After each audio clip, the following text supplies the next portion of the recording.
When the World Shook. By H. Rider Haggard. Dedication.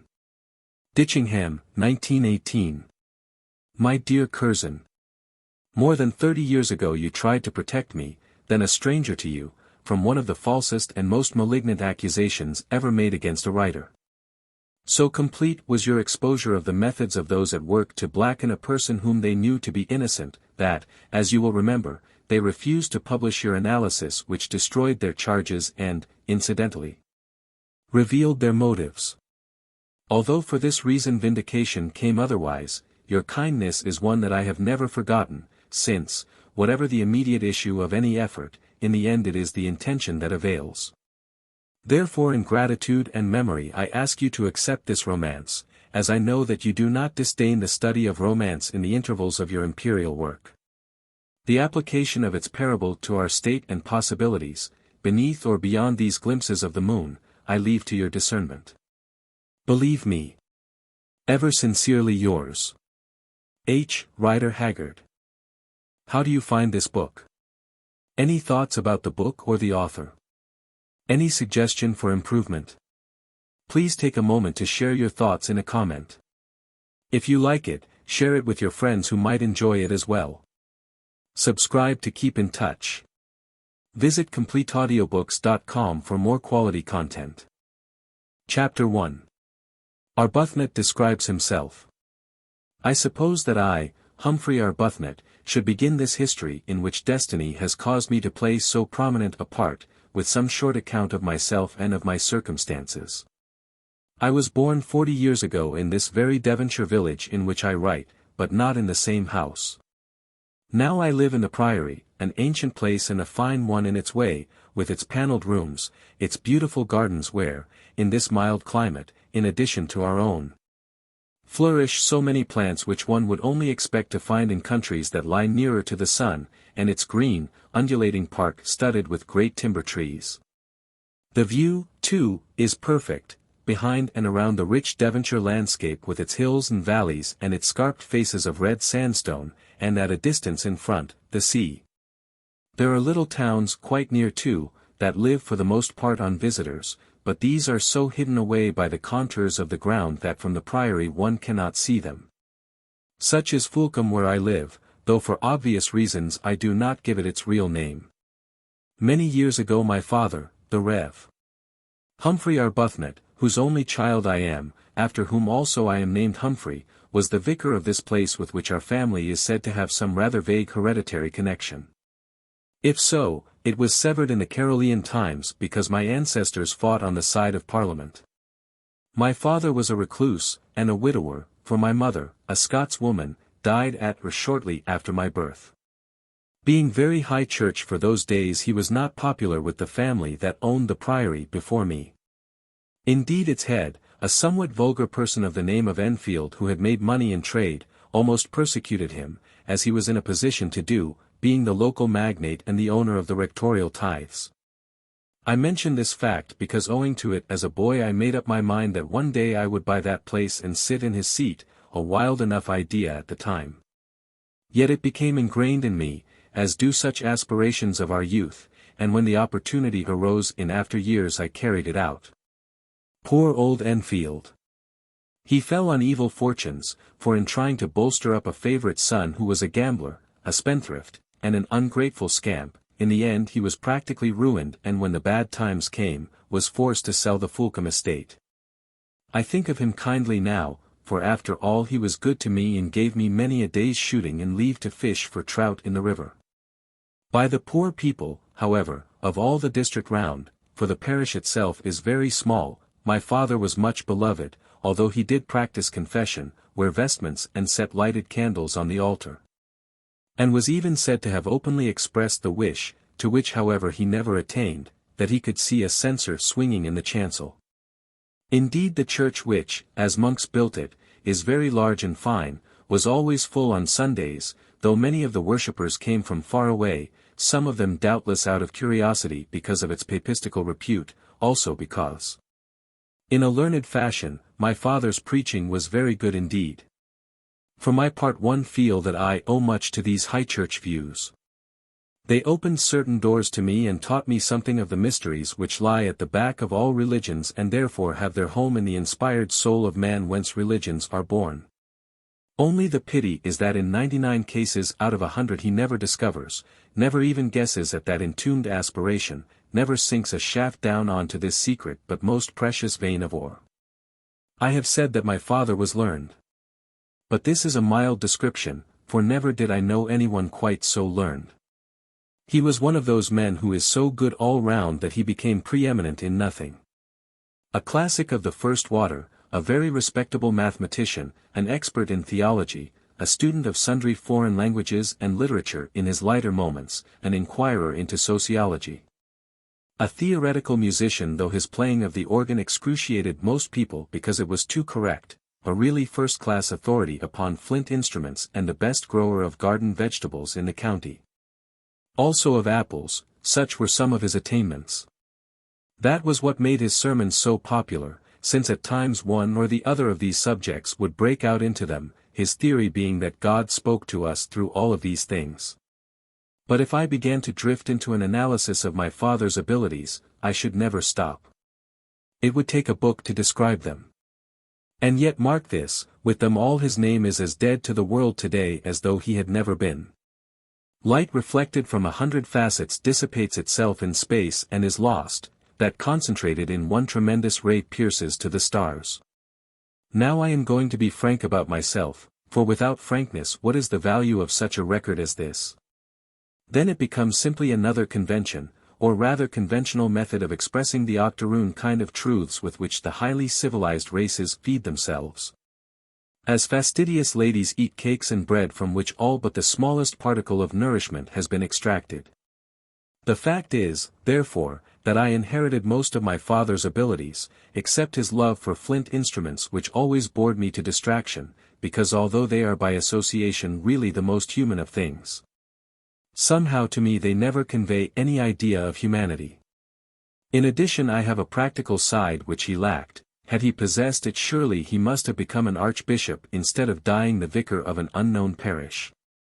Also I have a spiritual sense, mayhap mystical would be a better term, which with all this religion was missing from my father's nature.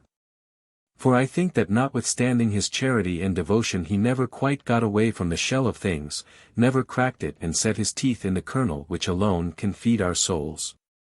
His keen intellect, to take an example, recognized every one of the difficulties of our faith and flashed hither and thither in the darkness, seeking explanation, seeking light, trying to reconcile, to explain.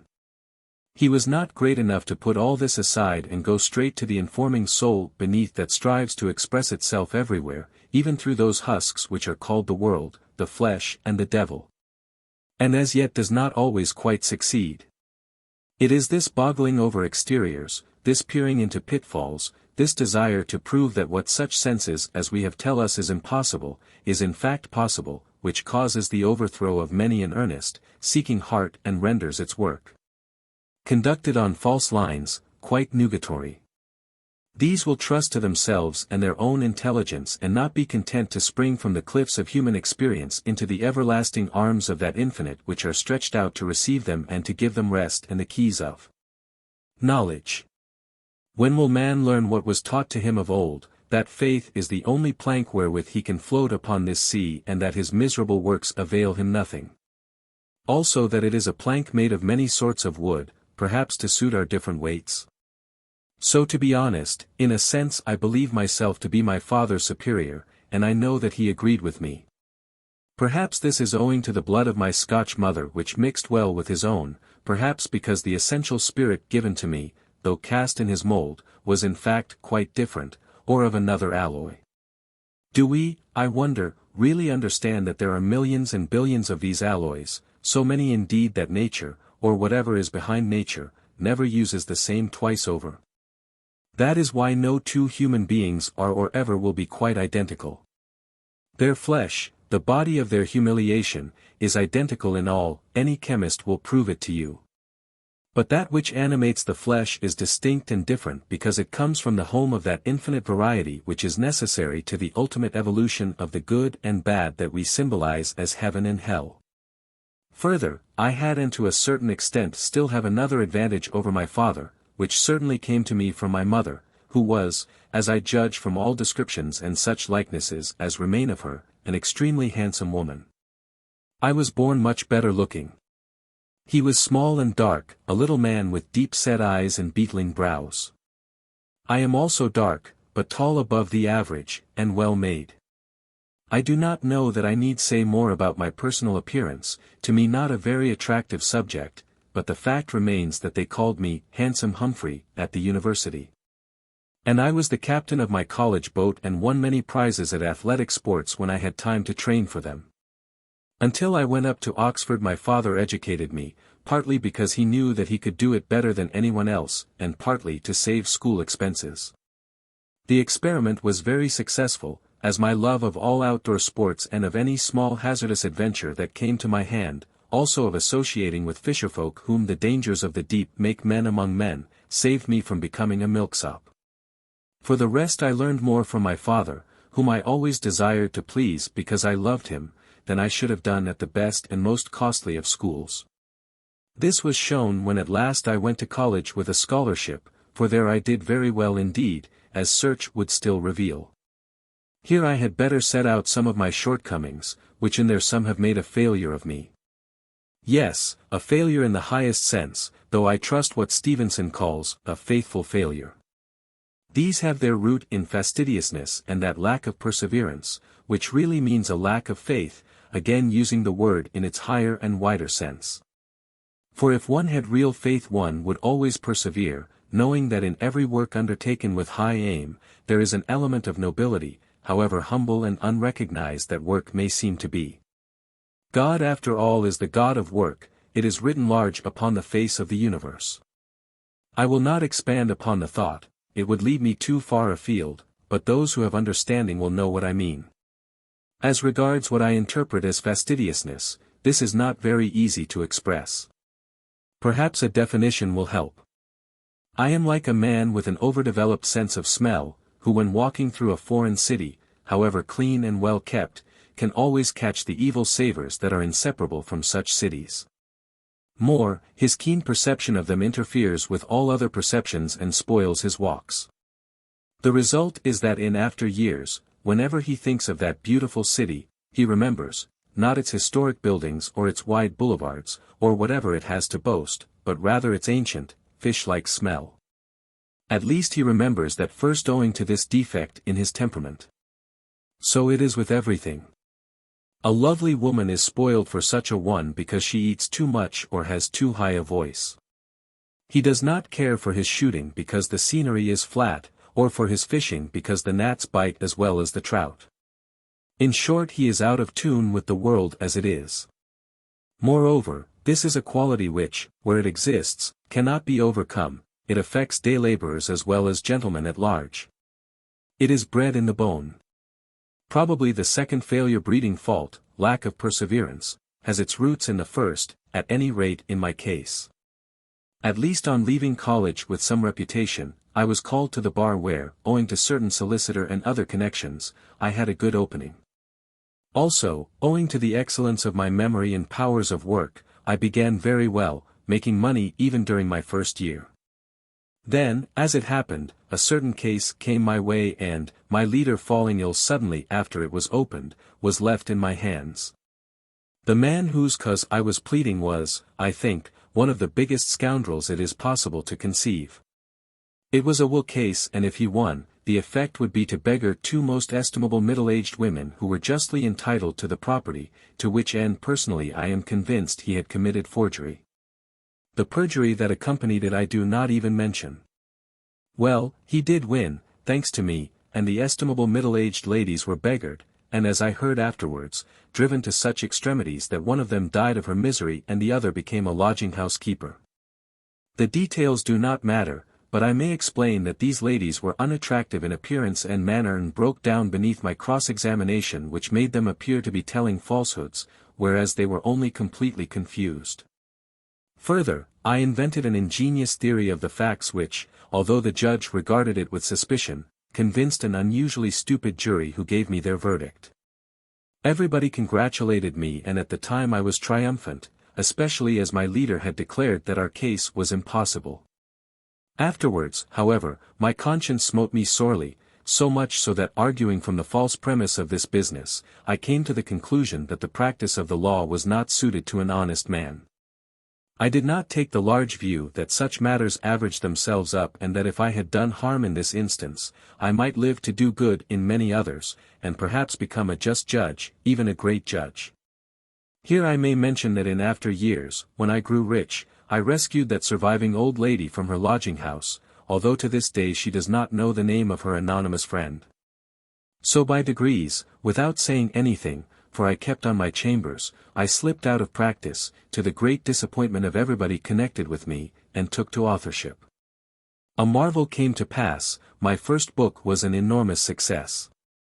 The whole world talked of it. A leading journal, delighted to have discovered someone, wrote it up, other journals followed suit to be in the movement. One of them, I remember, which had already dismissed it with 3 or 4 sneering lines, came out with a 2nd and 2-column notice. It sold like wildfire and I suppose had some merits, for it is still read, though few know that I wrote it, since fortunately it was published under a pseudonym. Again I was much elated and set to work to write another and, as I believe, a much better book.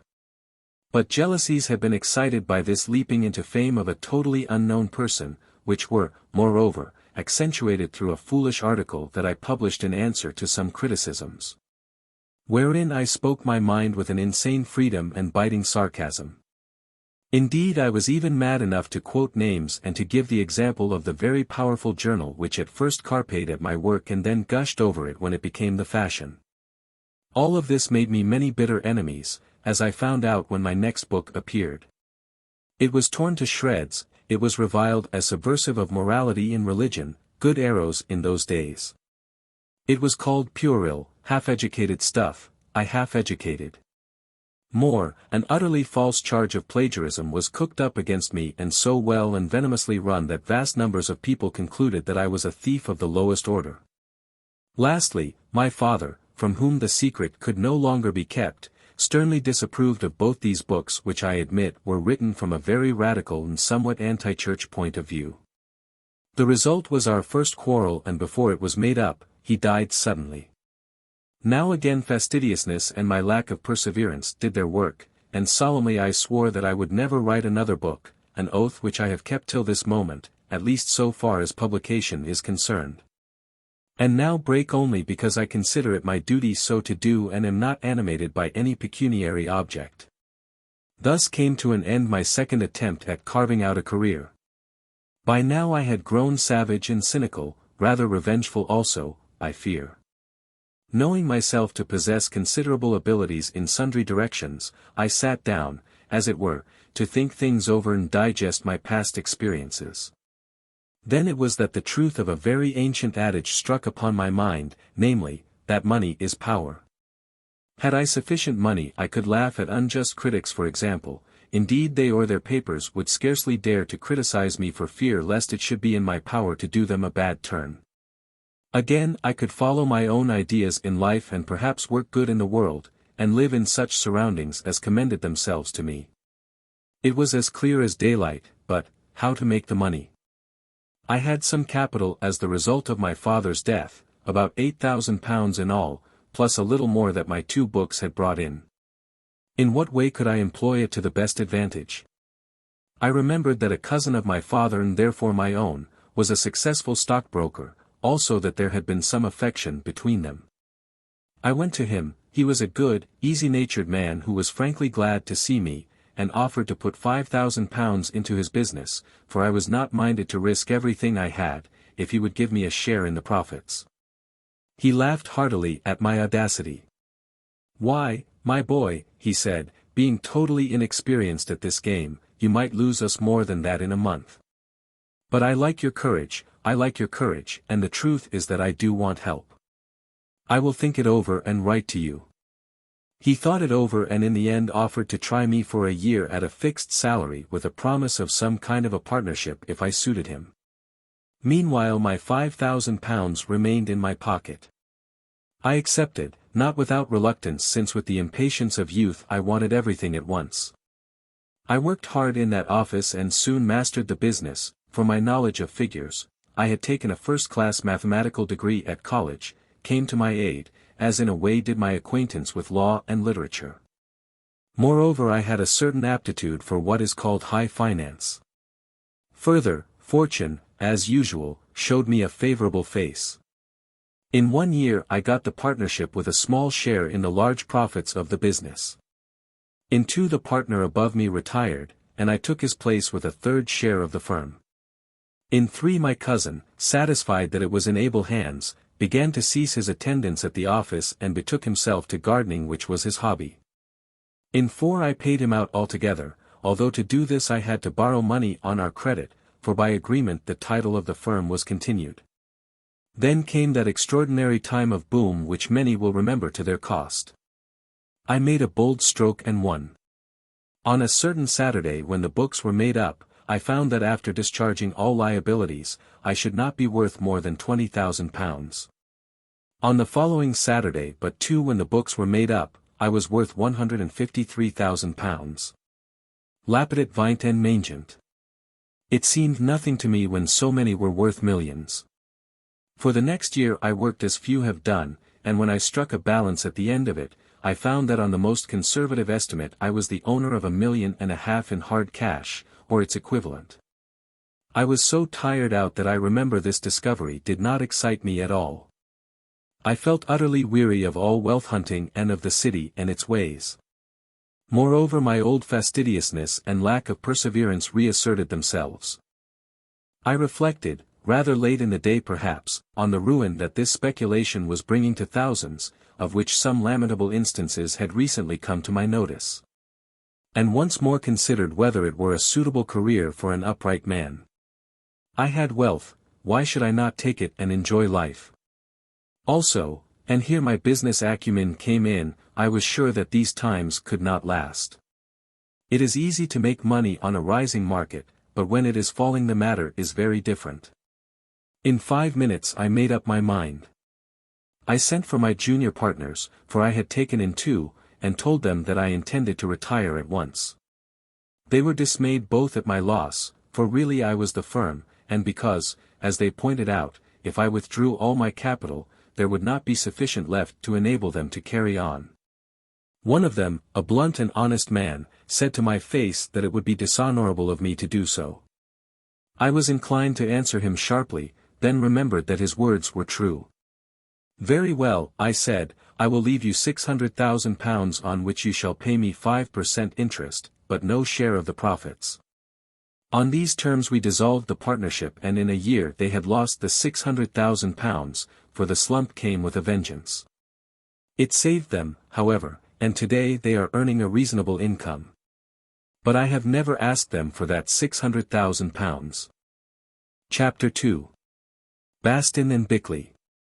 Behold me once more a man without an occupation, but now the possessor of about £900,000. It was a very considerable fortune, if not a large one in England. Nothing like the millions of which I had dreamed, but still enough. To make the most of it and to be sure that it remained, I invested it very well, mostly in large mortgages at 4% which, if the security is good, do not depreciate in capital value. Never again did I touch a single speculative stock, who desired to think no more about money. It was at this time that I bought the Fulcum property. It cost me about £120,000 of my capital, or with alterations, repairs, etc. Say £150,000, on which sum it may pay a net 2.5%, not more. This £3,700 odd I have always devoted to the upkeep of the place, which is therefore in first-rate order. The rest I live on, or save. These arrangements, with the beautifying and furnishing of the house and the restoration of the church in memory of my father, occupied and amused me for a year or so, but when they were finished time began to hang heavy on my hands. What was the use of possessing about £20,000 a year when there was nothing upon which it could be spent? For after all my own wants were few and simple, and the acquisition of valuable pictures and costly furniture is limited by space. Oh! In my small way I was like the weary king ecclesiast. For I too made me great works and had possessions of great and small cattle, I tried farming and lost money over it. And gathered me silver and gold and the peculiar treasure of kings, which I presume means whatever a man in authority chiefly desires, and so forth. But, behold, all was vanity and vexation of spirit, and there was no profit under the sun. So, notwithstanding my wealth and health and the deference which is the rich man's portion, especially when the limit of his riches is not known, it came about that I too hated life, and this when I was not much over 30. I did not know what to do, for society as the word is generally understood, I had no taste, it bored me, horse racing and cards I loathed, who had already gambled too much on a big scale. The killing of creatures under the name of sport palled upon me, indeed I began to doubt if it were right, while the office of a junior county magistrate in a place where there was no crime, only occupied me an hour or two a month. Lastly, my neighbors were few and, with all due deference to them, extremely dull. At least I could not understand them because in them there did not seem to be anything to understand, and I am quite certain that they did not understand me. More, when they came to learn that I was radical in my views and had written certain dreadful and somewhat socialistic books in the form of fiction, they both feared and mistrusted me as an enemy to their particular section of the race. As I had not married and showed no inclination to do so, their womenkind also, out of their intimate knowledge, proclaimed that I led an immoral life. Though a little reflection would have shown them that there was no one in the neighborhood which for a time I seldom left, who could possibly have tempted an educated creature to such courses. Terrible is the lot of a man who, while still young and possessing the intellect necessary to achievement, is deprived of all ambition. And I had none at all. I did not even wish to purchase a peerage or a baronetcy in this fashion or in that, and, as in my father's case, my tastes were so many and so catholic that I could not lose myself in any one of them. They never became more than diversions to me. A hobby is only really amusing when it becomes an obsession. At length my lonesome friendlessness oppressed me so much that I took steps to mitigate it. In my college life I had two particular friends whom I think I must have selected because they were so absolutely different from myself. They were named Bastin and Bickley.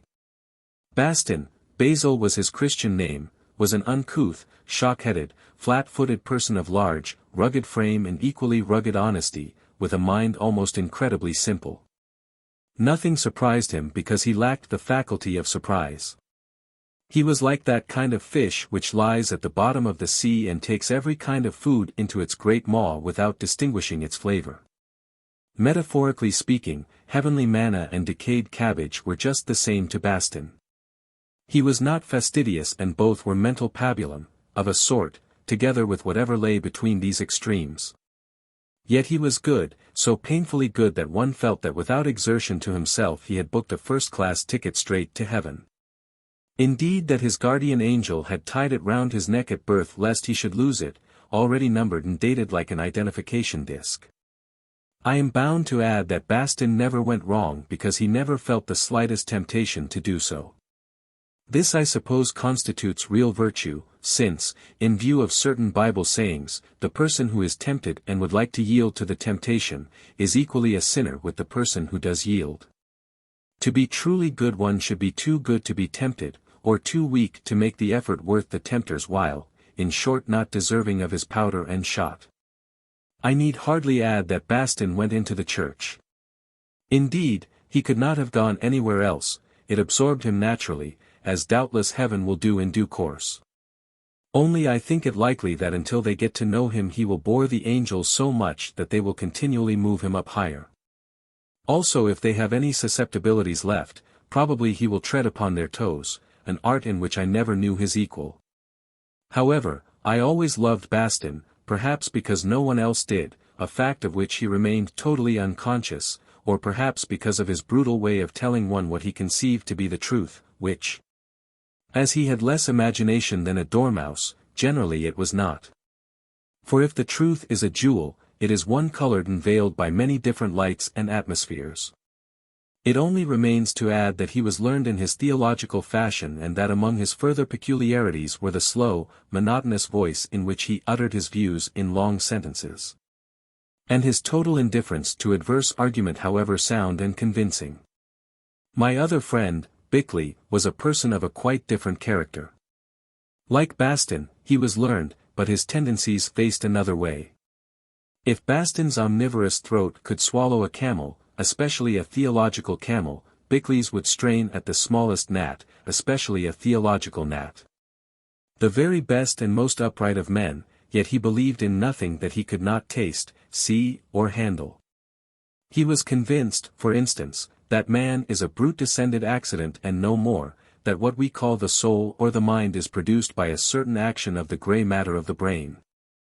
That everything apparently inexplicable has a perfectly mundane explanation, if only one could find it, that miracles certainly never did happen, and never will. That all religions are the fruit of human hopes and fears and the most convincing proof of human weakness, that notwithstanding our infinite variations we are the subjects of nature's single law and the victims of blind, black and brutal chance. Such was Bickley with his clever, well-cut face that always reminded me of a cameo, and thoughtful brow, his strong, capable hands and his rather steely mouth, the mere set of which suggested controversy of an uncompromising kind. Naturally, as the church had claimed Bastin, so medicine claimed Bickley. Now as it happened, the man who succeeded my father as vicar of Fulham was given a better living and went away shortly after I had purchased the place and with it the advowson. Just at this time also I received a letter written in the large, sprawling hand of Bastin, from whom I had not heard for years. It went straight to the point, saying that he, Bastin, had seen in a church paper that the last incumbent had resigned the living of Fulham, which was in my gift. He would therefore be obliged if I would give it to him, as the place he was at in Yorkshire did not suit his wife's health. Here I may state that afterwards I learned that what did not suit Mrs. Bastin was the organist, who was pretty. She was by nature a woman with a temperament so insanely jealous that actually she managed to be suspicious of Bastin, whom she had captured in an unguarded moment when he was thinking of something else, and who would as soon have thought of even looking at any woman as he would of worshipping Baal. As a matter of fact, it took him months to know one female from another. Except as possible providers of subscriptions and props of mothers' meetings, women had no interest for him. To return, with that engaging honesty which I have mentioned, Bastin's letter went on to set out all his own disabilities, which, he added, would probably render him unsuitable for the place he desired to fill. He was a high churchman, a fact which would certainly offend many. He had no claims to being a preacher, although he was extraordinarily well acquainted with the writings of the early fathers. What on earth had that to do with the question, I wondered. On the other hand, he had generally been considered a good visitor and was fond of walking. He meant to call on distant parishioners, but did not say so. Then followed a page and a half on the evils of the existing system of the presentation to livings by private persons, ending with the suggestion that I had probably committed a sin in buying this particular advowson in order to increase my local authority, that is, if I had bought it, a point on which he was ignorant. Finally he informed me that as he had to christen a sick baby 5 miles away on a certain moor and it was too wet for him to ride his bicycle, he must stop. And he stopped. There was, however, a P.S. to the letter, which ran as follows. Someone told me that you were dead a few years ago, and of course it may be another man of the same name who owns Fulham. If so, no doubt the post office will send back this letter. That was his only allusion to my humble self in all those diffuse pages. It was a long while since I had received an epistle which made me laugh so much, and of course I gave him the living by return of post, and even informed him that I would increase its stipend to a sum which I considered suitable to the position. About 10 days later I received another letter from Bastin which, as a scrawl on the flap of the envelope informed me, he had carried for a week in his pocket and forgotten to post. Except by inference it returned no thanks for my intended benefits. What it did say, however, was that he thought it wrong of me to have settled a matter of such spiritual importance in so great a hurry, though he had observed that rich men were nearly always selfish where their time was concerned. Moreover, he considered that I ought first to have made inquiries as to his present character and attainments, etc., etc. To this epistle I replied by telegraph to the effect that I should as soon think of making inquiries about the character of an archangel, or that of one of his high church saints. This telegram, he told me afterwards, he considered unseemly and even ribald, especially as it had given great offence to the postmaster, who was one of the sidesmen in his church. Thus it came about that I appointed the Rev. Basil Bastin to the living of Fulham, feeling sure that he would provide me with endless amusement and act as a moral tonic and discipline. Also I appreciated the man's blunt candour. In due course he arrived, and I confess that after a few Sundays of experience I began to have doubts as to the wisdom of my choice, glad as I was to see him personally. His sermons at once bored me, and, when they did not send me to sleep, excited in me a desire for debate. How could he be so profoundly acquainted with mysteries before which the world had stood amazed for ages? Was there nothing too hot or too heavy in the spiritual way for him to dismiss in a few blundering and casual words, as he might any ordinary incident of everyday life, I wondered? Also his idea of high church observances was not mine, or, I imagine, that of anybody else. But I will not attempt to set it out. His peculiarities, however, were easy to excuse and entirely swallowed up by the innate goodness of his nature, which soon made him beloved of everyone in the place, for although he thought that probably most things were sins, I never knew him to discover a sin which he considered to be beyond the reach of forgiveness. Bastin was indeed a most charitable man and in his way wide-minded. The person whom I could not tolerate, however, was his wife, who, to my fancy, more resembled a vessel, a very unattractive vessel, full of vinegar than a woman. Her name was Sarah and she was small, plain, flat, sandy-haired and odious, quite obsessed, moreover, with her jealousies of the Reverend Basil, at whom it pleased her to suppose that every woman in the countryside under 50 was throwing herself. Here I will confess that to the best of my ability I took care that they did in outward seeming, that is, whenever she was present, instructing them to sit aside with him in darkened corners, to present him with flowers, and so forth. Several of them easily fell into the humor of the thing, and I have seen him depart from a dinner party followed by that glowering Sarah, with a handful of rosebuds and violets, to say nothing of the traditional offerings of slippers, embroidered markers and the like. Well, it was my only way of coming even with her, which I think she knew, for she hated me poisonously. So much for Basil Bastin. Now for Bickley. Him I had met on several occasions since our college days, and after I was settled at the priory from time to time I asked him to stay with me. At length he came, and I found out that he was not at all comfortable in his London practice, which was of a nature uncongenial to him, further, that he did not get on with his partners. Then, after reflection, I made a suggestion to him. I pointed out that, owing to its popularity amongst seaside visitors, the neighbourhood of Fulham was a rising one, and that although there were doctors in it, there was no really first-class surgeon for miles. Now Bickley was a first-class surgeon, having held very high hospital appointments, and indeed still holding them. Why, I asked, should he not come and set up here on his own? I would appoint him doctor to the estate and also give him charge of a cottage hospital which I was endowing, with liberty to build and arrange it as he liked. Further, as I considered that it would be of great advantage to me to have a man of real ability within reach, I would guarantee for 3 years whatever income he was earning in London. He thanked me warmly and in the end acted on the idea, with startling results so far as his prospects were concerned. Very soon his really remarkable skill became known and he was earning more money than as an unmarried man he could possibly want. Indeed, scarcely a big operation took place at any town within 20 miles, and even much farther away, at which he was not called in to assist. Needless to say his advent was a great boon to me, for as he lived in a house I let him quite nearby, whenever he had a spare evening he would drop in to dinner. And from our absolutely opposite standpoints we discussed all things human and divine. Thus I was enabled to sharpen my wits upon the hard steel of his clear intellect which was yet, in a sense, so limited. I must add that I never converted him to my way of thinking and he never converted me to his, any more than he converted Bastin, for whom, queerly enough, he had a liking. They pounded away at each other, Bickley frequently getting the best of it in the argument, and when at last Bastin rose to go, he generally made the same remark. It really is sad, my dear Bickley, to find a man of your intellect so utterly wrong-headed and misguided. I have convicted you of error at least half a dozen times, and not to confess it is mere pig-headedness.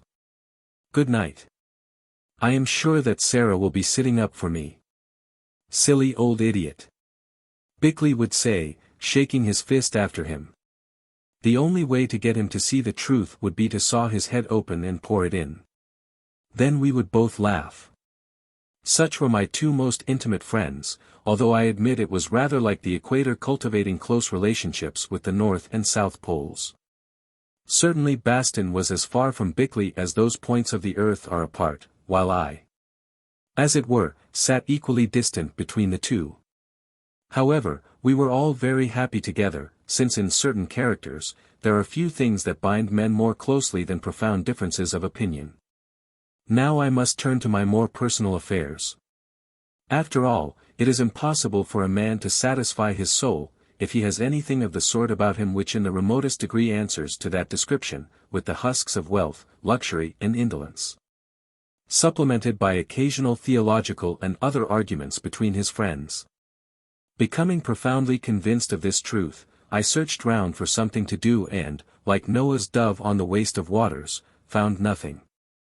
Then I asked Bickley and Bastin for their opinions as to my best future course.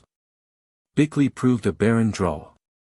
He rubbed his nose and feebly suggested that I might go in for research work, which, of course, only represented his own ambitions. I asked him indignantly how I could do such a thing without any scientific qualifications whatever. He admitted the difficulty, but replied that I might endow others who had the qualifications. In short, become a mulch cow for sucking scientists, I replied, and broke off the conversation. Bastin's idea was, first, that I should teach in a Sunday school. Secondly, that if this career did not satisfy all my aspirations, I might be ordained and become a missionary. On my rejection of this brilliant advice, he remarked that the only other thing he could think of was that I should get married and have a large family, which might possibly advantage the nation and ultimately enrich the kingdom of heaven. Though of such things no one could be quite sure. At any rate, he was certain that at present I was in practice neglecting my duty, whatever it might be, and in fact one of those cumberers of the earth who, he observed in the newspaper he took in and read when he had time, were very happily named, the idle rich. Which reminds me, he added, that the clothing club finances are in a perfectly scandalous condition. In fact, it is £25 in debt, an amount that as the squire of the parish I consider it incumbent on you to make good, not as a charity but as an obligation. Look here, my friend, I said, ignoring all the rest, will you answer me a plain question? Have you found marriage such a success that you consider it your duty to recommend it to others? And if you have, why have you not got the large family of which you speak? Of course not, he replied with his usual frankness. Indeed, it is in many ways so disagreeable that I am convinced it must be right and for the good of all concerned. As regards the family I am sure I do not know, but Sarah never liked babies, which perhaps has something to do with it. Then he sighed, adding, you see, Arbuthnot, we have to take things as we find them in this world and hope for a better. Which is just what I am trying to do, you unilluminating old donkey. I exclaimed, and left him there shaking his head over matters in general, but I think principally over Sarah. By the way, I think that the villagers recognized this good lady's vinegary nature. At least, they used to call her Sour Sal. Chapter 3. Natalie. Now what Bastin had said about marriage stuck in my mind as his blundering remarks had a way of doing, perhaps because of the grain of honest truth with which they were often permeated. Probably in my position it was more or less my duty to marry. But here came the rub, I had never experienced any leanings that way. I was as much a man as others, more so than many are, perhaps, and I liked women, but at the same time they repelled me. My old fastidiousness came in, to my taste there was always something wrong about them. While they attracted one part of my nature they revolted another part, and on the whole I preferred to do without their intimate society, rather than work violence to this second and higher part of me. Moreover, quite at the beginning of my career I had concluded from observation that a man gets on better in life alone, rather than with another to drag at his side, or by whom perhaps he must be dragged. Still true marriage, such as most men and some women have dreamed of in their youth, had always been one of my ideals. Indeed it was on and around this vision that I wrote that first book of mine which was so successful. Since I knew this to be unattainable in our imperfect conditions, however, notwithstanding Bastin's strictures, again I dismissed the whole matter from my mind as a vain imagination.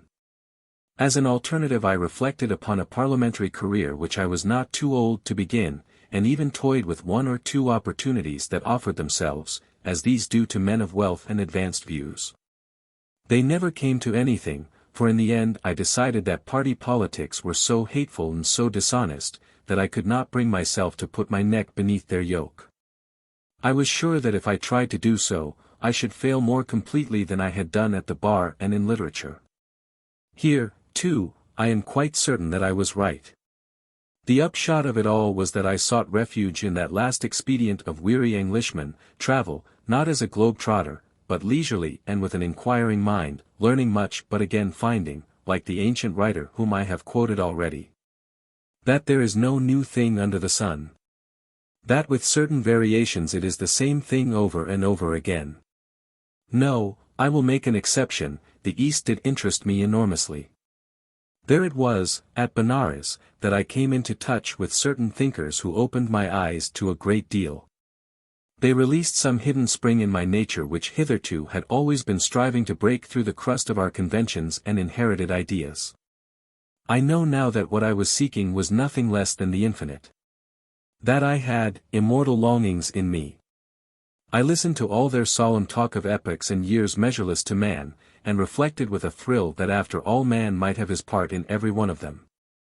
Yes, that bird of passage as he seemed to be, flying out of darkness into darkness, still he might have spread his wings in the light of other suns millions upon millions of years ago, and might still spread them, grown radiant and glorious, millions upon millions of years hence in a time unborn. If only I could know the truth. Was life, according to Bickley, merely a short activity bounded by nothingness before and behind? Or, according to Bastin, a conventional golden-harped and haloed immortality, a word of which he did not in the least understand the meaning? Or was it something quite different from either of these, something vast and splendid beyond the reach of vision, something God sent, beginning and ending in the eternal absolute and at last partaking of his attributes and nature and from aeon to aeon shot through with his light? And how was the truth to be learned? I asked my Eastern friends, and they talked vaguely of long ascetic preparation, of years upon years of learning, from whom I could not quite discover.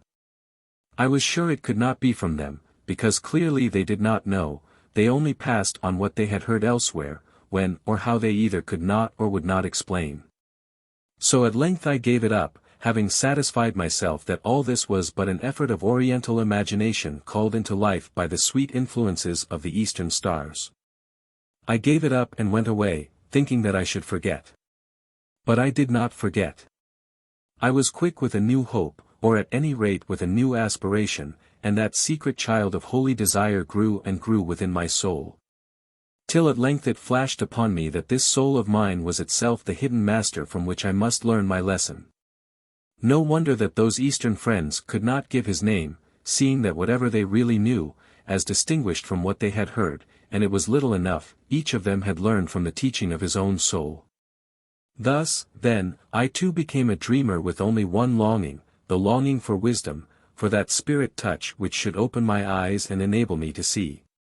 Yet now it happened strangely enough that when I seemed within myself to have little further interest in the things of the world, and least of all in women, I, who had taken another guest to dwell with me, those things of the world came back to me and in the shape of woman the inevitable. Probably it was so decreed, since is it not written that no man can live to himself alone, or lose himself in watching and nurturing the growth of his own soul. It happened thus. I went to Rome on my way home from India, and stayed there a while. On the day after my arrival I wrote my name in the book of our minister to Italy at that time, Sir Alfred Upton, not because I wished him to ask me to dinner, but for the reason that I had heard of him as a man of archaeological tastes and thought that he might enable me to see things which otherwise I should not see. As it chanced, he knew about me through some of my Devonshire neighbours who were friends of his, and did ask me to dinner on the following night. I accepted and found myself one of a considerable party, some of them distinguished English people who wore orders, as is customary when one dines with the representative of our sovereign. Seeing these, and this shows that in the best of us vanity is only latent, for the first time in my life I was sorry that I had none and was only plain Mr. Arbuthnot, who, as Sir Alfred explained to me politely, must go in to dinner last, because all the rest had titles, and without even a lady, as there was not one to spare. Nor was my lot bettered when I got there, as I found myself seated between an Italian countess and a Russian prince, neither of whom could talk English, while, alas, I knew no foreign language, not even French, in which they addressed me, seeming surprised that I did not understand them. I was humiliated at my own ignorance, although in fact I was not ignorant, only my education had been classical. Indeed, I was a good classic and had kept up my knowledge more or less, especially since I became an idle man. In my confusion it occurred to me that the Italian countess might know Latin, from which her own language was derived, and addressed her in that tongue. She stared, and Sir Alfred, who was not far off and overheard me, he also knew Latin, burst into laughter and proceeded to explain the joke in a loud voice, first in French and then in English, to the assembled company, who all became infected with merriment and also stared at me as a curiosity. Then it was that for the first time I saw Natalie, for owing to a mistake of my driver I had arrived rather late and had not been introduced to her. As her father's only daughter, her mother being dead, she was seated at the end of the table behind a fan-like arrangement of white Madonna lilies, and she had bent forward and, like the others, was looking at me, but in such a fashion that her head from that distance seemed as though it were surrounded and crowned with lilies. Indeed, the greatest art could not have produced a more beautiful effect, which was, however, really one of naked accident. An angel looking down upon earth through the lilies of heaven, that was the rather absurd thought which flashed into my mind. I did not quite realize her face at first, except that it seemed to be both dark and fair. As a fact, her waving hair, which grew rather low upon her forehead, was dark, and her large, soft eyes were grey.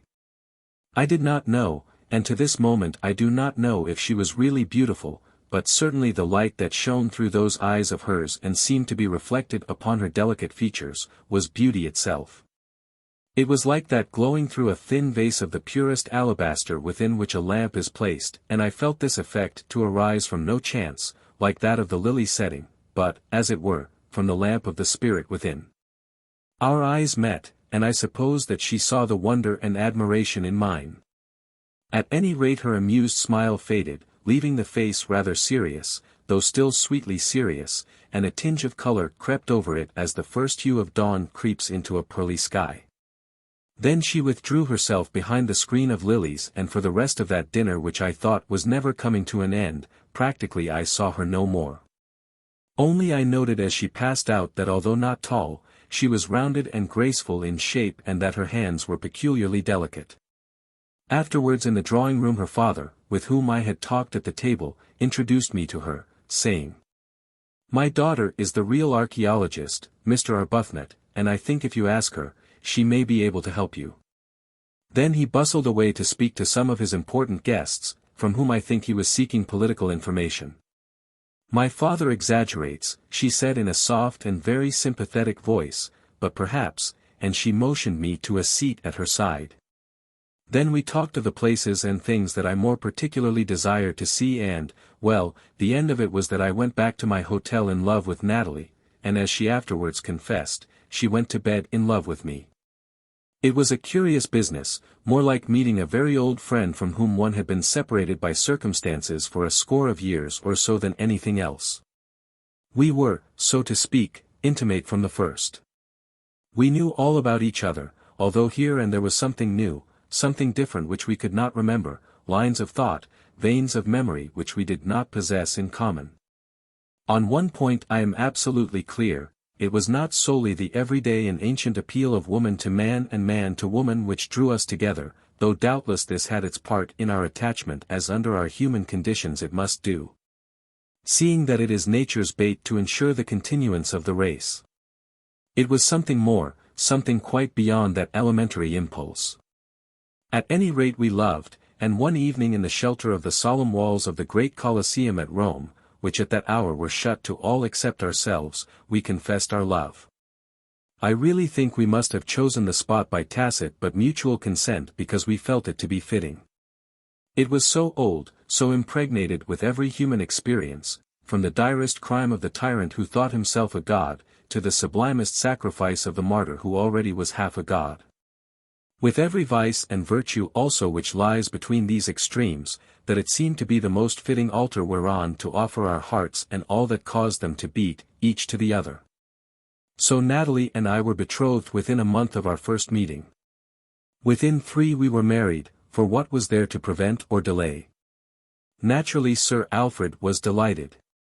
Seeing that he possessed but small private resources and I was able to make ample provision for his daughter who had hitherto shown herself somewhat difficult in this business of matrimony and now was bordering on her 27th year. Everybody was delighted, everything went smoothly as a sledge sliding down a slope of frozen snow and the mists of time hid whatever might be at the end of that slope. Probably a plane, at the worst the upward rise of ordinary life. That is what we thought, if we thought at all. Certainly we never dreamed of a precipice. Why should we, who were young, by comparison, quite healthy and very rich? Who thinks of precipices under such circumstances, when disaster seems to be eliminated and death is yet a long way off? And yet we ought to have done so, because we should have known that smooth surfaces without impediment to the runners often end in something of the kind. I am bound to say that when we returned home to Fulham, where of course we met with a great reception, including the ringing, out of tune, of the new peal of bells that I had given to the church, Bastin made haste to point this out. "Your wife seems a very nice and beautiful lady, Arbuthnot," he reflected aloud after dinner, when Mrs. Bastin, glowering as usual, though what I do not know, had been escorted from the room by Natalie, "and really, when I come to think of it, you are an unusually fortunate person. You possess a great deal of money, much more than you have any right to. Which you seem to have done very little to earn and do not spend quite as I should like you to do, and this nice property, that ought to be owned by a great number of people, as, according to the views you express, I should have thought you would acknowledge, and everything else that a man can want. It is very strange that you should be so favored and not because of any particular merits of your own which one can see. However, I have no doubt it will all come even in the end and you will get your share of troubles, like others. Perhaps Mrs. Arbuthnot will have no children as there is so much for them to take. Or perhaps you will lose all your money and have to work for your living, which might be good for you. Or," he added, still thinking aloud after his fashion, "perhaps she will die young, she has that kind of face, although, of course, I hope she won't," he added, waking up. I do not know why, but his wandering words struck me cold. The proverbial funeral bell at the marriage feast was nothing to them. I suppose it was because in a flash of intuition I knew that they would come true and that he was an appointed Cassandra. Perhaps this uncanny knowledge overcame my natural indignation at such supergaucherie of which no one but Bastin could have been capable, and even prevented me from replying at all, so that I merely sat still and looked at him. But Bickley did reply with some vigor. "Forgive me for saying so, Bastin," he said, bristling all over as it were, "but your remarks, which may or may not be in accordance with the principles of your religion, seem to me to be in singularly bad taste. They would have turned the stomachs of a gathering of early Christians, who appear to have been the worst-mannered people in the world, and at any decent heathen feast your neck would have been wrung as that of a bird of ill omen." "Why?" asked Bastin blankly. "I only said what I thought to be the truth." "The truth is better than what you call good taste." "Then I will say what I think also to be the truth," replied Bickley, growing furious. "It is that you use your Christianity as a cloak for bad manners. It teaches consideration and sympathy for others of which you seem to have none. Moreover, since you talk of the death of people's wives, I will tell you something about your own, as a doctor, which I can do as I never attended her. It is highly probable, in my opinion, that she will die before Mrs. Arbuthnot, who is quite a healthy person with a good prospect of life. Perhaps, said Bastin. If so, it will be God's will and I shall not complain. Here Bickley snorted, though I do not see what you can know about it. But why should you cast reflections on the early Christians who were people of strong principle living in rough times, and had to wage war against an established devil worship? I know you are angry because they smashed up the statues of Venus and so forth, but had I been in their place I should have done the same. Of course you would, who doubts it? But as for the early Christians and their iconoclastic performances, well, curse them, that's all, and he sprang up and left the room. I followed him. Let it not be supposed from the above scene that there was any ill feeling between Bastin and Bickley. On the contrary, they were much attached to each other, and this kind of quarrel meant no more than the strong expression of their individual views to which they were accustomed from their college days. For instance, Bastin was always talking about the early Christians and missionaries, while Bickley loathed both, the early Christians because of the destruction which they had wrought in Egypt, Italy, Greece and elsewhere, of all that was beautiful. And the missionaries because, as he said, they were degrading and spoiling the native races and by inducing them to wear clothes, rendering them liable to disease. Bastin would answer that their souls were more important than their bodies, to which Bickley replied that as there was no such thing as a soul except in the stupid imagination of priests, he differed entirely on the point. As it was quite impossible for either to convince the other, there the conversation would end, or drift into something in which they were mutually interested, such as natural history and the hygiene of the neighborhood. Here I may state that Bickley's keen professional eye was not mistaken when he diagnosed Mrs. Bastin's state of health as dangerous. As a matter of fact, she was suffering from heart disease that a doctor can often recognize by the color of the lips, etc. Which brought about her death under the following circumstances. Her husband attended some ecclesiastical function at a town over 20 miles away and was to have returned by a train which would have brought him home about 5 o'clock. As he did not arrive, she waited at the station for him until the last train came in about 7 o'clock, without the beloved Basil. Then, on a winter's night, she tore up to the priory and begged me to lend her a dog-cart in which to drive to the said town to look for him. I expostulated against the folly of such a proceeding, saying that no doubt Basil was safe enough but had forgotten to telegraph, or thought that he would save the 6pence which the wire cost. Then it came out, to Natalie's and my intense amusement, that all this was the result of her jealous nature of which I have spoken. She said she had never slept a night away from her husband since they were married, and with so many designing persons about she could not say what might happen if she did so, especially as he was such a favorite and so handsome. Bastin was a fine-looking man in his rugged way. I suggested that she might have a little confidence in him, to which she replied darkly that she had no confidence in anybody. The end of it was that I lent her the cart with a fast horse and a good driver, and off she went. Reaching the town in question some 2.5 hours later, she searched high and low through wind and sleet, but found no Basil. He, it appeared, had gone on to Exeter, to look at the cathedral where some building was being done, and missing the last train had there slept the night. About 1 in the morning, after being nearly locked up as a mad woman, she drove back to the vicarage, again to find no Basil. Even then she did not go to bed but raged about the house in her wet clothes, until she fell down utterly exhausted. When her husband did return on the following morning, full of information about the cathedral, she was dangerously ill, and actually passed away while uttering a violent tirade against him for his supposed suspicious proceedings. That was the end of this truly odious British matron. In after days Bastin, by some peculiar mental process, canonized her in his imagination as a kind of saint. So loving, he would say, such a devoted wife. Why, my dear Humphrey, I can assure you that even in the midst of her death struggle her last thoughts were of me, words that caused Bickley to snort with more than usual vigor, until I kicked him to silence beneath the table. Chapter 4. Death and Departure. Now I must tell of my own terrible sorrow, which turned my life to bitterness and my hopes to ashes. Never were a man nor woman happier together than I and Natalie. Mentally, physically, spiritually we were perfectly mated, and we loved each other dearly. Truly we were as one. Yet there was something about her which filled me with vague fears, especially after she found that she was to become a mother.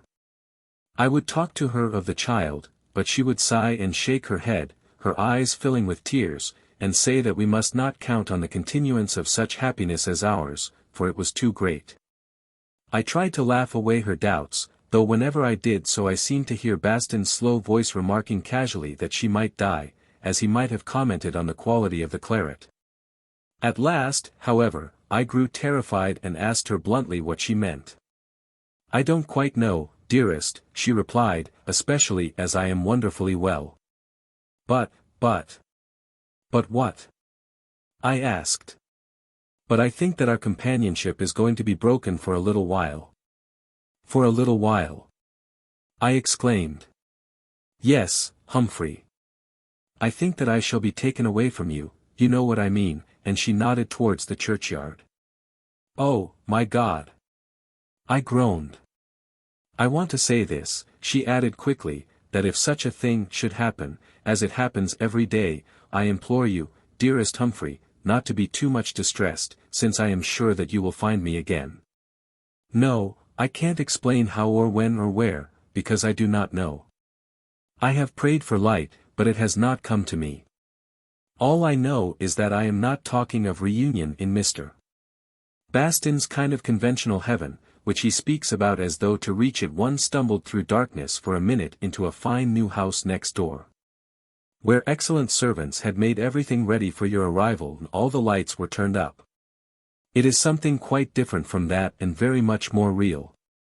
Then she bent down ostensibly to pat the head of a little black cocker spaniel called Tommy which had been given to her as a puppy, a highly intelligent and affectionate animal that we both adored and that loved her as only a dog can love. Really, I knew, it was to hide her tears, and fled from the room lest she should see mine. As I went I heard the dog whimpering in a peculiar way, as though some sympathetic knowledge had been communicated to its wonderful animal intelligence. That night I spoke to Bickley about the matter, repeating exactly what had passed. As I expected, he smiled in his grave, rather sarcastic way, and made light of it. "My dear Humphrey," he said, "don't torment yourself about such fancies. They are of everyday occurrence among women in your wife's condition. Sometimes they take one form, sometimes another. When she has got her baby you will hear no more of them." I tried to be comforted but in vain. The days and weeks went by like a long nightmare and in due course the event happened. Bickley was not attending the case. It was not in his line, he said, and he preferred that where a friend's wife was concerned, somebody else should be called in. So it was put in charge of a very good local man with a large experience in such domestic matters. How am I to tell of it? Everything went wrong. As for the details, let them be. Ultimately Bickley did operate, and if surpassing skill could have saved her, it would have been done. But the other man had misjudged the conditions. It was too late, nothing could help either mother or child, a little girl who died shortly after she was born but not before she had been christened, also by the name of Natalie. I was called in to say farewell to my wife and found her radiant, triumphant even in her weakness. "I know now," she whispered in a faint voice. "I understood as the chloroform passed away, but I cannot tell you. Everything is quite well, my darling. Go where you seem called to go, far away. Oh, the wonderful place in which you will find me, not knowing that you have found me. Goodbye for a little while, only for a little while, my own, my own." Then she died. And for a time I too seemed to die, but could not. I buried her and the child here at Fulham, or rather I buried their ashes since I could not endure that her beloved body should see corruption. Afterwards, when all was over, I spoke of these last words of Natalie's with both Bickley and Bastin, for somehow I seemed to wish to learn their separate views. The latter, I may explain, had been present at the end in his spiritual capacity, but I do not think that he in the least understood the nature of the drama which was passing before his eyes. His prayers and the christening absorbed all his attention, and he never was a man who could think of more than one thing at a time. When I told him exactly what had happened and repeated the words that Natalie spoke, he was much interested in his own nebulous way, and said that it was delightful to meet with an example of a good Christian, such as my wife had been, who actually saw something of heaven before she had gone there. His own faith was, he thanked God, fairly robust, but still an undoubted occurrence of the sort acted as a refreshment, like rain on a pasture when it is rather dry, you know, he added, breaking into simile. I remarked that she had not seemed to speak in the sense he indicated, but appeared to allude to something quite near at hand and more or less immediate. I don't know that there is anything nearer at hand than the hereafter, he answered. I expect she meant that you will probably soon die and join her in paradise, if you are worthy to do so. But of course it is not wise to put too much reliance upon words spoken by people at the last, because often they don't quite know what they are saying. Indeed, sometimes I think this was so in the case of my own wife, who really seemed to me to talk a good deal of rubbish. Goodbye. I promised to see Widow Jenkins this afternoon about having her varicose veins cut out, and I mustn't stop here wasting time in pleasant conversation. She thinks just as much of her varicose veins as we do of the loss of our wives. I wonder what Bastin's ideas of unpleasant conversation may be, thought I to myself, as I watched him depart, already wool-gathering on some other subject, probably the heresy of one of those early fathers, who occupied most of his thoughts. Bickley listened to my tale in sympathetic silence, as a doctor does to a patient. When he was obliged to speak, he said that it was interesting as an example of a tendency of certain minds towards romantic vision which sometimes asserts itself, even in the throes of death. You know, he added, that I put faith in none of these things. I wish that I could, but reason and science both show me that they lack foundation. The world on the whole is a sad place, where we arrive through the passions of others implanted in them by nature, which, although it cares nothing for individual death, is tender towards the impulse of races of every sort to preserve their collective life.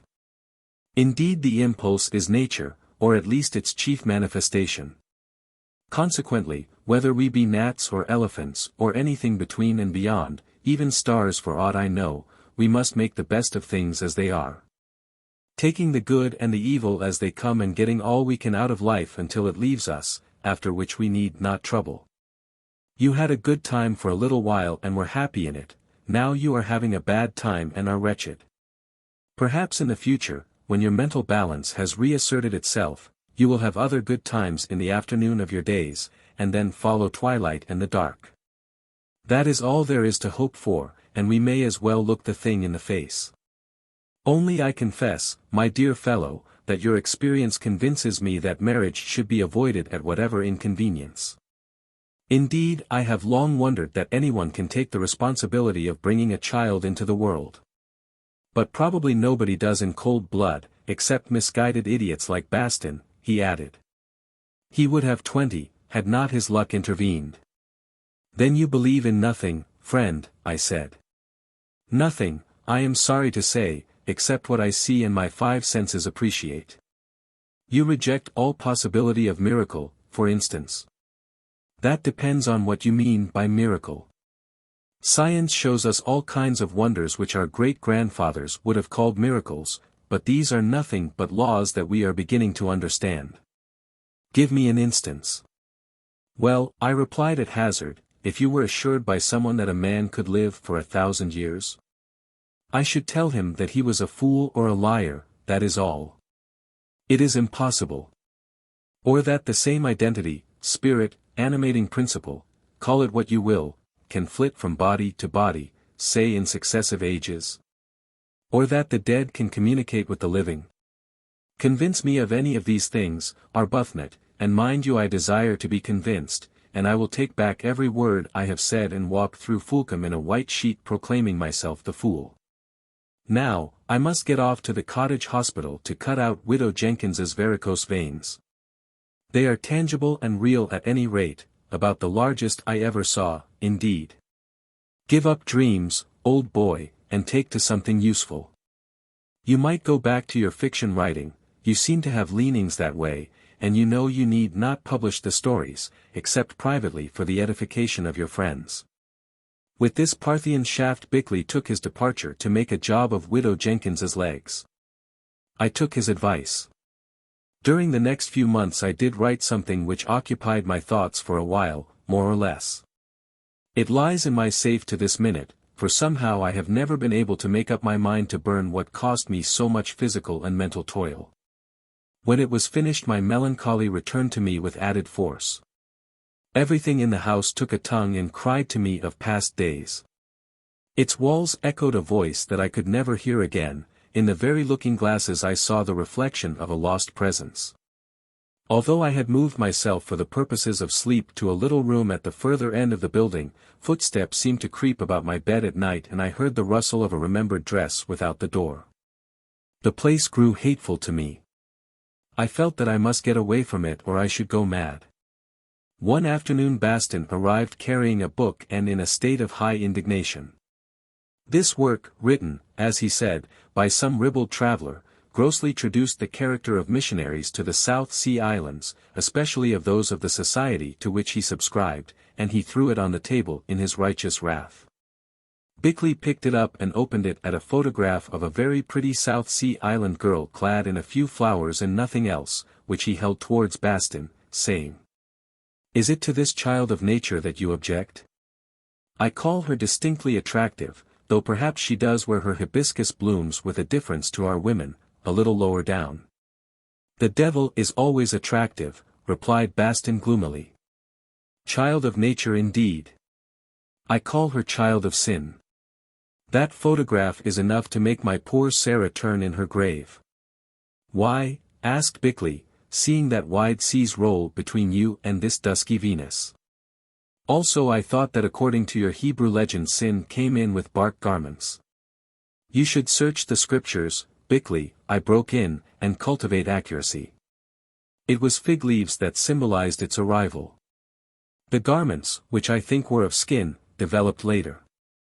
"Perhaps," went on Bickley, who had turned the page, he referred to the late Mrs. Bastin, would have preferred her thus, and he held up another illustration of the same woman. In this the native belle appeared after conversion, clad in broken-down stays, I suppose they were stays, out of which she seemed to bulge and flow in every direction, a dirty white dress several sizes too small. A kind of Salvation Army bonnet without a crown and a prayer book which she held pressed to her middle. The general effect being hideous, and in some curious way, improper. "Certainly," said Bastin, "though I admit her clothes do not seem to fit and she has not buttoned them up as she ought. But it is not of the pictures so much as of the letterpress with its false and scandalous accusations, that I complain." "Why do you complain?" asked Bickley. "Probably it is quite true, though that we could never ascertain without visiting the lady's home." "If I could afford it," exclaimed Bastin with rising anger, "should like to go there and expose this vile traducer of my cloth." "So should I," answered Bickley, "and expose these introducers of consumption, measles and other European diseases, to say nothing of gin, among an innocent and Arcadian people." "How can you call them innocent, Bickley, when they murder and eat missionaries?" "I dare say we should all eat a missionary, Bastin, if we were hungry enough," was the answer, after which something occurred to change the conversation. But I kept the book and read it as a neutral observer, and came to the conclusion that these South Sea Islands, a land where it was always afternoon, must be a charming place, in which perhaps the stars of the tropics and the scent of the flowers might enable one to forget a little, or at least take the edge off memory. Why should I not visit them and escape another long and dreary English winter? No, I could not do so alone. If Bastin and Bickley were there, their eternal arguments might amuse me. Well, why should they not come also? When one has money things can always be arranged. The idea, which had its root in this absurd conversation, took a curious hold on me. I thought of it all the evening, being alone, and that night it rearose in my dreams. I dreamed that my lost Natalie appeared to me and showed me a picture. It was of a long, low land, a curving shore of which the ends were out of the picture, whereon grew tall palms, and where great combers broke upon gleaming sand. Then the picture seemed to become a reality and I saw Natalie herself, strangely changeful in her aspect, strangely varying in face and figure, strangely bright.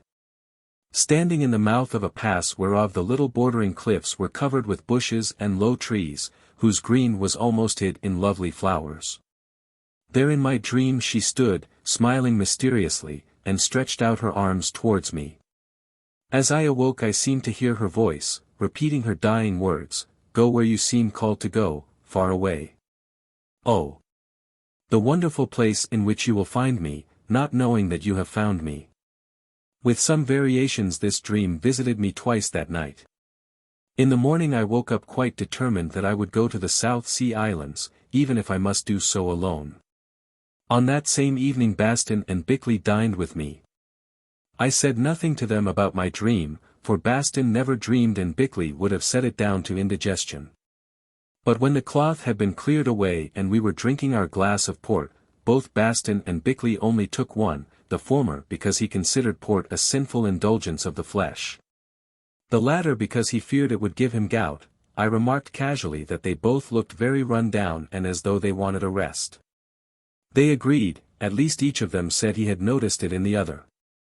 Indeed Bastin added that the damp and the cold in the church, in which he held daily services to no congregation except the old woman who cleaned it, had given him rheumatism, which prevented him from sleeping. "Do call things by their proper names," interrupted Bickley. "I told you yesterday that what you are suffering from is neuritis in your right arm, which will become chronic if you neglect it much longer. I have the same thing myself, so I ought to know, and unless I can stop operating for a while I believe my fingers will become useless.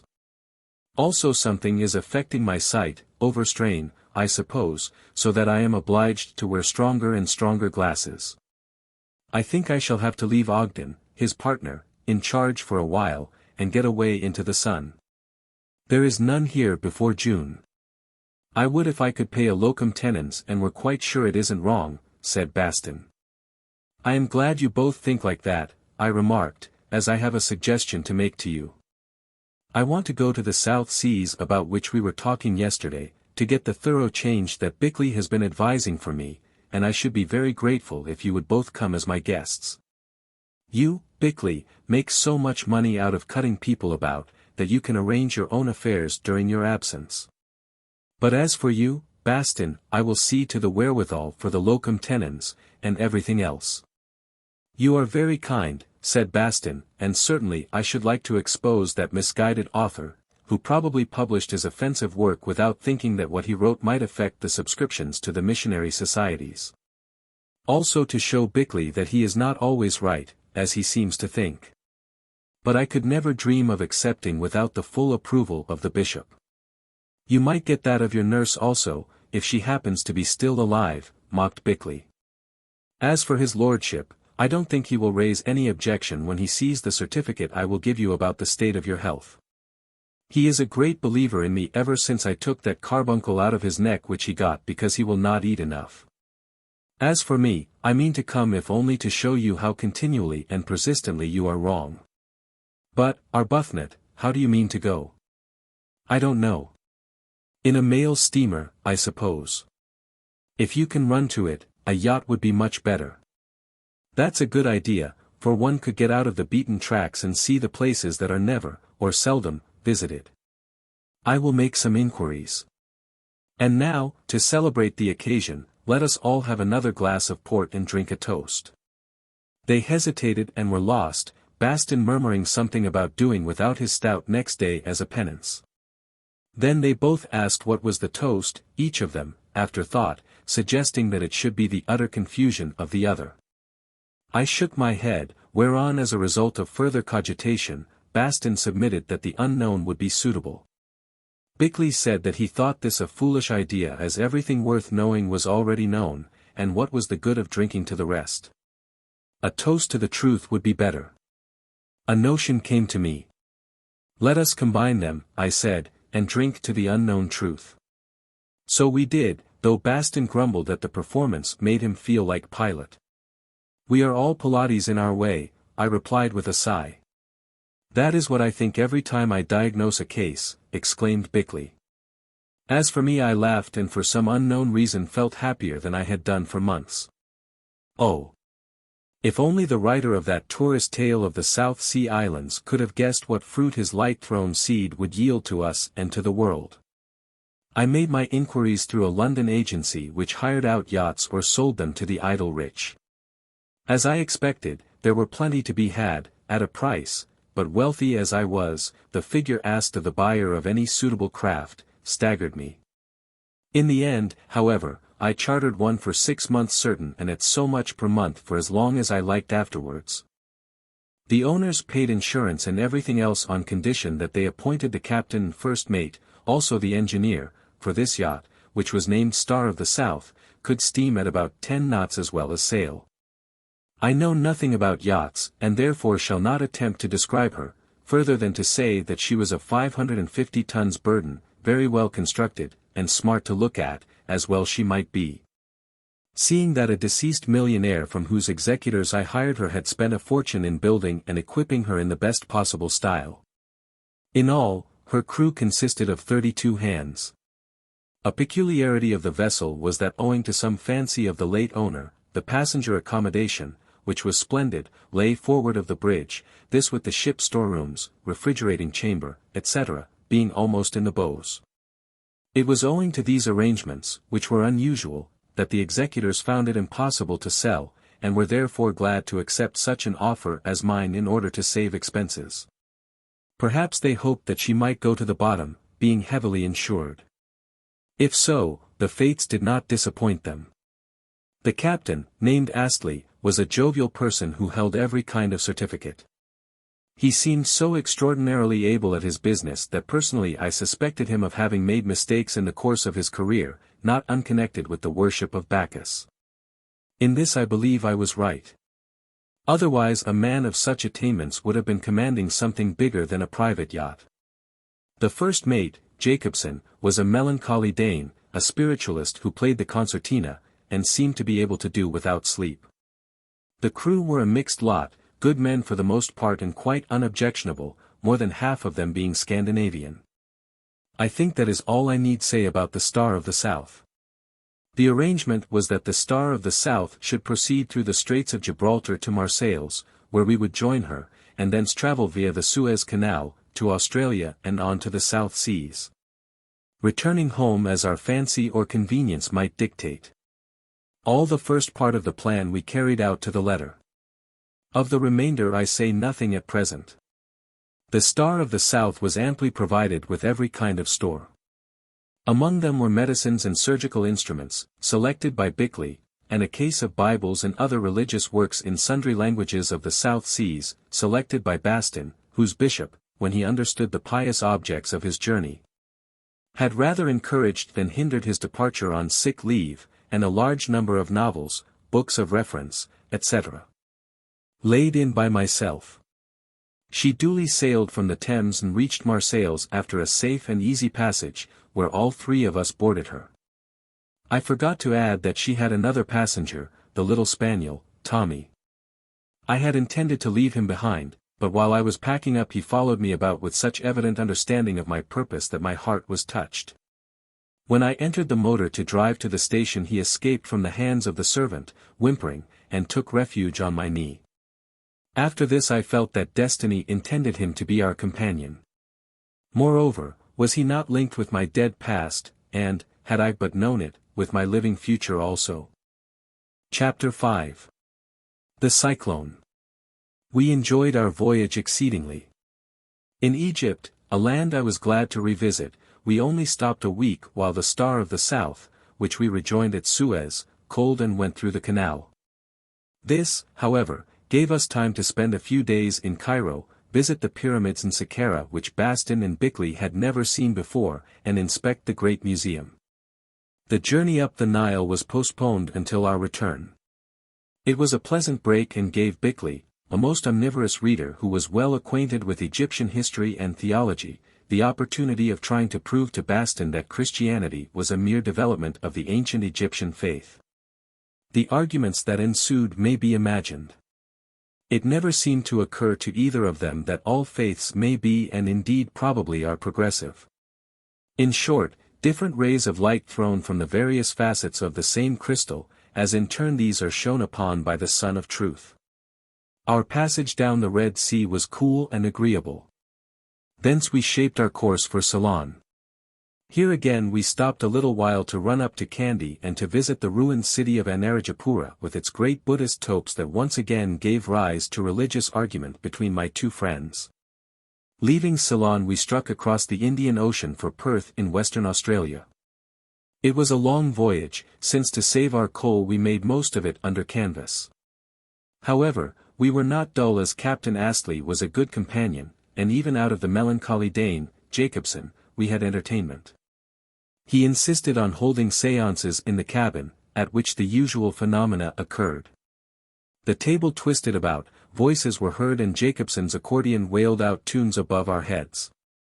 These happenings drove Bickley to a kind of madness, for here were events which he could not explain.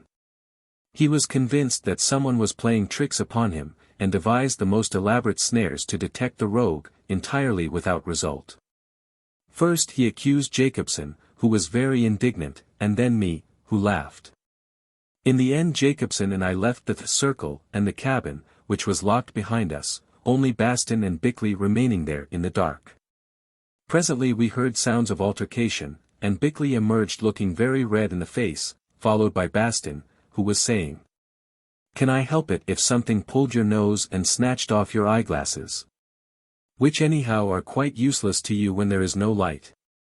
Again, is it possible for me, sitting on the other side of that table, to have placed the concertina on your head and made it play the national anthem, a thing that I have not the slightest idea how to do?" "Please do not try to explain," snapped Bickley. "I am perfectly aware that you deceived me somehow, which no doubt you think a good joke." "My dear fellow," I interrupted, "is it possible to imagine old Basil deceiving anyone?" "Why not?" snorted Bickley, seeing that he deceives himself from one year's end to the other. "I think," said Bastin, "that this is an unholy business and that we are both deceived by the devil. I will have no more to do with it," and he departed to his cabin, probably to say some appropriate prayers. After this the séances were given up but Jacobson produced an instrument called a planchette and with difficulty persuaded Bickley to try it, which he did after many precautions. The thing, a heart-shaped piece of wood mounted on wheels and with a pencil stuck at its narrow end, cantered about the sheet of paper on which it was placed, Bickley, whose hands rested upon it, staring at the roof of the cabin. Then it began to scribble and after a while stopped still. "Will the doctor look?" said Jacobson. "Perhaps the spirits have told him something." "Oh! Curse all this silly talk about spirits," exclaimed Bickley, as he arranged his eyeglasses and held up the paper to the light, for it was after dinner. He stared, then with an exclamation which I will not repeat, and a glance of savage suspicion at the poor Dane and the rest of us, threw it down and left the cabin. I picked it up and next moment was screaming with laughter. There on the top of the sheet was a rough but entirely recognizable portrait of Bickley with the accordion on his head, and underneath, written in a delicate, Italian female hand, absolutely different from his own. Were these words taken from one of St. Paul's epistles, Oppositions of Science falsely so called? Underneath them again in a scrawling, schoolboy fist, very like Bastin's, was inscribed, "Tell us how this is done, you silly doctor, who think yourself so clever." "It seems that the devil really can quote scripture," was Bastin's only comment, while Jacobson stared before him and smiled. Bickley never alluded to the matter, but for days afterwards I saw him experimenting with paper and chemicals, evidently trying to discover a form of invisible ink which would appear upon the application of the hand. As he never said anything about it, I fear that he failed. This planchette business had a somewhat curious ending. A few nights later Jacobson was working it and asked me to put a question. To oblige him I inquired on what day we should reach Fremantle, the port of Perth. It wrote an answer which, I may remark, subsequently proved to be quite correct.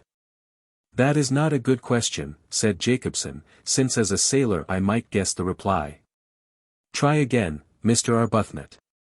Will anything remarkable happen on our voyage to the South Seas?" I inquired casually. The planchette hesitated a while, then wrote rapidly and stopped. Jacobson took up the paper and began to read the answer aloud. To A, B the D, and B the C, the most remarkable things will happen that have happened to men living in the world.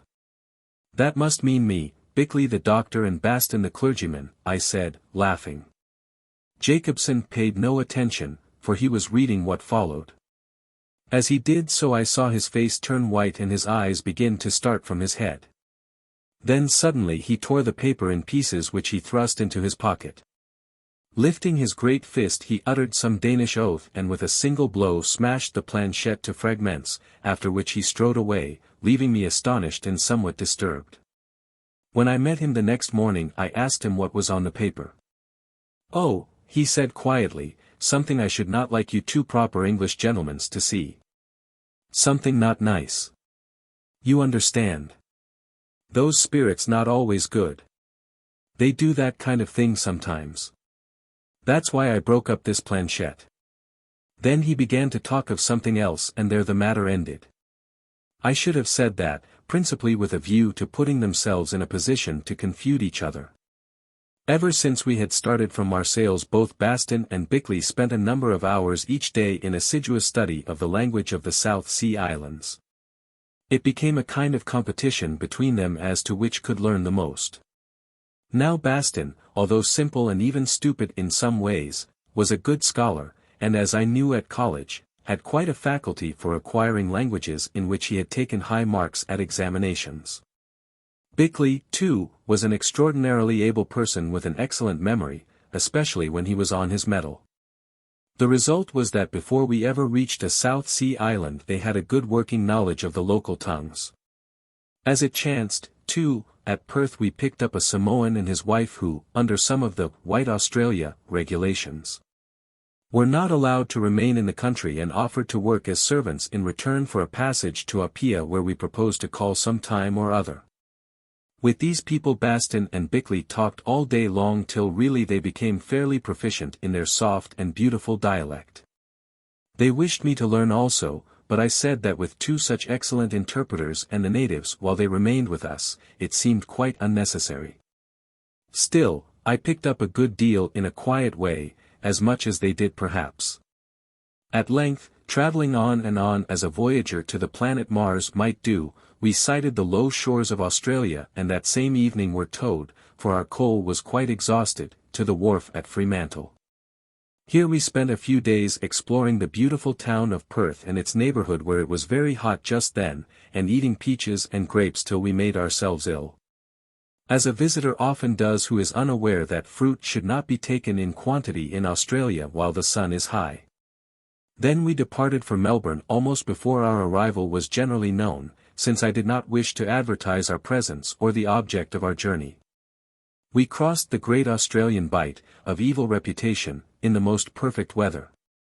Indeed it might have been a mill pond, and after a short stay at Melbourne, went on to Sydney, where we coaled again and laid in supplies.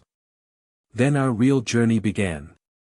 The plan we laid out was to sail to Suva in Fiji, about 1,700 miles away, and after a stay there, on to Hawaii or the Sandwich Islands, stopping perhaps at the Phoenix Islands and the Central Polynesian Sporades, such as Christmas and Fanning Isles. Then we proposed to turn south again through the Marshall Archipelago and the Caroline Islands, and so on to New Guinea and the Coral Sea. Particularly did we wish to visit Easter Island on account of its marvelous sculptures that are supposed to be the relics of a prehistoric race. In truth, however, we had no fixed plan except to go wherever circumstance and chance might take us. Chance, I may add, or something else, took full advantage of its opportunities. We came to Suva in safety and spent a while in exploring the beautiful Fiji Isles where both Bastin and Bickley made full inquiries about the work of the missionaries. Each of them drawing exactly opposite conclusions from the same set of admitted facts. Thence we steamed to Samoa and put our two natives ashore at Apia, where we procured some coal. We did not stay long enough in these islands to investigate them, however, because persons of experience there assured us from certain familiar signs that one of the terrible hurricanes with which they are afflicted was due to arrive shortly and that we should do well to put ourselves beyond its reach. So having coaled and watered we departed in a hurry. Up to this time I should state we had met with the most wonderful good fortune in the matter of weather, so good indeed that never on one occasion since we left M.R.S. had we been obliged to put the fiddles on the tables. With the superstition of a sailor, Captain Astley, when I alluded to the matter, shook his head, saying that doubtless we should pay for it later on, since luck never goes all the way and cyclones were reported to be about. Here I must tell that after we were clear of Apia, it was discovered that the Danish mate, who was believed to be in his cabin unwell from something he had eaten, was missing. The question arose whether we should put back to find him, as we supposed that he had made a trip inland and met with an accident, or been otherwise delayed. I was in favor of doing so, though the captain, thinking of the threatened hurricane, shook his head and said that Jacobsen was a queer fellow who might just as well have gone overboard as anywhere else, if he thought he heard the spirits, of whom he was so fond, calling him. While the matter was still in suspense, I happened to go into my own stateroom, and there, stuck in the looking-glass, saw an envelope in the Dane's handwriting addressed to myself. On opening it I found another sealed letter, unaddressed, also a note that ran as follows. Honored Sir, you will think very badly of me for leaving you. But the enclosed, which I implore you not to open until you have seen the last of the Star of the South, will explain my reason and I hope clear my reputation. I thank you again and again for all your kindness and pray that the spirits who rule the world may bless and preserve you, also the doctor and Mr. Bastin. This letter, which left the fate of Jacobsen quite unsolved, for it might mean either that he had deserted or drowned himself, I put away with the enclosure in my pocket. Of course there was no obligation on me to refrain from opening the letter, but I shrank from doing so both from some kind of sense of honor and, to tell the truth, for fear of what it might contain. I felt that this would be disagreeable.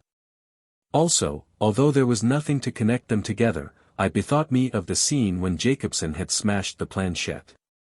On my return to the deck I said nothing whatsoever about the discovery of the letter, but only remarked that on reflection I had changed my mind and agreed with the captain that it would be unwise to attempt to return in order to look for Jacobsen. So the boatswain, a capable individual who had seen better days, was promoted to take his watches, and we went on as before. How curiously things come about in the world! For nautical reasons that were explained to me, but which I will not trouble to set down, if indeed I could remember them, I believe that if we had returned to Apia we should have missed the great gale and subsequent cyclone. And with these much else. But it was not so fated. It was on the fourth day, when we were roughly 700 miles or more north of Samoa, that we met the edge of this gale about sundown. The captain put on steam in the hope of pushing through it, but that night we dined for the first time with the fiddles on, and by 11 o'clock it was as much as one could do to stand in the cabin, while the water was washing freely over the deck. Fortunately, however, the wind veered more aft of us, so that by putting about her head a little, seamen must forgive me if I talk of these matters as a landlubber, we ran almost before the wind, though not quite in the direction that we wished to go. When the light came it was blowing very hard indeed, and the sky was utterly overcast, so that we got no glimpse of the sun, or of the stars on the following night. Unfortunately, there was no moon visible. Indeed, if there had been I do not suppose that it would have helped us because of the thick pall of clouds. For quite 72 hours we ran on beneath bare poles before that gale. The little vessel behaved splendidly, riding the seas like a duck, but I could see that Captain Astley was growing alarmed. When I said something complimentary to him about the conduct of the Star of the South, he replied that she was forging ahead all right, but the question was, where to? He had been unable to take an observation of any sort since we left Samoa. Both his patent logs had been carried away, so that now only the compass remained, and he had not the slightest idea where we were in that great ocean studded with atolls and islands. I asked him whether we could not steam back to our proper course, but he answered that to do so he would have to travel dead in the eye of the gale, and he doubted whether the engines would stand it. Also there was the question of coal to be considered. However, he had kept the fires going and would do what he could if the weather moderated. That night during dinner, which now consisted of tinned foods and whiskey and water, for the seas had got to the galley fire, suddenly the gale dropped, whereat we rejoiced exceedingly. The captain came down into the saloon very white and shaken, I thought, and I asked him to have a nip of whiskey to warm him up, and to celebrate our good fortune in having run out of the wind. He took the bottle and, to my alarm, poured out a full half-tumbler of spirit, which he swallowed undiluted in 2 or 3 gulps. "That's better," he said with a hoarse laugh. "But man, what is it you are saying about having run out of the wind? Look at the glass." "We have," said Bastin, "and it is wonderfully steady. About 29 degrees or a little over, which it has been for the last 3 days." Again Astley laughed in a mirthless fashion, as he answered. "Oh, that thing. That's the passenger's glass. I told the steward to put it out of gear so that you might not be frightened. It is an old trick. Look at this," and he produced one of the portable variety out of his pocket. We looked, and it stood somewhere between 27 degrees and 28 degrees. "That's the lowest glass I ever saw in the Polynesian or any other seas during 30 years. It's right, too, for I have tested it by 3 others," he said. "What does it mean?" I asked rather anxiously. "South Sea cyclone of the worst breed," he replied. "That cursed Dane knew it was coming and that's why he left the ship. Pray as you never prayed before," and again he stretched out his hand towards the whiskey bottle. But I stepped between him and it, shaking my head. Thereon he laughed for the 3rd time and left the cabin. Though I saw him once or twice afterwards, these were really the last words of intelligible conversation that I ever had with Captain Astley. "It seems that we are in some danger," said Bastin, in an unmoved kind of way.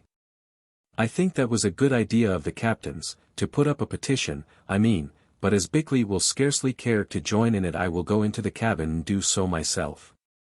Bickley snorted, then said, "Confound that captain. Why did he play such a trick upon us about the barometer? Humphrey, I believe he had been drinking." "So do I," said, looking at the whiskey bottle.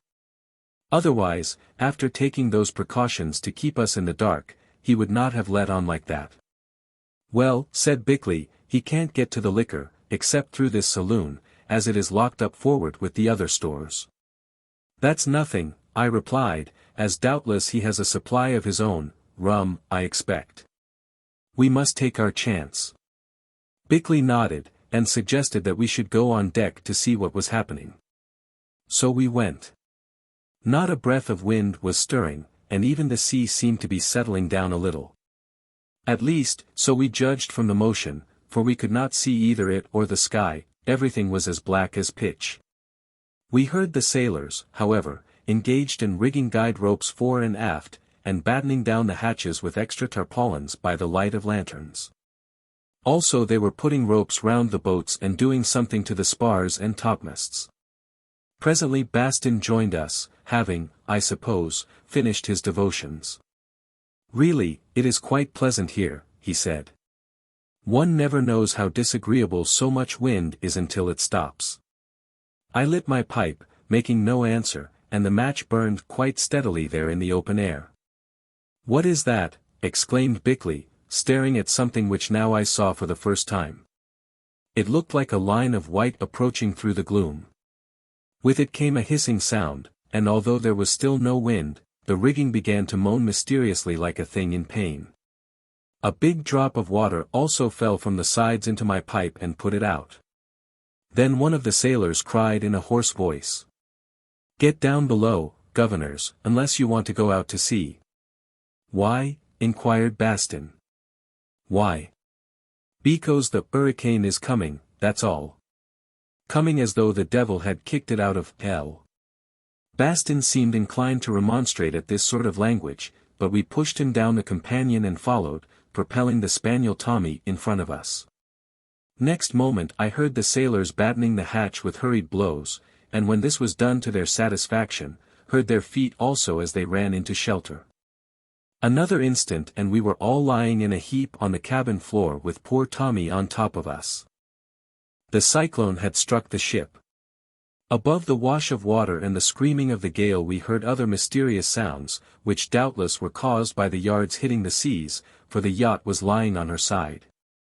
I thought that all was over, but presently there came a rending, crashing noise.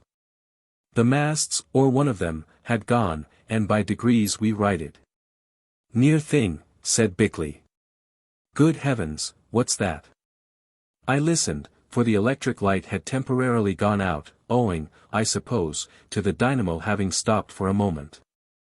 A most unholy and hollow sound was rising from the cabin floor. It might have been caused by a bullock with its windpipe cut, trying to get its breath and groaning. Then the light came on again and we saw Bastin lying at full length on the carpet. "He's broken his neck or something," I said. Bickley crept to him and having looked, sang out. "It's all right. He's only seasick. I thought it would come to that if he drank so much tea." "Seasick," I said faintly, "seasick." "That's all," said Bickley. "The nerves of the stomach acting on the brain or vice versa, that is, if Bastin has a brain," he added sotto voce. "Oh," groaned the prostrate clergyman. "I wish that I were dead." "Don't trouble about that," answered Bickley. "I expect you soon will be. Here, drink some whiskey, you donkey." Bastin sat up and obeyed, out of the bottle, for it was impossible to pour anything into a glass, with results too dreadful to narrate. "I call that a dirty trick," he said presently, in a feeble voice, glowering at Bickley. "I expect I shall have to play you a dirtier before long, for you are a pretty bad case, old fellow." As a matter of fact he had, for once Bastin had begun really we thought that he was going to die. Somehow we got him into his cabin, which opened off the saloon, and as he could drink nothing more, Bickley managed to inject morphia or some other compound into him, which made him insensible for a long while. "He must be in a poor way," he said, for the needle went more than 1/4 of an inch into him, and he never cried out or stirred.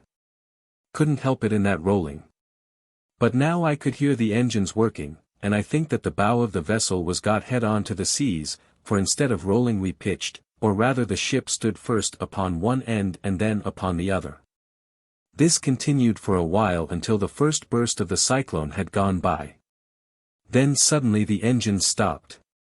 I suppose that they had broken down, but I never learned, and we seemed to veer about, nearly sinking in the process, and to run before the hurricane at terrific speed.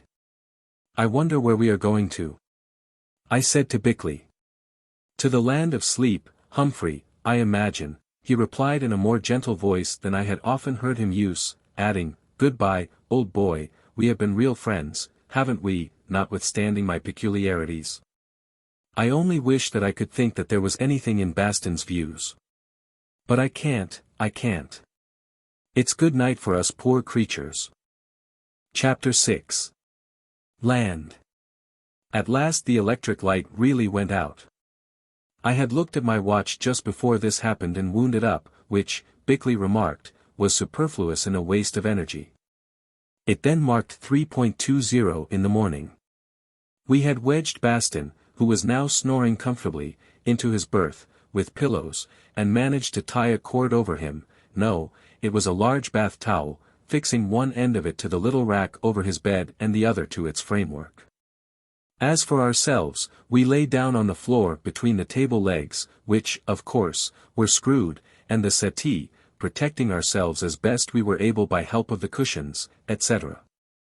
Between two of which we thrust the terrified Tommy who had been sliding up and down the cabin floor. Thus we remained, expecting death every moment till the light of day, a very dim light, struggling through a porthole of which the iron cover had somehow been wrenched off. Or perhaps it was never shut, I do not remember. About this time there came a lull in the hellish, howling hurricane, the fact being, I suppose, that we had reached the center of the cyclone. I suggested that we should try to go on deck and see what was happening. So we started, only to find the entrance to the companion so faithfully secured that we could not by any means get out. We knocked and shouted, but no one answered. My belief is that at this time everyone on the yacht except ourselves had been washed away and drowned. Then we returned to the saloon, which, except for a little water trickling about the floor, was marvelously dry, and, being hungry, retrieved some bits of food and biscuit from its corners and ate.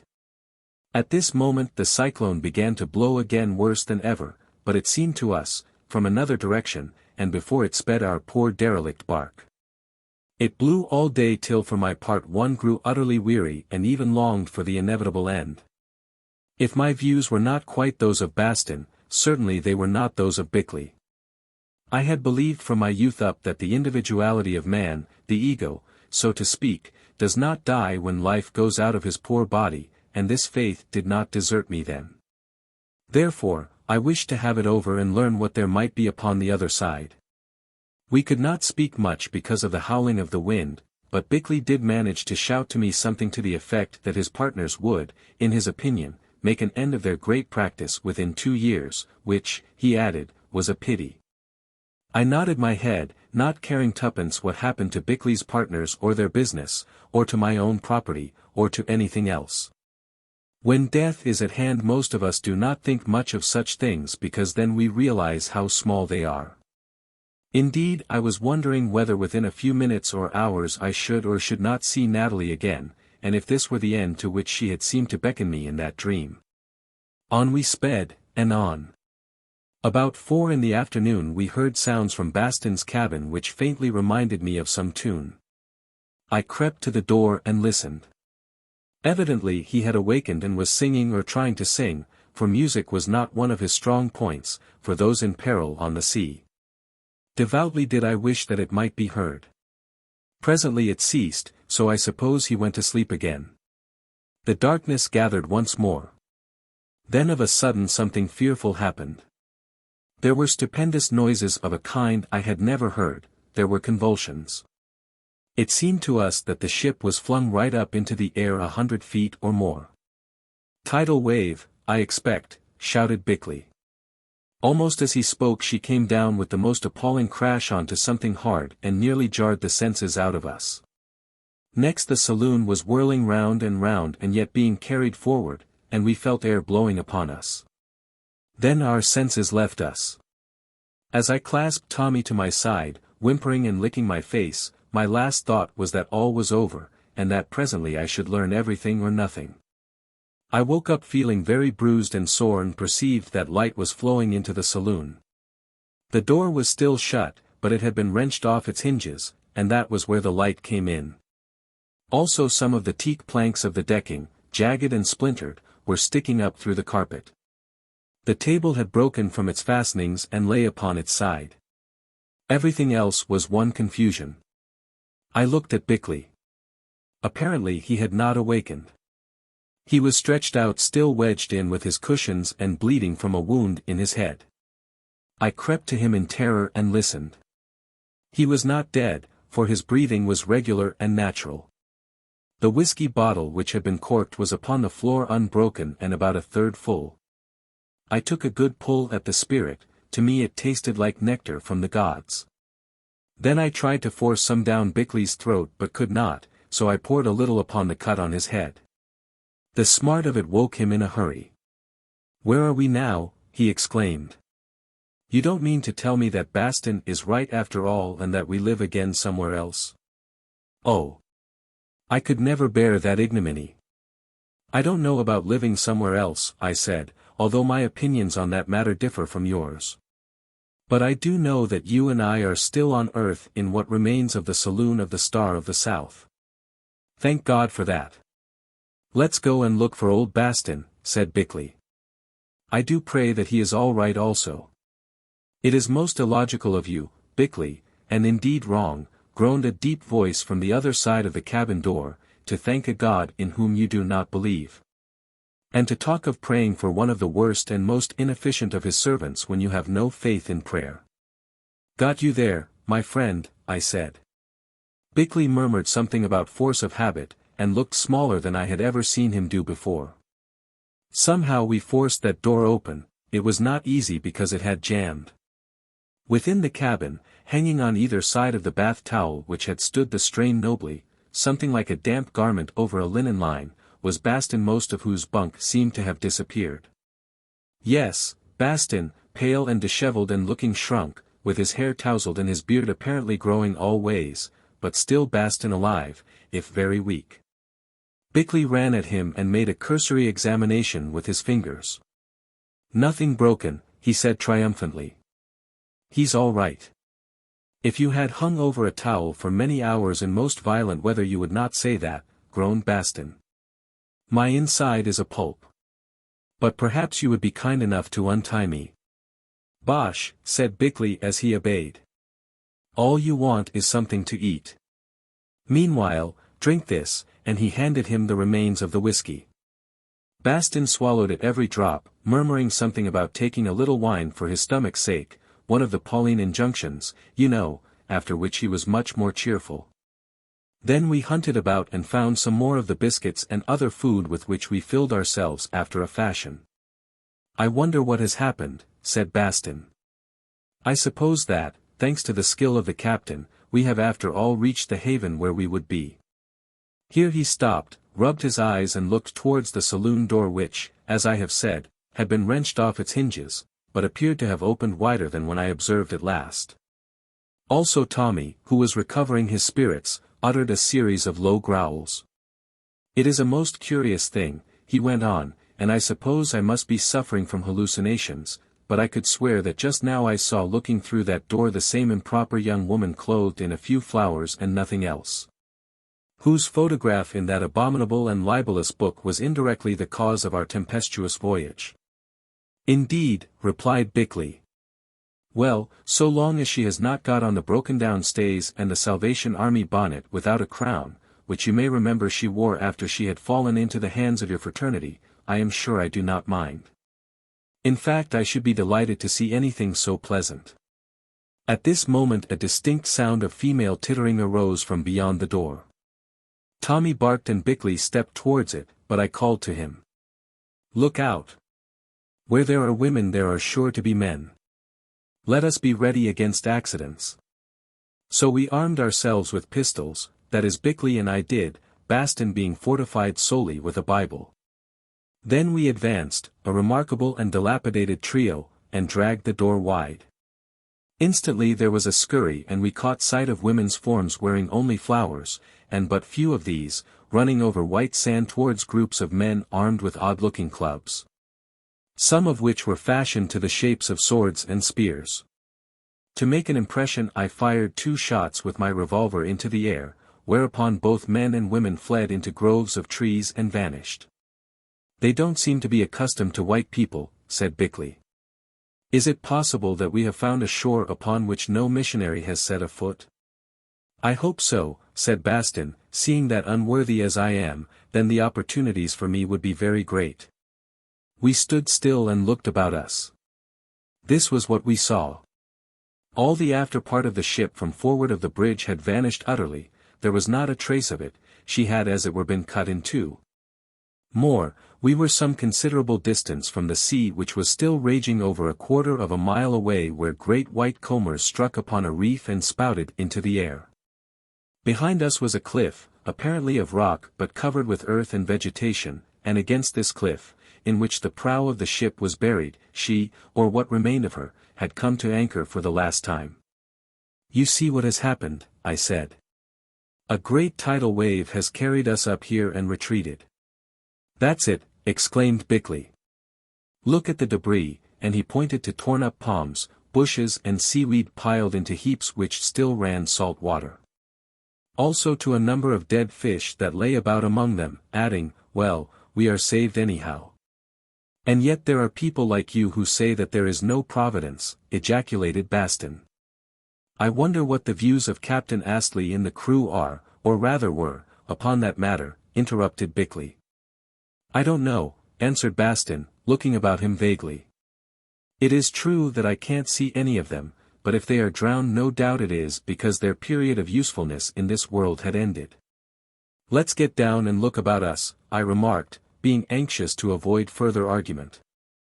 So we scrambled from the remnant of the ship, like Noah descending out of the ark, as Bastin said, onto the beach beneath, where Tommy rushed to and fro, gambling for joy.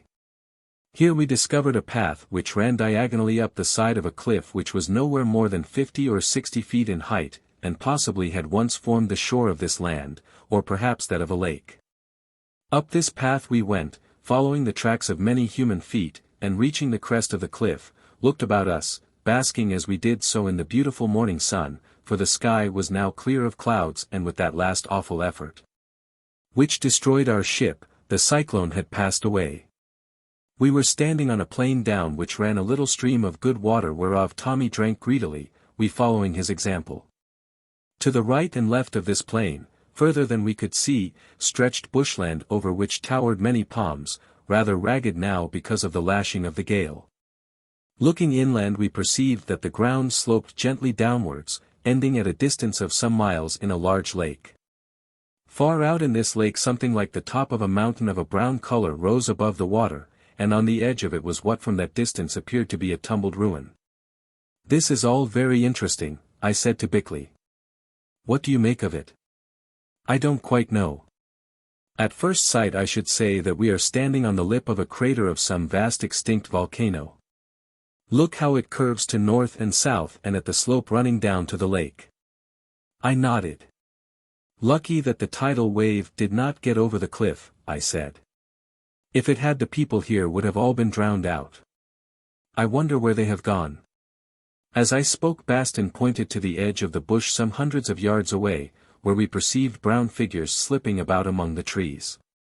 I suggested that we should go back to the mouth of our path, so as to have a line of retreat open in case of necessity, and await events. So we did, and there stood still. By degrees the brown figures emerged onto the plain to the number of some hundreds, and we saw that they were both male and female. The women were clothed in nothing except flowers and a little girdle. The men were all armed with wooden weapons and also wore a girdle but no flowers. The children, of whom there were many, were quite naked. Among these people we observed a tall person clothed in what seemed to be a magnificent feather cloak, and, walking around and about him, a number of grotesque forms adorned with hideous masks and basket-like headdresses that were surmounted by plumes. The king or chief and his priests or medicine men. "This is splendid," said Bickley triumphantly. Bastin also contemplated them with enthusiasm as raw material upon which he hoped to get to work. By degrees and very cautiously they approached us. To our joy, we perceived that behind them walked several young women who bore wooden trays of food or fruit.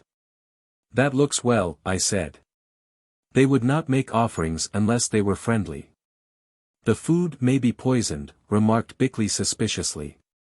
The crowd advanced, we standing quite still looking as dignified as we could, I as the tallest in the middle, with Tommy sitting at my feet. When they were about 25 yards away, however, that wretched little dog caught sight of the masked priests. He growled and then rushed at them barking, his long black ears flapping as he went. The effect was instantaneous. One and all they turned and fled precipitately, who evidently had never before seen a dog and looked upon it as a deadly creature. Yes, even the tall chief and his masked medicine men fled like hares pursued by Tommy, who bit one of them in the leg, evoking a terrific howl. I called him back and took him into my arms. Seeing that he was safe for a while the crowd reformed and once again advanced. As they came we noted that they were a wonderfully handsome people, tall and straight with regularly shaped features and nothing of the Negro about them. Some of the young women might even be called beautiful, though those who were elderly had become corpulent. The feather-clothed chief, however, was much disfigured by a huge growth with a narrow stalk to it that hung from his neck and rested on his shoulder. "I'll have that off him before he is a week older," said Bickley, surveying this deformity with great professional interest. On they came, the girls with the platters walking ahead. On one of these were what looked like joints of baked pork, on another some plantains and pear-shaped fruits. They knelt down and offered these to us. We contemplated them for a while. Then Bickley shook his head and began to rub his stomach with appropriate contortions. Clearly they were quick-minded enough, for they saw the point. At some words the girls brought the platters to the chief and others, who took from them portions of the food at hazard and ate them to show that it was not poisoned, we watching their throats the while to make sure that it was swallowed. Then they returned again and we took some of the food, though only Bickley ate, because, as I pointed out to him, being a doctor who understood the use of antidotes, clearly he should make the experiment. However, nothing happened. Indeed he said that it was very good. After this there came a pause. Then suddenly Bastin took up his parable in the Polynesian tongue which, to a certain extent, he had acquired with so much pains. "What is this place called?" he asked slowly and distinctly, pausing between each word. His audience shook their heads and he tried again, putting the accents on different syllables. "Behold." Some bright spirit understood him and answered. "Orofena." "That means a hill, or an island, or a hill in an island," whispered Bickley to me. "Who is your god?" asked Bastin again. The point seemed one upon which they were a little doubtful, but at last the chief answered, "Oro. He who fights." "In other words, Mars," said Bickley. "I will give you a better one," said Bastin in the same slow fashion. Thinking that he referred to himself, these children of nature contemplated his angular form doubtfully and shook their heads. Then, for the first time, one of the men who was wearing a mask and a wicker crate on his head, spoke in a hollow voice, saying, "If you try, Oro will eat you up." "Head priest," said Bickley, nudging me. "Old Bastin had better be careful or he will get his teeth into him and call them Oros." Another pause, after which the man in a feather cloak with the growth on his neck that a servant was supporting, said, "I am Marama, the chief of Orofena. We have never seen men like you before, if you are men. What brought you here, and with you that fierce and terrible animal, or evil spirit which makes a noise and bites?" Now Bickley pretended to consult me, who stood brooding and majestic, that is, if I can be majestic. I whispered something and he answered. "The gods of the wind and the sea." "What nonsense," ejaculated Bastin, "there are no such things." "Shut up," I said, "we must use similes here," to which he replied. "I don't like similes that tamper with the truth." "Remember Neptune and Aeolus," I suggested, and he lapsed into consideration of the point. "We knew that you were coming," said Marama. "Our doctors told us all about you a moon ago. But we wish that you would come more gently, as you nearly washed away our country." After looking at me, Bickley replied, "How thankful should you be that in our kindness we have spared you." "What do you come to do?" inquired Marama again. After the usual formula of consulting me, Bickley answered. "We come to take that mountain," he meant lump, "off your neck and make you beautiful, also to cure all the sickness among your people." "And I come," broke in Bastin, "to give you new hearts." These announcements evidently caused great excitement. After consultation, Marama answered. "We do not want new hearts, as the old ones are good, but we wish to be rid of lumps and sicknesses. If you can do this, we will make you gods and worship you and give you many wives." Here Bastin held up his hands in horror. "When will you begin to take away the lumps?" "Tomorrow," said Bickley. "But learn that if you try to harm us, we will bring another wave which will drown all your country." Nobody seemed to doubt our capacities in this direction, but one inquiring spirit in a wicker crate did ask how it came about that if we controlled the ocean we had arrived in half a canoe instead of a whole one. Bickley replied to the effect that it was because the gods always traveled in half canoes to show their higher nature, which seemed to satisfy everyone. Then we announced that we had seen enough of them for that day and would retire to think. Meanwhile we should be obliged if they would build us a house and keep us supplied with whatever food they had. "Do the gods eat?" asked the skeptic again. "That fellow is a confounded radical," I whispered to Bickley. "Tell him that they do when they come to Orofena."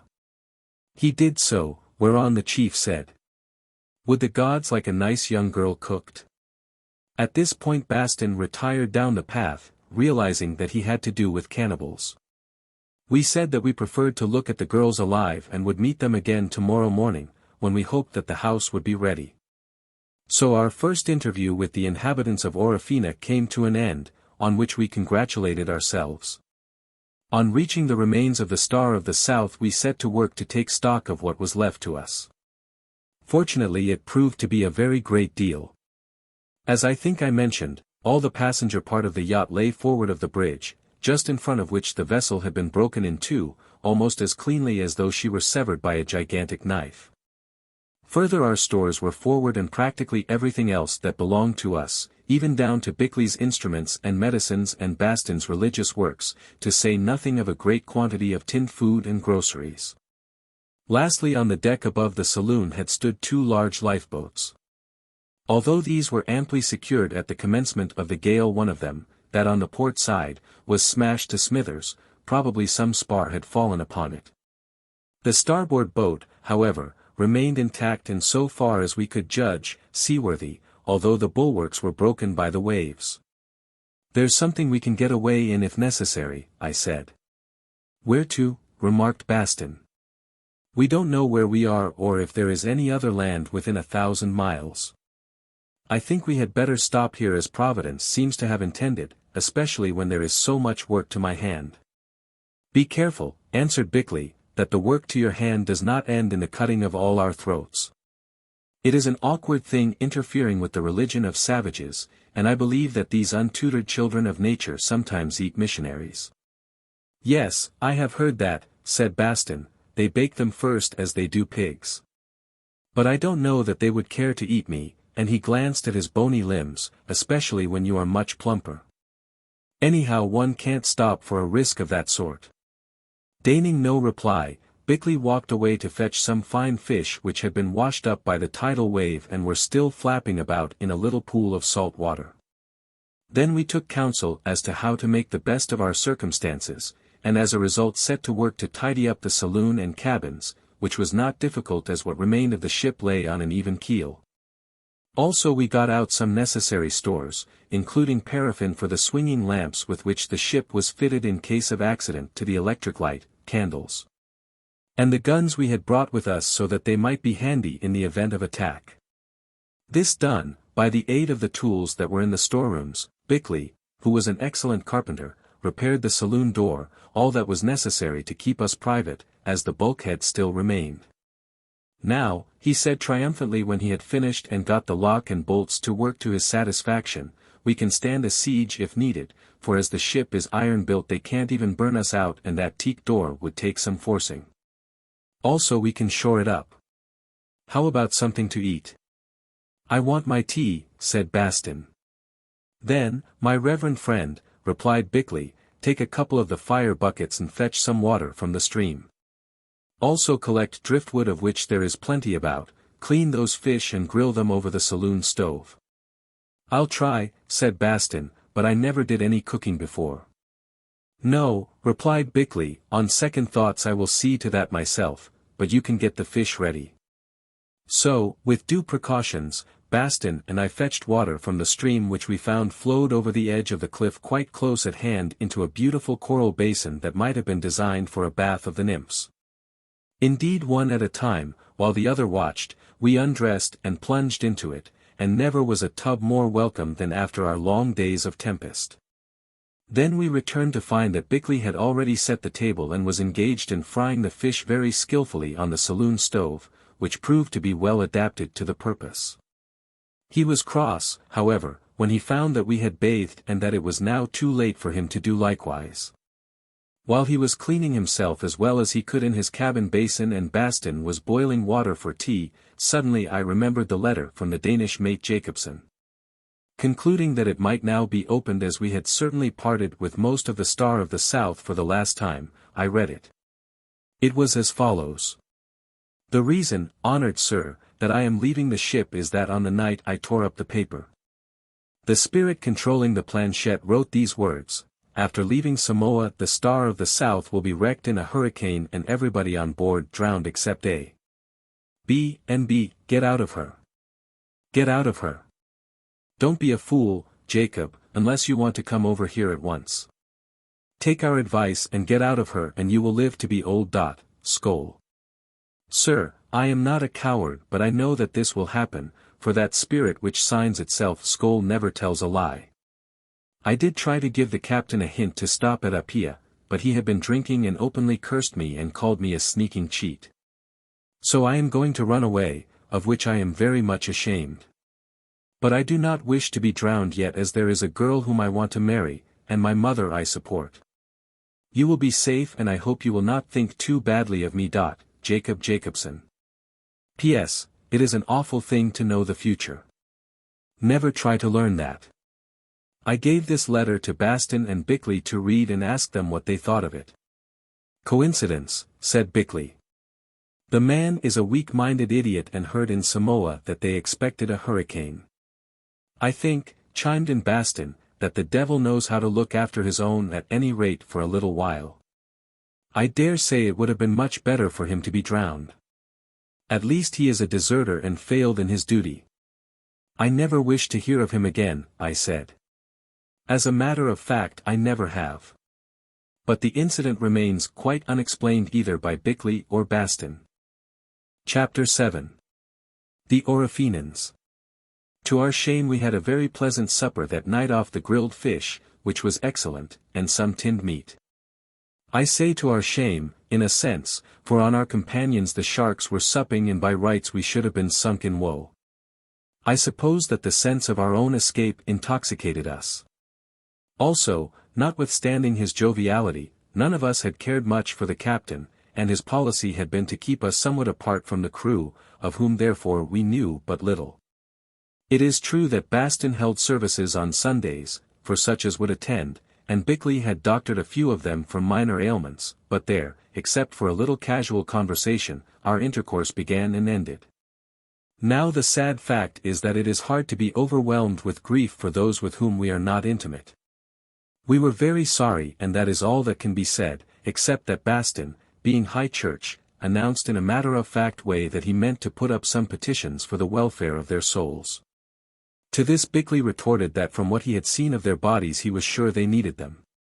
Yes, it was a pleasant supper, not made less so by a bottle of champagne which Bickley and I shared. Bastin stuck to his tea, not because he did not like champagne, but because, as he explained, having now come in contact with the heathen it would never do for him to set them an example in the use of spirituous liquors. However much we may differ, Bastin, I respect you for that sentiment, commented Bickley. I don't know why you should, answered Bastin, but if so, you might follow my example. That night we slept like logs, trusting to our teak door which we barricaded, and to Tommy, who was a most excellent watchdog, to guard us against surprise. At any rate we took the risk. As a matter of fact, nothing happened, though before dawn Tommy did growl a good deal, for I heard him, but as he sank into slumber again on my bed, I did not get up. In the morning I found from fresh footprints that 2 or 3 men had been prowling about the ship, though at a little distance. We rose early, and taking the necessary precautions, bathed in the pool. Then we breakfasted, and having filled every available receptacle with water, which took us a long time as these included a large tank that supplied the bath, so that we might have at least a week's supply in case of siege. We went on deck and debated what we should do. In the end we determined to stop where we were and await events, because, as I pointed out, it was necessary that we should discover whether these natives were hostile or friendly. In the former event we could hold our own on the ship, whereas away from it we must be overwhelmed, in the latter there was always time to move inland. About 10 o'clock when we were seated on stools smoking, with our guns by our side, for here, owing to the overhanging cliff in which it will be remembered the prow of the ship was buried, we could not be reached by missiles thrown from above, we saw numbers of the islanders advancing upon us along the beach on either side. They were preceded as before by women who bore food on platters and in baskets. These people, all talking excitedly and laughing after their fashion, stopped at a distance, so we took no notice of them. Presently Marama, clad in his feather cloak, and again accompanied by priests or medicine men, appeared walking down the path on the cliff face, and, standing below, made salutations and entered into a conversation with us of which I give the substance, that is, so far as we could understand it. He reproached us for not having come to him as he expected we would do. We replied that we preferred to remain where we were until we were sure of our greeting and asked him what was the position. He explained that only once before, in the time of his grandfather, had any people reached their shores, also during a great storm as we had done. They were dark-skinned men like themselves, 3 of them, but whence they came was never known, since they were at once seized and sacrificed to the god Oro, which was the right thing to do in such a case. We asked whether he would consider it right to sacrifice us. He replied, Certainly, unless we were too strong, being gods ourselves, or unless an arrangement could be concluded. We asked, what arrangement?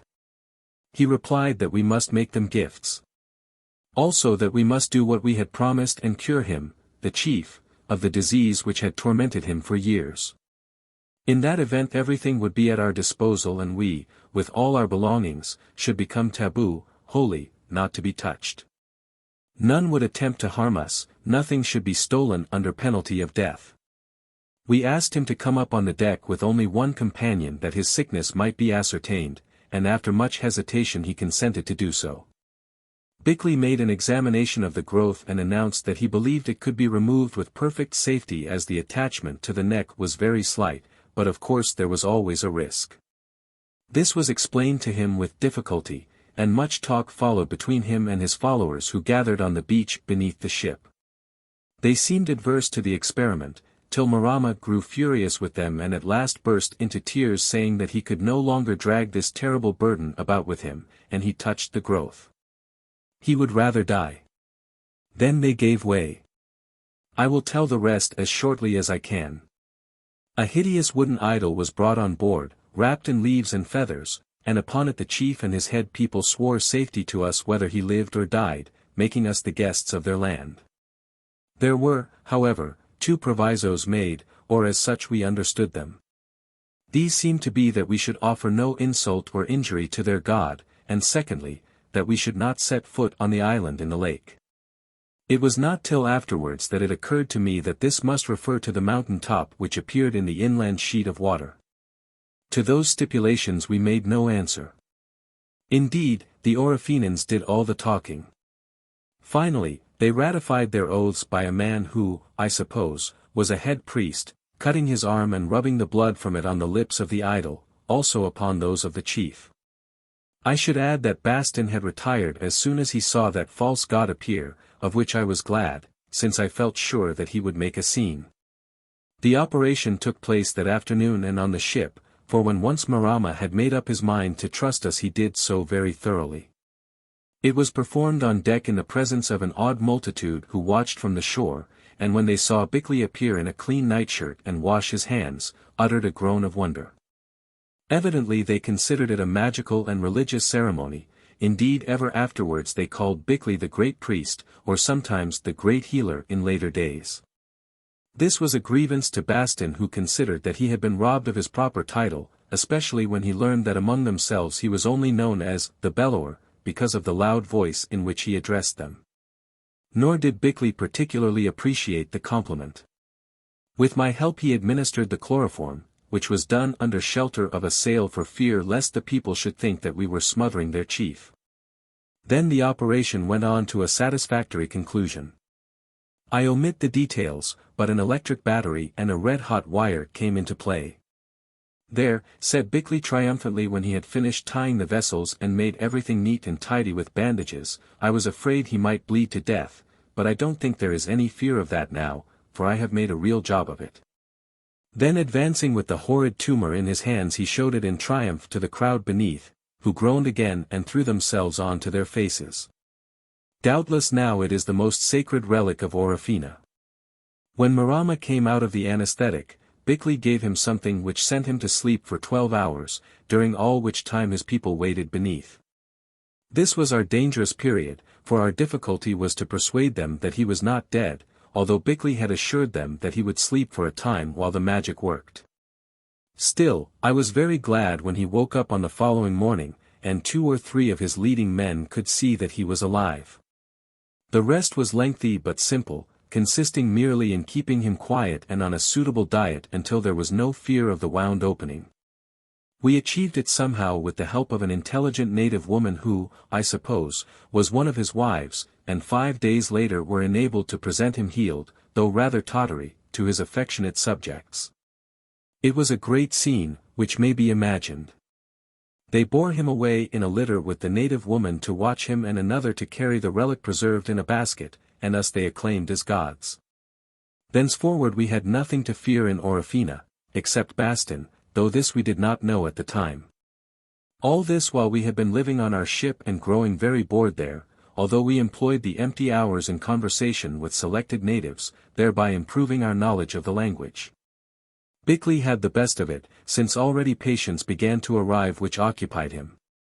One of the first was that man whom Tommy had bitten. He was carried to us in an almost comatose state, suffering apparently from the symptoms of snake poisoning. Afterward it turned out that he conceived Tommy to be a divine but most venomous lizard that could make a very horrible noise, and began to suffer as one might do from the bite of such a creature.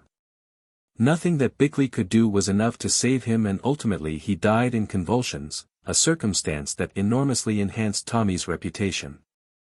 To tell the truth, we took advantage of it to explain that Tommy was in fact a supernatural animal. A sort of tame demon which only harmed people who had malevolent intentions towards those he served, or who tried to steal any of their possessions or to intrude upon them at inconvenient hours, especially in the dark. So terrible was he, indeed, that even the skill of the great priest, i.e., Bickley, could not avail to save any whom once he had bitten in his rage. Even to be barked at by him was dangerous and conveyed a curse that might last for generations. All this we set out when Bastin was not there.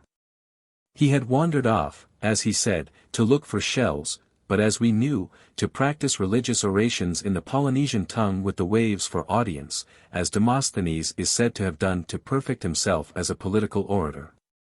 Personally, I admit that I relied more on the terrors of Tommy to safeguard us from theft and other troubles than I did upon those of the native taboo and the priestly oaths. The end of it all was that we left our ship, having padlocked up the door. The padlock, we explained, was a magical instrument that bit worse than Tommy, and moved inland in a kind of triumphal procession. Priests and singers going before, the Orofenans sang extremely well, and minstrels following after playing upon instruments like flutes, while behind came the bearers carrying such goods as we needed. They took us to a beautiful place in a grove of palms on a ridge where grew many breadfruit trees, that commanded a view of the ocean upon one side and of the lake with the strange brown mountain top on the other. Here in the midst of the native gardens we found that a fine house had been built for us of a kind of mud brick and thatched with palm leaves, surrounded by a fenced courtyard of beaten earth and having wide overhanging verandas. A very comfortable place indeed in that delicious climate. In it we took up our abode, visiting the ship occasionally to see that all was well there, and awaiting events. For Bickley these soon began to happen in the shape of an ever-increasing stream of patients. The population of the island was considerable, anything between 5 and 10,000, so far as we could judge, and among these of course there were a number of sick. Ophthalmia, for instance, was a prevalent disease, as were the growths such as Marama had suffered from, to say nothing of surgical cases and those resulting from accident or from nervous ailments. With all of these Bickley was called upon to deal, which he did with remarkable success by help of his books on tropical diseases and his ample supplies of medical necessaries. At first he enjoyed it very much, but when we had been established in the house for about 3 weeks he remarked, after putting in a solid 10 hours of work, that for all the holiday he was getting he might as well be back at his old practice. With the difference that there he was earning several thousands a year. Just then a poor woman arrived with a baby in convulsions to whose necessities he was obliged to sacrifice his supper, after which came a man who had fallen from a palm tree and broken his leg. Nor did I escape, since having somehow or other established a reputation for wisdom, as soon as I had mastered sufficient of the language, every kind of naughty case was laid before me for decision. In short, I became a sort of chief justice, not an easy office as it involved the acquirement of the native law which was intricate and peculiar, especially in matrimonial cases. At these oppressive activities Bastin looked on with a gloomy eye. "You fellows seem very busy," he said one evening, "but I can find nothing to do. They don't seem to want me, and merely to set a good example by drinking water or tea while you swallow whiskey in their palm wine, or whatever it is very negative kind of work. Especially as I am getting tired of planting things in the garden and playing policeman round the wreck which nobody goes near. Even Tommy is better off, for at least he can bark and hunt rats."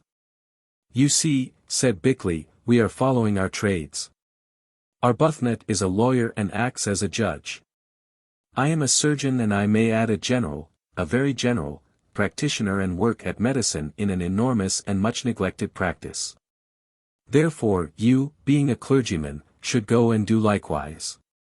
There are some 10,000 people here, but I do not observe that as yet you have converted a single one. Thus spoke Bickley in a light and unguarded moment with his usual object of what is known as, getting a rise, out of Bastin. Little did he guess what he was doing. Bastin thought a while ponderously, then said. It is very strange from what peculiar sources Providence sometimes sends inspirations. If wisdom flows from babes and sucklings, why should it not do so from the well of agnostics and mockers? There is no reason which I can see, scoffed Bickley, except that as a rule wells do not flow. Your jest is ill-timed and I may add foolish, continued Bastin. What I was about to add was that you have given me an idea, as it was no doubt intended that you should do. I will, metaphorically speaking, gird up my loins and try to bear the light into all this heathen blackness. Then it is one of the first you ever had, old fellow. But what's the need of girding up your loins in this hot climate? Inquired Bickley with innocence. Pajamas and that white and green umbrella of yours would do just as well. Bastin vouchsafed no reply and sat for the rest of that evening plunged in deep thought. On the following morning he approached Marama and asked his leave to teach the people about the gods. The chief readily granted this, thinking, I believe, that he alluded to ourselves, and orders were issued accordingly. They were to the effect that Bastin was to be allowed to go everywhere unmolested and to talk to whom he would about what he would, to which all must listen with respect. Thus he began his missionary career in Orofena, working at it, good and earnest man that he was, in a way that excited even the admiration of Bickley. He started a school for children, which was held under a fine, spreading tree. These listened well, and being of exceedingly quick intellect soon began to pick up the elements of knowledge. But when he tried to persuade them to clothe their little naked bodies his failure was complete, although after much supplication some of the bigger girls did arrive with a chaplet of flowers, round their necks. Also he preached to the adults, and here again was very successful in a way, especially after he became more familiar with the language. They listened, to a certain extent they understood. They argued and put to poor Bastin the most awful questions such as the whole bench of bishops could not have answered. Still he did answer them somehow, and they politely accepted his interpretation of their theological riddles. I observed that he got on best when he was telling them stories out of the Old Testament, such as the account of the creation of the world and of human beings, also of the deluge, etc. Indeed one of their elders said, yes, this was quite true. They had heard it all before from their fathers, and that once the deluge had taken place round Orofena, swallowing up great countries, but sparing them because they were so good. Bastin, surprised, asked them who had caused the deluge. They replied, Oro, which was the name of their god, Oro who dwelt yonder on the mountain in the lake, and whose representation they worshipped in idols. He said that God dwelt in heaven, to which they replied with calm certainty. No, no, he dwells on the mountain in the lake, which was why they never dared to approach that mountain. Indeed it was only by giving the name Oro to the divinity and admitting that he might dwell in the mountain as well as everywhere else, that Bastin was able to make progress. Having conceded this, not without scruples, however, he did make considerable progress, so much, in fact, that I perceived that the priests of Oro were beginning to grow very jealous of him and of his increasing authority with the people. Bastin was naturally triumphant, and even exclaimed exultingly that within a year he would have half of the population baptized. Within a year, my dear fellow, said Bickley, you will have your throat cut as a sacrifice, and probably ours also. It is a pity, too, as within that time I should have stamped out ophthalmia and some other diseases in the island. Here, leaving Bastin and his good work aside for a while, I will say a little about the country. From information which I gathered on some journeys that I made and by inquiries from the chief Marama, who had become devoted to us, I found that Orofena was quite a large place. In shape the island was circular, a broad band of territory surrounding the great lake of which I have spoken, that in its turn surrounded a smaller island from which rose the mountain top. No other land was known to be near the shores of Orofena, which had never been visited by anyone except the strangers 100 years ago or so, who were sacrificed and eaten. Most of the island was covered with forest which the inhabitants lacked the energy, and indeed had no tools, to fell. They were an extremely lazy people and would only cultivate enough bananas and other food to satisfy their immediate needs. In truth, they lived mostly upon breadfruit and other products of the wild trees. Thus it came about that in years of scarcity through drought or climatic causes, which prevented the forest trees from bearing, they suffered very much from hunger. In such years hundreds of them would perish and the remainder resorted to the dreadful expedient of cannibalism. Sometimes, too, the shoals of fish avoided their shores, reducing them to great misery. Their only domestic animal was the pig, which roamed about half wild and in no great numbers, for they had never taken the trouble to breed it in captivity. Their resources, therefore, were limited, which accounted for the comparative smallness of the population, further reduced as it was by a wicked habit of infanticide practiced in order to lighten the burden of bringing up children. They had no traditions as to how they reached this land, their belief being that they had always been there but that their forefathers were much greater than they. They were poetical, and sang songs in a language which themselves they could not understand. They said that it was the tongue their forefathers had spoken. Also they had several strange customs of which they did not know the origin. My own opinion, which Bickley shared, was that they were in fact a shrunken and deteriorated remnant of some high race now coming to its end through age and interbreeding. About them indeed, notwithstanding their primitive savagery which in its qualities much resembled that of other Polynesians, there was a very curious air of antiquity. One felt that they had known the older world and its mysteries, though now both were forgotten. Also their language, which in time we came to speak perfectly, was copious, musical, and expressive in its idioms. One circumstance I must mention. In walking about the country I observed all over it enormous holes, some of them measuring as much as 100 yards across, with a depth of 50 feet or more, and this not on alluvial lands although there traces of them existed also, but in solid rock. What this rock was I do not know, as none of us were geologists, but it seemed to me to partake of the nature of granite. Certainly it was not coral like that on and about the coast, but of a primeval formation. When I asked Marama what caused these holes, he only shrugged his shoulders and said he did not know, but their fathers had declared that they were made by stones falling from heaven. This, of course, suggested meteorites to my mind. I submitted the idea to Bickley, who, in one of his rare intervals of leisure, came with me to make an examination. If they were meteorites, he said, of which a shower struck the earth in some past geological age, all life must have been destroyed by them and their remains ought to exist at the bottom of the holes. To me they look more like the effect of high explosives, but that, of course, is impossible, though I don't know what else could have caused such craters. Then he went back to his work, for nothing that had to do with antiquity interested Bickley very much.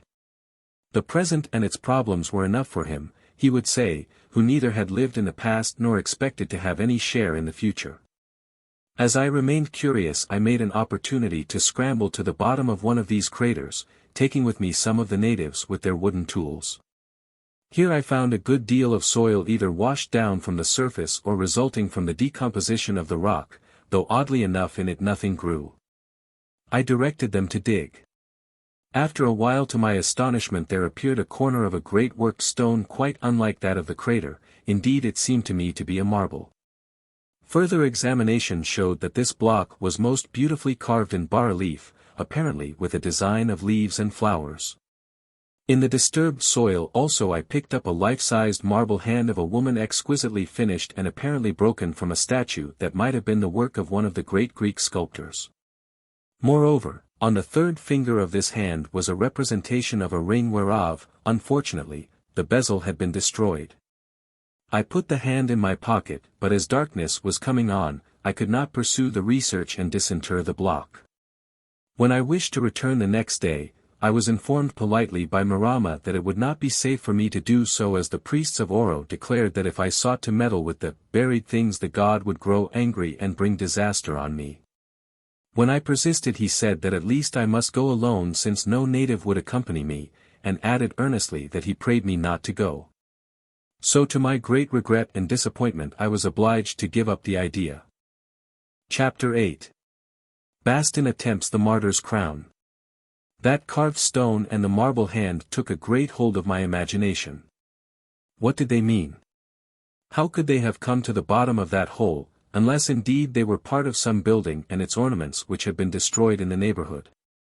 The stone of which we had only uncovered a corner seemed far too big to have been carried there from any ship. It must have weighed several tons. Besides, ships do not carry such things about the world, and none had visited this island during the last 2 centuries at any rate, or local tradition would have recorded so wonderful a fact. Were there, then, once edifices covered with elegant carvings standing on this place, and were they adorned with lovely statues that would not have disgraced the best period of Greek art? The thing was incredible except on the supposition that these were relics of an utterly lost civilization. Bickley was as much puzzled as myself. All he could say was that the world was infinitely old and many things might have happened in it whereof we had no record. Even Bastin was excited for a little while, but as his imagination was represented by 0, all he could say was, "I suppose someone left them there, and anyhow it doesn't matter much, does it?" But I, who have certain leanings towards the ancient and mysterious, could not be put off in this fashion. I remembered that unapproachable mountain in the midst of the lake and that on it appeared to be something which looked like ruins as seen from the top of the cliff through glasses. At any rate this was a point that I might clear up. Saying nothing to anybody, one morning I slipped away and walked to the edge of the lake, a distance of 5 or 6 miles over rough country. Having arrived there I perceived that the cone-shaped mountain in the center, which was about a mile from the lake shore, was much larger than I had thought, quite 300 feet high indeed, and with a very large circumference. Further, its sides evidently once had been terraced, and it was on one of these broad terraces, halfway up and facing towards the rising sun, that the ruin-like remains were heaped. I examined them through my glasses. Undoubtedly it was a cyclopean ruin built of great blocks of colored stone which seemed to have been shattered by earthquake or explosion. There were the pillars of a mighty gateway and the remains of walls. I trembled with excitement as I stared and stared. Could I not get to the place and see for myself? I observed that from the flat bush-clad land at the foot of the mountain, ran out what seemed to be the residue of a stone pier which ended in a large table-topped rock between 200 and 300 feet across. But even this was too far to reach by swimming, besides for aught I knew there might be alligators in that lake. I walked up and down its borders, till presently I came to a path which led into a patch of some variety of cotton palm. Following this path I discovered a boathouse thatched over with palm leaves. Inside it were 2 good canoes with their paddles, floating and tied to the stumps of trees by fiber ropes. Instantly I made up my mind that I would paddle to the island and investigate. Just as I was about to step into one of the canoes the light was cut off. Looking up I saw that a man was crouching in the doorplace of the boathouse in order to enter, and paused guiltily. "Friend from the sea," that was the name that these islanders had given to me, said the voice of M.R.S. "What are you doing here?" "I am about to take a row on the lake, chief," I answered carelessly. "Indeed, friend. Have we then treated you so badly that you are tired of life?" "What do you mean?" I asked. "Come out into the sunlight, friend, and I will explain to you." I hesitated till I saw M.R.S. lifting the heavy wooden spear he carried and remembered that I was unarmed. Then I came out. "What does all this mean, chief?" I asked angrily when we were clear of the patch of cotton palm. "I mean, friend, that you have been very near to making a longer journey than you thought. Have patience now and listen to me. I saw you leaving the village this morning and followed, suspecting your purpose. Yes, I followed alone, saying nothing to the priests of Oro who fortunately were away watching the bellower for their own reasons. I saw you searching out the secrets of the mountain with those magic tubes that make things big that are small, and things that are far off come near, and I followed you to the canoes. All that is plain enough, M.R.S. But why? Have I not told you, friend from the sea, that yonder hill which is called Orofena, whence this island takes its name, is sacred? You said so, but what of it? This, to set foot thereon is to die and, I suppose, great as you are, you, too, can die like others. At least, although I love you, had you not come away from that canoe I was about to discover whether this is so. Then for what are the canoes used? I asked with irritation. You see that flat rock, friend, with the hole beyond, which is the mouth of a cave that appeared only in the great storm that brought you to our land? They are used to convey offerings which are laid upon the rock. Beyond it no man may go, and since the beginning no man has ever gone. Offerings to whom? To the Orofenans, the spirits of the great dead who live there. Orofenans? Oro. It is always something to do with Oro. Who and what is Oro? Oro is a god, friend, though it is true that the priests say that above him there is a greater god called Digai, the Creator, the Fate who made all things and directs all things. Very well, but why do you suppose that Oro, the servant of Digai, lives in that mountain? I thought that he lived in a grove yonder where your priests, as I am told, have an image of him. I do not know, friend from the sea, but so it has been held from the beginning. The image in the grove is only visited by his spirit from time to time. Now, I pray you, come back and before the priests discover that you have been here, and forget that there are any canoes upon this lake. So, thinking it wisest, I turned the matter with a laugh and walked away with him to the village. On our road I tried to extract some more information but without success. He did not know who built the ruin upon the mountain, or who destroyed it. He did not know how the terraces came there. All he knew was that during the convulsion of nature which resulted in the tidal wave that had thrown our ship upon the island, the mountain had been seen to quiver like a tree in the wind as though within it great forces were at work. Then it was observed to have risen a good many more feet above the surface of the lake, as might be noted by the water mark upon the shore, and then also the mouth of the cave had appeared. The priest said that all this was because the Orofenans who dwelt there were stirring, which portended great things. Indeed great things had happened, for had we not arrived in their land? I thanked him for what he had told me, and, as there was nothing more to be learned, dropped the subject which was never mentioned between us again, at least not for a long while. But in my heart I determined that I would reach that mountain even though to do so I must risk my life. Something seemed to call me to the place. It was as though I were being drawn by a magnet. As it happened, before so very long I did go to the mountain, not of my own will but because I was obliged. It came about thus. One night I asked Bastin how he was getting on with his missionary work. He replied, very well indeed, but there was one great obstacle in his path, the idol in the grove. Were it not for this accursed image he believed that the whole island would become Christian. I asked him to be more plain. He explained that all his work was thwarted by this idol, since his converts declared that they did not dare to be baptized while it sat there in the grove. If they did, the spirit that was in it would bewitch them and perhaps steal out at night and murder them. The spirit being our friends the sorcerers, I suggested. That's it, Arbuthnot. Do you know, I believe those devilish men sometimes offer human sacrifices to this satanic fetish, when there is a drought or anything of that sort. I can quite believe it, I answered, but as they will scarcely remove their god and with it their own livelihood and authority, I am afraid that as we don't want to be sacrificed, there is nothing to be done. At this moment I was called away. As I went I heard Bastin muttering something about martyrs, but paid no attention. Little did I guess what was going on in his pious but obstinate mind. In effect it was this, that if no one else would remove that idol he was quite ready to do it himself. However, he was very cunning over that business, almost Jesuitical indeed. Not one word did he breathe of his dark plans to me, and still less to Bickley. He just went on with his teaching, lamenting from time to time the stumbling block of the idol and expressing wonder as to how it might be circumvented by a change in the hearts of the islanders, or otherwise. Sad as it is to record, in fact, dear old Bastin went as near to telling a fib in connection with this matter as I suppose he had ever done in his life. It happened thus. One day Bickley's sharp eye caught sight of Bastin walking about with what looked like a bottle of whiskey in his pocket. "Hello, old fellow," he said, "has the self-denying ordinance broken down?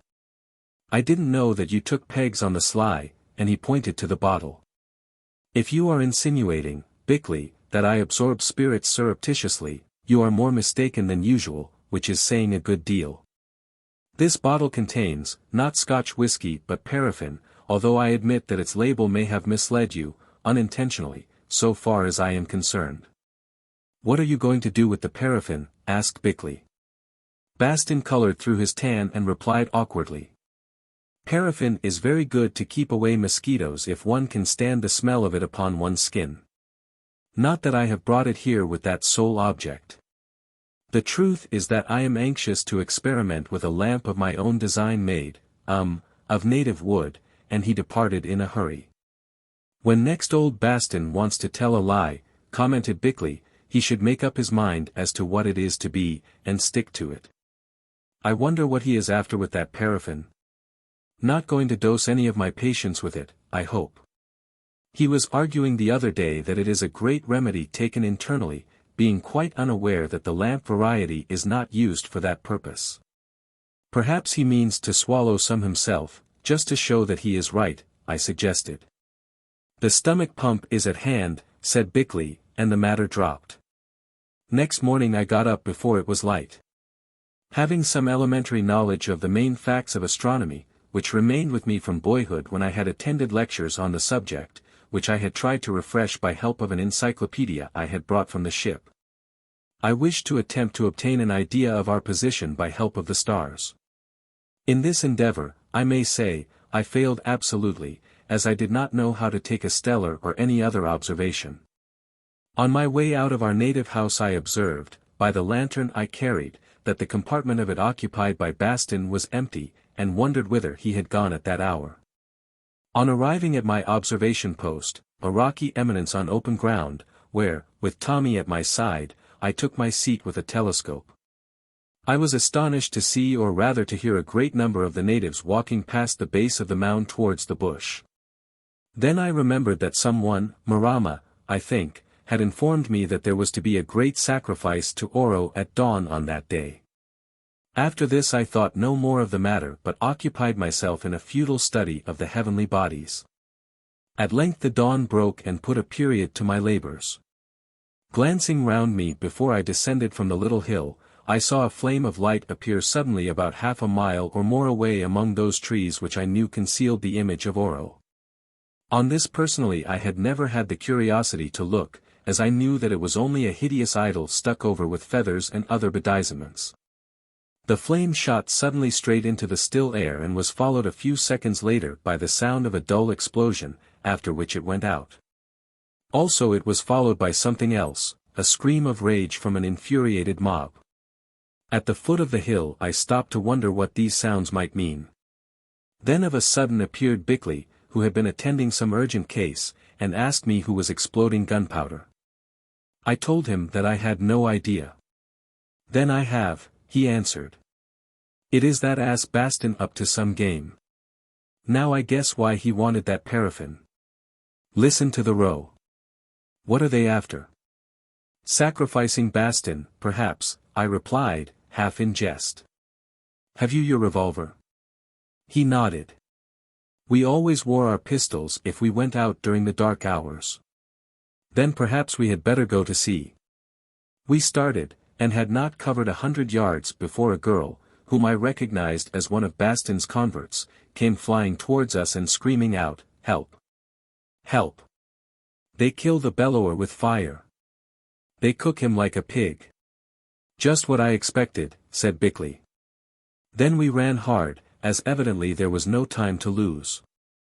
While we went I extracted from the terrified girl, whom we forced to show us the way, that as the sacrifice was about to be offered Bastin had appeared, and, making fire, applied it to the god Oro, who instantly burst into flame.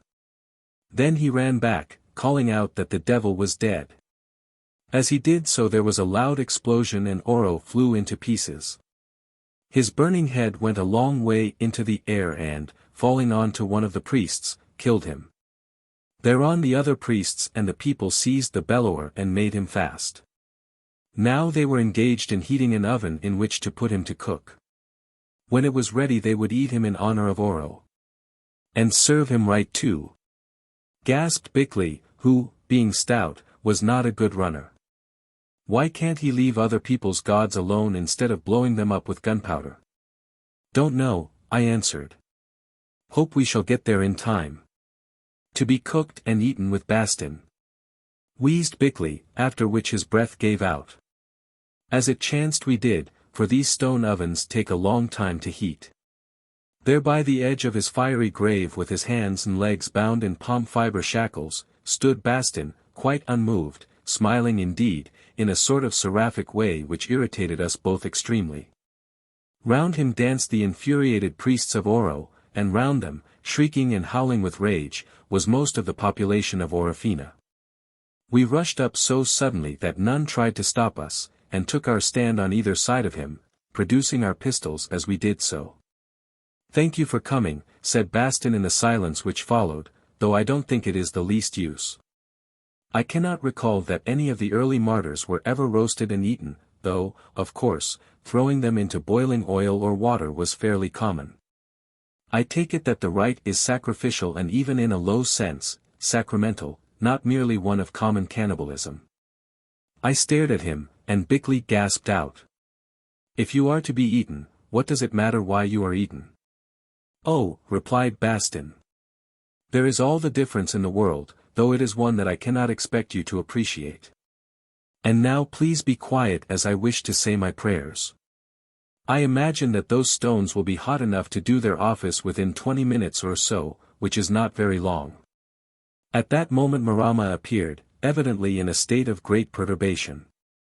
With him were some of the priests or sorcerers who were dancing about as I imagine the priests of Baal must have done, and filled with fury.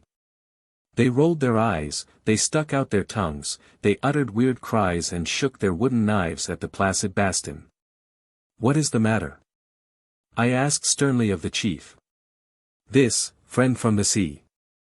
The bellower there, when the sacrifice was about to be offered to Oro at the dawn, rushed forward, and having thrust something between the legs of the image of the god, poured yellow water over it, and with fire caused it to burst into fierce flame. Then he ran away and mocked the god who presently, with a loud report, flew into pieces and killed that man. Therefore the bellower must be sacrificed. What to?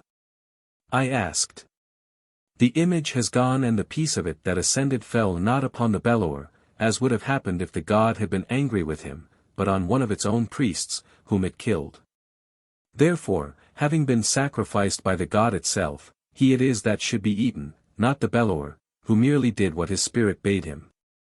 This ingenious argument seemed to produce some effect upon Marama, but to the priests it did not at all appeal. Eat them all, these cried. They are the enemies of Oro and have worked sacrilege. Moreover, to judge from their demeanor, the bulk of the people seemed to agree with them. Things began to look very ugly. The priests rushed forward, threatening us with their wooden weapons, and one of them even aimed a blow at Bickley, which only missed him by an inch or two. Look here, my friend, called the doctor whose temper was rising, you name me the great priest or great healer, do you not? Well, be careful, lest I should show you that I can kill as well as heal. Not in the least intimidated by this threat the man, a great bedizened fellow who literally was foaming at the mouth with rage, rushed forward again, his club raised, apparently with the object of dashing out Bickley's brains. Suddenly Bickley lifted his revolver and fired. The man, shot through the heart, sprang into the air and fell upon his face, stone dead. There was consternation, for these people had never seen us shoot anything before, and were quite unacquainted with the properties of firearms, which they supposed to be merely instruments for making a noise. They stared, they gasped in fear and astonishment, and then they fled, pursued by Tommy, barking, leaving us alone with the two dead men. It was time to teach them a lesson, said Bickley as he replaced the empty cartridge, and, seizing the dead man, rolled him into the burning pit. Yes, I answered. But presently, when they have got over their fright, they will come back to teach us one. Bastin said nothing, he seemed too dazed at the turn events had taken. "What do you suggest?" asked Bickley. "Flight," I answered. "Where to?" "The ship." "We might hold that." "No, that is what they expect. Look. They are cutting off our road there. To the island in the lake where they dare not follow us, for it is holy ground." "How are we going to live on the island?" asked Bickley. "I don't know," I replied, "but I am quite certain that if we stay here we shall die." "Very well," he said, "let us try it." While we were speaking I was cutting Bastin's bonds. "Thank you," he said. It is a great relief to stretch one's arms after they have been compressed with cords. But at the same time, I do not know that I am really grateful. The martyr's crown was hanging above me, so to speak, and now it has vanished into the pit, like that man whom Bickley murdered. "Look here," exclaimed the exasperated Bickley, "if you say much more, Bastin, I'll chuck you into the pit too, to look for your martyr's crown, for I think you have done enough mischief for one morning. If you are trying to shift the responsibility for that unfortunate man's destruction onto me." "Oh. Shut it and trot," broke in Bickley. "Those infernal savages are coming with your blessed converts leading the van." So we trotted at no mean pace. As we passed it, Bastin stooped down and picked up the head of the image of Oro, much as Atlanta in Academy pictures is represented as doing to the apples, and bore it away in triumph. "I know it is scorched," he ejaculated at intervals, "but they might trim it up and stick it on to a new body as the original false god. Now they can't, for there's nothing left." As a matter of fact, we were never in any real danger, for our pursuit was very half-hearted indeed. To begin with, now that their first rage was over, the Orofenans who were fond of us had no particular wish to do us to death, while the ardor of their sorcerers, who wished this very much, had been greatly cooled by the mysterious annihilation of their idol and the violent deaths of two of their companions, which they thought might be reduplicated in their own persons. So it came about that the chase, if noisy, was neither close nor eager. We reached the edge of the lake where was the boathouse of which I have spoken already, traveling at little more than a walk. Here we made Bastin unfasten the better of the two canoes that by good luck was almost filled with offerings, which doubtless, according to custom, must be made upon the day of this feast to Oro. While we watched against surprise at the boathouse door. When he was ready we slipped in and took our seats, Tommy jumping in after us, and pushed the canoe, now very heavily laden, out into the lake. Here, at a distance of about 40 paces, which we judged to be beyond wooden spear throw, we rested upon our paddles to see what would happen. All the crowd of islanders had rushed to the lake edge where they stood staring at us stupidly. Bastin, thinking the occasion opportune, lifted the hideous head of the idol which he had carefully washed, and began to preach on the downfall of the god of the grove. This action of his appeared to awake memories or forebodings in the minds of his congregation. Perhaps some ancient prophecy was concerned, I do not know. At any rate, one of the priests shouted something, whereon everybody began to talk at once. Then, stooping down, they threw water from the lake over themselves and rubbed its sand and mud into their hair, all the while making genuflections toward the mountain in the middle, after which they turned and departed. "Don't you think we had better go back?" asked Bastin. Evidently my words have touched them and their minds are melting beneath the light of truth. "Oh. By all means," replied Bickley with sarcasm. "For then their spears will touch us, and our bodies will soon be melting above the fires of that pit." "Perhaps you are right," said Bastin. "At least, I admit that you have made matters very difficult by your unjustifiable homicide of that priest who I do not think meant to injure you seriously, and really was not at all a bad fellow, though opinionated in some ways. Also, I do not suppose that anybody is expected, as it were, to run his head into the martyr's crown. When it settles there of itself it is another matter." "Like a butterfly," exclaimed the enraged Bickley. "Yes, if you like to put it that way, though the simile seems a very poor one, like a sunbeam would be better." Here Bickley gave way with his paddle so vigorously that the canoe was as nearly as possible upset into the lake. In due course we reached the flat rock of offerings, which proved to be quite as wide as a double croquet lawn and much longer. "What are those?" I asked, pointing to certain knobs on the edge of the rock at a spot where a curved projecting point made a little harbor. Bickley examined them, and answered. "I should say that they are the remains of stone mooring posts worn down by many thousands of years of weather. Yes, look, there is the cut of the cables upon the base of that one, and very big cables they must have been." We stared at one another, that is, Bickley and I did, for Bastin was still engaged in contemplating the blackened head of the god which he had overthrown. Chapter 9. The Island in the Lake. We made the canoe fast and landed on the great rock, to perceive that it was really a peninsula. That is to say, it was joined to the main land of the lake island by a broad roadway quite 50 yards across, which appeared to end in the mouth of the cave. On this causeway we noted a very remarkable thing, namely, 2 grooves separated by an exact distance of 9 feet which ran into the mouth of the cave and vanished there. "Explain," said Bickley. "Paths," I said, "worn by countless feet walking on them for thousands of years. You should cultivate the art of observation, Arbuthnot.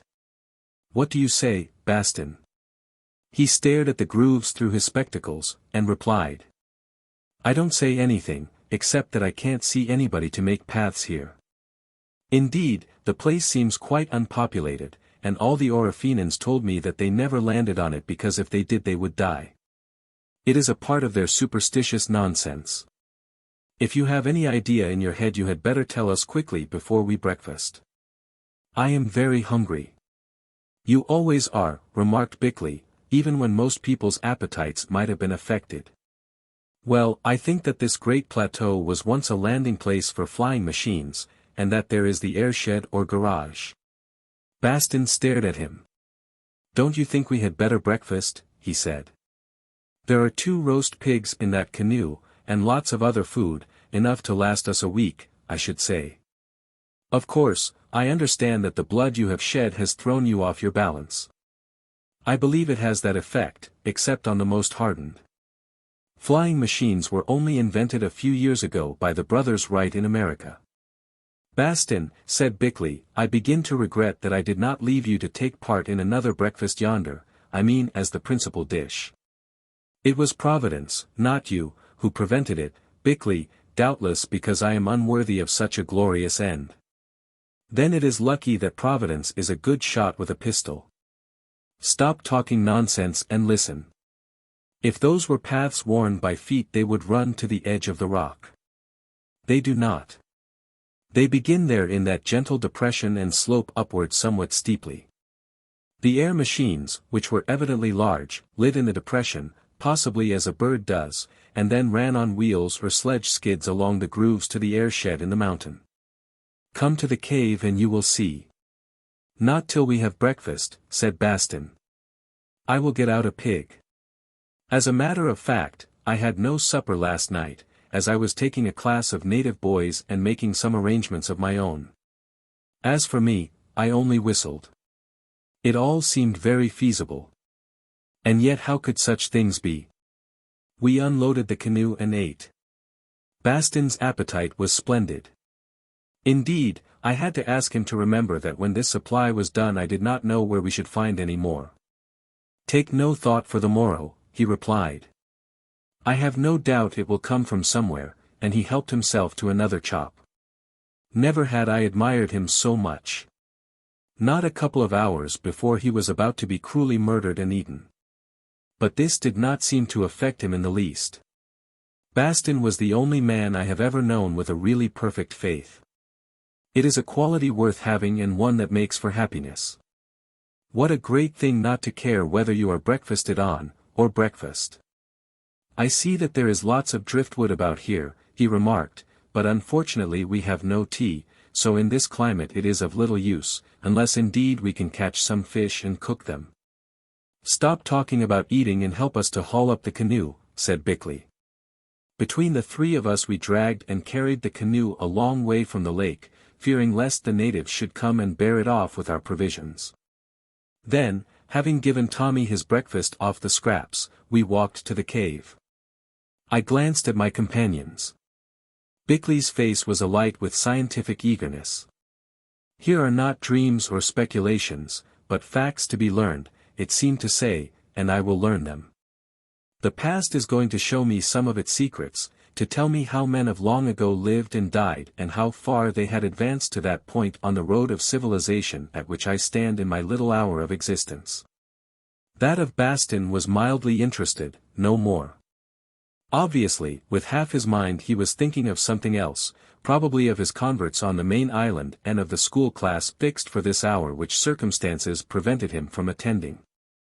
Indeed, like Lot's wife he was casting glances behind him towards the wicked place from which he had been forced to flee. Neither the past nor the future had much real interest for Bastin. Any more than they had for Bickley, though for different reasons. The former was done with, the latter he was quite content to leave in other hands. If he had any clear idea thereof, probably that undiscovered land appeared to him as a big, pleasant place where are no unbelievers or erroneous doctrines, and all sinners will be sternly repressed, in which, clad in a white surplice with all proper ecclesiastical trappings, he would argue eternally with the early fathers and in due course utterly annihilate Bickley, that is in a moral sense. Personally and as a man he was extremely attached to Bickley as a necessary and wrong-headed nuisance to which he had become accustomed. And I? What did I feel? I do not know, I cannot describe. An extraordinary attraction, a semi-spiritual exaltation, I think. That cave mouth might have been a magnet drawing my soul. With my body I should have been afraid, as I dare say I was, for our circumstances were sufficiently desperate. Here we were, castaways upon an island, probably uncharted, one of thousands in the recesses of a vast ocean, from which we had little chance of escape.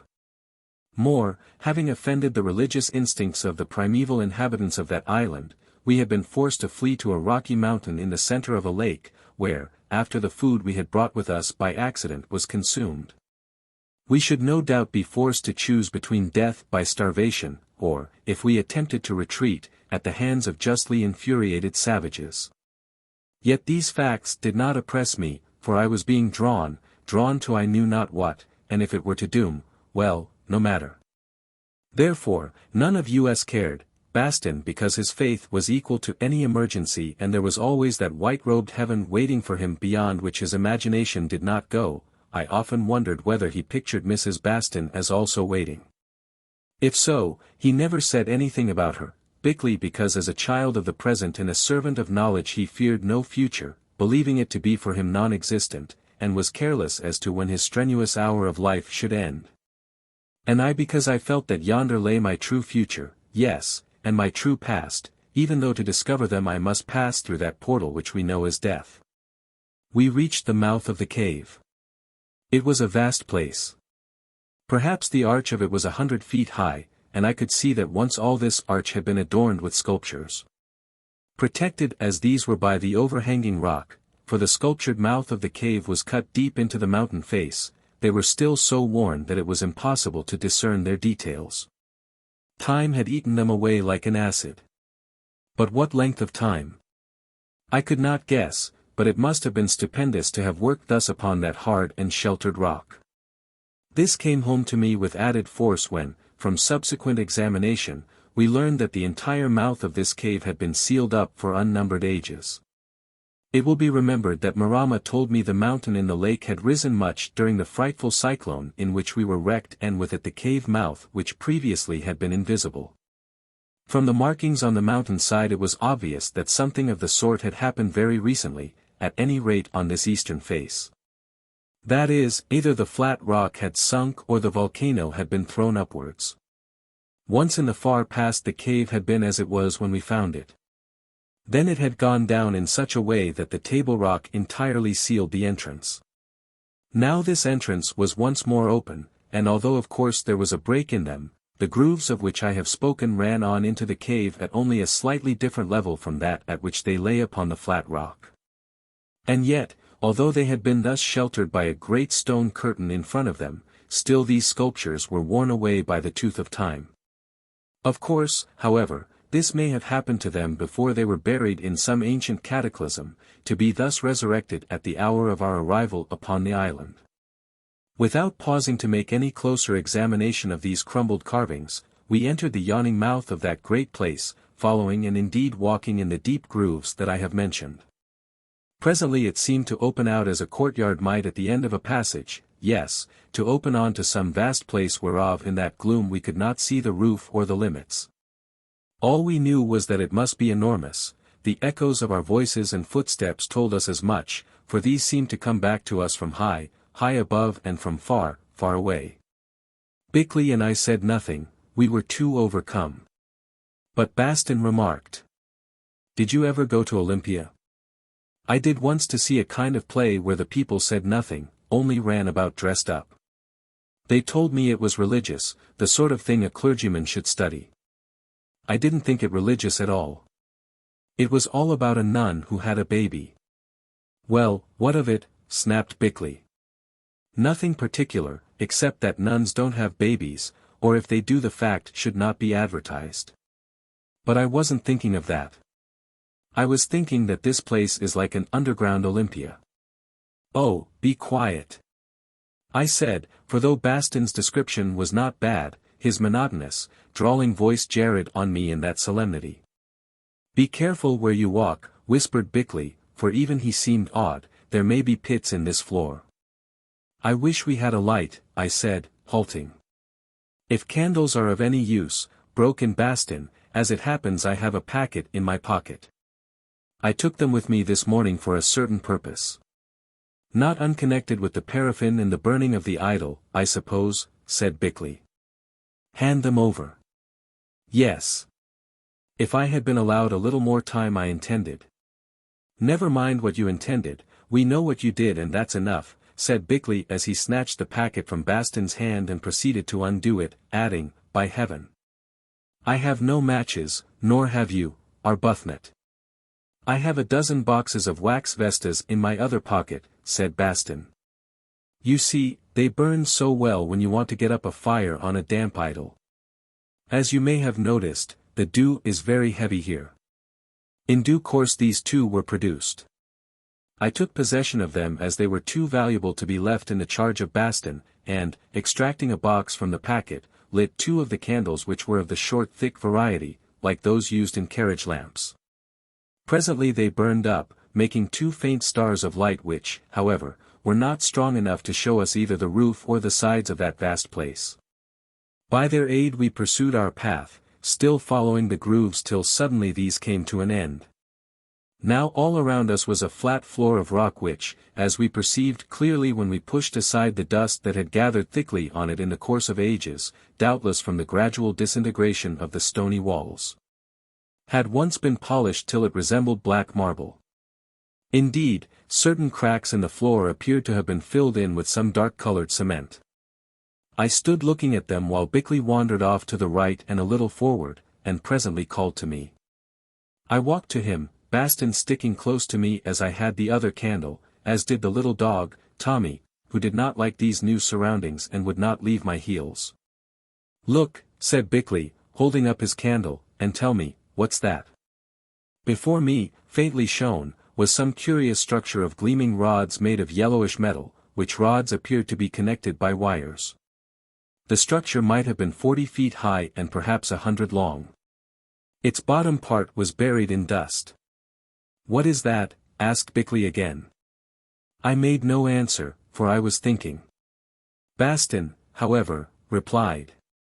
"It's difficult to be sure in this light, but I should think that it may be the remains of a cage in which some people who lived here kept monkeys, or perhaps it was an aviary. Look at those little ladders for the monkeys to climb by, or possibly for the birds to sit on." "Are you sure it wasn't tame angels?" asked Bickley. "What a ridiculous remark. How can you keep an angel in a cage?" "Aeroplane." I almost whispered to Bickley. "You've got it," he answered. "The framework of an aeroplane and a jolly large one, too. Only why hasn't it oxidized?" "Some indestructible metal," I suggested. "Gold, for instance, does not oxidize." He nodded and said, We shall have to dig it out. The dust is feet thick about it, we can do nothing without spades. Come on. We went round to the end of the structure, whatever it might be, and presently came to another. Again we went on and came to another, all of them being berthed exactly in line. What did I tell you? Said Bickley in a voice of triumph. A whole garage full, a regular fleet of aeroplanes. That must be nonsense, said Bastin, for I am quite sure that these Orofenans cannot make such things. Indeed they have no metal, and even cut the throats of pigs with wooden knives. Now I began to walk forward, bearing to the left so as to regain our former line. We could do nothing with these metal skeletons, and I felt that there must be more to find beyond. Presently I saw something looming ahead of me and quickened my pace, only to recoil. For there, not 30 feet away and perhaps 300 yards from the mouth of the cave, suddenly appeared what looked like a gigantic man. Tommy saw it also and barked as dogs do when they are frightened, and the sound of his yaps echoed endlessly from every quarter, which scared him to silence. Recovering myself I went forward, for now I guessed the truth. It was not a man but a statue. The thing stood upon a huge base which lessened by successive steps, 8 of them, I think, to its summit. The foot of this base may have been a square of 50 feet or rather more. The real support or pedestal of the statue, however, was only a square of about 6 feet. The figure itself was little above life-size, or at any rate above our life-size, say 7 feet in height. It was very peculiar in sundry ways. To begin with, nothing of the body was visible, for it was swathed like a corpse. From these wrappings projected one arm, the right, in the hand of which was the likeness of a lighted torch. The head was not veiled. It was that of a man, long-nosed, thin-lipped, stern-visaged, the countenance pervaded by an awful and unutterable calm, as deep as that of Buddha only less benign. On the brow was a wreathed headdress, not unlike an Eastern turban, from which sprang 2 little wings resembling in some degree those on the famous Greek head of Hypnos, Lord of Sleep. Between the folds of the wrappings on the back sprang 2 other wings, enormous wings bent like those of a bird about to take flight. Indeed the whole attitude of the figure suggested that it was springing from earth to air. It was executed in black basalt or some stone of the sort, and very highly finished. For instance, on the bare feet and the arm which held the torch could be felt every muscle and even some of the veins. In the same way the details of the skull were perfectly perceptible to the touch, although at first sight not visible on the marble surface. This was ascertained by climbing on the pedestal and feeling the face with our hands. Here I may say that its modeling as well as that of the feet and the arm filled Bickley, who, of course, was a highly trained anatomist, with absolute amazement. He said that he would never have thought it possible that such accuracy could have been reached by an artist working in so hard a material. When the others had arrived we studied this relic as closely as our 2 candles would allow, and in turn expressed our opinions of its significance. Bastin thought that if those things down there were really the remains of aeroplanes, which he did not believe, the statue had something to do with flying, as was shown by the fact that it had wings on its head and shoulders. Also, he added, after examining the face, the head was uncommonly like that of the idol that he had blown up. It had the same long nose and severe shut mouth. If he was right, this was probably another effigy of Oro which we should do well to destroy at once before the islanders came to worship it. Bickley ground his teeth as he listened to him. "Destroy that," he gasped. "Destroy. Oh. You, early Christian." Here I may state that Bastin was quite right, as we proved subsequently when we compared the head of the fetish, which, as it will be remembered, he had brought away with him, with that of the statue. Allowing for an enormous debasement of art, they were essentially identical in the facial characteristics. This would suggest the descent of a tradition through countless generations. Or of course it may have been accidental. I am sure I do not know, but I think it possible that for unknown centuries other old statues may have existed in Orofena from which the idol was copied. Or some daring and impious spirit may have found his way to the cave in past ages and fashioned the local god upon this ancient model. Bickley was struck at once, as I had been, with the resemblance of the figure to that of the Egyptian Osiris. Of course there were differences. For instance, instead of the crook and the scourge, this divinity held a torch. Again, in place of the crown of Egypt it wore a winged headdress, though it is true this was not very far removed from the winged disk of that country. The wings that sprang from its shoulders, however, suggested Babylonia rather than Egypt, or the Assyrian bulls that are similarly adorned. All of these symbolical ideas might have been taken from that figure. But what was it? What was it? In a flash the answer came to me. A representation of the spirit of death. Neither more nor less. There was the shroud, there the cold, inscrutable countenance suggesting mysteries that it hid. But the torch and the wings? Well, the torch was that which lighted souls to the other world, and on the wings they flew thither. Whoever fashioned that statue hoped for another life, or so I was convinced. I explained my ideas. Bastin thought them fanciful and preferred his notion of a flying man, since by constitution he was unable to discover anything spiritual in any religion except his own. Bickley agreed that it was probably an allegorical representation of death but sniffed at my interpretation of the wings and the torch. Since by constitution he could not believe that the folly of a belief in immortality could have developed so early in the world, that is, among a highly civilized people such as must have produced this statue. What we could none of us understand was why this ominous image with its dead, cold face should have been placed in an aerodrome, nor in fact did we ever discover. Possibly it was there long before the cave was put to this use. At first the place may have been a temple and have so remained until circumstances forced the worshippers to change their habits or even their faith. We examined this wondrous work and the pedestal on which it stood as closely as we were able by the dim light of our candles. I was anxious to go further and see what lay beyond it. Indeed we did walk a few paces, 20 perhaps, onward into the recesses of the cave. Then Bickley discovered something that looked like the mouth of a well down which he nearly tumbled, and Bastin began to complain that he was hot and very thirsty, also to point out that he wished for no more caves and idols at present. "Look here, Arbuthnot," said Bickley, "these candles are burning low and we don't want to use up more if we can prevent it, for we may need what we have got very badly later on. Now, according to my pocket compass the mouth of this cave points due east, probably at the beginning it was orientated to the rising sun for purposes of astronomical observation or of worship at certain periods of the year. From the position of the sun when we landed on the rock this morning I imagine that just now it rises almost exactly opposite to the mouth of the cave. If this is so, tomorrow at dawn, for a time at least, the light should penetrate as far as the statue, and perhaps further. What I suggest is that we should wait till then to explore." I agreed with him, especially as I was feeling tired, being exhausted by wonder, and wanted time to think. So we turned back. As we did so I missed Tommy and inquired anxiously where he was, being afraid lest he might have tumbled down the well-like hole. "He's all right," said Bastin. "I saw him sniffing at the base of that statue. I expect there is a rat in there, or perhaps a snake." Sure enough when we reached it there was Tommy with his black nose pressed against the lowest of the tiers that formed the base of the statue, and sniffing loudly. Also he was scratching in the dust as a dog does when he has winded a rabbit in a hole.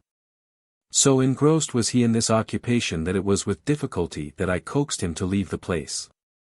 I did not think much of the incident at that time, but afterwards it came back to me, and I determined to investigate those stones at the first opportunity. Passing the wrecks of the machines, we emerged onto the causeway without accident. After we had rested and washed we set to work to draw our canoe with its precious burden of food right into the mouth of the cave, where we hid it as well as we could. This done we went for a walk round the base of the peak. This proved to be a great deal larger than we had imagined, over 2 miles in circumference indeed. All about it was a belt of fertile land, as I suppose deposited there by the waters of the Great Lake and resulting from the decay of vegetation. Much of this belt was covered with ancient forest ending in mud flats that appeared to have been thrown up recently, perhaps at the time of the tidal wave which bore us to Orofena. On the higher part of the belt were many of the extraordinary crater-like holes that I have mentioned as being prevalent on the main island. Indeed, the place had all the appearance of having been subjected to a terrific and continuous bombardment. When we had completed its circuit, we set to work to climb the peak in order to explore the terraces of which I have spoken and the ruins which I had seen through my field glasses. It was quite true. They were terraces cut with infinite labor out of the solid rock, and on them had once stood a city, now pounded into dust and fragments. We struggled over the broken blocks of stone to what we had taken for a temple, which stood near the lip of the crater, for without doubt this mound was an extinct volcano, or rather its crest. All we could make out when we arrived was that here had once stood some great building, for its courts could still be traced, also there lay about fragments of steps and pillars. Apparently the latter had once been carved, but the passage of innumerable ages had obliterated the work and we could not turn these great blocks over to discover if any remained beneath. It was as though the god Thor had broken up the edifice with his hammer, or Jove had shattered it with his thunderbolts. Nothing else would account for that utter wreck, except, as Bickley remarked significantly, the scientific use of high explosives. Following the line of what seemed to have been a road, we came to the edge of the volcano and found, as we expected, the usual depression out of which fire and lava had once been cast, as from Hecla or Vesuvius. It was now a lake more than a quarter of a mile across. Indeed, it had been thus in the ancient days when the buildings stood upon the terraces, for we saw the remains of steps leading down to the water. Perhaps it had served as the sacred lake of the temple. We gazed with wonderment and then, wearied out, scrambled back through the ruins, which, by the way, were of a different stone from the lava of the mountain, to the mouth of the great cave. Chapter 10. The Dwellers in the Tomb. By now it was drawing towards sunset, so we made such preparations as we could for the night. One of these was to collect dry driftwood, of which an abundance lay upon the shore, to serve us for firing, though unfortunately we had nothing that we could cook for our meal. While we were thus engaged we saw a canoe approaching the table rock and perceived that in it were the chief Marama and a priest. After hovering about for a while they paddled the canoe near enough to allow of conversation which, taking no notice of their presence, we left it to them to begin. "Oh, friend from the sea," called Marama, addressing myself, "we come to pray you and the great healer to return to us to be our guests as before.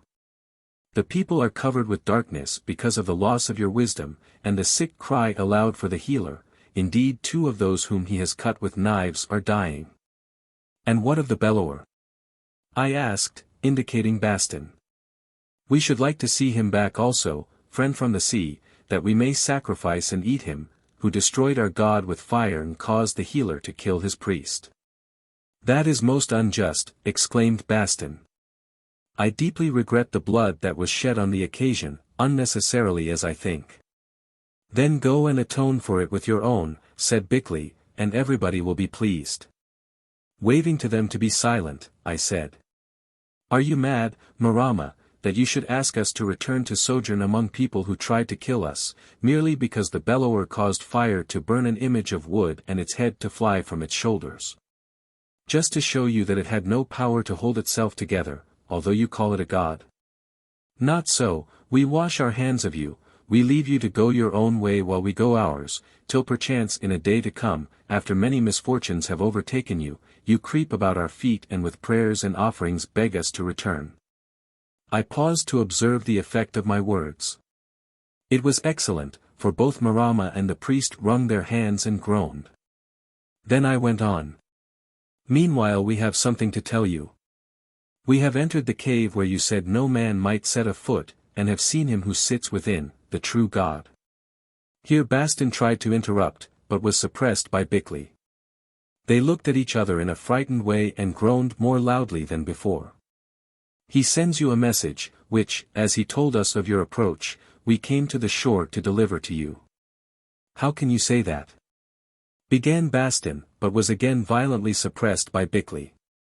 "It is that he, the real Oro, rejoices that the false Oro, whose face is copied from his face, has been destroyed. It is that he commands you day by day to bring food in plenty and lay it upon the rock of offerings, not forgetting a supply of fresh fish from the sea, and with it all those things that are stored in the house wherein we, the strangers from the sea, deigned to dwell a while until we left you because in your wickedness you wished to murder us. And if we refuse, what then? Asked the priest, speaking for the first time. Then Oro will send death and destruction upon you. Then your food shall fail and you shall perish of sickness and want, and the Oromatuas, the spirits of the great dead, shall haunt you in your sleep, and Oro shall eat up your souls. At these horrible threats both of them uttered a kind of wail, after which, Marama asked. And if we consent, what then, friend from the sea? Then, perchance, I answered, in some day to come we may return to you, that I may give you of my wisdom and the great healer may cure your sick and the bellower may lead you through his gate, and in his kindness make you to see with his eyes. This last clause of my ultimatum did not seem to appeal to the priest, who argued a while with Marama, though what he said we could not hear. In the end he appeared to give way. At any rate Marama called out that all should be done as we wished, and that meanwhile they prayed us to intercede with Oro in the cave, and to keep back the ghosts from haunting them, and to protect them from misfortune. I replied that we would do our best, but could guarantee nothing since their offense was very great. Then, to show that the conversation was at an end, we walked away with dignity, pushing Bastin in front of us, lest he should spoil the effect by some of his ill-timed and often overtrue remarks. That's capital, said Bickley, when we were out of hearing. The enemy has capitulated. We can stop here as long as we like, provision from the mainland, and if for any reason we wish to leave, be sure of our line of retreat. I don't know what you call capital, exclaimed Bastin. It seems to me that all the lies which Arbuthnot has just told are sufficient to bring a judgment upon us. Indeed, I think that I will go back with Marama and explain the truth. I never before knew anybody who was so anxious to be cooked and eaten, remarked Bickley. Moreover, you are too late, for the canoe is 100 yards away by now, and you shan't have ours. Remember the Pauline maxims, old fellow, which you are so fond of quoting, and be all things to all men, and another that is more modern, that when you are at Rome, you must do as the Romans do. Also a third, that necessity has no law, and for the matter of that, a fourth, that all is fair in love and war. I am sure, Bickley, that Paul never meant his words to bear the debased sense which you attribute to them, began Bastin, but at this point I hustled him off to light a fire, a process at which I pointed out he had shown himself an expert. We slept that night under the overhanging rock just to one side of the cave, not in the mouth, because of the draught which drew in and out of the great place. In that soft and balmy climb this was no hardship, although we lacked blankets. And yet, tired though I was, I could not rest as I should have done. Bastin snored away contentedly, quite unaffected by his escape which to him was merely an incident in the day's work, and so, too, slumbered Bickley, except that he did not snore. But the amazement and the mystery of all that we had discovered and of all that might be left for us to discover, held me back from sleep. What did it mean? What could it mean? My nerves were taut as harp strings and seemed to vibrate to the touch of invisible fingers, although I could not interpret the music that they made. Once or twice also I thought I heard actual music with my physical ears, and that of a strange quality. Soft and low and dreamful, it appeared to well from the recesses of the vast cave, a wailing song in an unknown tongue from the lips of women, or of a woman, multiplied mysteriously by echoes. This, however, must have been pure fancy, since there was no singer there. Presently I dozed off, to be awakened by the sudden sound of a great fish leaping in the lake. I sat up and stared, fearing lest it might be the splash of a paddle, for I could not put from my mind the possibility of attack. All I saw, however, was the low line of the distant shore, and above it the bright and setting stars that heralded the coming of the sun. Then I woke the others, and we washed and ate, since once the sun rose time would be precious. At length it appeared, splendid in a cloudless sky, and, as I had hoped, directly opposite to the mouth of the cave. Taking our candles and some stout pieces of driftwood which, with our knives, we had shaped on the previous evening to serve us as levers and rough shovels, we entered the cave. Bickley and I were filled with excitement and hope of what we knew not, but Bastin showed little enthusiasm for our quest. His heart was with his half-converted savages beyond the lake, and of them, quite rightly I have no doubt, he thought more than he did of all the archaeological treasures in the whole earth. Still, he came, bearing the blackened head of Oro with him which, with unconscious humor, he had used as a pillow through the night because, as he said, it was after all softer than stone. Also, I believe that in his heart he hoped that he might find an opportunity of destroying the bigger and earlier edition of Oro in the cave, before it was discovered by the natives who might wish to make it an object of worship. Tommy came also, with greater alacrity than I expected, since dogs do not as a rule like dark places. When we reached the statue I learned the reason. He remembered the smell he had detected at its base on the previous day, which Bastin supposed to proceed from a rat, and was anxious to continue his investigations. We went straight to the statue, although Bickley passed the half-buried machines with evident regret. As we had hoped, the strong light of the rising sun fell upon it in a vivid ray, revealing all its wondrous workmanship and the majesty, for no other word describes it, of the somewhat terrifying countenance that appeared above the wrappings of the shroud. Indeed, I was convinced that originally this monument had been placed here in order that on certain days of the year the sun might fall upon it thus, when probably worshippers assembled to adore their hallowed symbol. After all, this was common in ancient days. Witness the instance of the awful three who sit in the deepest recesses of the temple of Abu Simbel, on the Nile. We gazed and gazed our fill, at least Bickley and I did, for Bastin was occupied in making a careful comparison between the head of his wooden Oro and that of the statue. "There is no doubt that they are very much alike," he said. "Why, whatever is that dog doing? I think it is going mad," and he pointed to Tommy who was digging furiously at the base of the lowest step, as at home I have seen him do at roots that sheltered a rabbit. Tommy's energy was so remarkable that at length it seriously attracted our attention. Evidently he meant that it should do so, for occasionally he sprang back to me barking, then returned and sniffed and scratched. Bickley knelt down and smelt at the stone. "It is an odd thing, Humphrey," he said, "but there is a strange odor here, a very pleasant odor like that of sandalwood or attar of roses." "I never heard of a rat that smelt like sandalwood or attar of roses," said Bastin. "Look out that it isn't a snake." I knelt down beside Bickley, and in clearing away the deep dust from what seemed to be the bottom of the step, which was perhaps 4 feet in height, by accident thrust my amateur spade somewhat strongly against its base where it rested upon the rocky floor. Next moment a wonder came to pass. The whole mass of rock began to turn outwards as though upon a pivot. I saw it coming and grabbed Bickley by the collar, dragging him back so that we just rolled clear before the great block, which must have weighed several tons, fell down and crushed us. Tommy saw it too, and fled, though a little late, for the edge of the block caught the tip of his tail and caused him to emit a most piercing howl. But we did not think of Tommy and his woes. We did not think of our own escape or of anything else because of the marvel that appeared to us.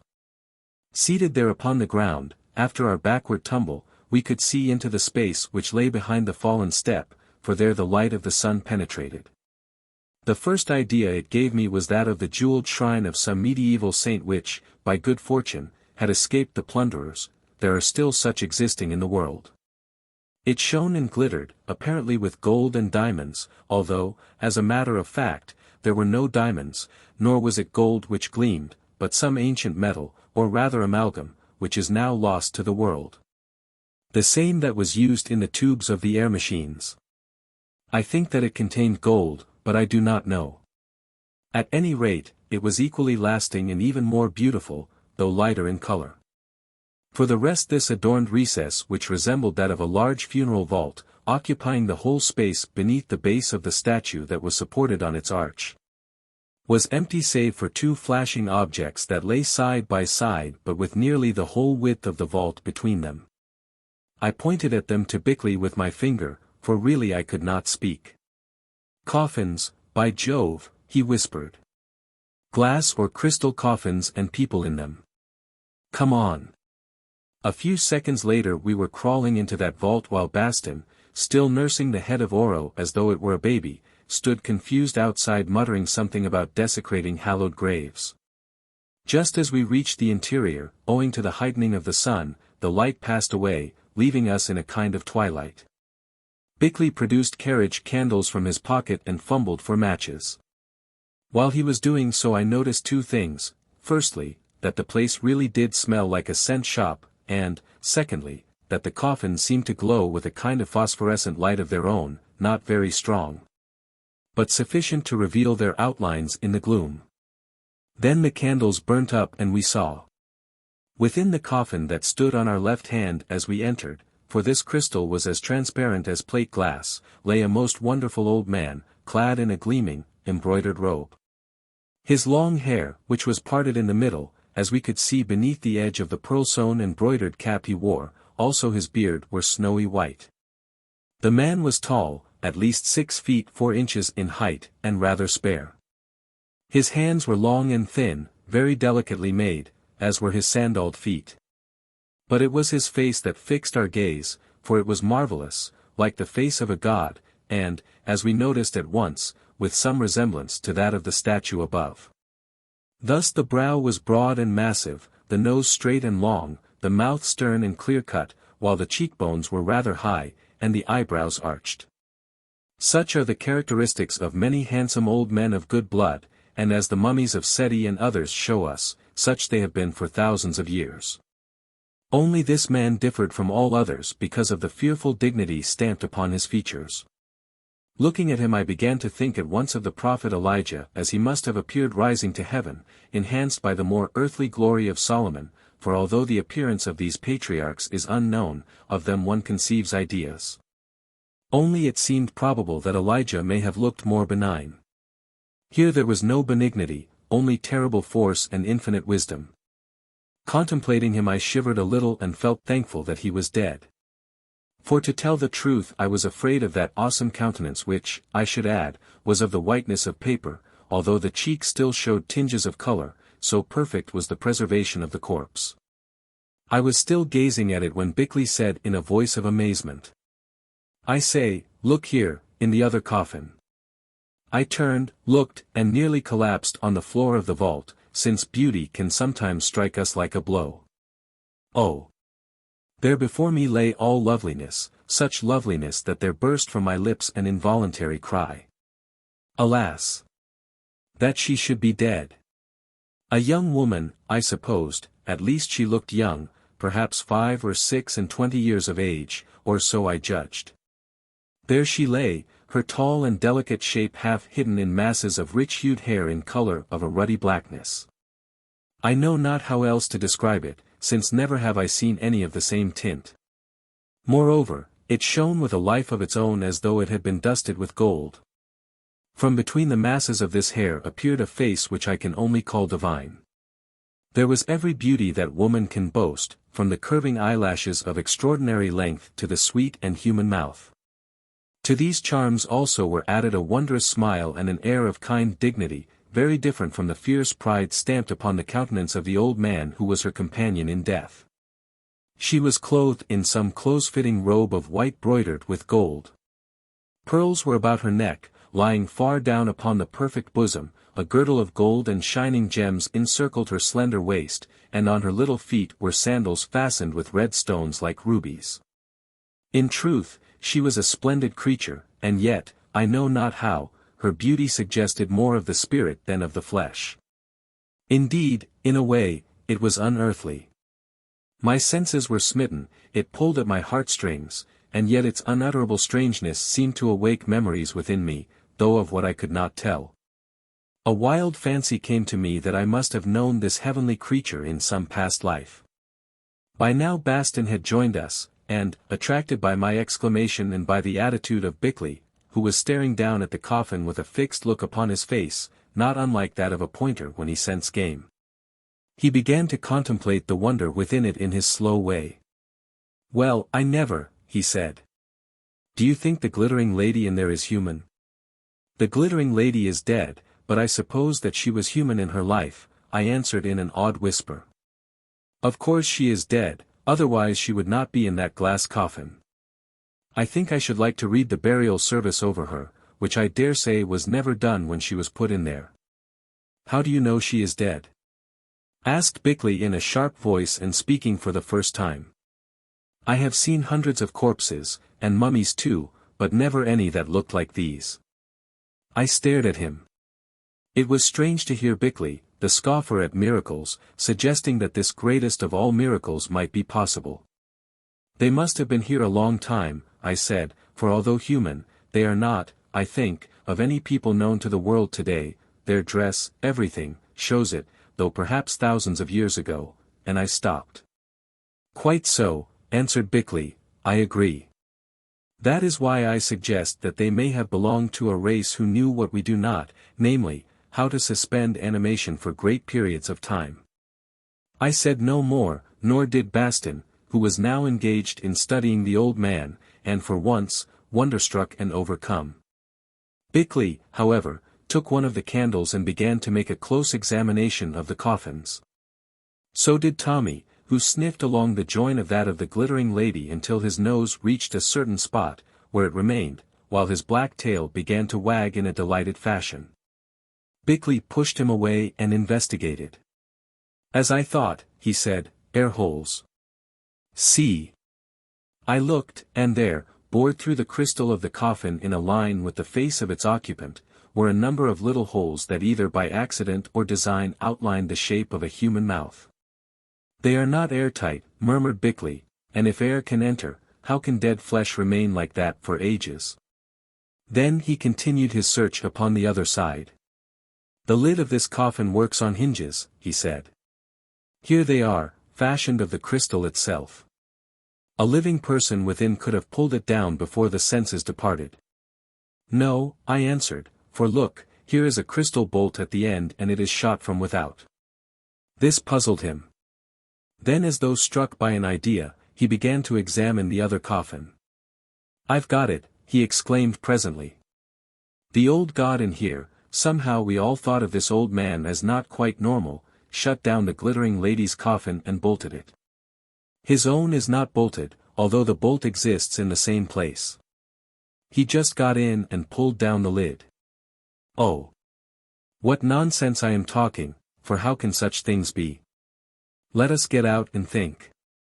So we crept from the sepulchre in which the perfumed air had begun to oppress us and sat ourselves down upon the floor of the cave, where for a while we remained silent. I am very thirsty, said Bastin presently.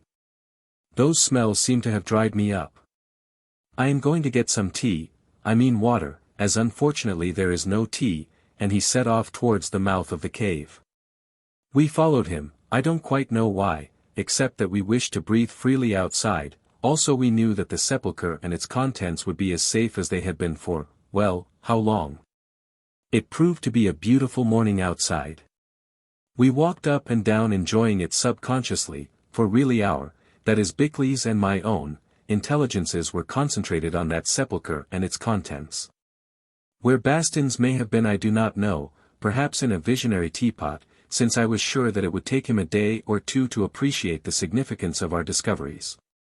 At any rate, he wandered off, making no remarks about them, to drink water, I suppose. Presently he began to shout to us from the end of the table rock and we went to see the reason of his noise.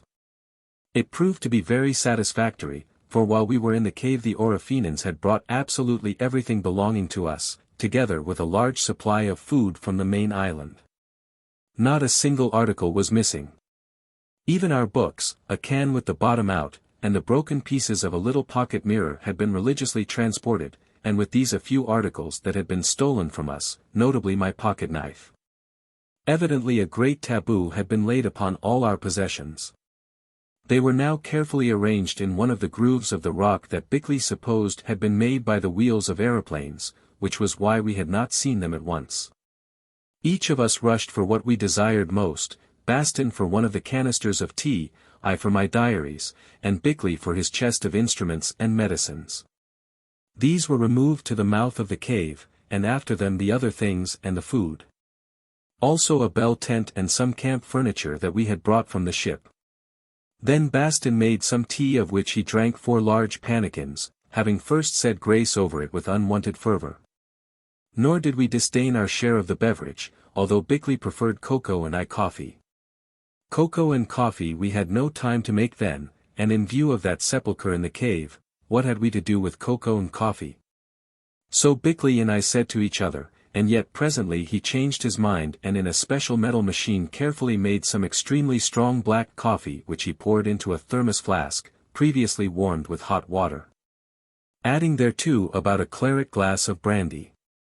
Also he extracted certain drugs from his medicine chest, and with them, as I noted, a hypodermic syringe, which he first boiled in a kettle and then shut up in a little tube with a glass stopper. These preparations finished, he called to Tommy to give him the scraps of our meal. But there was no Tommy. The dog was missing, and though we hunted everywhere we could not find him.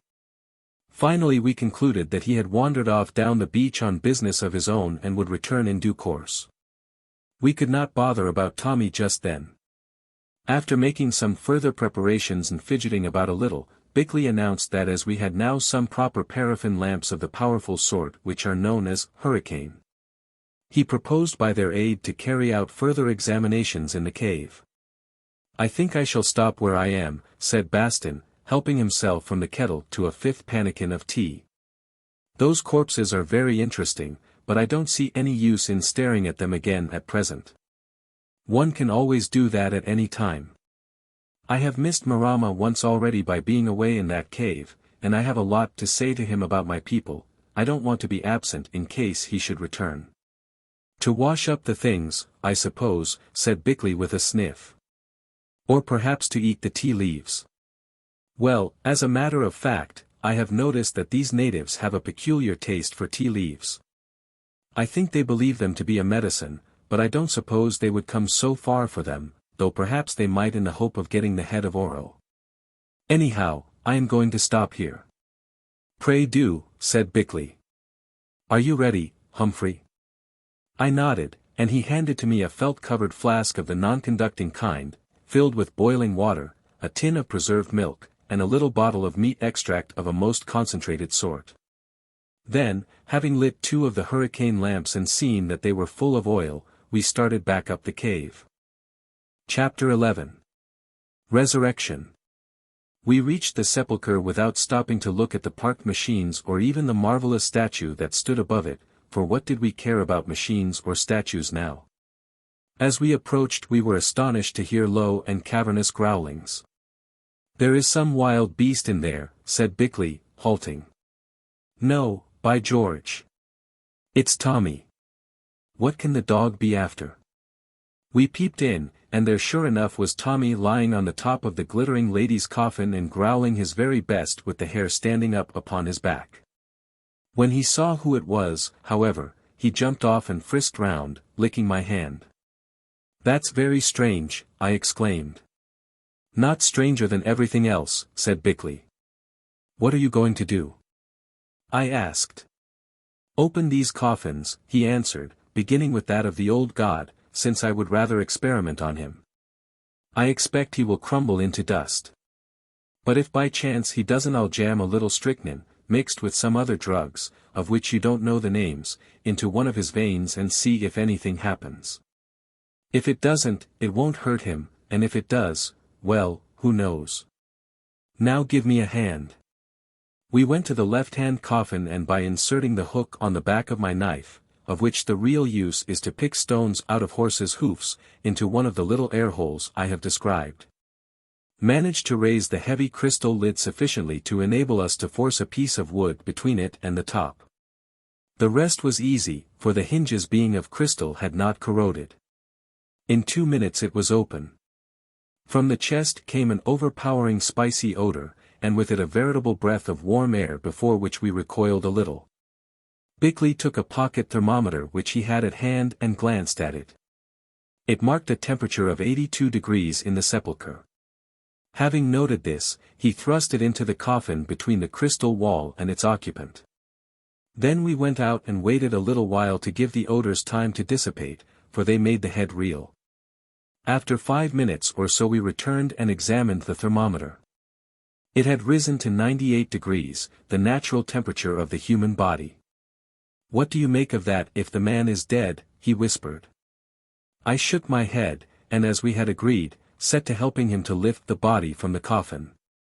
It was a good weight, quite 11 stone I should say. Moreover, it was not stiff, for the hip joints bent. We got it out and laid it on a blanket we had spread on the floor of the sepulchre. Whilst I was thus engaged I saw something that nearly caused me to loose my hold from astonishment.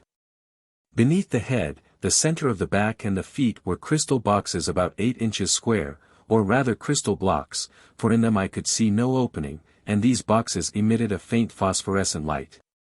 I touched one of them and found that it was quite warm. Great heavens! I exclaimed, here's magic. There's no such thing, answered Bickley in his usual formula. Then an explanation seemed to strike him and he added, not magic but radium or something of the sort. That's how the temperature was kept up. In sufficient quantity it is practically indestructible, you see. My word! This old gentleman knew a thing or two.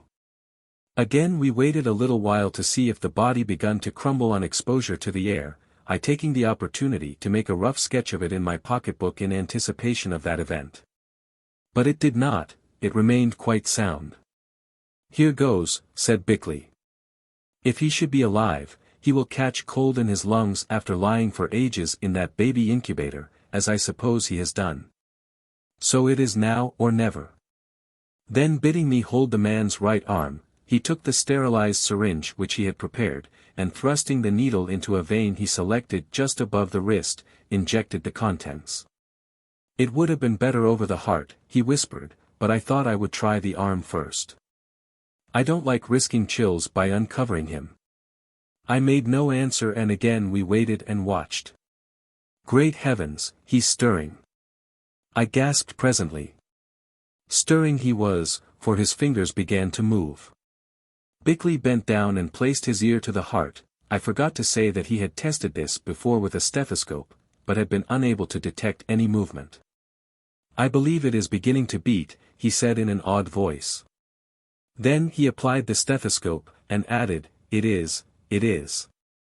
Next he took a filament of cotton wool and laid it on the man's lips. Presently it moved. He was breathing, though very faintly.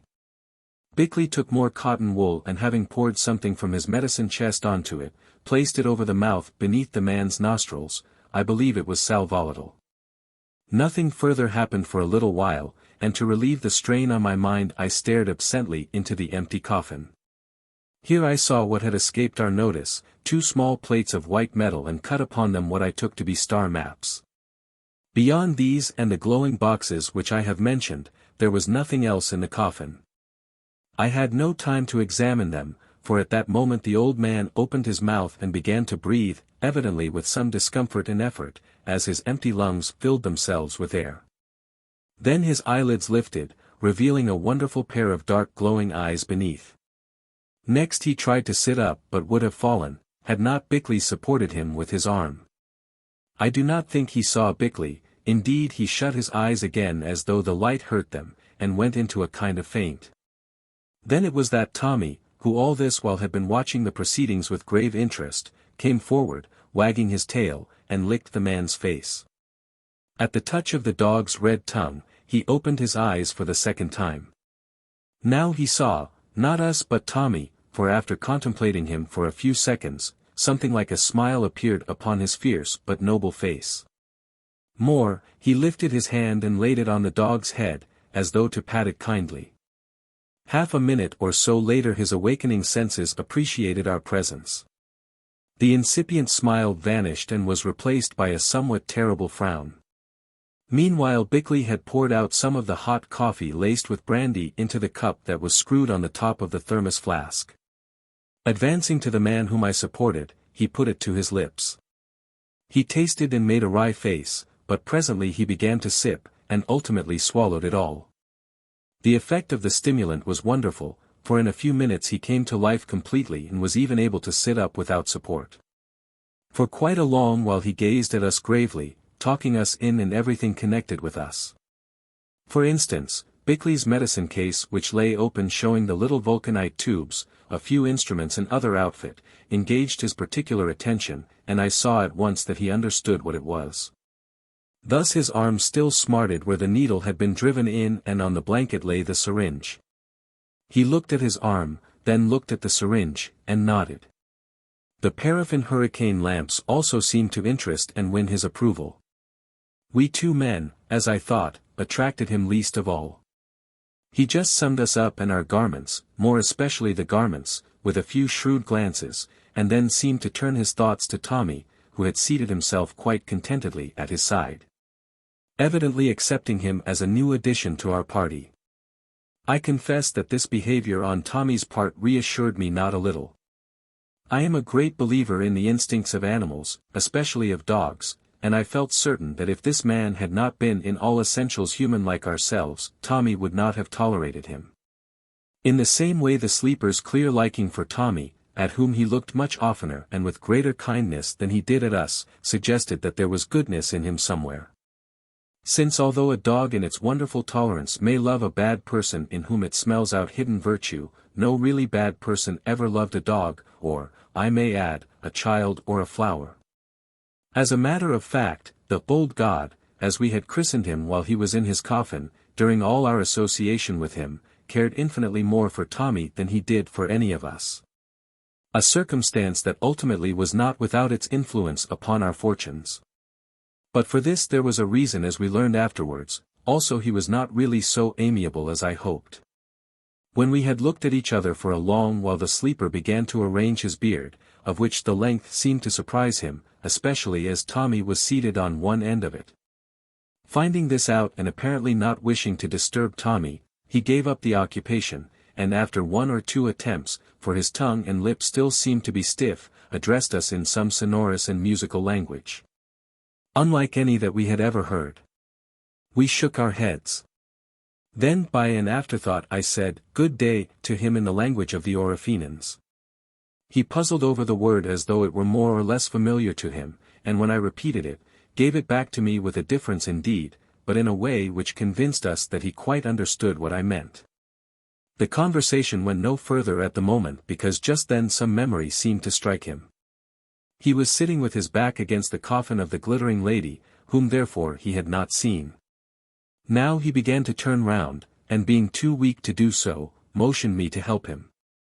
I obeyed, while Bickley, guessing his purpose, held up one of the hurricane lamps that he might see better.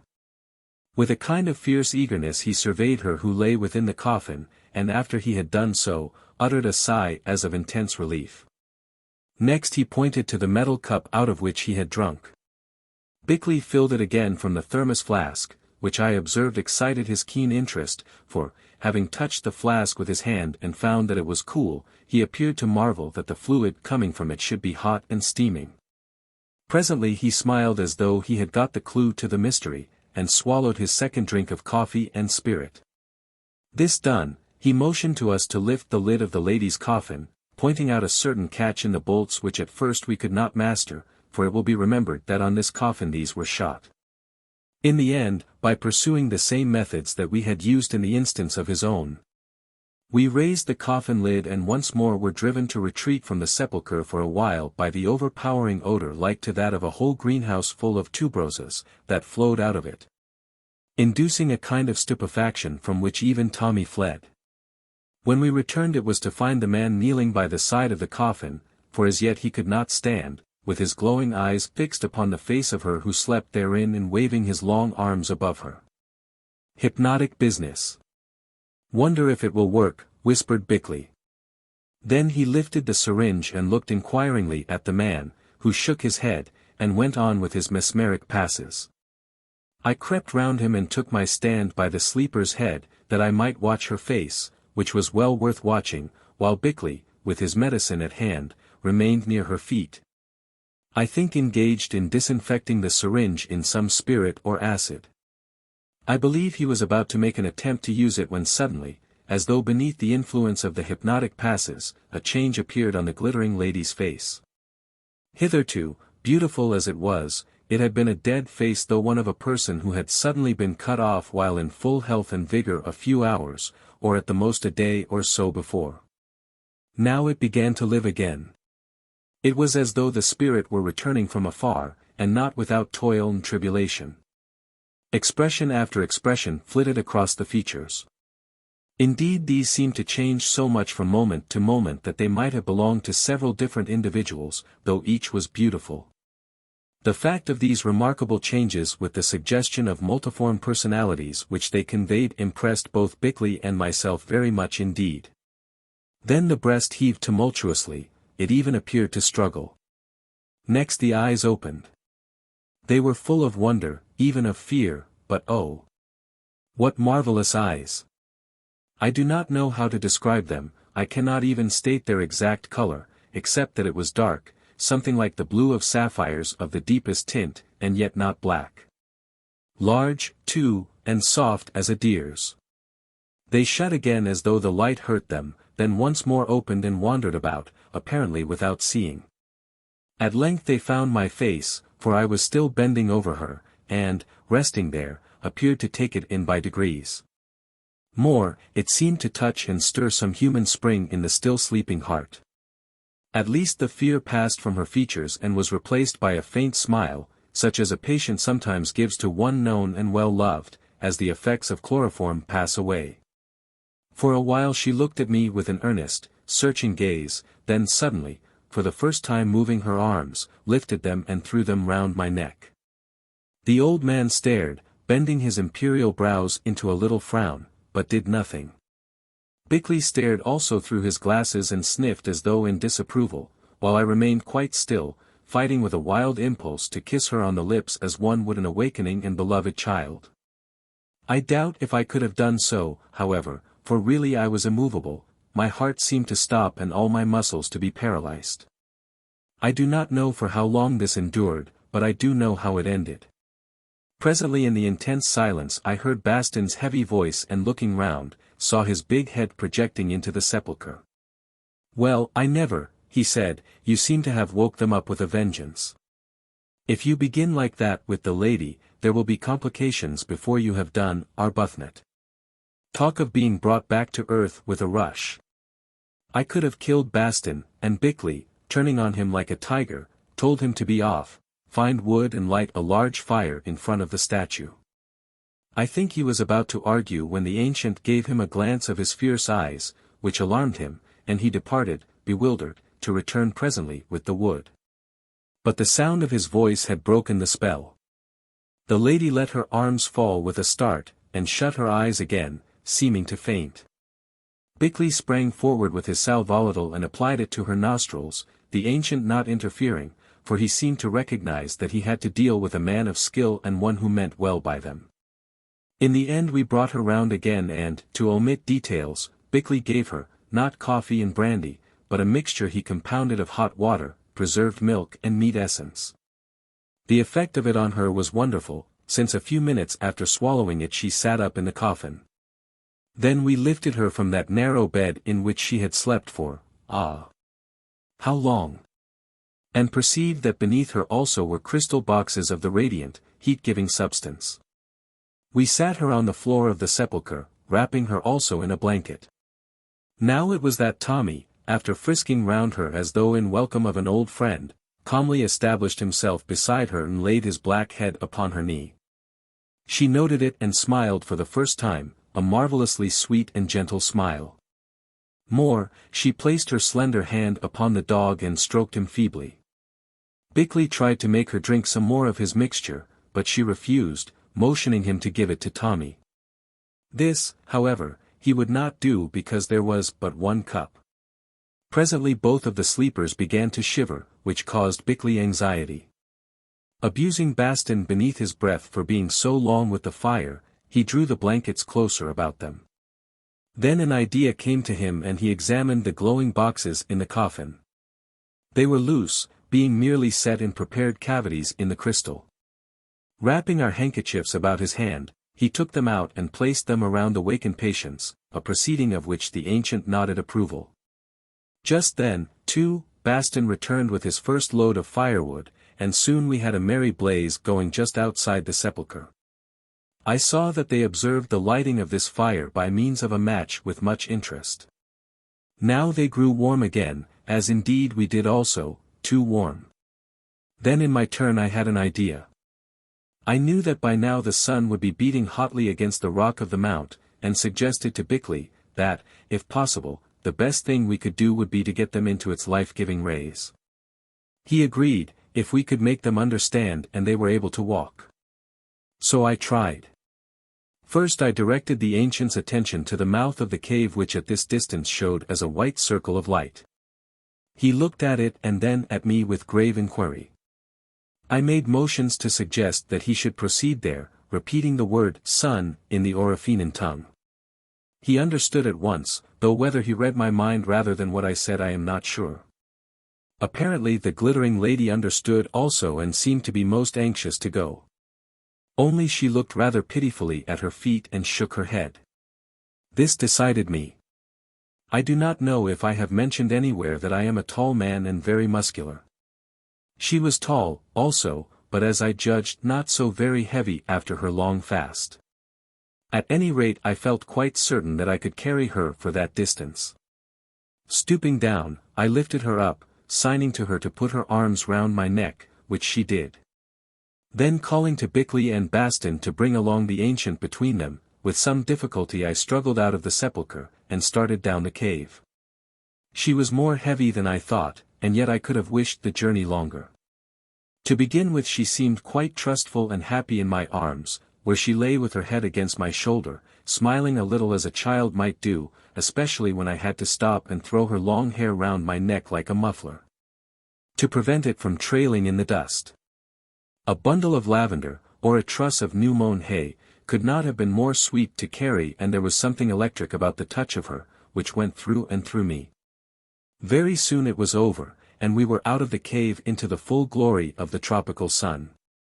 At first, that her eyes might become accustomed to its light and her awakened body to its heat, I set her down where shadow fell from the overhanging rock, in a canvas deck chair that had been brought by Marama with the other things, throwing the rug about her to protect her from such wind as there was. She nestled gratefully into the soft seat and shut her eyes, for the motion had tired her. I noted, however, that she drew in the sweet air with long breaths. Then I turned to observe the arrival of the ancient, who was being borne between Bickley and Bastin in what children know as a dandy chair, which is formed by two people crossing their hands in a peculiar fashion. It says much for the tremendous dignity of his presence that even thus, with one arm round the neck of Bickley and the other round that of Bastin, and his long white beard falling almost to the ground, he still looked most imposing. Unfortunately, however, just as they were emerging from the cave, Bastin, always the most awkward of creatures, managed to leave hold with one hand, so that his passenger nearly came to the ground. Never shall I forget the look that he gave him. Indeed, I think that from this moment he hated Bastin. Bickley he respected as a man of intelligence and learning, although in comparison with his own, the latter was infantile and crude. Me he tolerated and even liked, but Bastin he detested. The only one of our party for whom he felt anything approaching real affection was the spaniel Tommy. We set him down, fortunately uninjured, on some rugs, and also in the shadow. Then, after a little while, we moved both of them into the sun. It was quite curious to see them expand there. As Bickley said, what happened to them might well be compared to the development of a butterfly which has just broken from the living grave of its chrysalis and crept into the full, hot radiance of the light. Its crinkled wings unfold, their brilliant tints develop, in an hour or two it is perfect, glorious, prepared for life and flight, a new creature. So it was with this pair, from moment to moment they gathered strength and vigor. Nearby to them, as it happened, stood a large basket of the luscious native fruits brought that morning by the Orofenans, and at these the lady looked with longing. With Bickley's permission, I offered them to her and to the ancient, first peeling them with my fingers. They ate of them greedily, a full meal, and would have gone on had not the stern Bickley, fearing untoward consequences, removed the basket. Again the results were wonderful, for half an hour afterwards they seemed to be quite strong. With my assistance the glittering lady, as I still call her, for at that time I did not know her name, rose from the chair, and, leaning on me, tottered a few steps forward. Then she stood looking at the sky and all the lovely panorama of nature beneath, and stretching out her arms as though in worship. Oh! How beautiful she seemed with the sunlight shining on her heavenly face. Now for the first time I heard her voice. It was soft and deep, yet in it was a curious bell-like tone that seemed to vibrate like the sound of chimes heard from far away. Never have I listened to such another voice. She pointed to the sun whereof the light turned her radiant hair and garments to a kind of golden glory, and called it by some name that I could not understand. I shook my head, whereon she gave it a different name taken, I suppose, from another language. Again I shook my head and she tried a third time.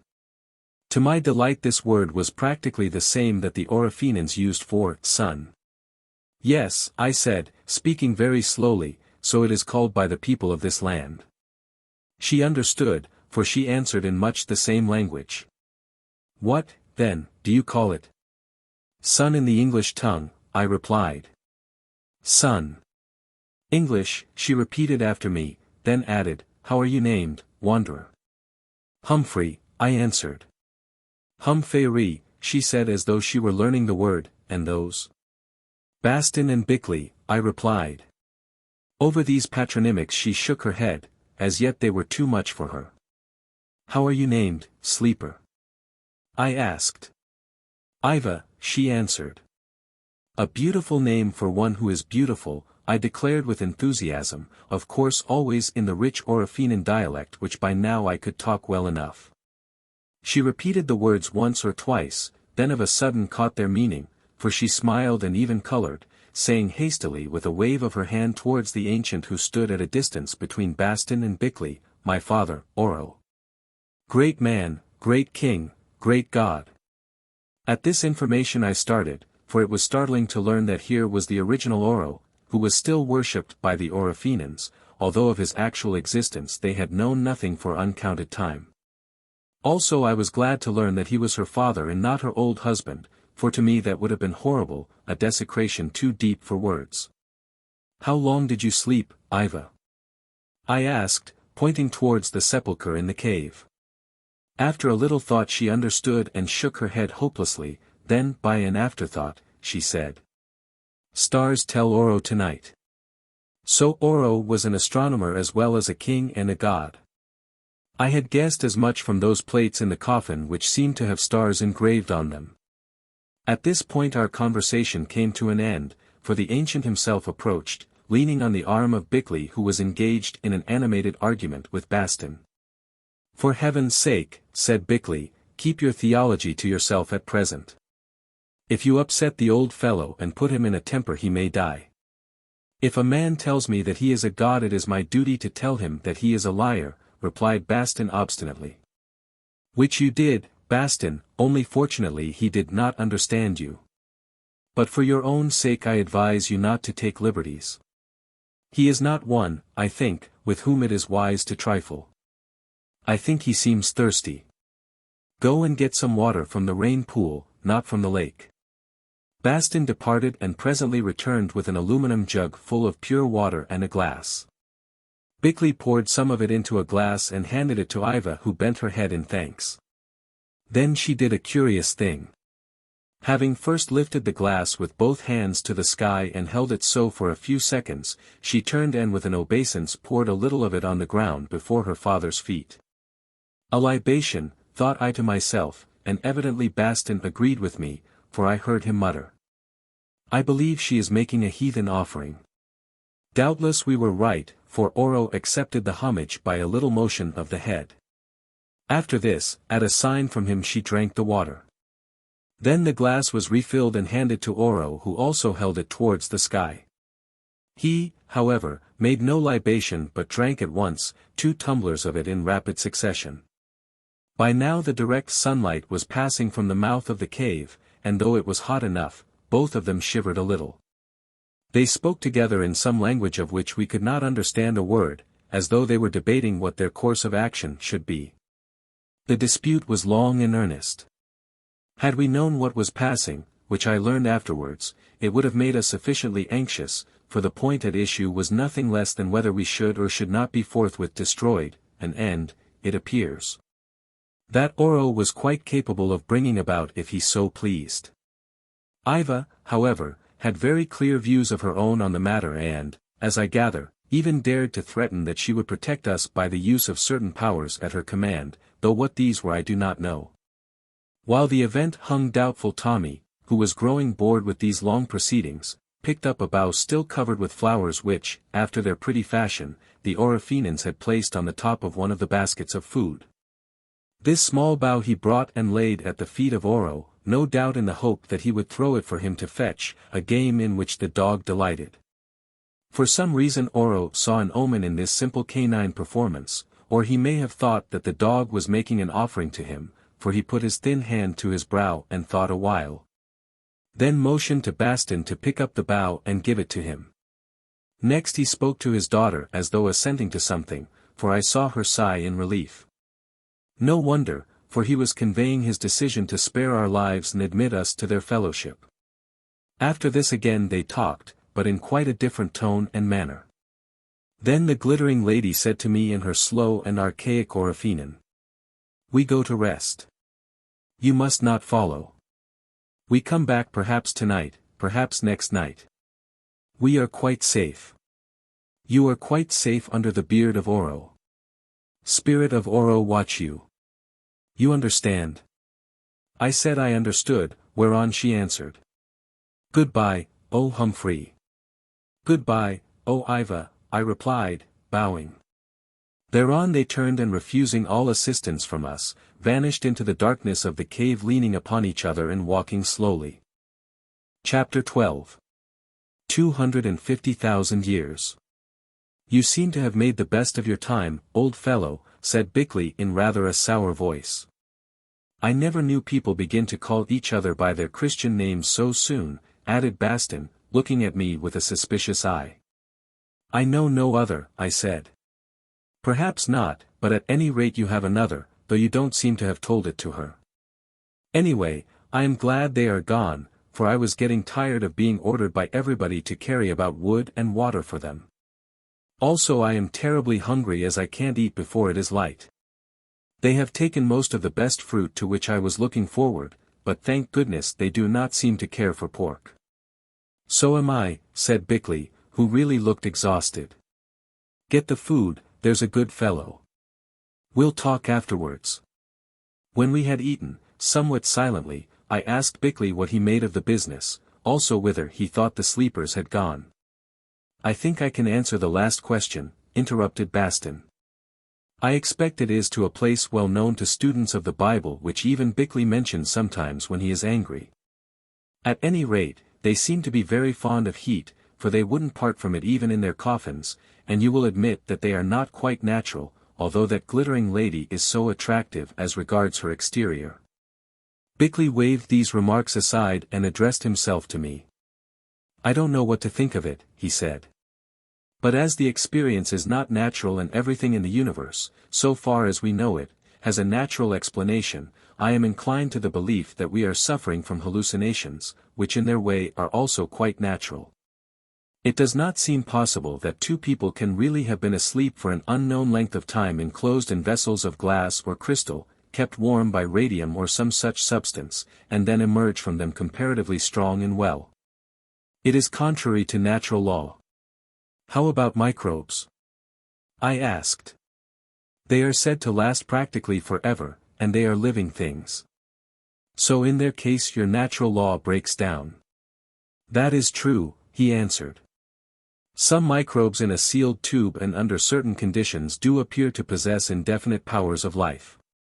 Also radium has an indefinite life, but that is a mineral. Only these people are not microbes nor are they minerals. Also, experience tells us that they could not have lived for more than a few months at the outside in such circumstances as we seem to find them." "Then what do you suggest?" "I suggest that we did not really find them at all. That we have all been dreaming.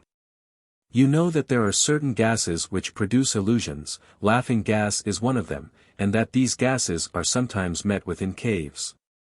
Now there were very peculiar odors in that place under the statue, which may have worked upon our imaginations in some such way.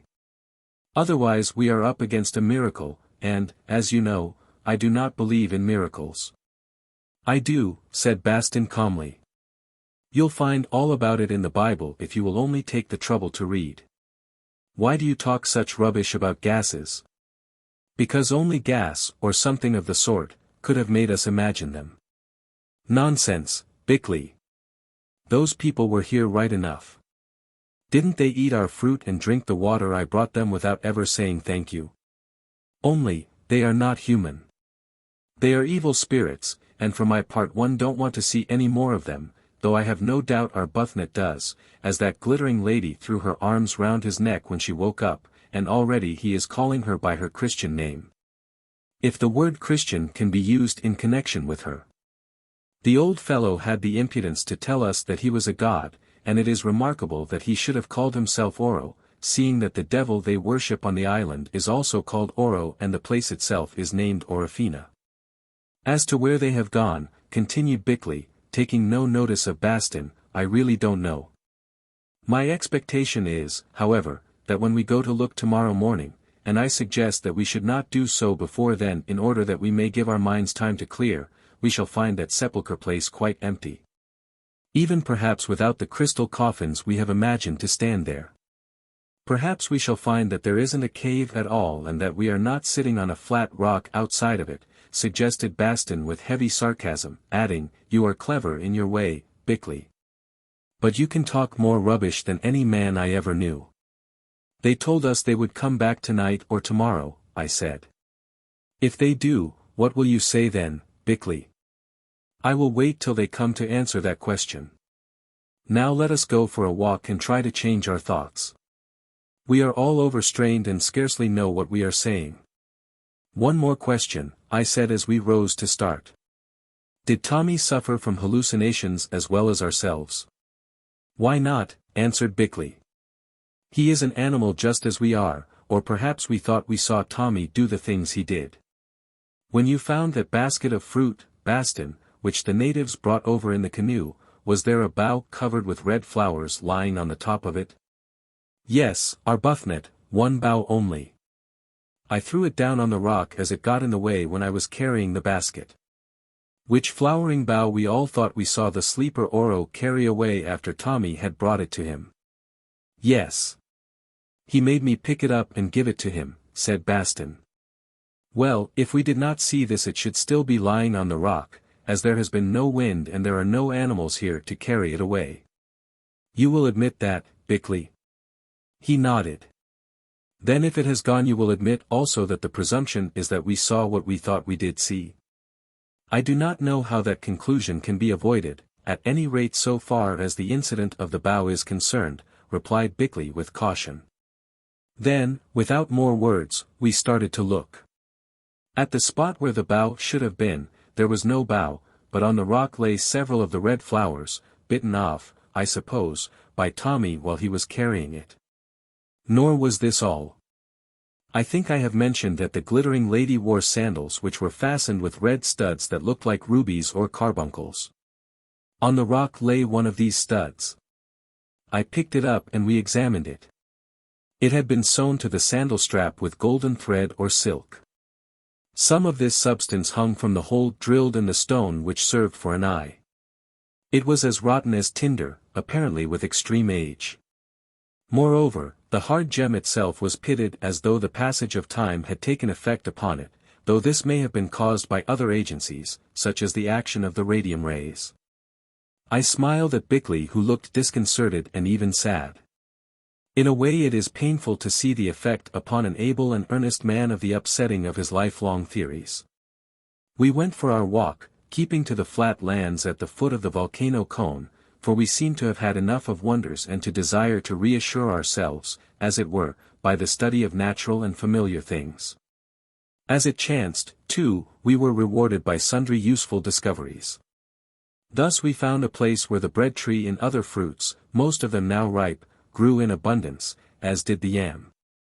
Also, we came to an inlet that we noticed was crowded with large and beautiful fish from the lake, which seemed to find it a favorite spot.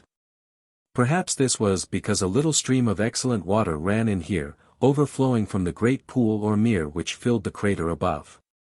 At these finds we rejoiced greatly, for now we knew that we need not fear starvation even should our supply of food from the main island be cut off. Indeed, by help of some palm leaf stalks which we wove together roughly, Bastin, who was rather clever at this kind of thing, managed to trap 4 fish weighing 2 or 3 pounds apiece, wading into the water to do so. It was curious to observe with what ease he adapted himself to the manners and customs of primeval man, so much so, indeed, that Bickley remarked that if he could believe in reincarnation, he would be absolutely certain that Bastin was a troglodyte in his last sojourn on the earth. However this might be, Bastin's primeval instincts and abilities were of the utmost service to us. Before we had been many days on that island he had built us a kind of native hut or house roofed with palm leaves in which, until provided with a better, as happened afterwards, we ate and he and Bickley slept, leaving the tent to me. Moreover, he wove a net of palm fiber with which he caught abundance of fish, and made fishing lines of the same material. Fortunately we had some hooks, which he baited with freshwater mussels and the insides of fish. By means of these he secured some veritable monsters of the carp species that proved most excellent eating. His greatest triumph, however, was a decoy which he constructed of boughs, wherein he trapped a number of waterfowl. So that soon we kept a very good table of a sort, especially after he had learned how to cook our food upon the native plan by means of hot stones. This suited us admirably, as it enabled Bickley and myself to devote all our time to archaeological and other studies which did not greatly interest Bastin. By the time that we got back to camp it was drawing towards evening, so we cooked our food and ate, and then, thoroughly exhausted, made ourselves as comfortable as we could and went to sleep. Even our marvelous experiences could not keep Bickley and myself from sleeping, and on Bastin such things had no effect. He accepted them and that was all, much more readily than we did, indeed. Triple-armed as he was in the mail of a childlike faith, he snapped his fingers at evil spirits which he supposed the sleepers to be, and at everything else that other men might dread. Now, as I have mentioned, after our talk with Marama, although we did not think it wise to adventure ourselves among them again at present, we had lost all fear of the Orofenans. In this attitude, so far as Marama himself and the majority of his people were concerned, we were quite justified, for they were our warm friends. But in the case of the sorcerers, the priests, and all their rascally and superstitious brotherhood, we were by no means justified. They had not forgiven Bastin his sacrilege or for his undermining of their authority by the preaching of new doctrines which, if adopted, would destroy them as a hierarchy. Nor had they forgiven Bickley for shooting one of their number, or any of us for our escape from the vengeance of their God. So it came about that they made a plot to seize us all and hale us off to be sacrificed to a substituted image of Oro, which by now they had set up. They knew exactly where we slept upon the rock. Indeed, our fire showed it to them and so far they were not afraid to venture, since here they had been accustomed for generations to lay their offerings to the god of the mountain. Secretly on the previous night, without the knowledge of Marama, they had carried 2 more canoes to the borders of the lake. Now on this night, just as the moon was setting about 3 in the morning, they made their attack, 21 men in all, for the 3 canoes were large.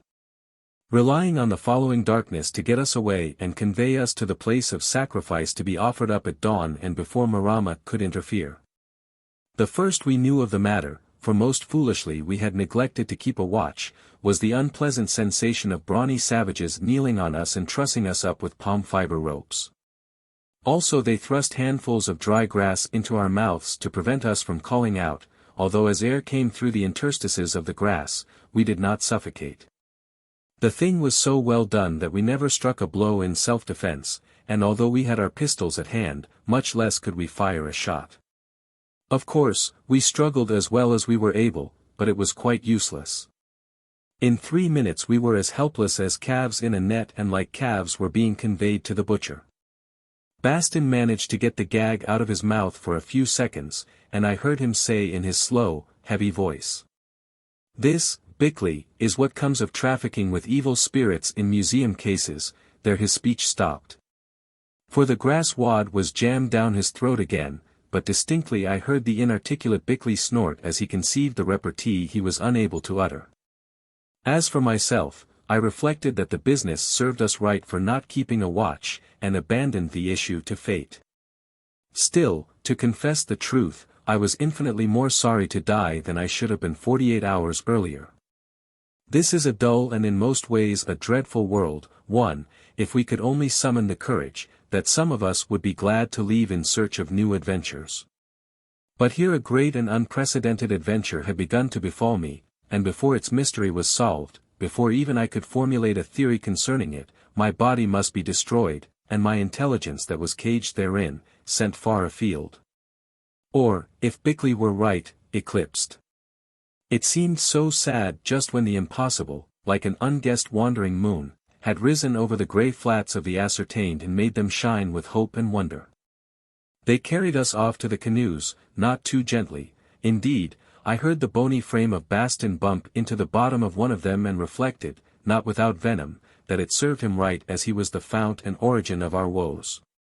Two stinking magicians, wearing on their heads undress editions of their court cages, since these were too cumbersome for active work of the sort, and painted all over with various pigments, were just about to swing me after him into the same or another canoe, when something happened. I did not know what it was, but as a result, my captors left hold of me so that I fell to the rock, lying upon my back.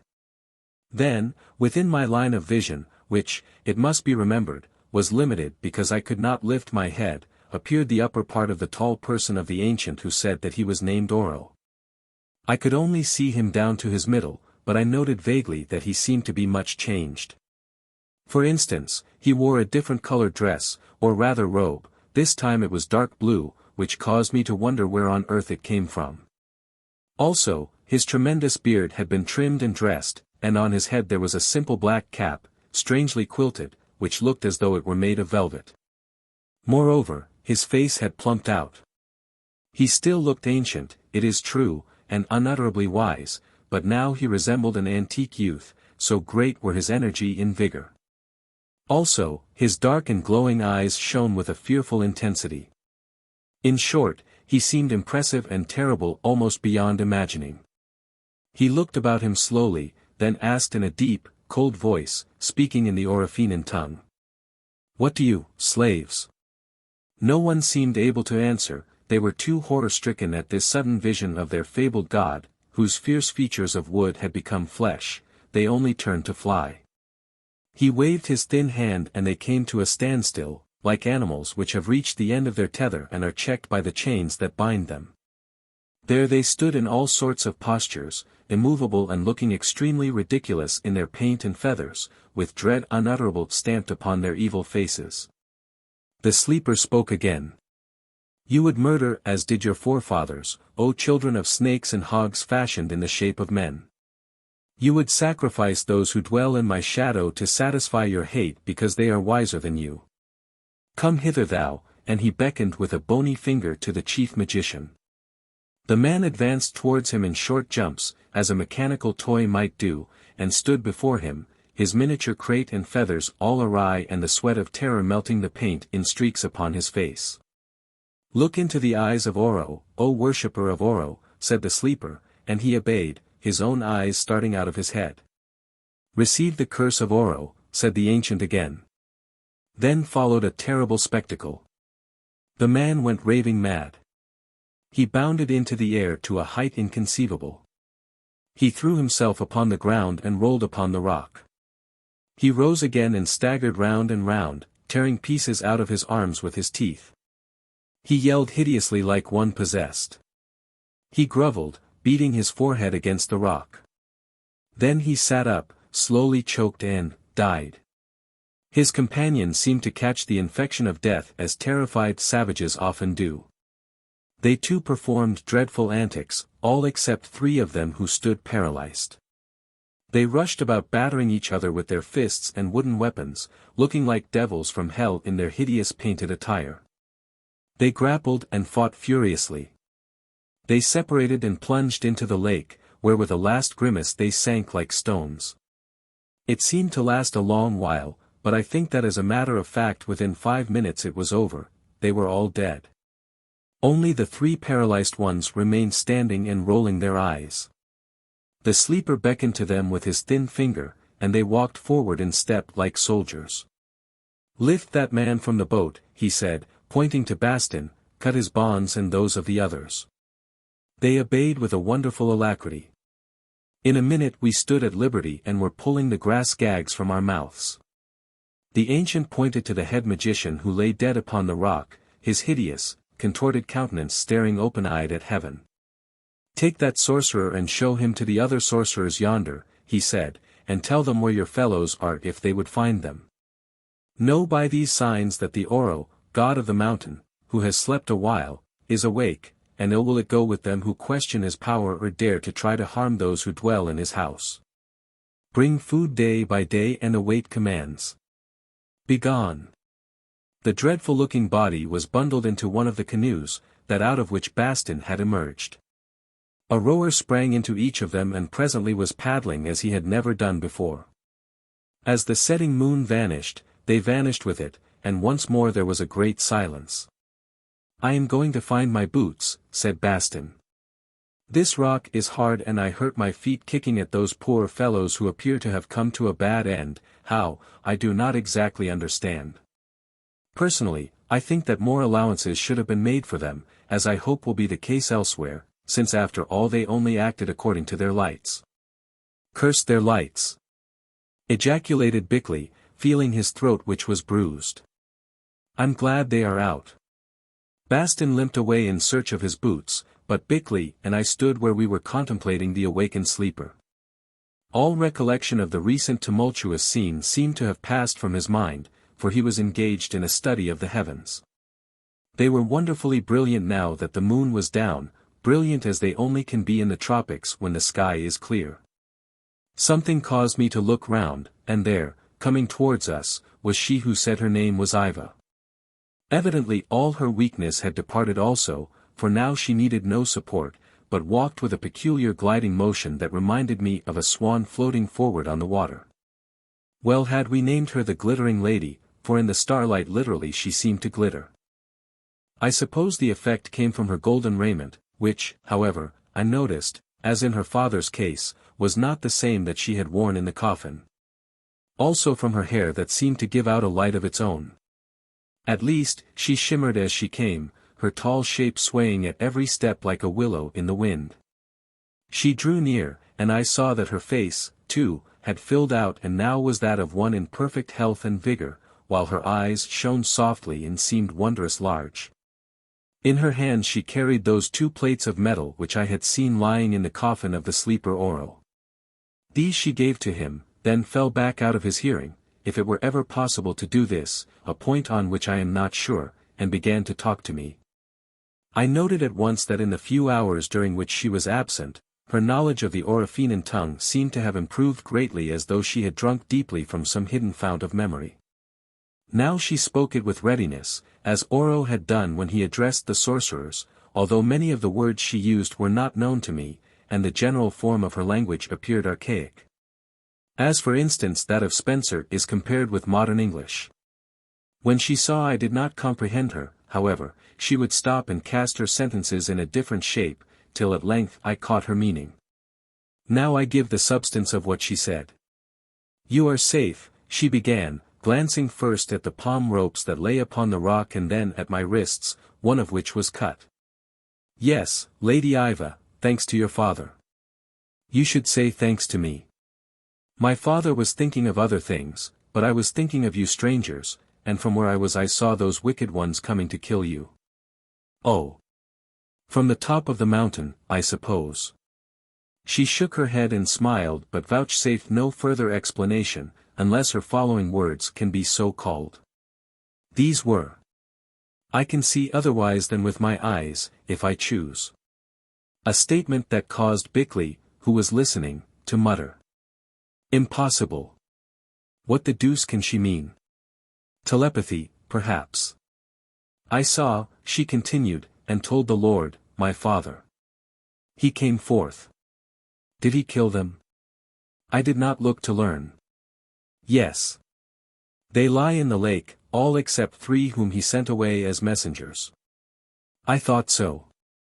Death is terrible, O Humphrey, but it is a sword which those who rule must use to smite the wicked and the savage. Not wishing to pursue this subject, I asked her what her father was doing with the metal plates. He reads the stars, she answered, to learn how long we have been asleep. Before we went to sleep he made 2 pictures of them, as they were then and as they should be at the time he had set for our awakening. We set that time, interrupted Bickley. Not so, O Bickley, she answered, smiling again. In the divine Oro's head was the time set. You were the hand that executed his decree. When Bickley heard this I really thought he would have burst.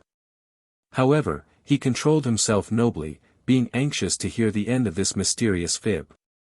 How long was the time that the Lord Oro set apart for sleep? I asked. She paused as though puzzled to find words to express her meaning, then held up her hands and said. 10, nodding at her fingers. By second thought she took Bickley's hands, not mine, and counted his 10 fingers. 10 years, said Bickley. Well, of course, it is impossible, but perhaps, and he paused. 10 tens, she went on with a deepening smile, 100. Oh. Said Bickley. 10 hundreds, 1,000. I say, said Bickley. 10 times 10,000, 100,000. Bickley became silent. Twice 100,000 and half 100,000, 250,000 years. That was the space of time which the Lord Oro, my father, set for our sleep. Whether it has been fulfilled he will know presently when he has read the book of the stars and made comparison of it with what he wrote before we laid us down to rest, and she pointed to the metal plates which the ancient was studying. Bickley walked away, making sounds as though he were going to be ill and looking so absurd in his indignation that I nearly laughed. The Lady Yva actually did laugh, and very musical was that laugh. He does not believe, she said. He is so clever he knows everything. But 250,000 years ago we should have thought him quite stupid. Then we could read the stars and calculate their movements forever. So can we, I answered, rather nettled. I am glad, O Humphrey, since you will be able to show my father if in one of them he is wrong. Secretly I hoped that this task would not be laid on me. Indeed, I thought it well to change the subject for the edification of Bickley who had recovered and was drawn back by his eager curiosity. Just then, too, Bastin joined us, happy in his regained boots. You tell us, Lady Yva, I said, that you slept, or should have slept for 250,000 years. Here Bastin opened his eyes. If that was so, where was your mind all this time? If by my mind you mean spirit, O Humphrey, I have to answer that at present I do not know for certain. I think, however, that it dwelt elsewhere, perhaps in other bodies on the earth, or some different earth. At least, I know that my heart is very full of memories which as yet I cannot unroll and read. Great heavens, this is madness, said Bickley.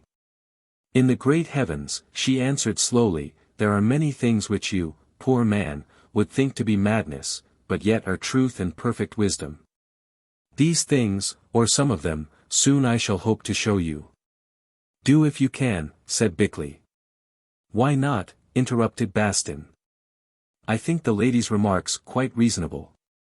It seems to me highly improbable if really she has slept for 250,000 years, which, of course, I can't decide, that an immortal spirit would be allowed to remain idle for so long. That would be wallowing in a bed of idleness and shirking its duty which is to do its work. Also, as she tells you, Bickley, you are not half so clever as you think you are in your silly skepticism, and I have no doubt that there are many things in other worlds which would expose your ignorance, if only you could see them. At this moment Oro turned and called his daughter. She went at once, saying, Come, strangers, and you shall learn. So we followed her.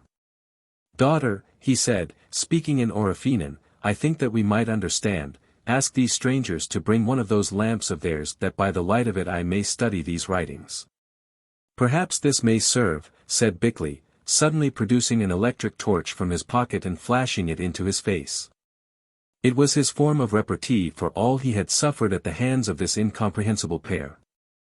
Let me say at once that it was singularly successful.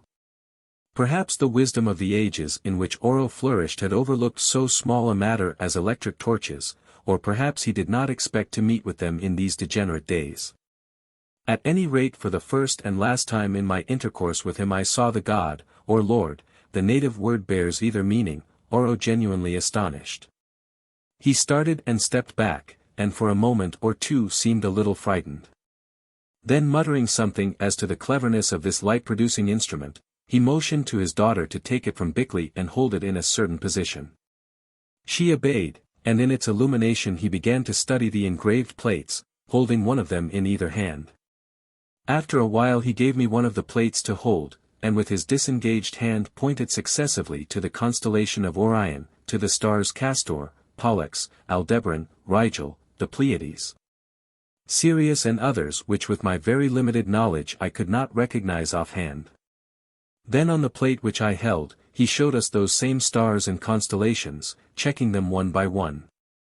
Then he remarked very quietly that all was in order, and handing the plate he held to Yva, said, "The calculations made so long ago are correct, nor have the stars varied in their proper motions during what is after all but an hour of time. If you, stranger, who, I understand, are named Humphrey, should be, as I gather, a heaven master, naturally you will ask me how I could fix an exact date by the stars without an error of, let us say, from 5 to 10,000 years. I answer you that by the proper motion of the stars alone it would have been difficult. Therefore I remember that in order to be exact, I calculated the future conjunctions of those two planets," and he pointed to Saturn and Jupiter. "Finding that one of these occurred near yonder star, and he indicated the bright orb, Spica, at a certain time, I determined that then I would awake. Behold! There are the stars as I engraved them from my foreknowledge, upon this chart, and there those two great planets hang in conjunction. Daughter Yva, my wisdom has not failed me. This world of ours has traveled round the sun neither less nor more than 250,000 times since we laid ourselves down to sleep. It is written here, and yonder," and he pointed, first to the engraved plates and then to the vast expanse of the starlit heavens. Awe fell on me. I think that even Bickley and Bastin were awed, at any rate for the moment. It was a terrible thing to look on a being, to all appearance more or less human, who alleged that he had been asleep for 250,000 years, and proceeded to prove it by certain ancient star charts. Of course at the time I could not check those charts, lacking the necessary knowledge, but I have done so since and found that they are quite accurate. However, this made no difference, since the circumstances and something in his manner convinced me that he spoke the absolute truth. He and his daughter had been asleep for 250,000 years. Oh! Heavens, for 250,000 years. Chapter 13. Oro speaks and Bastin argues. The reader of what I have written, should there ever be such a person, may find the record marvelous, and therefore rashly conclude that because it is beyond experience, it could not be. It is not a wise deduction, as I think Bickley would admit today, because without doubt many things are which surpass our extremely limited experience. However, those who draw the veil from the unknown and reveal the new, must expect incredulity, and accept it without grumbling. Was that not the fate, for instance, of those who in the Middle Ages, a few hundred years ago, discovered, or rather rediscovered the mighty movements of those constellations which served Oro for an almanac? But the point I want to make is that if the skeptic plays a Bickleyan part as regards what has been written, it seems probable that his attitude will be accentuated as regards that which it still remains for me to write. If so, I cannot help it, and must decline entirely to water down or doctor facts and thus pander to his prejudice and ignorance. For my part, one cannot attempt to explain these occurrences. I only know that they happened and that I set down what I saw, heard and felt, neither more nor less. Immediately after Oro had triumphantly vindicated his stellar calculations, he turned and departed into the cave, followed by his daughter, waving to us to remain where we were. As she passed us, however, the glittering lady whispered, this time to Bastin, that he would see them again in a few hours, adding, "We have much to learn, and I hope that then you who, I understand, are a priest, will begin to teach us of your religion and other matters." Bastin was so astonished that he could make no reply, but when they had gone he said, "Which of you told her that I was a priest?" We shook our heads, for neither of us could remember having done so. "Well, I did not," continued Bastin, "since at present I have found no opportunity of saying a word in season. So I suppose she must have gathered it from my attire, though as a matter of fact I haven't been wearing a collar, and those men who wanted to cook me, pulled off my white tie, and I didn't think it worth while dirtying a clean one." "If," said Bickley, "you imagine that you look like the minister of any religion, ancient or modern, in a grubby flannel shirt, a battered sun helmet, a torn green and white umbrella and a pair of ragged duck trousers, you are mistaken, Bastin. That is all. I admit that the costume is not appropriate, Bickley, but how otherwise could she have learned the truth? These people seem to have ways of learning a good many things. But in your case, Bastin, the cause is clear enough. You have been walking about with the head of that idol and always keep it close to you. No doubt they believe that you are a priest of the worship of the god of the grove, Baal, you know, or something of that sort." When he heard this, Bastin's face became a perfect picture. Never before did I see it so full of horror, struggling with indignation. "I must undeceive them without a moment's delay," he said, and was starting for the cave when we caught his arms and held him. "Better wait till they come back, old fellow," I said, laughing. "If you disobey that Lord Oro, you may meet with another experience in the sacrifice line." "Perhaps you are right, Arbuthnot. I will occupy the interval in preparing a suitable address." "Much better occupy it in preparing breakfast," said Bickley. "I have always noticed that you are at your best extempore." In the end he did prepare breakfast, though in a distrait fashion. Indeed, I found him beginning to make tea in the frying pan. Bastin felt that his opportunity had arrived, and was making ready to rise to the occasion. Also we felt, all three of us, that we were extremely shabby-looking objects, and though none of us said so, each did his best to improve his personal appearance. First of all Bickley cut Bastin's and my hair, after which I did him the same service. Then Bickley, who was normally clean-shaven, set to work to remove a beard of about a week's growth, and I, who wore one of the pointed variety, trimmed up mine as best I could with the help of a hand-glass. Bastin, too, performed on his, which was of the square and rather ragged type, wisely rejecting Bickley's advice to shave it off altogether, offered, I felt convinced, because he felt that the result on Bastin would be too hideous for words. After this we cut our nails, cleaned our teeth and bathed. I even caught Bickley applying hair tonic from his dressing case in secret, behind a projecting rock, and borrowed some myself. He gave it me on condition that I did not mention its existence to Bastin, who, he remarked, would certainly use the lot and make himself smell horrible. Next we found clean ducks among our store of spare clothes, for the Orofenans had brought these with our other possessions, and put them on, even adding silk cummerbunds and neckties. My tie I fastened with a pin that I had obtained in Egypt. It was a tiny gold statuette of very fine and early workmanship, of the god Osiris, wearing the crown of the upper land with the uraeus crest, and holding in his hands, which projected from the mummy wrappings, the emblems of the crook, the scourge and the crux ansata, or sign of life. Bastin, for his part, arrayed himself in full clerical costume, black coat and trousers, white tie and stick-up clergyman's collar, which, as he remarked, made him feel extremely hot in that climate, and were unsuitable to domestic duties, such as washing up. I offered to hold his coat while he did this office and told him he looked very nice indeed. "Beautiful," remarked Bickley, "but why don't you put on your surplice and beretta?" Being very high church, Bastin did wear a beretta on festival Sundays at home. "There would be no mistake about you then." "I do not think it would be suitable," replied Bastin, whose sense of humor was undeveloped. "There is no service to be performed at present and no church, though perhaps that cave," and he stopped. When we had finished these vain adornments and Bastin had put away the things and tidied up, we sat down, rather at a loose end. We should have liked to walk but refrained from doing so for fear lest we might dirty our clean clothes. So we just sat and thought. At least Bickley thought, and so did I for a while until I gave it up. What was the use of thinking, seeing that we were face to face with circumstances which baffled reason and beggared all recorded human experience?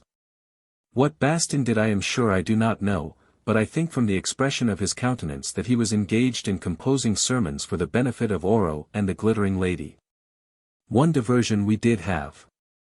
About 11 o'clock a canoe came from the main island laden with provisions and paddled by Marama and 2 of his people. We seized our weapons, remembering our experiences of the night, but Marama waved a bow in token of peace. So, carrying our revolvers, we went to the rock edge to meet him. He crept ashore and, chief though he was, prostrated himself upon his face before us, which told me that he had heard of the fate of the sorcerers. His apologies were abject. He explained that he had no part in the outrage of the attack, and besought us to intercede on behalf of him and his people with the awakened god of the mountain whom he looked for with a terrified air. We consoled him as well as we could, and told him that he had best be gone before the god of the mountain appeared, and perhaps treated him as he had done the sorcerers. In his name, however, we commanded Marama to bring materials and build us a proper house upon the rock, also to be sure to keep up a regular and ample supply of provisions. If he did these things, and anything else we might from time to time command, we said that perhaps his life and those of his people would be spared. This, however, after the evil behavior of some of them of course we could not guarantee. Marama departed so thoroughly frightened that he even forgot to make any inquiries as to who this god of the mountain might be, or where he came from, or whither he was going. Of course, the place had been sacred among his people from the beginning, whenever that may have been, but that its sacredness should materialize into an active god who brought sorcerers of the highest reputation to a most unpleasant end.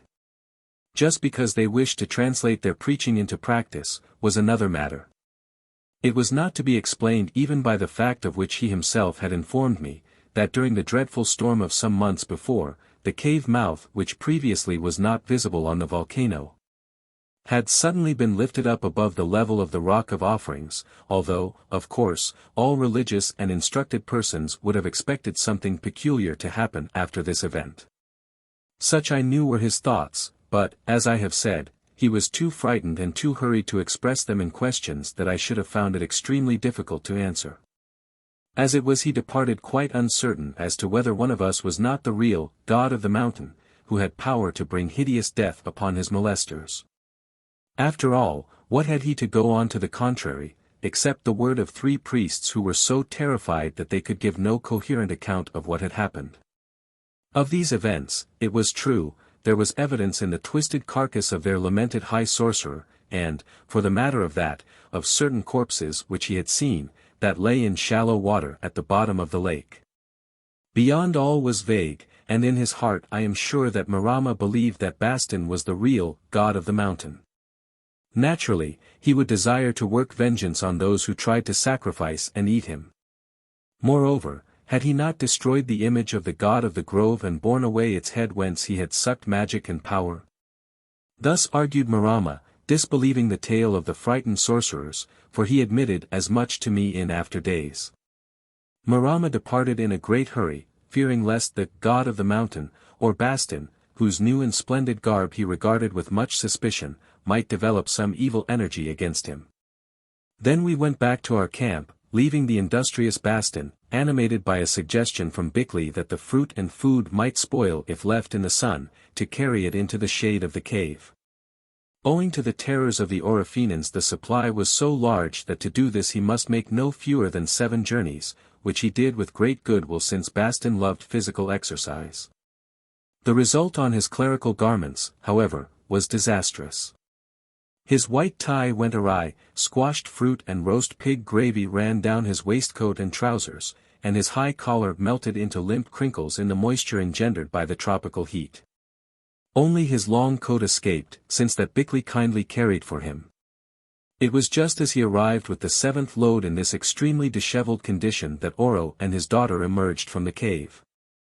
Indeed Bastin, who, being short-sighted, always wore spectacles that, owing to his heated state, were covered with mist, not seeing that dignitary, dumped down the last basket onto his toes, exclaiming, "There, you lazy beggar! I told you I would bring it all, and I have." In fact, he thought he was addressing Bickley and playing off on him a troglodytic practical joke. Oro, however, who at his age did not appreciate jokes, resented it and was about to do something unpleasant when with extraordinary tact his daughter remarked, "Bastin the priest makes you offerings. Thank him, O Lord my father." So Oro thanked him, not too cordially, for evidently he still had feeling in his toes, and once more Bastin escaped. Becoming aware of his error, he began to apologize profusely in English, while the Lady Yva studied him carefully. "Is that the costume of the priests of your religion, O Bastin?" she asked, surveying his disheveled form. "If so, you were better without it." Then Bastin retired to straighten his tie, and grabbing his coat from Bickley, who handed it to him with a malicious smile, forced his perspiring arms into it in a peculiarly awkward and elephantine fashion. Meanwhile Bickley and I produced 2 camp chairs which we had made ready, and on these the wondrous pair seated themselves side by side. "We have come to learn," said Oro. "Teach." "Not so, father," interrupted Yva, who, I noted, was clothed in yet a third costume, though whence these came I could not imagine. "First I would ask a question. Whence are you, strangers, and how came you here?" "We are from the country called England, and a great storm shipwrecked us here, that, I think, which raised the mouth of the cave above the level of this rock," I answered. "The time appointed having come when it should be raised," said Oro as though to himself. "Where is England?" asked Yva. Now among the books we had with us was a pocket atlas, quite a good one of its sort. By way of answer I opened it at the map of the world and showed her England. Also I showed, to within 1,000 miles or so, that spot on the earth's surface where we spoke together. The sight of this atlas excited the pair greatly. They had not the slightest difficulty in understanding everything about it, and the shape of the world with its division into hemispheres seemed to be quite familiar to them. What appeared chiefly to interest them, and especially Oro, were the relative areas and positions of land and sea. "Of this, strangers," he said, pointing to the map, "I shall have much to say to you when I have studied the pictures of your book and compared them with others of my own."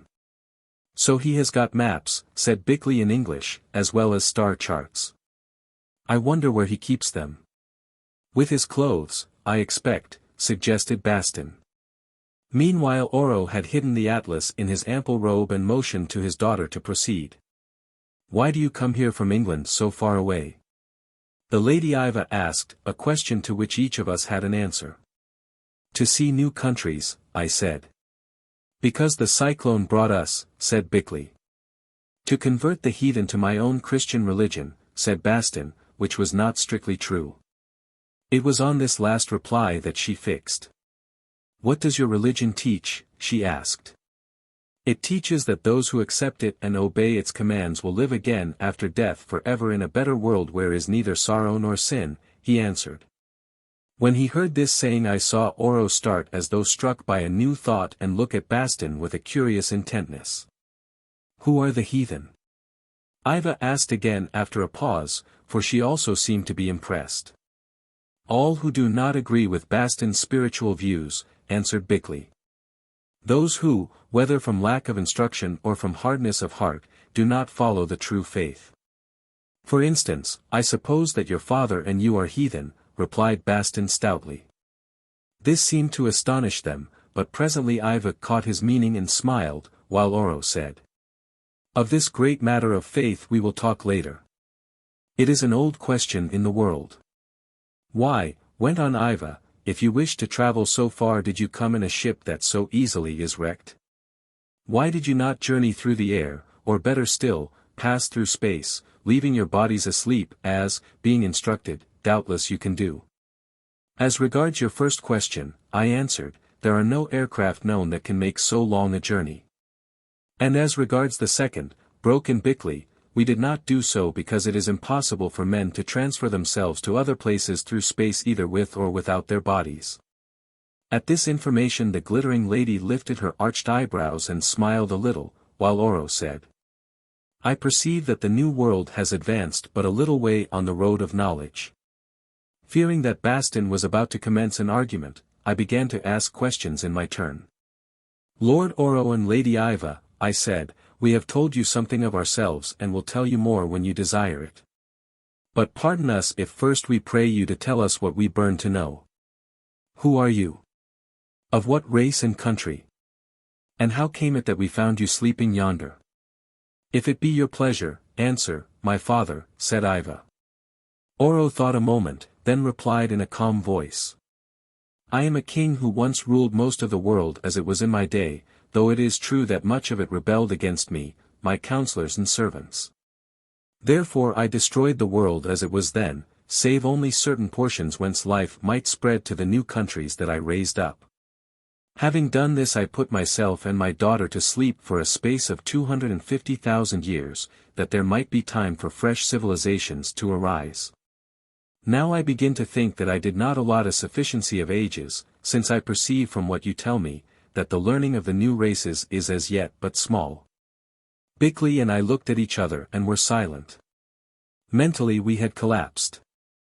Who could begin to discuss statements built upon such a foundation of gigantic and paralyzing falsehoods? Well, Bastin could for one.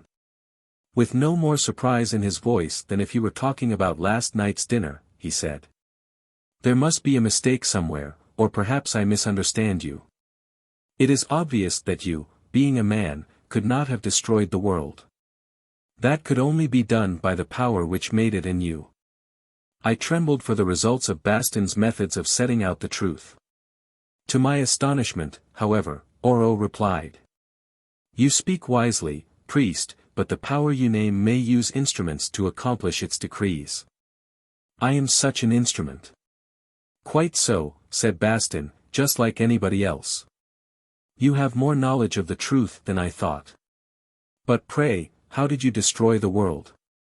Using my wisdom to direct the forces that are at work in the heart of this great globe, I drowned it with a deluge, causing one part to sink and another to rise, also changes of climate which completed the work. That's quite right, exclaimed Bastin delightedly. We know all about the deluge, only you are not mentioned in connection with the matter. A man, Noah, had to do with it when he was 600 years old. 600, said Oro. That is not very old.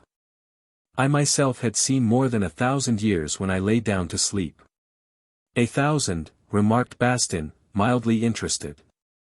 That is unusual, though some of these mighty men of renown we know lived over 900. Here Bickley snorted and exclaimed. 900 moons, he means.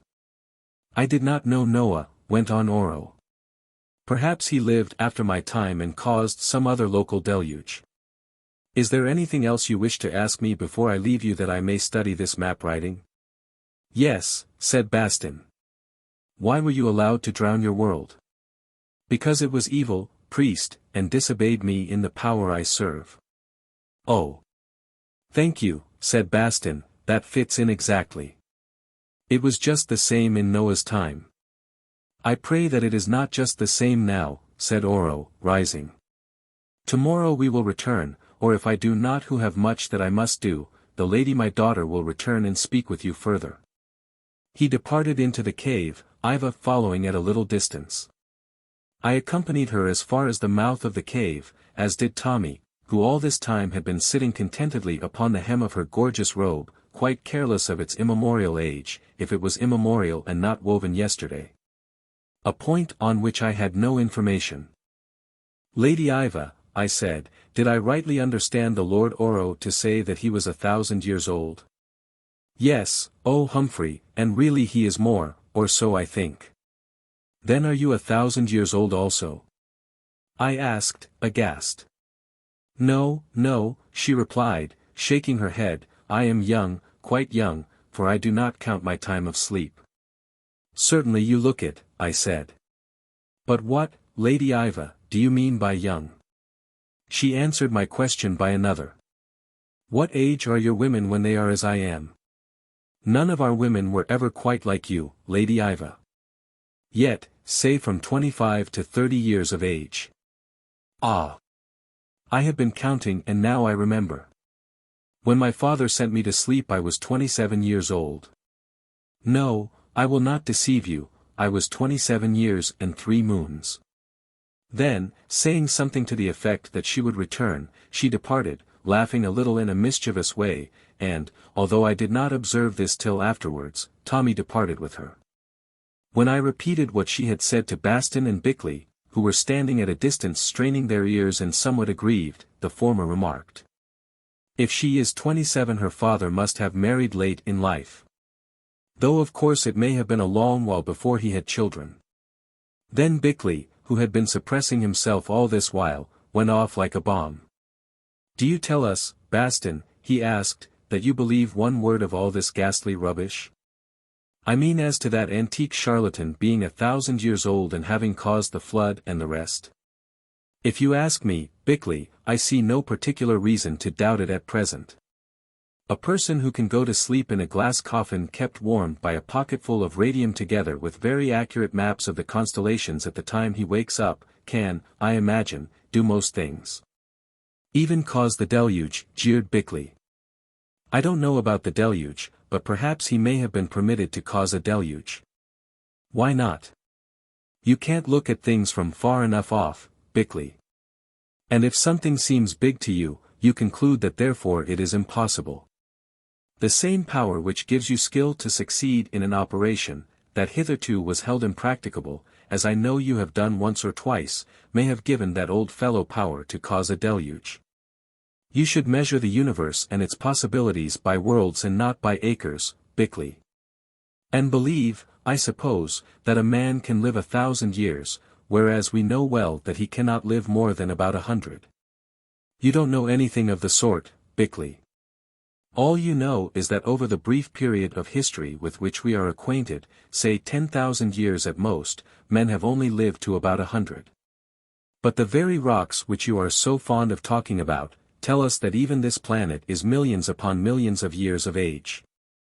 Who knows then but that at some time in its history, men did not live for 1,000 years, and that lost civilizations did not exist of which this Oro and his daughter may be 2 survivors. There is no proof of anything of the sort, said Bickley. I don't know about proof, as you understand it, though I have read in Plato of a continent called Atlantis that was submerged, according to the story of old Egyptian priests. But personally I have every proof, for it is all written down in the Bible at which you tip your nose, and I am very glad that I have been lucky enough to come across this unexpected confirmation of the story. Not that it matters much, since I should have learned all about it when it pleases Providence to remove me to a better world, which in our circumstances may happen any day. Now I must change my clothes before I see to the cooking and other things. I am bound to admit, said Bickley, looking after him, that old Bastin is not so stupid as he seems. From his point of view the arguments he advances are quite logical. Moreover I think he is right when he says that we look at things through the wrong end of the telescope. After all the universe is very big and who knows what may happen there. Who knows even what may have happened on this little earth during the eons of its existence, whenever its balance chanced to shift, as the ice ages show us it has often done. Still I believe that old Oro to be a prince of liars. That remains to be proved, I answered cautiously. All I know is that he is a wonderfully learned person of most remarkable appearance, and that his daughter is the loveliest creature I ever saw.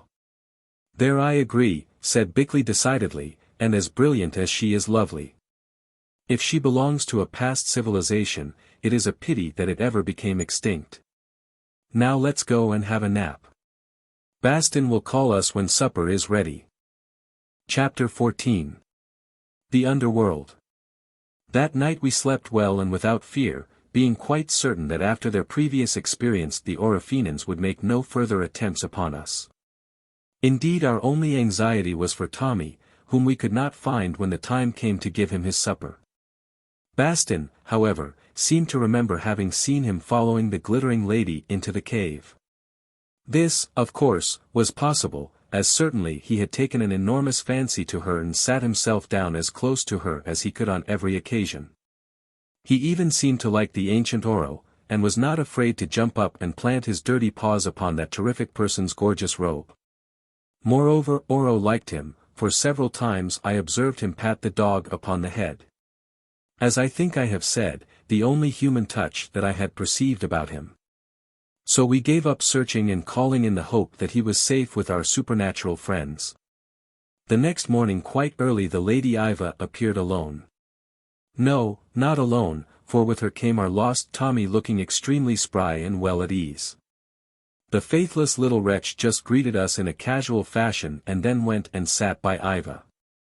In fact, when the awkward Bastin managed to stumble over the end of her dress, Tommy growled at him and showed his teeth. Moreover, the dog was changed. He was blessed with a shiny black coat, but now this coat sparkled in the sunlight, like the Lady Yva's hair. The glittering lady is all very well, but I'm not sure that I care for a glittering dog. It doesn't look quite natural, said Bastin, contemplating him. Why does Tommy shine, lady? I asked. Because I washed him in certain waters that we have, so that now he looks beautiful and smells sweet, she answered, laughing. It was true, the dog did smell sweet, which I may add had not always been the case with him, especially when there were dead fish about. Also he appeared to have been fed, for he turned up his nose at the bits we had saved for his breakfast. He has drunk of the life water, explained Yva, and will want no food for 2 days. Bickley pricked up his ears at this statement and looked incredulous. You do not believe, oh Bickley, she said, studying him gravely. Indeed, you believe nothing.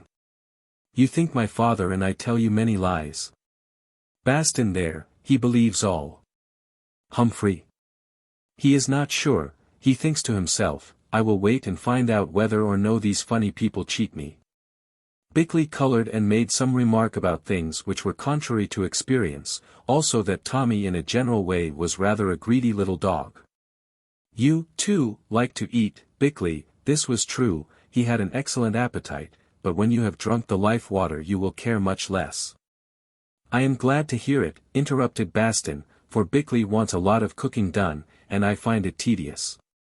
You eat also, lady, said Bickley. Yes, I eat sometimes because I like it, but I can go weeks and not eat, when I have the life water. Just now, after so long a sleep, I am hungry. Please give me some of that fruit. No, not the flesh I hate. We handed it to her. She took 2 plantains, peeled and ate them with extraordinary grace. Indeed she reminded me, I do not know why, of some lovely butterfly drawing its food from a flower. While she ate she observed us closely, nothing seemed to escape the quick glances of those beautiful eyes. Presently she said. What, oh Humphrey, is that with which you fasten your neck dress? And she pointed to the little gold statue of Osiris that I used as a pin.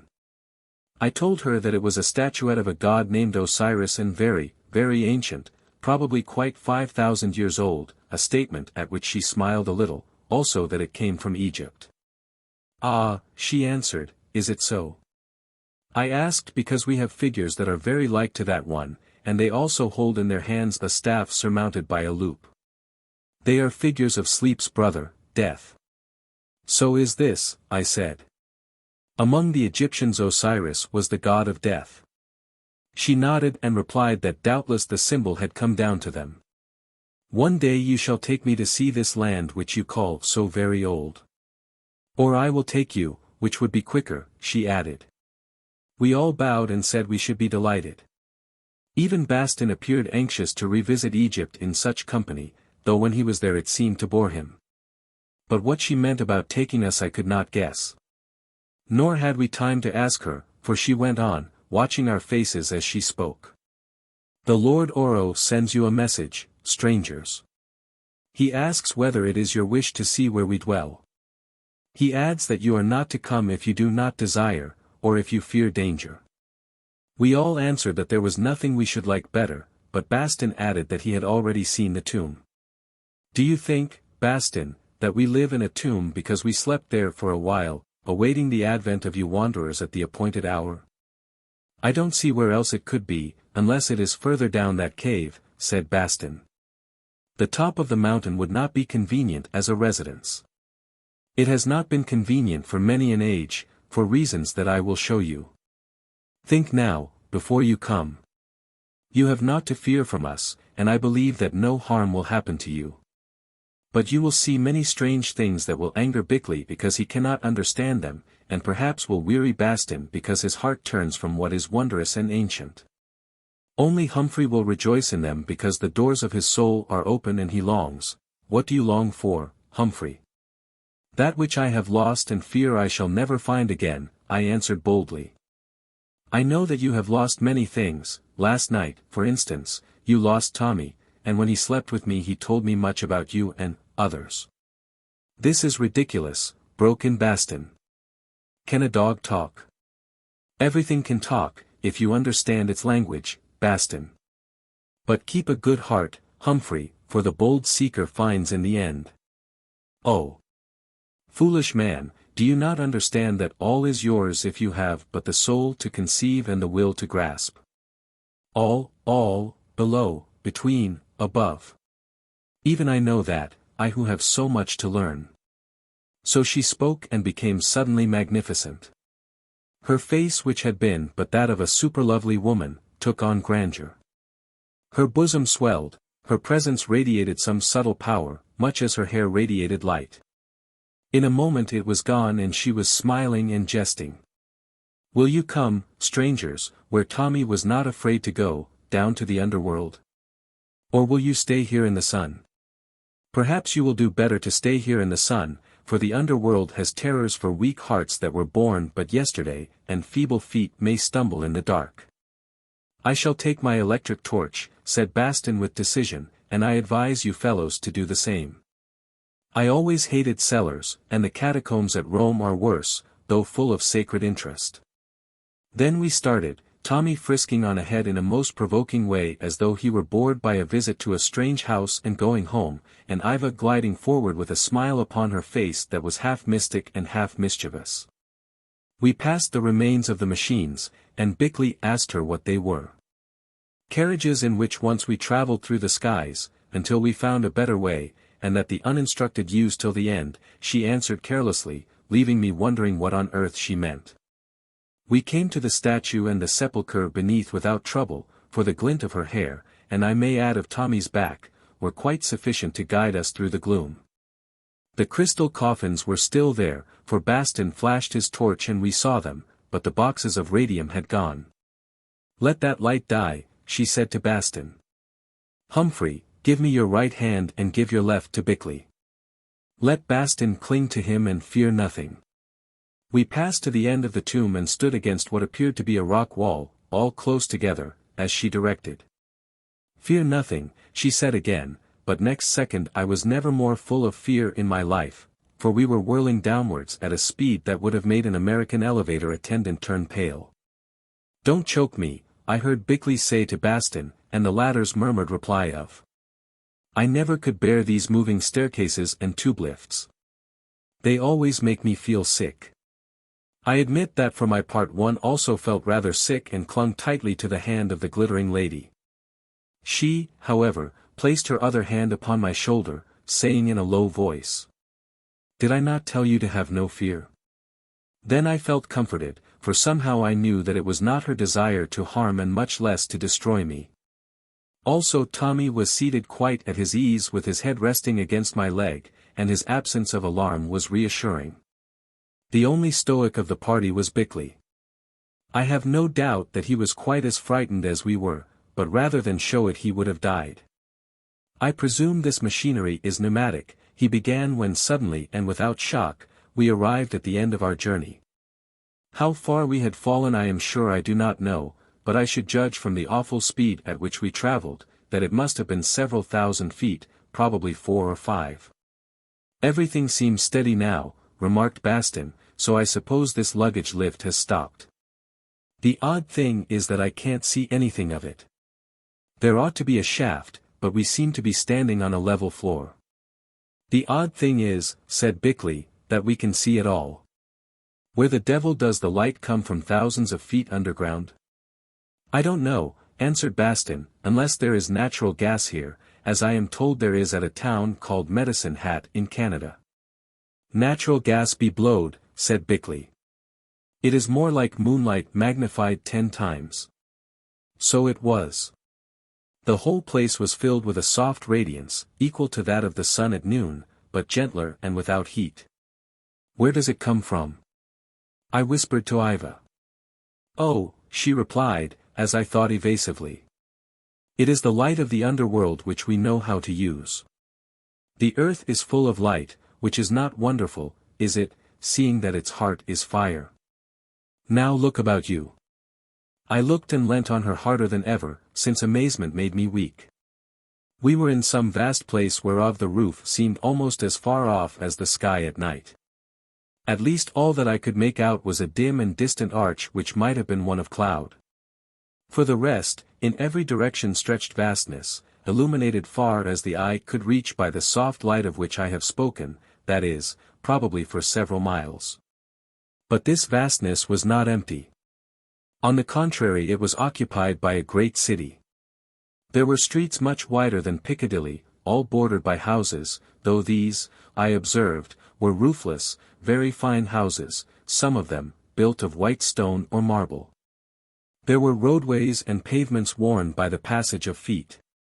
There, farther on, were marketplaces or public squares, and there, lastly, was a huge central enclosure 100 or 200 acres in extent, which was filled with majestic buildings that looked like palaces, or town halls. And, in the midst of them all, a vast temple with courts and a central dome. For here, notwithstanding the lack of necessity, its builders seemed to have adhered to the overworld tradition, and had roofed their fame. And now came the terror. All of this enormous city was dead. Had it stood upon the moon it could not have been more dead. None paced its streets, none looked from its window places. None trafficked in its markets, none worshipped in its temple. Swept, garnished, lighted, practically untouched by the hand of time, here where no rains fell and no winds blew, it was yet a howling wilderness. For what wilderness is there to equal that which once has been the busy haunt of men? Let those who have stood among the buried cities of Central Asia, or of Anarajapura in Ceylon, or even amid the ruins of Salamis on the coast of Cyprus, answer the question. But here was something infinitely more awful. A huge human haunt in the bowels of the earth utterly devoid of human beings, and yet as perfect as on the day when these ceased to be. I do not care for underground localities, remarked Bastin, his gruff voice echoing strangely in that terrible silence, but it does seem a pity that all these fine buildings should be wasted. I suppose their inhabitants left them in search of fresh air. Why did they leave them? I asked of Yva. Because death took them, she answered solemnly. Even those who live 1,000 years die at last, and if they have no children, with them dies the race. Then were you the last of your people? I asked. Inquire of my father, she replied, and led the way through the massive arch of a great building. It led into a walled courtyard in the center of which was a plain cupola of marble with a gate of some pale metal that looked like platinum mixed with gold. This gate stood open. Within it was the statue of a woman beautifully executed in white marble and set in a niche of some black stone. The figure was draped as though to conceal the shape, and the face was stern and majestic rather than beautiful. The eyes of the statue were cunningly made of some enamel which gave them a strange and lifelike appearance. They stared upwards as though looking away from the earth and its concerns. The arms were outstretched. In the right hand was a cup of black marble, in the left a similar cup of white marble. From each of these cups trickled a thin stream of sparkling water, which two streams met and mingled at a distance of about 3 feet beneath the cups. Then they fell into a metal basin which, although it must have been quite a foot thick, was cut right through by their constant impact, and apparently vanished down some pipe beneath. Out of this metal basin Tommy, who gambled into the place ahead of us, began to drink in a greedy and demonstrative fashion. The life water? I said, looking at our guide. She nodded and asked in her turn. What is the statue and what does it signify, Humphrey? I hesitated, but Bastin answered. Just a rather ugly woman who hid up her figure because it was bad. Probably she was a relation of the artist who wished to have her likeness done and sat for nothing. The goddess of health, suggested Bickley. Her proportions are perfect, a robust, a thoroughly normal woman. Now, Humphrey, said Yva. I stared at the work and had not an idea. Then it flashed on me with such suddenness and certainty that I am convinced the answer to the riddle was passed to me from her and did not originate in my own mind. It seems quite easy, I said in a superior tone. The figure symbolizes life and is draped because we only see the face of life, the rest is hidden. The arms are bare because life is real and active. One cup is black and one is white because life brings both good and evil gifts, that is why the streams mingle, to be lost beneath in the darkness of death. The features are stern and even terrifying rather than lovely, because such is the aspect of life. The eyes look upward and far away from present things, because the real life is not here.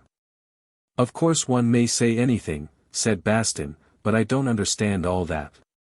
Imagination goes a long way, broke in Bickley, who was vexed that he had not thought of this interpretation himself. But Yva said. I begin to think that you are quite clever, Humphrey. I wonder whence the truth came to you, for such is the meaning of the figure and the cups. Had I told it to you myself, it could not have been better said, and she glanced at me out of the corners of her eyes. Now, strangers, will you drink?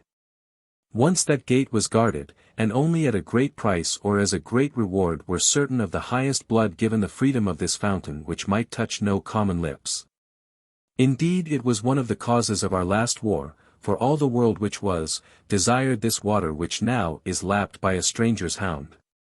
I suppose there is nothing medicinal in it, said Bastin. Once when I was very thirsty, I made a mistake and drank 3 tumblers of something of the sort in the dark, thinking that it was Apollinaris, and I don't want to do it again. Just the sort of thing you would do, said Bickley. But, Lady Yva, what are the properties of this water? It is very health-giving, she answered, and if drunk continually, not less than once each 30 days, it wards off sickness, lessens hunger and postpones death for many, many years. That is why those of the high blood endured so long and became the rulers of the world, and that, as I have said, is the greatest of the reasons why the peoples who dwelt in the ancient outer countries and never wished to die, made war upon them. To win this secret fountain. Have no fear, O Bastin, for see, I will pledge you in this water. Then she lifted a strange-looking, shallow, metal cup whereof the handles were formed of twisted serpents, that lay in the basin, filled it from the trickling stream, bowed to us and drank. But as she drank I noted with a thrill of joy that her eyes were fixed on mine as though it were me she pledged and me alone. Again she filled the cup with the sparkling water, for it did sparkle, like that French liqueur in which are mingled little flakes of gold, and handed it to me. I bowed to her and drank. I suppose the fluid was water, but to me it tasted more like strong champagne, dashed with Chateau Yquem. It was delicious. More, its effects were distinctly peculiar. Something quick and subtle ran through my veins. Something that for a few moments seemed to burn away the obscureness which blurs our thought. I began to understand several problems that had puzzled me, and then lost their explanations in the midst of light, inner light, I mean. Moreover, of a sudden it seemed to me as though a window had been opened in the heart of that glittering lady who stood beside me. At least I knew that it was full of wonderful knowledge, wonderful memories and wonderful hopes, and that in the latter 2 of these I had some part, what part one could not tell. Also I knew that my heart was open to her and that she saw in it something which caused her to marvel and to sigh. In a few seconds, 30 perhaps, all this was gone. Nothing remained except that I felt extremely strong and well, happier, too, than I had been for years. Mutely I asked her for more of the water, but she shook her head and, taking the cup from me, filled it again and gave it to Bickley, who drank. He flushed, seemed to lose the self-control which was his very strong characteristic, and said in a rather thick voice. Curious. But I do not think at this moment there is any operation that has ever been attempted which I could not tackle single-handed and with success. Then he was silent, and Bastin's turn came. He drank rather noisily, after his fashion, and began. "My dear young lady, I think the time has come when I should expound to you," here he broke off and commenced singing very badly. For his voice was somewhat raucous. "From Greenland's icy mountains. From India's coral strand. Where Afric's sunny fountains roll down their golden sand." Ceasing from melody, he added. "I determined that I would drink nothing intoxicating while I was on this island, that I might be a shining light in a dark place, and now I fear that quite unwittingly I have broken what I look upon as a promise." Then he, too, grew silent. "Come," said Yva, "my father, the Lord Oro, awaits you." We crossed the court of the Water of Life and mounted steps that led to a wide and impressive portico, Tommy frisking ahead of us in a most excited way for a dog of his experience. Evidently the water had produced its effect upon him as well as upon his masters. This portico was in a solemn style of architecture which I cannot describe, because it differed from any other that I know. It was not Egyptian and not Greek, although its solidity reminded me of the former, and the beauty and grace of some of the columns, of the latter. The profuseness and rather grotesque character of the carvings suggested the ruins of Mexico and Yucatan, and the enormous size of the blocks of stone, those of Peru and Baalbek. In short, all the known forms of ancient architecture might have found their inspiration here, and the general effect was tremendous. "The palace of the king," said Yva, whereof we approached the great hall. We entered through mighty metal doors, one of which stood ajar, into a vestibule which from certain indications I gathered had once been a guard, or perhaps an assembly room. It was about 40 feet deep by 100 wide. Thence she led us through a smaller door into the hall itself. It was a vast place without columns, for there was no roof to support. The walls of marble or limestone were sculptured like those of Egyptian temples, apparently with battle scenes, though of this I am not sure, for I did not go near to them. Except for a broad avenue along the middle, up which we walked, the area was filled with marble benches that would, I presume, have accommodated several thousand people. But they were empty, and oh, the loneliness of it all. Far away at the head of the hall was a dais enclosed, and, as it were, roofed in by a towering structure that mingled grace and majesty to a wonderful degree. It was modeled on the pattern of a huge shell. The base of the shell was the platform. Behind were the ribs, and above, the overhanging lip of the shell. On this platform was a throne of silvery metal. It was supported on the arched coils of snakes, whereof the tails formed the back and the heads the arms of the throne. On this throne, arrayed in gorgeous robes, sat the Lord Oro, his white beard flowing over them, and a jeweled cap upon his head. In front of him was a low table on which lay graven sheets of metal, and among them a large ball of crystal. There he sat, solemn and silent in the midst of this awful solitude, looking in very truth like a god, as we conceive such a being to appear. Small as he was in that huge expanse of buildings, he seemed yet to dominate it, in a sense to fill the emptiness which was accentuated by his presence. I know that the sight of him filled me with true fear which it had never done in the light of day, not even when he arose from his crystal coffin. Now for the first time I felt as though I were really in the presence of a being supernatural. Doubtless the surroundings heightened this impression. What were these mighty edifices in the bowels of the world? Whence came this wondrous, all-pervading and translucent light, whereof we could see no origin?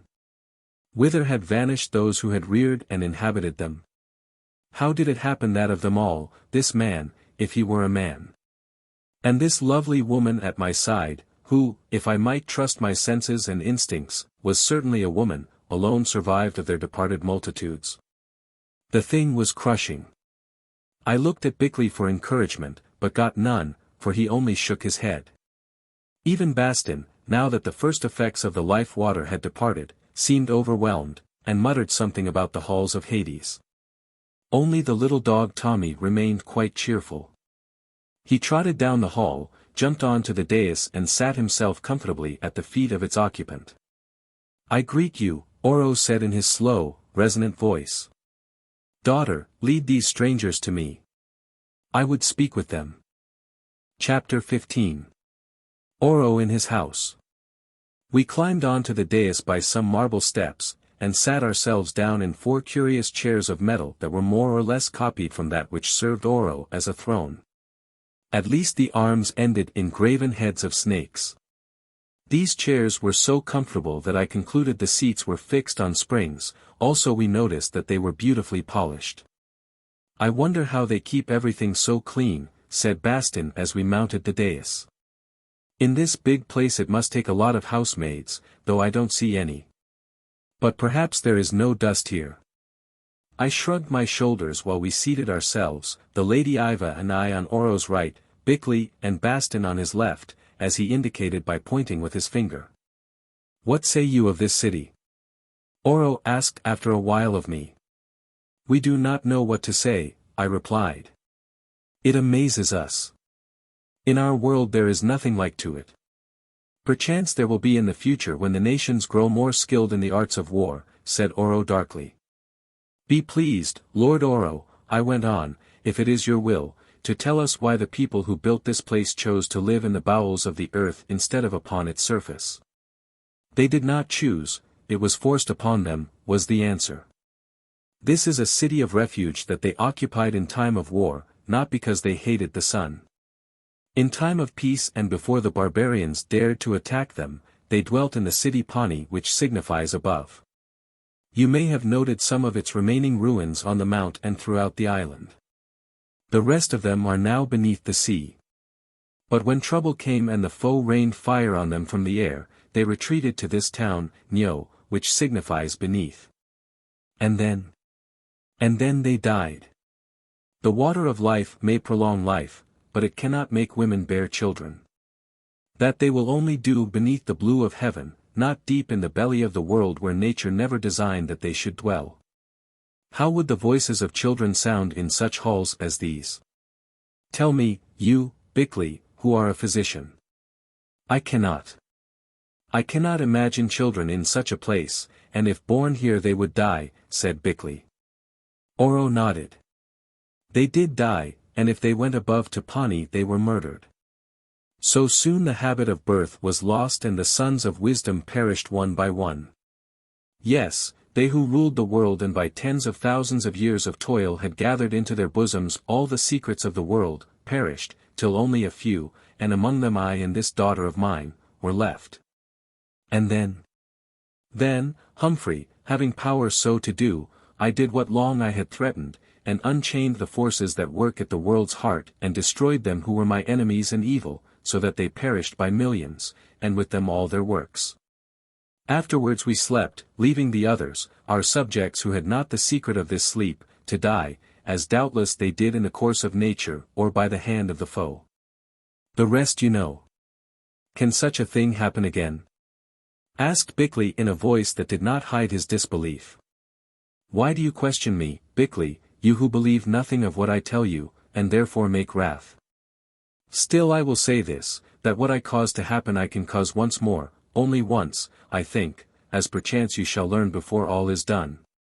Now, since you do not believe, I will tell you no more of our mysteries, no, not whence this light comes nor what are the properties of the water of life, both of which you long to know. Nor how to preserve the vital spark of being in the grave of dreamless sleep, like a live jewel in a casket of dead stone, nor aught else. As to these matters, daughter, I bid you also to be silent, since Bickley mocks at us. Yes, with all this around him, he who saw us rise from the coffins, still mocks at us in his heart. Therefore let him, this little man of a little day, when his few years are done go to the tomb in ignorance, and his companions with him, they who might have been as wise as I am."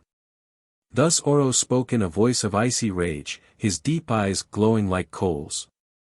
Hearing him I cursed Bickley in my heart, for I was sure that once spoken, his decree was like to that of the Medes and Persians and could not be altered. Bickley, however, was not in the least dismayed. Indeed he argued the point. He told Oro straight out that he would not believe in the impossible until it had been shown to him to be possible, and that the law of nature never had been and never could be violated. It was no answer, he said, to show him wonders without explaining their cause, since all that he seemed to see might be but mental illusions produced he knew not how. Oro listened patiently, then answered. Good. So be it, they are illusions. I am an illusion, those savages who died upon the rock will tell you so. This fair woman before you is an illusion, Humphrey, I am sure, knows it as you will also before you have done with her. These halls are illusions.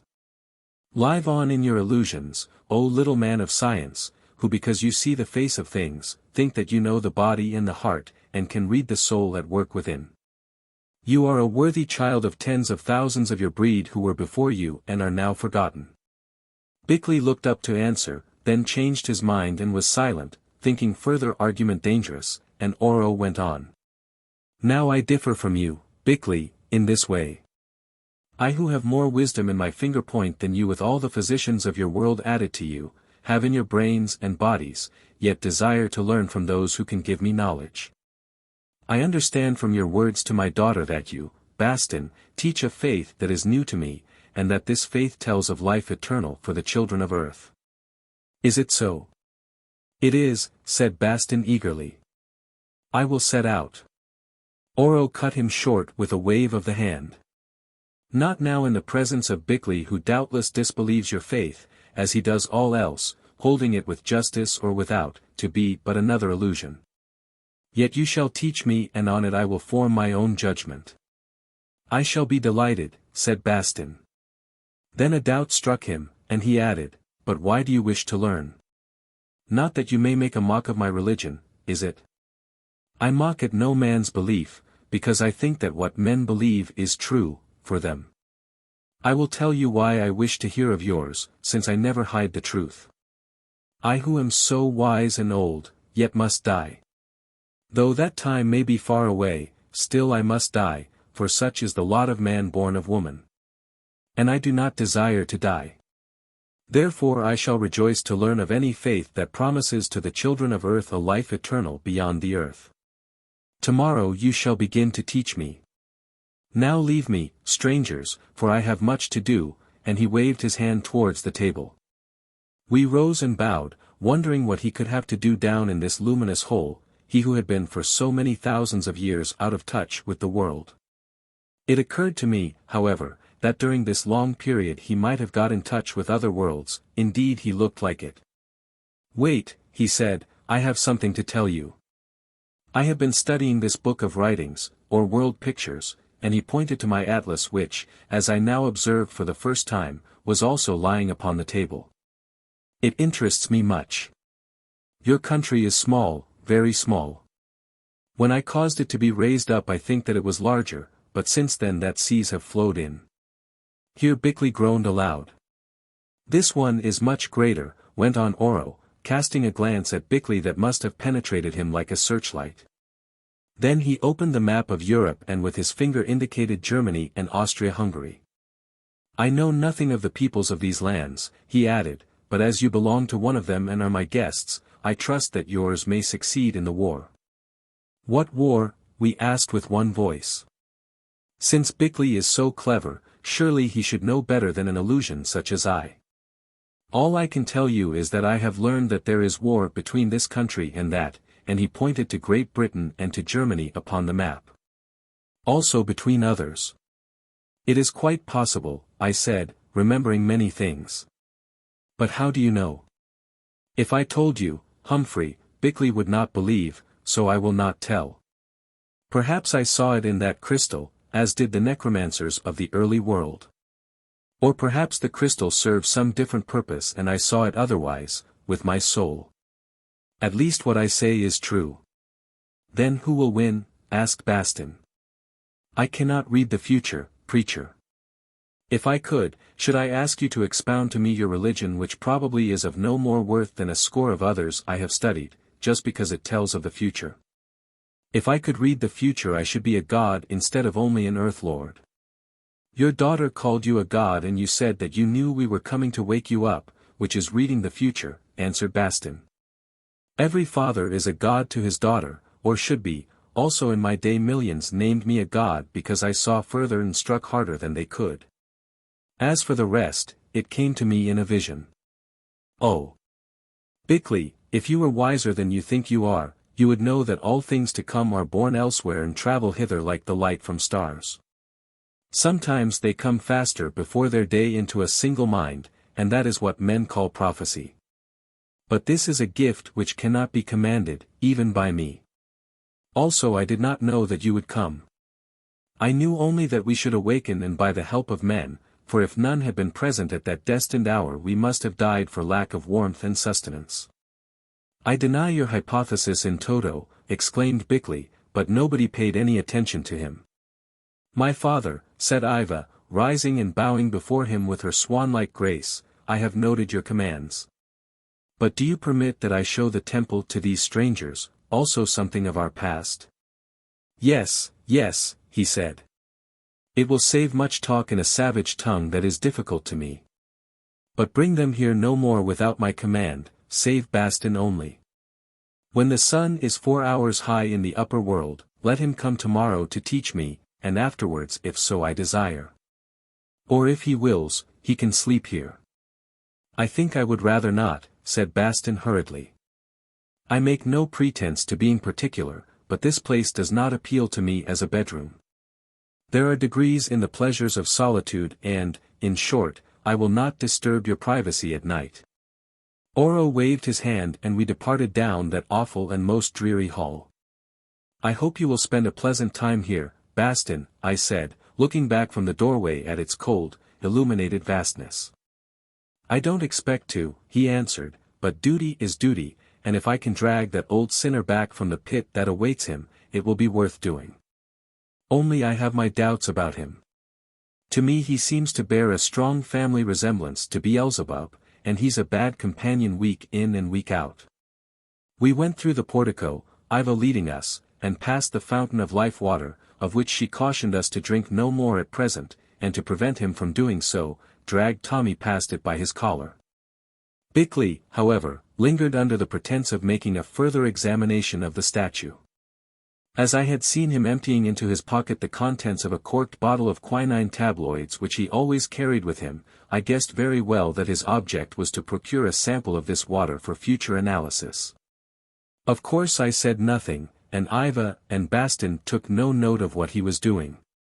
When we were clear of the palace, of which we had only seen one hall, we walked across an open space made unutterably dreary by the absence of any vegetation or other sign of life.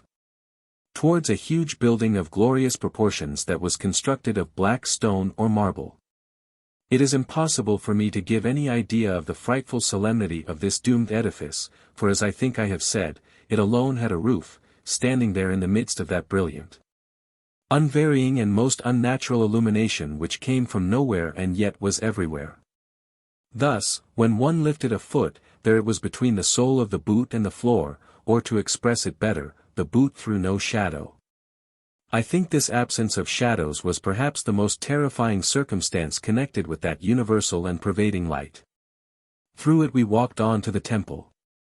We passed 3 courts, pillared all of them, and came to the building which was larger than St. Paul's in London. We entered through huge doors which still stood open, and presently found ourselves beneath the towering dome. There were no windows, why should there be in a place that was full of light? There was no ornamentation, there was nothing except black walls. And yet the general effect was magnificent in its majestic grace. In this place, said Yva, and her sweet voice went whispering round the walls and the arching dome, were buried the kings of the sons of wisdom. They lie beneath, each in his sepulchre.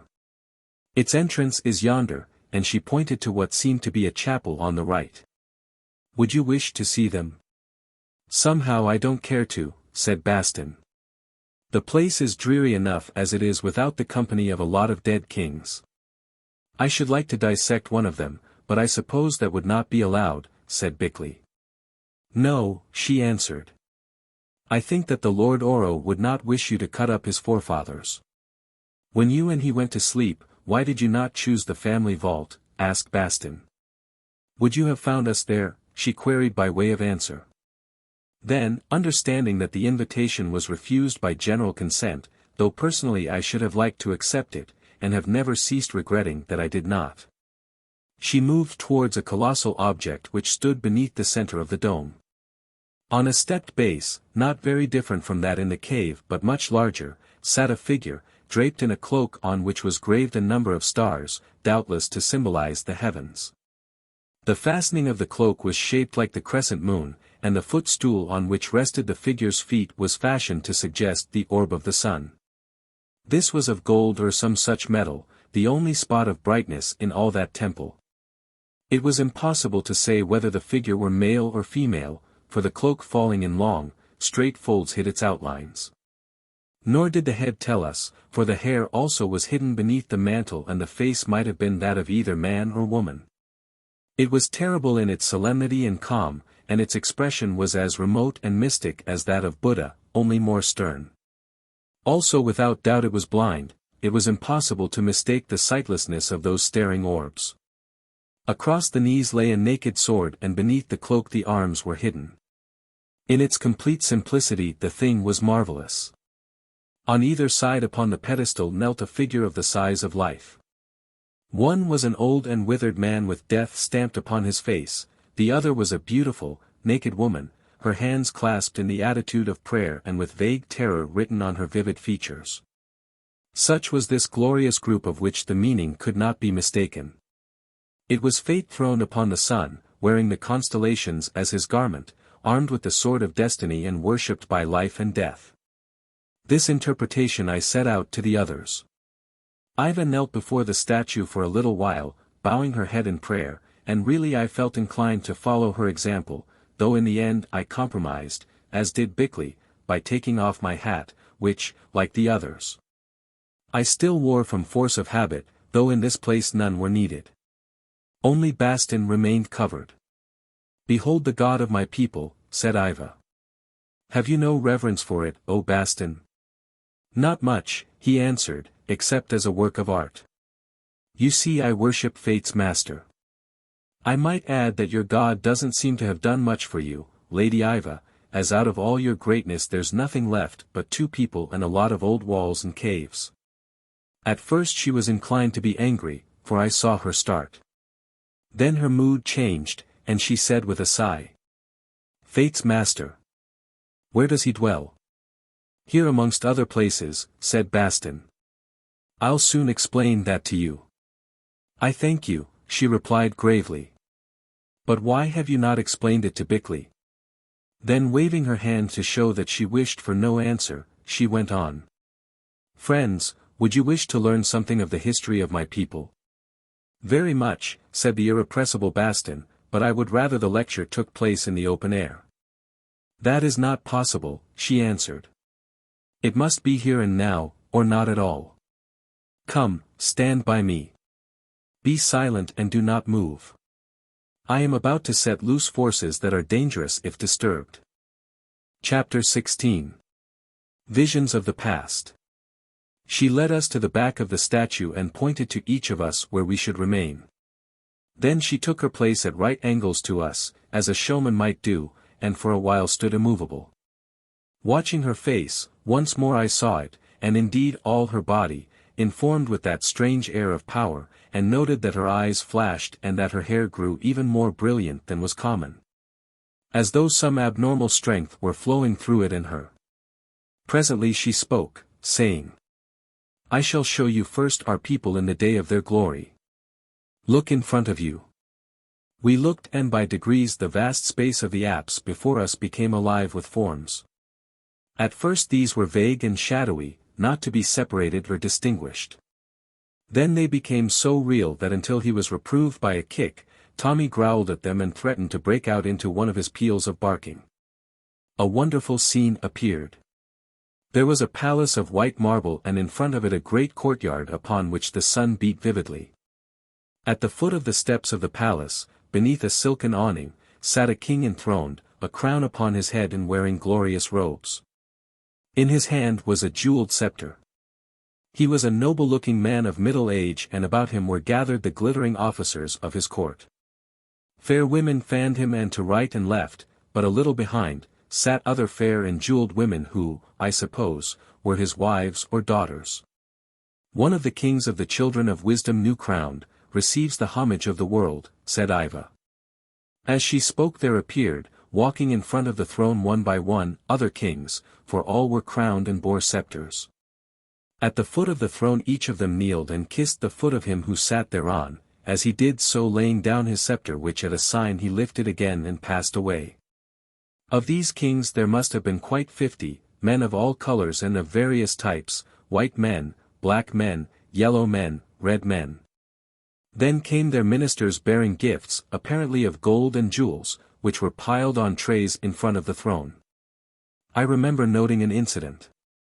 An old fellow with a lame leg stumbled and upset his tray, so that the contents rolled hither and thither. His attempts to recover them were ludicrous and caused the monarch on the throne to relax from his dignity and smile. I mention this to show that what we witnessed was no set scene but apparently a living piece of the past. Had it been so, the absurdity of the bedizened old man tumbling down in the midst of the gorgeous pageant would certainly have been omitted. No, it must be life, real life, something that had happened, and the same may be said of what followed. For instance, there was what we call a review. Infantry marched, some of them armed with swords and spears, though these I took to be an ornamental bodyguard, and others with tubes like savage blowpipes of which I could not guess the use. There were no cannon, but carriages came by loaded with bags that had spouts to them. Probably these were charged with poisonous gases. There were some cavalry also, mounted on a different stamp of horse from ours, thicker set and nearer the ground, but with arched necks and fiery eyes and, I should say, very strong. These again, I take it, were ornamental. Then came other men upon a long machine, slung in pairs in armored sacks, out of which only their heads and arms projected. This machine, which resembled an elongated bicycle, went by at a tremendous rate, though whence its motive power came did not appear. It carried 20 pairs of men, each of whom held in his hand some small but doubtless deadly weapon, that in appearance resembled an orange. Other similar machines which followed carried from 40 to 100 pairs of men. The marvel of the piece, however, were the aircraft. These came by in great numbers. Sometimes they flew in flocks like wild geese, sometimes singly, sometimes in line and sometimes in ordered squadrons, with outpost and officer ships and an exact distance kept between craft and craft. None of them seemed to be very large or to carry more than 4 or 5 men, but they were extraordinarily swift and as agile as swallows. Moreover, they flew as birds do by beating their wings, but again we could not guess whence came their motive power. The review vanished, and next appeared a scene of festivity in a huge, illuminated hall. The great king sat upon a dais and behind him was that statue of Fate, or one very similar to it, beneath which we stood. Below him in the hall were the feasters seated at long tables, clad in the various costumes of their countries. He rose and, turning, knelt before the statue of Fate. Indeed, he prostrated himself thrice in prayer.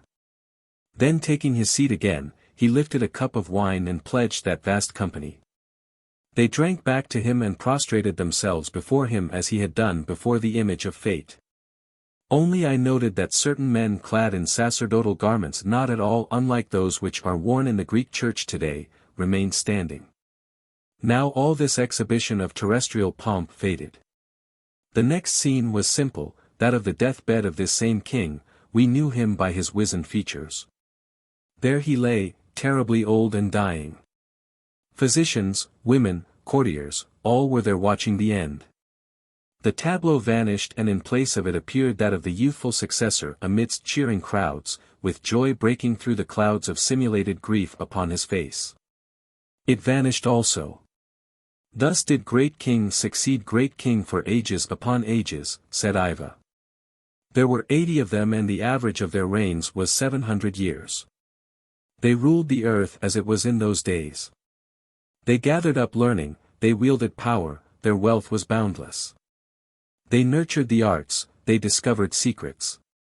They had intercourse with the stars, they were as gods. But like the gods they grew jealous. They and their counselors became a race apart who alone had the secret of long life. The rest of the world and the commonplace people about them suffered and died.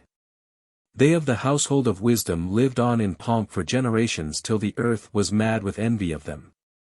Fewer and fewer grew the divine race of the sons of wisdom, since children are not given to the aged and to those of an ancient, outworn blood. Then the world said, "They are great but they are not many. Let us make an end of them by numbers and take their place and power and drink of their life water, that they will not give to us. If myriads of us perish by their arts, what does it matter, since we are countless?" So the world made war upon the sons of wisdom. See. Again a picture formed. The sky was full of aircraft which rained down fire like flashes of lightning upon cities beneath. From these cities leapt up other fires that destroyed the swift traveling things above, so that they fell in numbers like gnats burned by a lamp. Still more and more of them came till the cities crumbled away and the flashes that darted from them ceased to rush upwards. The sons of wisdom were driven from the face of the earth. Again the scene changed. Now it showed this subterranean hall in which we stood. There was pomp here, yet it was but a shadow of that which had been in the earlier days upon the face of the earth. Courtiers moved about the palace and there were people in the radiant streets and the houses, for most of them were occupied, but rarely did the vision show children coming through their gates. Of a sudden this scene shifted. Now we saw that same hall in which we had visited Oro not an hour before. There he sat, yes, Oro himself, upon the dais beneath the overhanging marble shell. Round him were some ancient counselors. In the body of the hall on either side of the dais were men in military array, guards without doubt, though their only weapon was a black rod not unlike a ruler, if indeed it were a weapon and not a badge of office.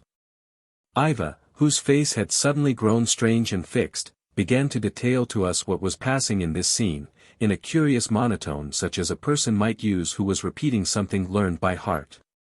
This was the substance of what she said. The case of the sons of wisdom is desperate. But few of them are left. Like other men they need food which is hard to come by, since the foe holds the upper earth and that which their doctors can make here in the shades does not satisfy them, even though they drink the life water. They die and die. There comes an embassy from the High King of the Confederated Nations to talk of terms of peace. See, it enters. As she spoke, up the hall advanced the embassy.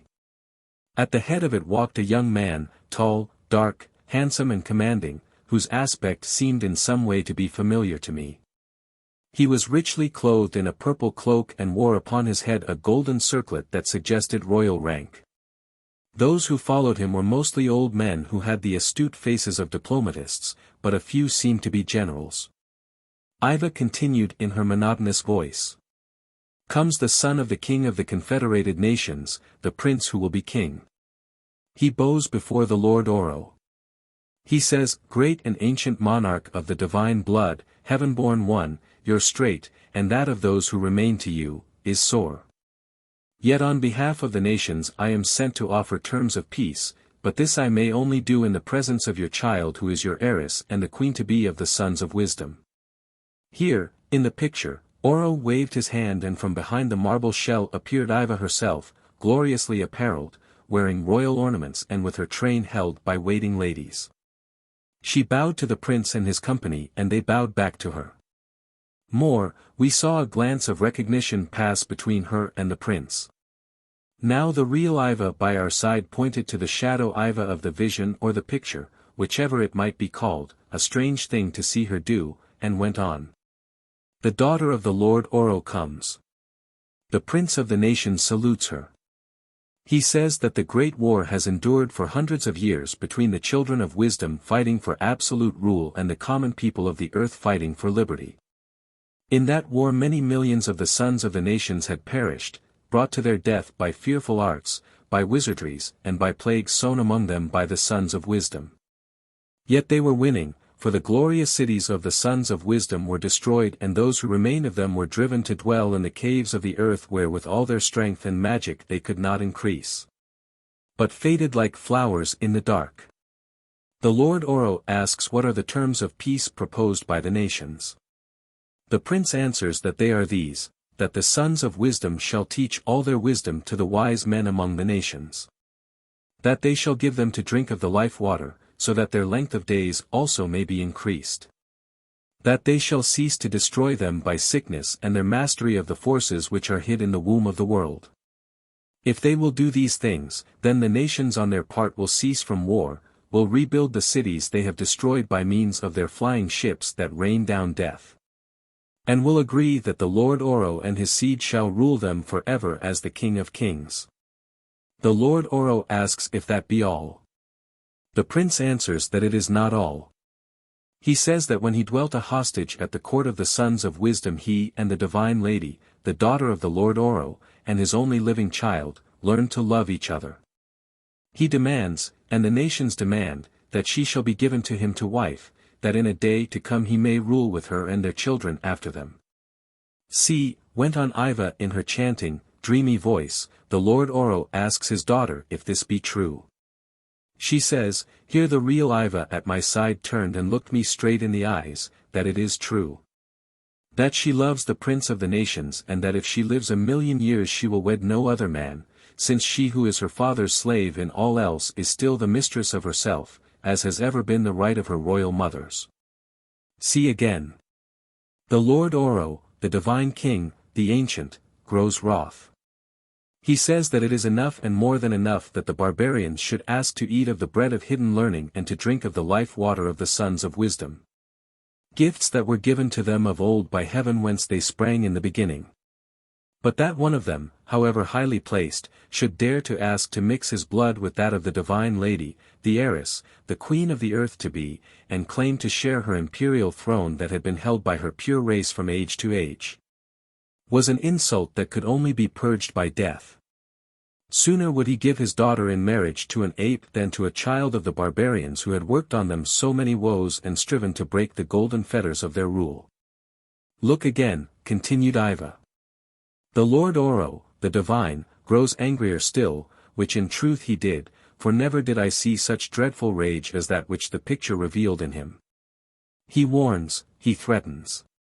He says that hitherto out of gentle love and pity he has held his hand, that he has strength at his command which will slay them, not by millions in slow war, but by tens of millions at one blow.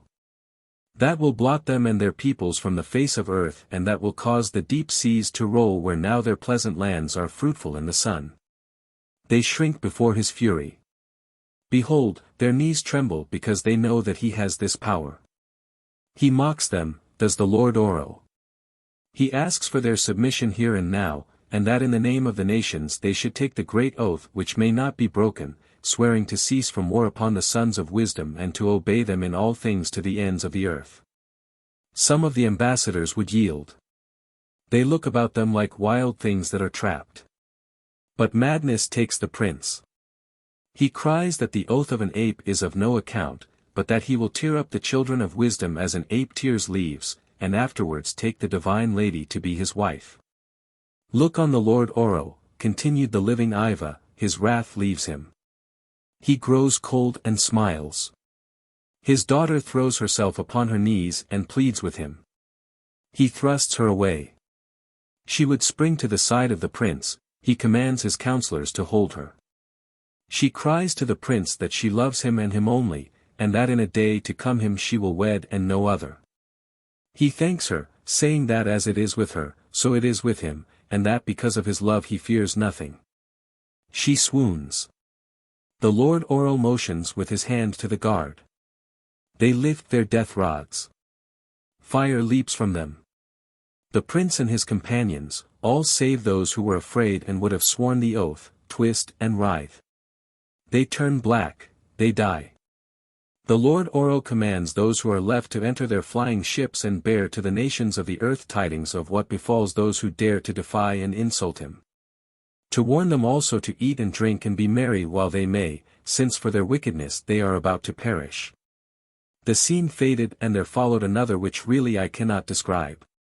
It represented some vast underground place and what appeared to be a huge mountain of iron clothed in light, literally a thing like an Alp, rocking and spinning down a declivity, which farther on separated into two branches because of a huge razor-edge precipice that rose between.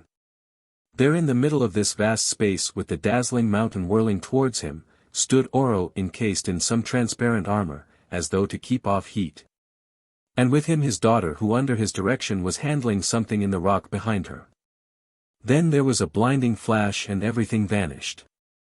All of this picture passed so swiftly that we could not grasp its details, only a general impression remained. The Lord Oro, using the strength that is in the world whereof he alone has the secret, changes the world's balance, causing that which was land to become sea and that which was sea to become land, said Yva in her chanting, unnatural voice. Another scene of stupendous and changing awfulness. Countries were sinking, cities crashing down, volcanoes were spouting fire, the end of the earth seemed to be at hand. We could see human beings running to and fro in thousands like ants. Then in huge waves hundreds and hundreds of feet high, the ocean flowed in and all was troubled, yeasty sea. Oro carries out his threat to destroy the nations who had rebelled against him, said Yva. Much of the world sinks beneath the waves, but in place of it other lands arise above the waves, to be inhabited by the seed of those who remain living in those portions of the earth that the deluge spared. This horrible vision passed and was succeeded by one more, that of Oro standing in the sepulchre of the cave by the side of the crystal coffin which contained what appeared to be the body of his daughter. He gazed at her, then drank some potion and laid himself down in the companion coffin, that in which we had found him. All vanished away in Yva, appearing to wake from some kind of trance, smiled, and in her natural voice asked if we had seen enough. Quite, I answered in a tone that caused her to say. I wonder what you have seen, Humphrey. Myself I do not know, since it is through me that you see it all and when you see I am in you who see. Indeed, I replied. Well, I will tell you about it later. Thank you so much, exclaimed Bastin, recovering suddenly from his amazement. I have heard a great deal of these moving picture shows which are becoming so popular, but have always avoided attending them because their influence on the young is supposed to be doubtful, and a priest must set a good example to his congregation. Now I see that they can have a distinct educational value, even if it is presented in the form of romance. How is it done? Asked Bickley, almost fiercely. I do not altogether know, she answered.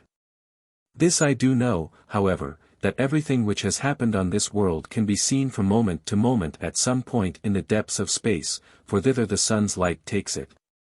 There, too, it can be caught and thence in an instant return to earth again, to be reflected in the mirror of the present by those who know how that mirror should be held. Ask me no more. One so wise as you, O Bickley, can solve such problems for himself. If you don't mind, Lady Yva, said Bastin, I think I should like to get out of this place, interesting as it is. I have food to cook up above and lots of things to attend to, especially as I understand I am to come back here tomorrow. Would you mind showing me the way to that lift or moving staircase? Come, she said, smiling. So we went past the image of fate, out of the temple, down the vast and lonely streets so unnaturally illuminated, to the place where we had first found ourselves on arrival in the depths. There we stood. A moment later and we were whirling up as we had whirled down.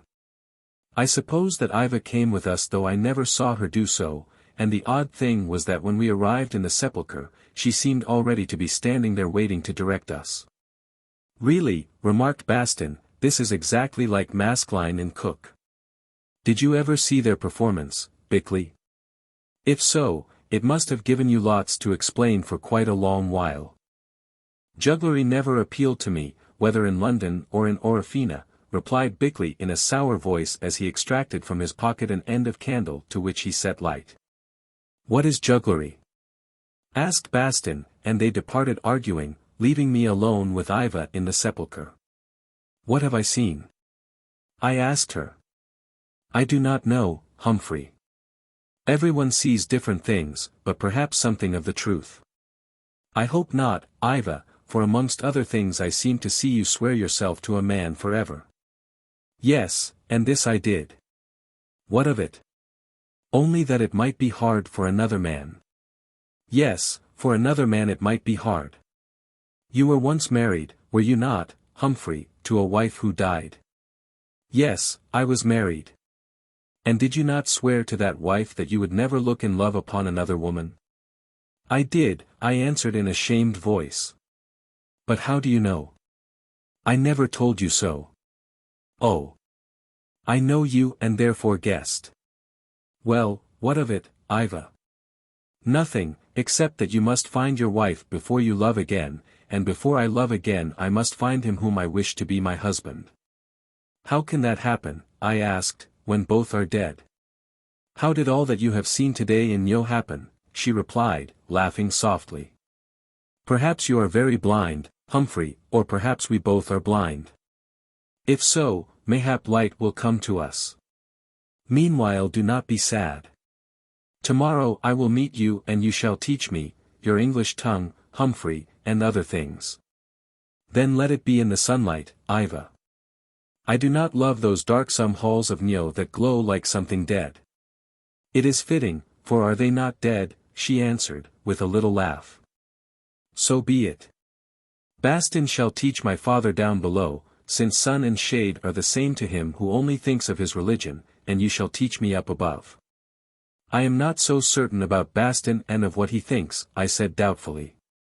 Also will the Lord Oro permit you to come? Yes, for in such matters I rule myself. Also, she added meaningly, he remembers my oath that I will wed no man, save one who is dead. Now farewell a while and bid Bastin be here when the sun is 3 hours high, not before or after. Then I left her. Chapter 17. Yva Explains.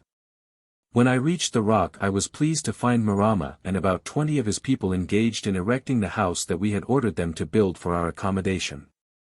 Indeed, it was nearly finished, since house building in Orofena is a simple business. The framework of poles let into palm trunks, since they could not be driven into the rock, had been put together on the further shore and towed over bodily by canoes. The overhanging rock formed one side of the house. The ends were of palm leaves tied to the poles, and the roof was of the same material. The other side was left open for the present, which in that equable and balmy clime was no disadvantage. The whole edifice was about 30 feet long by 15 deep and divided into 2 portions, one for sleeping and one for living, by a palm leaf partition. Really, it was quite a comfortable abode, cool and rainproof, especially after Bastin had built his hut in which to cook. Marama and his people were very humble in their demeanor and implored us to visit them on the main island. I answered that perhaps we would later on, as we wished to procure certain things from the wreck. Also, he requested Bastin to continue his ministrations as the latter greatly desired to do. But to this proposal I would not allow him to give any direct answer at the moment. Indeed, I dared not do so until I was sure of Oro's approval. Towards evening they departed in their canoes, leaving behind them the usual ample store of provisions. We cooked our meal as usual, only to discover that what Yva had said about the life water was quite true, since we had but little appetite for solid food, though this returned upon the following day.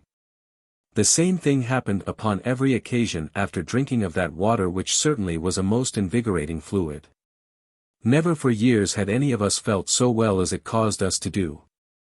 So we lit our pipes and talked about our experiences, though of these, indeed, we scarcely knew what to say. Bastin accepted them as something out of the common, of course, but as facts which admitted of no discussion. After all, he said, the Old Testament told much the same story of people called the sons of God who lived very long lives and ran after the daughters of men whom they should have left alone, and thus became the progenitors of a remarkable race. Of this race, he presumed that Oro and his daughter were survivors, especially as they spoke of their family as heaven-born. How they came to survive was more than he could understand and really scarcely worth bothering over, since there they were. It was the same about the deluge, continued Bastin, although naturally Oro spoke falsely, or, at any rate, grossly exaggerated, when he declared that he had caused this catastrophe, unless indeed he was talking about a totally different deluge. Though even then he could not have brought it about. It was curious, however, that the people drowned were said to have been wicked, and Oro had the same opinion about those whom he claimed to have drowned, though for the matter of that, he could not conceive anyone more wicked than Oro himself. On his own showing he was a most revengeful person and one who declined to agree to a quite suitable alliance, apparently desired by both parties, merely because it offended his family pride. No, on reflection he might be unjust to Oro in this particular, since he never told that story, it was only shown in some pictures which very likely were just made up to astonish us. Meanwhile, it was his business to preach to this old sinner down in that hole, and he confessed honestly that he did not like the job. Still, it must be done, so with our leave he would go apart and seek inspiration, which at present seemed to be quite lacking. Thus declaimed Bastin and departed. Don't you tell your opinion about the deluge or he may cause another just to show that you are wrong, called Bickley after him. I can't help that, answered Bastin. Certainly I shall not hide the truth to save Oro's feelings, if he has got any. If he revenges himself upon us in any way, we must just put up with it like other martyrs. I haven't the slightest ambition to be a martyr, said Bickley. No, shouted Bastin from a little distance, I am quite aware of that, as you have often said so before. Therefore, if you become one, I am sorry to say that I do not see how you can expect any benefit. You would only be like a man who puts a sovereign into the offertory bag in mistake for a shilling. The extra 19 shillings will do him no good at all, since in his heart he regrets the error and wishes that he could have them back. Then he departed, leaving me laughing. But Bickley did not laugh. Arbuthnot, he said, I have come to the conclusion that I have gone quite mad. I beg you if I should show signs of homicidal mania, which I feel developing in me where Bastin is concerned, or of other abnormal violence, that you will take whatever steps you consider necessary. Even to putting me out of the way if that is imperative. What do you mean? I asked. You seem sane enough. Sane, when I believe that I have seen and experienced a great number of things which I know it to be quite impossible that I should have seen or experienced. The only explanation is that I am suffering from delusions. Then is Bastin suffering from delusions, too? Certainly, but that is nothing new in his case. I don't agree with you, Bickley, about Bastin, I mean. I am by no means certain that he is not the wisest of the three of us. He has a faith and he sticks to it, as millions have done before him, and that is better than making spiritual experiments, as I am sorry to say I do, or rejecting things because one cannot understand them, as you do. Which is only a form of intellectual vanity. I won't argue the matter, Arbuthnot, it is of no use. I repeat that I am mad, and Bastin is mad. How about me? I also saw and experienced these things. Am I mad, too? You ought to be, Arbuthnot. If it isn't enough to drive a man mad when he sees himself exactly reproduced in an utterly impossible moving picture show exhibited by an utterly impossible young woman in an utterly impossible underground city, then I don't know what is. What do you mean? I asked, starting. Mean? Well, if you didn't notice it, there's hope for you. Notice what? All that envoy scene. There, as I thought, appeared Yva. Do you admit that? Of course. There could be no mistake on that point. Very well. Then according to my version there came a man, still young, dressed in outlandish clothes, who made propositions of peace and wanted to marry Yva, who wanted to marry him. Is that right? Absolutely. Well, and didn't you recognize the man? No, I only noticed that he was a fine-looking fellow whose appearance reminded me of someone. I suppose it must be true, mused Bickley, that we do not know ourselves. So the old Greek thought, since he urged that this should be our special study. Know thyself, you remember. I meant physically, not intellectually. Arbuthnot, do you mean to tell me that you did not recognize your own double in that man? Shave off your beard and put on his clothes and no one could distinguish you apart. I sprang up, dropping my pipe. Now you mention it, I said slowly, I suppose there was a resemblance. I didn't look at him very much. I was studying the simulacrum of Yva. Also, you know it is some time since, I mean, there are no pier glasses in Orofena. The man was you, went on Bickley with conviction. If I were superstitious I should think it a queer sort of omen. But as I am not, I know that I must be mad. Why? After all, an ancient man and a modern man might resemble each other. There are degrees in resemblance, said Bickley with one of his contemptuous snorts.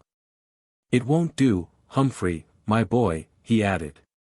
I can only think of one possible explanation, outside of the obvious one of madness. What is that? The glittering lady produced what Bastin called that cinematograph show in some way or other, did she not? She said that in order to do this she loosed some hidden forces. I suggest that she did nothing of the sort. Then whence did the pictures come and why? From her own brain, in order to impress us with a cock and bull, fairy book story. If this were so she would quite naturally fill the role of the lover of the piece with the last man who had happened to impress her. Hence the resemblance. You presuppose a great deal, Bickley, including supernatural cunning and unexampled hypnotic influence. I don't know, first, why she should be so anxious to add another impression to the many we have received in this place. And, secondly, if she was, how she managed to mesmerize three average but totally different men into seeing the same things. My explanation is that you were deceived as to the likeness, which, mind you, I did not recognize. Nor, apparently, did Bastin. Bastin never recognizes anything. But if you are in doubt, ask Yva herself. She ought to know. Now I'm off to try to analyze that confounded life water, which I suspect is of the ordinary spring variety, lightened up with natural carbonic acid gas and possibly not uninfluenced by radium. The trouble is that here I can only apply some very elementary tests. So he went also, in an opposite direction to Bastin, and I was left alone with Tommy, who annoyed me much by attempting continually to wander off into the cave, whence I must recall him. I suppose that my experiences of the day, reviewed beneath the sweet influences of the wonderful tropical night, affected me. At any rate, that mystical side of my nature, to which I think I alluded at the beginning of this record, sprang into active and, in a sense, unholy life. The normal vanished, the abnormal took possession, and that is unholy to most of us creatures of habit and tradition, at any rate, if we are British. I lost my footing on the world, my spirit began to wander in strange places. Of course, always supposing that we have a spirit, which Bickley would deny. I gave up reason, I surrendered myself to unreason, it is a not unpleasant process, occasionally. Supposing now that all we see and accept is but the merest fragment of the truth, or perhaps only a refraction thereof. Supposing that we do live again and again, and that our animating principle, whatever it might be, does inhabit various bodies, which, naturally enough, it would shape to its own taste and likeness. Would that taste and likeness vary so very much over, let us say, 1,000,000 years or so, which, after all, is but an hour, or a minute, in the eons of eternity? On this hypothesis, which is so wild that one begins to suspect that it may be true, was it impossible that I and that murdered man of the far past were in fact identical? If the woman were the same, preserved across the gulf in some unknown fashion, why should not her lover be the same? What did I say, her lover? Was I her lover? No, I was the lover of one who had died, my lost wife. Well, if I had died and lived again, why should not that sleeper, have lived again during her long sleep? Through all those years the spirit must have had some home, and, if so, in what shapes did it live?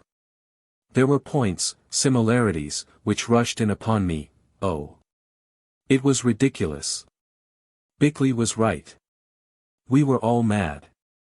There was another thing. Oro had declared that we were at war with Germany. If this were so, how could he know it? Such knowledge would presume powers of telepathy or vision beyond those given to man. I could not believe that he possessed these, as Bickley said, it would be past experience. Yet it was most strange that he who was uninformed as to our national history and dangers, should have hit upon a country with which we might well have been plunged into sudden struggle. Here again I was bewildered and overcome. My brain rocked. I would seek sleep, and in it escape, or at any rate rest from all these mysteries. On the following morning we dispatched Bastin to keep his rendezvous in the sepulchre at the proper time. Had we not done so I felt sure that he would have forgotten it, for on this occasion he was for once an unwilling missioner. He tried to persuade one of us to come with him, even Bickley would have been welcome. But we both declared that we could not dream of interfering in such a professional matter, also that our presence was forbidden, and would certainly distract the attention of his pupil. "What you mean," said the gloomy Bastin, "is that you intend to enjoy yourselves up here in the female companionship of the glittering lady whilst I sit thousands of feet underground attempting to lighten the darkness of a violent old sinner whom I suspect of being in league with Satan." "With whom you should be proud to break a lance," said Bickley. "So I am, in the daylight. For instance, when he uses your mouth to advance his arguments." "Bickley, but this is another matter. However, if I do not appear again you will know that I died in a good cause, and, I hope, try to recover my remains and give them decent burial. Also, you might inform the bishop of how I came to my end, that is, if you ever get an opportunity, which is more than doubtful." "Hurry up, Bastin, hurry up," said the unfeeling Bickley, "or you will be late for your appointment and put your would-be neophyte into a bad temper." Then Bastin went, carrying under his arm a large Bible printed in the language of the South Sea Islands. A little while later Yva appeared, arrayed in her wondrous robes which, being a man, it is quite impossible for me to describe. She saw us looking at these, and, after greeting us both, also Tommy, who was enraptured at her coming, asked us how the ladies of our country attired themselves. We tried to explain, with no striking success. "You are as stupid about such matters as were the men of the old world," she said, shaking her head and laughing. "I thought that you had with you pictures of ladies you have known which would show me. Now, in fact, I had in a pocket-book a photograph of my wife in evening dress, also a miniature of her head and bust painted on ivory, a beautiful piece of work done by a master hand, which I always wore. These, after a moment's hesitation, I produced and showed to her, Bickley having gone away for a little while to see about something connected with his attempted analysis of the life water. She examined them with great eagerness, and as she did so I noted that her face grew tender and troubled. "This was your wife," she said as one who states what she knows to be a fact. I nodded, and she went on. "She was sweet and beautiful as a flower, but not so tall as I am, I think." "No," I answered, "she lacked height, given that she would have been a lovely woman." "I am glad you think that women should be tall," she said, glancing at her shadow. "The eyes were such as mine, were they not, in color, I mean?" "Yes, very like yours, only yours are larger." "That is a beautiful way of wearing the hair. Would you be angry if I tried it? I weary of this old fashion." "Why should I be angry?" I asked. At this moment Bickley reappeared and she began to talk of the details of the dress, saying that it showed more of the neck than had been the custom among the women of her people, but was very pretty. "That is because we are still barbarians," said Bickley, "at least, our women are, and therefore rely upon primitive methods of attraction, like the savages yonder." She smiled, and, after a last, long glance, gave me back the photograph and the miniature, saying as she delivered the latter, "I rejoice to see that you are faithful, Humphrey, and wear this picture on your heart, as well as in it." "Then you must be a very remarkable woman," said Bickley. "Never before did I hear one of your sex rejoice because a man was faithful to somebody else. Has Bickley been disappointed in his love heart, that he is so angry to us women?" asked Yva innocently of me. Then, without waiting for an answer, she inquired of him whether he had been successful in his analysis of the life water. "How do you know what I was doing with the life water?" "Did Bastin tell you?" exclaimed Bickley. "Bastin told me nothing, except that he was afraid of the descent to Nyo. That he hated Nyo when he reached it, as indeed I do, and that he thought that my father, the Lord Oro, was a devil or evil spirit from some underworld which he called hell." "Bastin has an open heart and an open mouth," said Bickley, "for which I respect him. Follow his example if you will, Lady Yva, and tell us who and what is the Lord Oro, and who and what are you?" Have we not done so already? If not, I will repeat. The Lord Oro and I are two who have lived on from the old time when the world was different, and yet, I think, the same. He is a man and not a god, and I am a woman. His powers are great because of his knowledge, which he has gathered from his forefathers and in a life of 1,000 years before he went to sleep. He can do things you cannot do. Thus, he can pass through space and take others with him, and return again. He can learn what is happening in far-off parts of the world, as he did when he told you of the war in which your country is concerned. He has terrible powers. For instance, he can kill, as he killed those savages. Also, he knows the secrets of the earth, and, if it pleases him, can change its turning so that earthquakes happen and sea becomes land, and land sea, and the places that were hot grow cold, and those that were cold grow hot. All of which things have happened many times in the history of the globe, said Bickley, without the help of the Lord Oro. Others had knowledge before my father, and others doubtless will have knowledge after him. Even I, Yva, have some knowledge, and knowledge is strength. Yes, I interposed, but such powers as you attribute to your father are not given to man. You mean to man as you know him, man like Bickley, who thinks that he has learned everything that was ever learned. But it is not so. Hundreds of thousands of years ago men knew more than it seems they do today, 10 times more, as they lived 10 times longer, or so you tell me. Men. I said. Yes, men, not gods or spirits, as the uninstructed nations suppose them to be. My father is a man subject to the hopes and terrors of man. He desires power which is ambition, and when the world refused his rule, he destroyed that part of it which rebelled, which is revenge. Moreover, above all things he dreads death, which is fear. That is why he suspended life in himself and me for 250,000 years, as his knowledge gave him strength to do, because death was near and he thought that sleep was better than death. Why should he dread to die? Asked Bickley, seeing that sleep and death are the same. Because his knowledge tells him that sleep and death are not the same, as you, in your foolishness, believe, for their Bastin is wiser than you. Because for all his wisdom he remains ignorant of what happens to man when the light of life is blown out by the breath of fate. That is why he fears to die and why he talks with Bastin the preacher, who says he has the secret of the future. And do you fear to die? I asked. No, Humphrey, she answered gently. Because I think that there is no death, and, having done no wrong, I dread no evil. I had dreams while I was asleep, O Humphrey, and it seemed to me that. Here she ceased and glanced at where she knew the miniature was hanging upon my breast.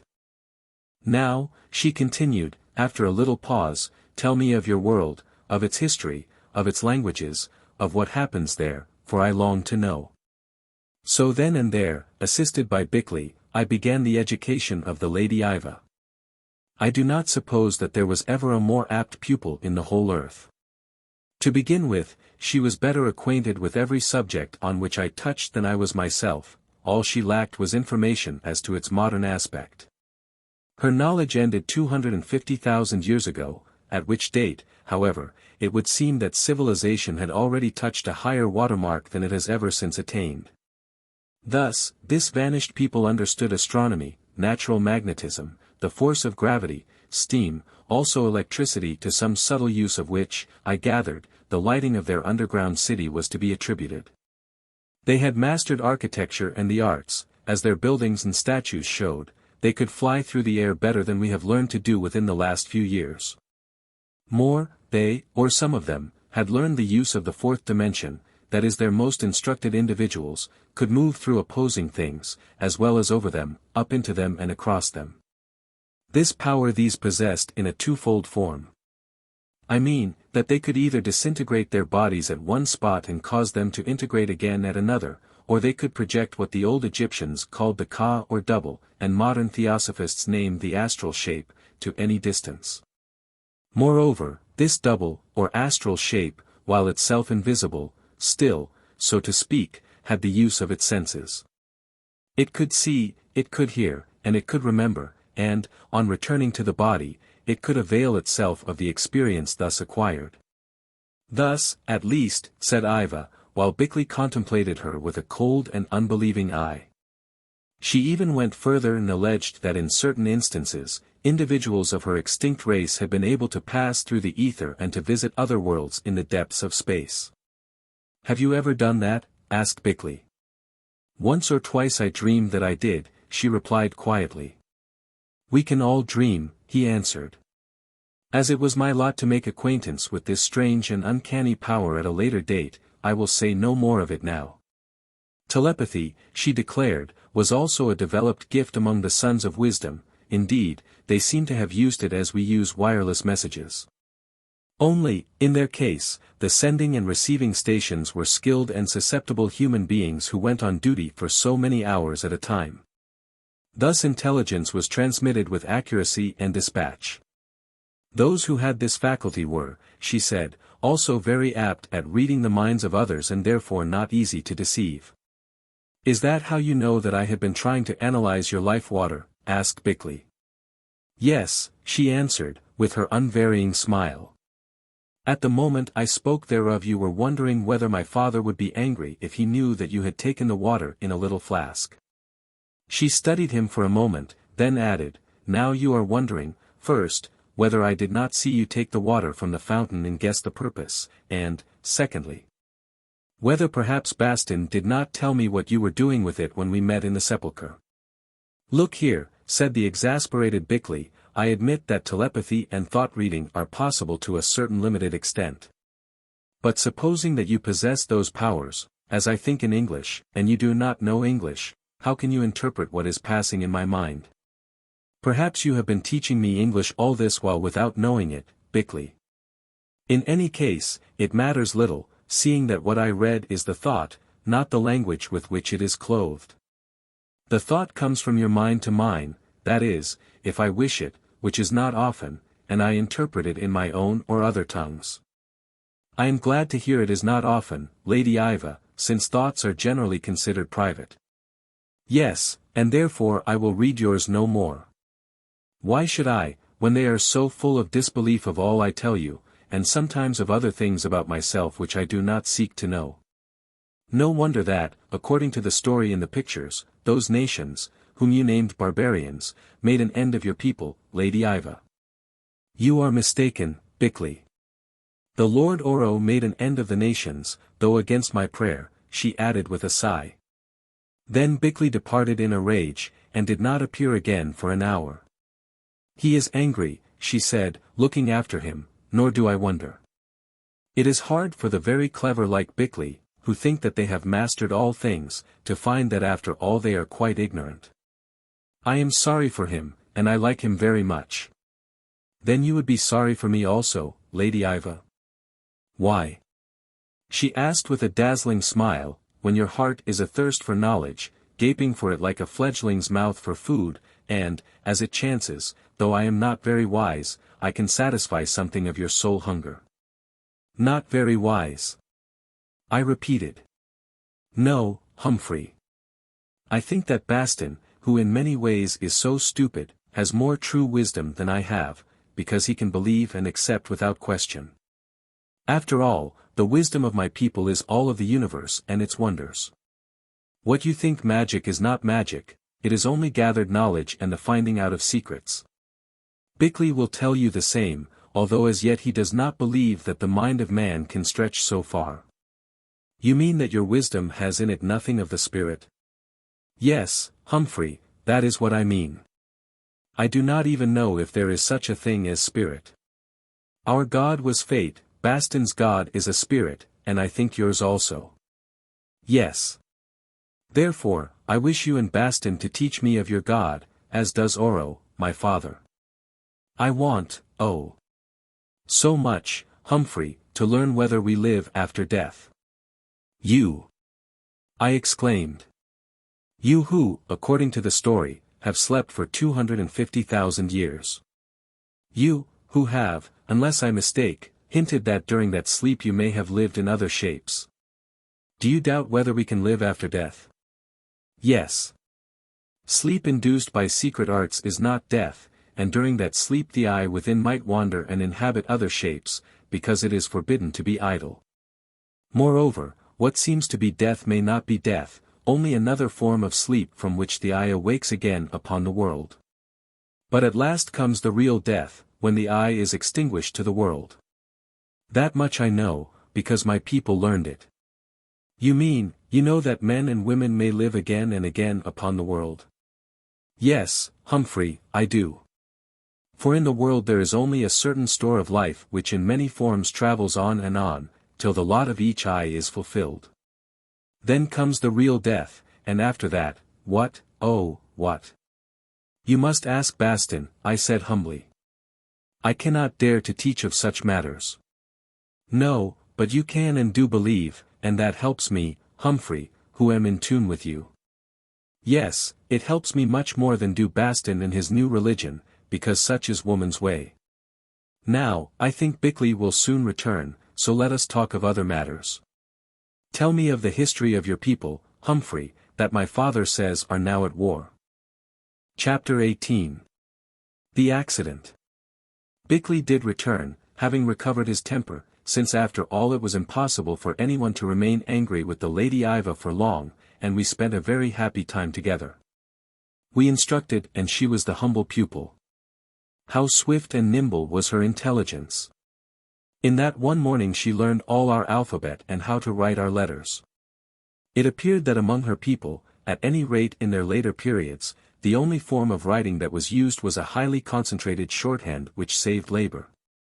They had no journals, since news which arrived telepathically or by some form of wireless was proclaimed to those who cared to listen, and on it all formed their own judgments. In the same way poems and even romances were repeated, as in Homer's day or in the time of the Norse sagas, by word of mouth. None of their secret knowledge was written down. Like the ritual of Freemasonry, it was considered too sacred. Moreover, when men lived for hundreds of years this was not so necessary, especially as their great fear was lest it should fall into the hands of the outside nations, whom they called barbarians. For, be it remembered, these sons of wisdom were always a very small people who ruled by the weight of their intelligence and the strength of their accumulated lore. Indeed, they could scarcely be called a people. Rather were they a few families, all of them more or less connected with the original ruling dynasty which considered itself half divine. These families were waited upon by a multitude of servants or slaves drawn from the subject nations, for the most part skilled in one art or another, or perhaps, remarkable for their personal beauty. Still they remained outside the pale. The sons of wisdom did not intermarry with them or teach them their learning, or even allow them to drink of their life water. They ruled them as men rule dogs, treating them with kindness, but no more, and as many dogs run their course and die in the lifetime of one master, so did many of these slaves in that of one of the sons of wisdom. Therefore, the slaves came to regard their lords not as men, but gods. They lived but 70 years and 10 like the rest of us, and went their way, they, whose great-great-grandfathers had served the same master and whose great-great-great-grandchildren would still serve him. What should we think of a lord who we knew was already adult in the time of William the Conqueror, and who remained still vigorous and all-powerful in that of George V? One, moreover, who commanded almost infinite knowledge to which we were denied the key. We might tremble before him and look upon him as half-divine, but should we not long to kill him and possess his knowledge and thereby prolong our own existence to his wondrous measure? Such, said Yva, was the case with their slaves and the peoples from whence these sprang. They grew mad with jealous hate, till at length came the end we knew. Thus we talked on for hours till the time came for us to eat. As before Yva partook of fruit and we of such meats as we had at hand. These, we noticed, disgusted her, because, as she explained, the children of wisdom, unless driven thereto by necessity, touched no flesh, but lived on the fruits of the earth and wine alone. Only the slaves and the barbarians ate flesh. In these views Bickley for once agreed with her, that is, except as regards the wine, for in theory, if not in practice, he was a vegetarian. I will bring you more of the life water, she said, and then you will grow to hate these dead things, as I do. And now farewell. My father calls me. I hear him though you do not. Tomorrow I cannot come, but the day after I will come and bring you the life water. Nay, accompany me not, but as I see he wishes it, let Tommy go with me. I will care for him, and he is a friend in all that lonely place. So she went, and with her Tommy, rejoicing. Ungrateful little devil, said Bickley. Here we've fed and petted him from puppyhood, or at least you have, and yet he skips off with the first stranger. I never saw him behave like that to any woman, except your poor wife. I know, I answered. I cannot understand it. Hullo. Here comes Bastin. Bastin it was, dishevelled and looking much the worse for wear, also minus his Bible in the native tongue. Well, how have you been getting on, said Bickley. I should like some tea, also anything there is to eat. We supplied him with these necessaries, and after a while he said slowly and solemnly. I cannot help thinking of a childish story which Bickley told or invented one night at your house at home. I remember he had an argument with my wife, which he said put him in mind of it, I am sure I don't know why. It was about a monkey and a parrot that were left together under a sofa for a long while, where they were so quiet that everybody forgot them. Then the parrot came out with only one feather left in its tail and none at all on its body, saying, I've had no end of a time, after which it dropped down and died. Do you know, I feel just like that parrot, only I don't mean to die, and I think I gave the monkey quite as good as he gave me. What happened? I asked, intensely interested. Oh. The glittering lady took me into that palace hall where Oro was sitting like a spider in a web, and left me there. I got to work at once. He was much interested in the Old Testament stories and said there were points of truth about them, although they had evidently come down to the modern writer, he called him a modern writer, in a legendary form. I thought his remarks impertinent and with difficulty refrained from saying so. Leaving the story of the deluge and all that, I spoke of other matters, telling him of eternal life and heaven and hell, of which the poor benighted man had never heard. I pointed out especially that unless he repented, his life, by all accounts, had been so wicked, that he was certainly destined to the latter place. What did he say to that? I asked. Do you know, I think it frightened him, if one could imagine Oro being frightened. At any rate he remarked that the truth or falsity of what I said was an urgent matter for him, as he could not expect to live more than a few 100 years longer, though perhaps he might prolong the period by another spell of sleep. Then he asked me why I thought him so wicked. I replied because he himself said that he had drowned millions of people, which showed an evil heart and intention even if it were not a fact. He thought a long while and asked what could be done in the circumstances. I replied that repentance and reparation were the only courses open to him. Reparation! I exclaimed. Yes, reparation was what I said, though I think I made a mistake there, as you will see. As nearly as I can remember, he answered that he was beginning to repent, as from all he had learned from us, he gathered that the races which had arisen as a consequence of his action, were worse than those which he had destroyed. As regards reparation, what he had done once he could do again. He would think the matter over seriously, and see if it were possible and advisable to raise those parts of the world which had been sunk, and sink those which had been raised. If so, he thought that would make very handsome amends to the departed nations and set him quite right with any superior power, if such a thing existed. What are you laughing at, Bickley? I don't think it a laughing matter, since such remarks do not seem to me to indicate any real change in Oro's heart, which is what I was trying to effect. Bickley, who was convulsed with merriment, wiped his eyes and said, You dear old donkey, don't you see what you have done, or rather would have done if there were a word of truth in all this ridiculous story about a deluge? You would be in the way of making your precious pupil, who certainly is the most masterly old liar in the world, repeat his offense and send Europe to the bottom of the sea. That did occur to me, but it doesn't much matter as I am quite certain that such a thing would never be allowed. Of course there was a real deluge once, but Oro had no more to do with it than I had. Don't you agree, Arbuthnot? I think so, I answered cautiously, but really in this place I am beginning to lose count of what is or is not possible. Also, of course, there may have been many deluges, indeed the history of the world shows that this was so. It is written in its geological strata. What was the end of it? The end was that he took the South Sea Bible and, after I had explained a little about our letters, seemed to be able to read it at once. I suppose he was acquainted with the art of printing in his youth. At any rate he said that he would study it, I don't know how, unless he can read, and that in 2 days' time he would let me know what he thought about the matter of my religion. Then he told me to go. I said that I did not know the way and was afraid of losing myself. Thereupon he waved his hand, and I really can't say what happened. "Did you levitate up here?" asked Bickley, like the late lamented Mr. Home at the spiritualistic séances. "No, I did not exactly levitate, but something or someone seemed to get a hold of me, and I was just rushed along in a most tumultuous fashion. The next thing I knew was that I was standing at the door of that sepulchre, though I have no recollection of going up in the lift, or whatever it is. I believe those beastly caves are full of ghosts, or devils, and the worst of it is that they have kept my solar tope, which I put on this morning forgetting that it would be useless there. The Lady Yva's fourth dimension in action, I suggested, only it wouldn't work on solar topes." "I don't know what you are talking about," said Bastin, "but if my hat had to be left, why not my boots and other garments? Please stop your nonsense and pass the tea.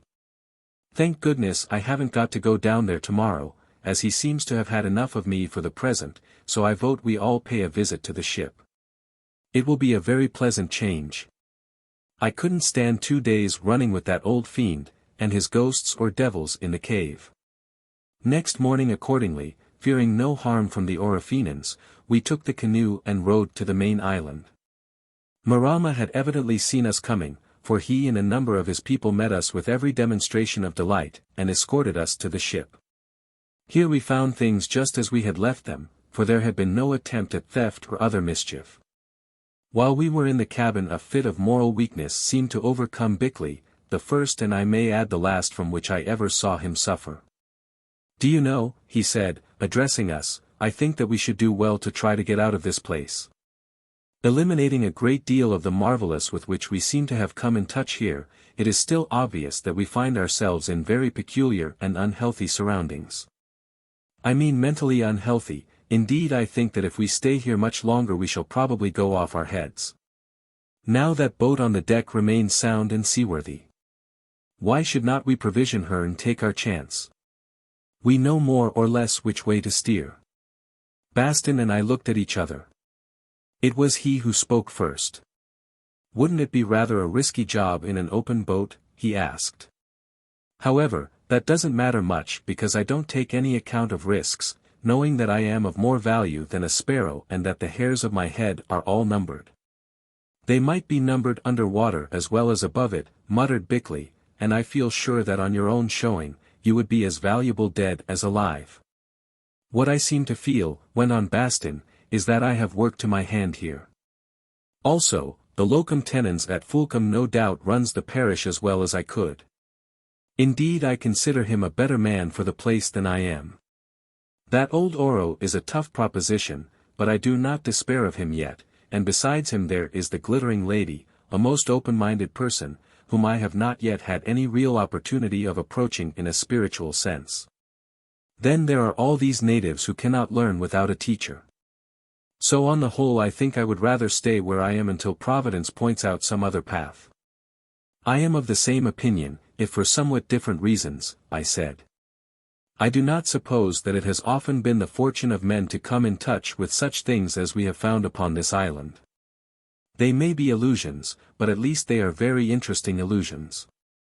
One might live 10 lifetimes and find nothing else of the sort. Therefore I should like to see the end of the dream." Bickley reflected a little, then said, "On the whole I agree with you. Only my brain totters and I am terribly afraid of madness. I cannot believe what I seem to hear and see, and that way madness lies. It is better to die than to go mad." "You'll do that anyway when your time comes, Bickley, I mean decease, of course," interrupted Bastin. And who knows, perhaps all this is an opportunity given by Providence to open your eyes, which, I must say, are singularly blind. You think you know everything there is to learn, but the fact is that like the rest of us, you know nothing at all, and good man though you are, obstinately refuse to admit the truth and to seek support elsewhere. For my part, one believe that you are afraid of falling in love with that glittering lady and of being convinced by her that you are wrong in your most unsatisfactory conclusions. I am outvoted anyway, said Bickley, and for the rest, Bastin, look after yourself and leave me alone. I will add that on the whole I think you are both right, and that it is wisest for us to stop where we are, for after all we can only die once. I am not so sure, Bickley. There is a thing called the second death, which is what is troubling that old scoundrel, Oro. Now I will go and look for those books. So the idea of flight was abandoned, although I admit that even to myself it had attractions. For I felt that I was being wrapped in a net of mysteries from which I saw no escape. Yes, and of more than mysteries. I who had sworn that I would never look upon another woman, was learning to love this sweet and wondrous Yva, and of that what could be the end? We collected all we had come to seek, and started homewards escorted by Marama and his people, including a number of young women who danced before us in a light array of flowers.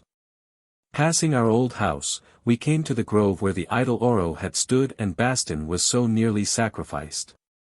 There was another idol there now which he wished to examine, but in the end did not, as the natives so obviously objected.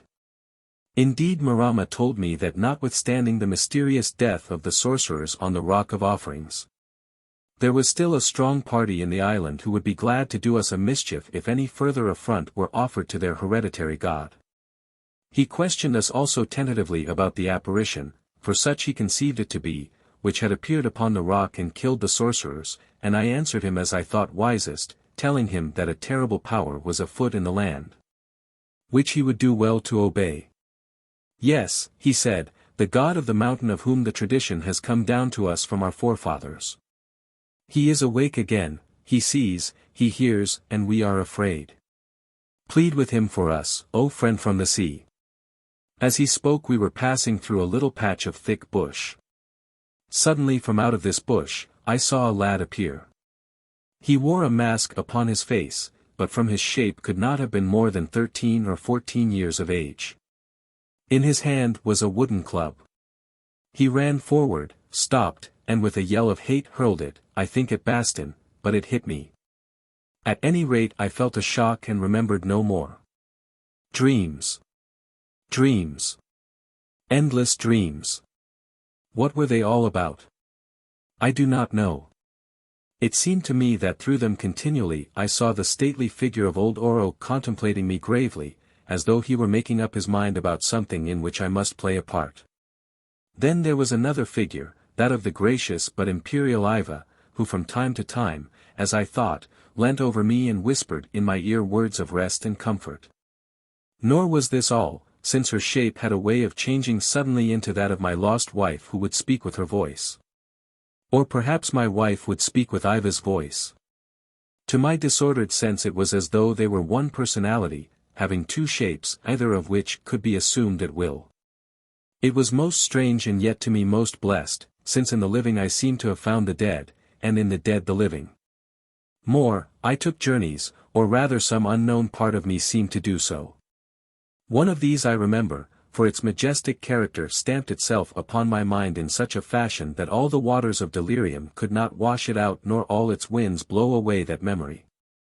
I was traveling through space with Yva 1,000 times faster than light can flash.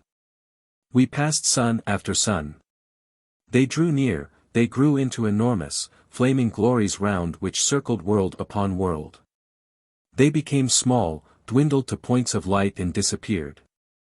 We found footing upon some far land and passed a marvelous white city wherein were buildings with domes of crystal and alabaster, in the latter of which were set windows made of great jewels, sapphires or rubies they seemed to me. We went on up a lovely valley. To the left were hills, down which tumbled waterfalls, to the right was a river broad and deep that seemed to overflow its banks as does the Nile. Behind were high mountains on the slopes of which grew forests of glorious trees, some of them aflame with bloom, while far away up their crests stood colossal golden statues set wide apart. They looked like guardian angels watching that city and that vale. The land was lit with a light such as that of the moon, only intensified and of many colors. Indeed, looking up, I saw that above us floated 3 moons, each of them bigger than our own at the full, and gathered that here it was night. We came to a house set amid scented gardens and having in front of it terraces of flowers. It seemed not unlike my own house at home, but I took little note of it, because of a woman who sat upon the veranda, if I may call it so. She was clad in garments of white silk fastened about her middle with a jeweled girdle. On her neck also was a collar of jewels. I forget the color, indeed this seemed to change continually as the light from the different moons struck when she moved, but I think its prevailing tinge was blue. In her arms this woman nursed a beauteous, sleeping child, singing happily as she rocked it to and fro. Yva went towards the woman who looked up at her step and uttered a little cry. Then, for the first time I saw the woman's face. It was that of my dead wife. As I followed in my dream, a little cloud of mist seemed to cover both my wife and Yva, and when I reached the place Yva was gone. Only my wife remained, she and the child. There she stood, solemn and sweet. While I drew near she laid down the child upon the cushioned seat from which she had risen. She stretched out her arms and flung them about me. She embraced me and I embraced her in a rapture of reunion. Then turning she lifted up the child, it was a girl, for me to kiss. "See your daughter," she said, "and behold all that I am making ready for you where we shall dwell in a day to come." I grew confused. "Yva," I said. "Where is Yva who brought me here? Did she go into the house?" "Yes," she answered happily. "Yva went into the house." "Look again." I looked and it was Yva's face that was pressed against my own, and Yva's eyes that gazed into mine. Only she was garbed as my wife had been, and on her bosom hung the changeful necklace. "You may not stay," she whispered, and lo! It was my wife that spoke, not Yva. "Tell me what it means," I implored. "I cannot," she answered. "There are mysteries that you may not know as yet. Love Yva if you will and I shall not be jealous, for in loving Yva you love me. You cannot understand. Then know this, that the spirit has many shapes and yet is the same spirit, sometimes. Now I who am far, yet near, bid you farewell a while." Then all passed in a flash and the dream ended. Such was the only one of those visions which I can recall. I seemed to wake up as from a long and tumultuous sleep. The first thing I saw was the palm roof of our house upon the rock. I knew it was our house, for just above me was a palm leaf of which I had myself tied the stalk to the framework with a bit of colored ribbon that I had chanced to find in my pocket. It came originally from the program card of a dance that I had attended at Honolulu and I had kept it because I thought it might be useful. Finally, I used it to secure that loose leaf. I stared at the ribbon which brought back a flood of memories, and as I was thus engaged I heard voices talking, and listened, Bickley's voice, and the Lady Yva's. Yes, Bickley was saying, "He will do well now," but he went near, very near. "I knew he would not die," she answered, "because my father said so." "There are 2 sorts of deaths," replied Bickley, "that of the body and that of the mind. I was afraid that even if he lived, his reason would go, but from certain indications I do not think that will happen now. He will get quite well again, though," and he stopped. "I am very glad to hear you say so," chimed in Bastin. "For weeks I thought that I should have to read the burial service over poor Arbuthnot. Indeed I was much puzzled as to the best place to bury him. Finally I found a very suitable spot round the corner there, where it isn't rock, in which one can't dig and the soil is not liable to be flooded. In fact I went so far as to clear away the bush and to mark out the grave with its foot to the east. In this climate one can't delay, you know." Weak as I was, I smiled. This practical proceeding was so exactly like Bastin. "Well, you wasted your labor," exclaimed Bickley. Yes, I am glad to say I did. But I don't think it was your operations and the rest that cured him, Bickley, although you take all the credit. I believe it was the life water that the Lady Yva made him drink and the stuff that Oro sent which we gave him when you weren't looking. Then I hope that in the future you will not interfere with my cases, said the indignant Bickley, and either the voices passed away or I went to sleep. When I woke up again it was to find the Lady Yva seated at my side watching me. Forgive me, Humphrey, because I hear, others gone out walking, she said slowly in English. Who taught you my language? I asked, astonished. Bastin and Bickley, while you ill, they teach me much.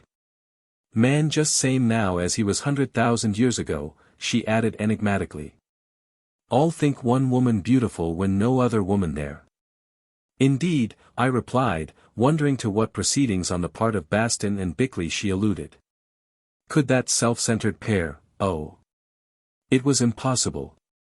How long have I been ill? I asked to escape the subject which I felt to be uncomfortable. She lifted her beautiful eyes in search of words and began to count upon her fingers. 2 moon, 1/2 moon, yes, 10 week, counting Sabbath, she answered triumphantly. 10 weeks. I exclaimed. Yes, Humphrey, 10 whole weeks and 3 days you first bad, then mad. Oh. She went on, breaking into the Orofenan tongue which she spoke so perfectly, although it was not her own. That language of hers I never learned, but I know she thought in it and only translated into Orofenan, because of the great difficulty which she had in rendering her high and refined ideas into its simpler metaphor. And the strange words which often she introduced. Oh! You have been very ill, friend of my heart. At times I thought that you were going to die, and wept and wept. Bickley thinks that he saved you and he is very clever. But he could not have saved you. That wanted more knowledge than any of your people have, only I pray you, do not tell him so because it would hurt his pride. What was the matter with me then, Yva? All was the matter. First, the weapon which that youth threw, he was the son of the sorcerer whom my father destroyed, crushed in the bone of your head. He is dead for his crime and may he be accursed forever, she added in the only outbreak of rage and vindictiveness in which I ever saw her indulge. One must make excuses for him, his father had been killed, I said. Yes, that is what Bastin tells me, and it is true. Still, for that young man I can make no excuse, it was cowardly and wicked. Well, Bickley performed what he calls operation, and the Lord Oro, he came up from his house and helped him, because Bastin is no good in such things. Then he can only turn away his head and pray. I, too, helped, holding hot water and linen and jar of the stuff that made you feel like nothing, although the sight made me feel more sick than anything since I saw one I loved killed, oh, long, long ago. Was the operation successful? I asked, for I did not dare to begin to thank her. Yes, that clever man, Bickley, lifted the bone which had been crushed in. Only then something broke in your head and you began to bleed here, and she touched what I believe is called the temporal artery. The vein had been crushed by the blow, and gave way. Bickley worked, and just in time he tied it up before you died. Oh! Then I felt as though I loved Bickley, though afterwards Bastin said that I ought to have loved him, since it was not Bickley who stopped the bleeding, but his prayer. Perhaps it was both, I suggested. Perhaps, Humphrey, at least you were saved. Then came another trouble. You took fever. Bickley said that it was because a certain gnat had bitten you when you went down to the ship, and my father, the Lord Oro, told me that this was right. At the least you grew very weak and lost your mind, and it seemed as though you must die. Then, Humphrey, I went to the Lord Oro and kneeled before him and prayed for your life, for I knew that he could cure you if he would, though Bickley's skill was at an end. Daughter, he said to me, not once but again and again you have set up your will against mine in the past. Why then should I trouble myself to grant this desire of yours in the present, and save a man who is nothing to me? I rose to my feet and answered, I do not know, my father, yet I am certain that for your own sake it will be well to do so. I am sure that of everything even you must give an account at last, great though you be, and who knows, perhaps one life which you have saved may turn the balance in your favor. Surely the priest Bastin has been talking to you, he said. He has, I answered, and not he alone. Many voices have been talking to me. What did you mean by that? I asked. It matters nothing what I meant, Humphrey. Be still and listen to my story. My father thought a while and answered. I am jealous of this stranger. What is he but a short-lived half-barbarian such as we knew in the old days? And yet already you think more of him than you do of me, your father, the divine Oro who has lived 1,000 years. At first I helped that physician to save him, but now I think I wish him dead. If you let this man die, my father, I answered, then we part. Remember that I also have of the wisdom of our people, and can use it if I will. Then save him yourself, he said. Perhaps I shall, my father, I answered, but if so it will not be here. I say that if so we part and you shall be left to rule in your majesty alone. Now this frightened the Lord Oro, for he has the weakness that he hates to be alone. If I do what you will, do you swear never to leave me, Yva? He asked. Know that if you will not swear, the man dies. I swear, I answered, for your sake, Humphrey, though I did not love the oath. Then he gave me a certain medicine to mix with the life water, and when you were almost gone that medicine cured you, though Bickley does not know it, as nothing else could have done. Now I have told you the truth, for your own ear only, Humphrey. Yva, I asked, why did you do all this for me? Humphrey, I do not know, she answered, but I think because I must. Now sleep a while. Chapter 19. The Proposals of Bastin and Bickley. So far as my body was concerned I grew well with great rapidity, though it was long before I got back my strength. Thus I could not walk far or endure any sustained exertion. With my mind it was otherwise. I cannot explain what had happened to it, indeed I do not know, but in a sense it seemed to have become detached and to have assumed a kind of personality of its own. At times it felt as though it were no longer an inhabitant of the body, but rather its more or less independent partner. I was perfectly clear-headed and of insanity I experienced no symptoms. Yet my mind, I use that term from lack of a better, was not entirely under my control. For one thing, at night it appeared to wander far away, though whither it went and what it saw there I could never remember. I record this because possibly it explains certain mysterious events, if they were events and not dreams, which shortly I must set out. I spoke to Bickley about the matter. He put it by lightly, saying that it was only a result of my long and most severe illness and that I should steady down in time, especially if we could escape from that island and its unnatural atmosphere. Yet as he spoke he glanced at me shrewdly with his quick eyes, and when he turned to go away I heard him mutter something to himself about unholy influences and that confounded old Oro. The words were spoken to himself and quite beneath his breath, and of course not meant to reach me. But one of the curious concomitants of my state was that all my senses, and especially my hearing, had become most abnormally acute. A whisper far away was now to me like a loud remark made in a room. Bickley's reflection, for I can scarcely call it more, set me thinking. Yva had said that Oro sent me medicine which was administered to me without Bickley's knowledge, and as she believed, saved my life, or certainly my reason. What was in it? I wondered. Then there was that life water which Yva brought and insisted upon my drinking every day. Undoubtedly it was a marvelous tonic and did me good. But it had other effects also. Thus, as she said would be the case, after a course of it I conceived the greatest dislike, which I may add has never entirely left me, of any form of meat, also of alcohol. All I seemed to want was this water with fruit, or such native vegetables as there were. Bickley disapproved and made me eat fish occasionally, but even this revolted me, and since I gained steadily in weight, as we found out by a simple contrivance, and remained healthy in every other way, soon he allowed me to choose my own diet. About this time Oro began to pay me frequent visits. He always came at night, and what is more I knew when he was coming, although he never gave me warning.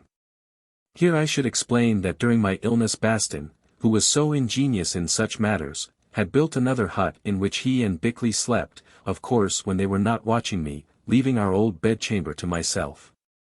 Well, I would wake up and be aware that Oro was coming. Then he appeared in a silent and mysterious way, as though he had materialized in the room, for I never saw him pass the doorway. In the moonlight, or the starlight, which flowed through the entrance and the side of the hut that was only enclosed with latticework, I perceived him seat himself upon a certain stool, looking like a most majestic ghost with his flowing robes. Long white beard, hooked nose, and hawk eyes. In the daytime he much resembled the late General Booth whom I had often seen, except for certain added qualities of height and classic beauty of countenance. At night, however, he resembled no one but himself. Indeed there was something mighty and godlike in his appearance, something that made one feel that he was not as are other men. For a while he would sit and look at me. Then he began to speak in a low, vibrant voice. What did he speak of? Well, many matters. It was as though he were unburdening that hoary soul of his because it could no longer endure the grandeur of its own loneliness. Amongst sundry secret things, he told me of the past history of this world of ours, and of the mighty civilizations which for uncounted ages he and his forefathers had ruled by the strength of their will and knowledge.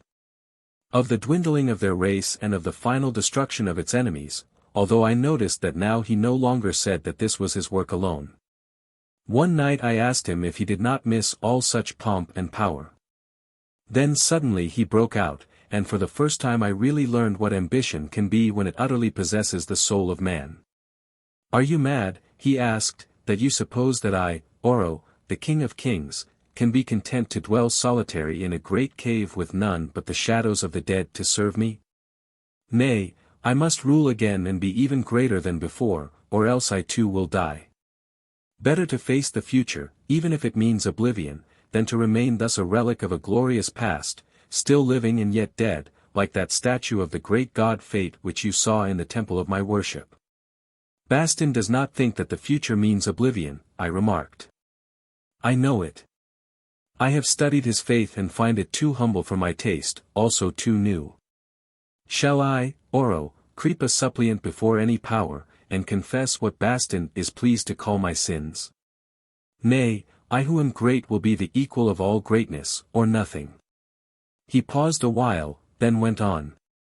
Bastin speaks of eternity. Where and what then is this eternity which if it has no end can have had no beginning? I know the secret of the suns and their attendant worlds, and they are no more eternal than the insect which glitters for an hour. Out of shapeless, rushing gases they gathered to live their day, and into gases at last they dissolve again with all they bore.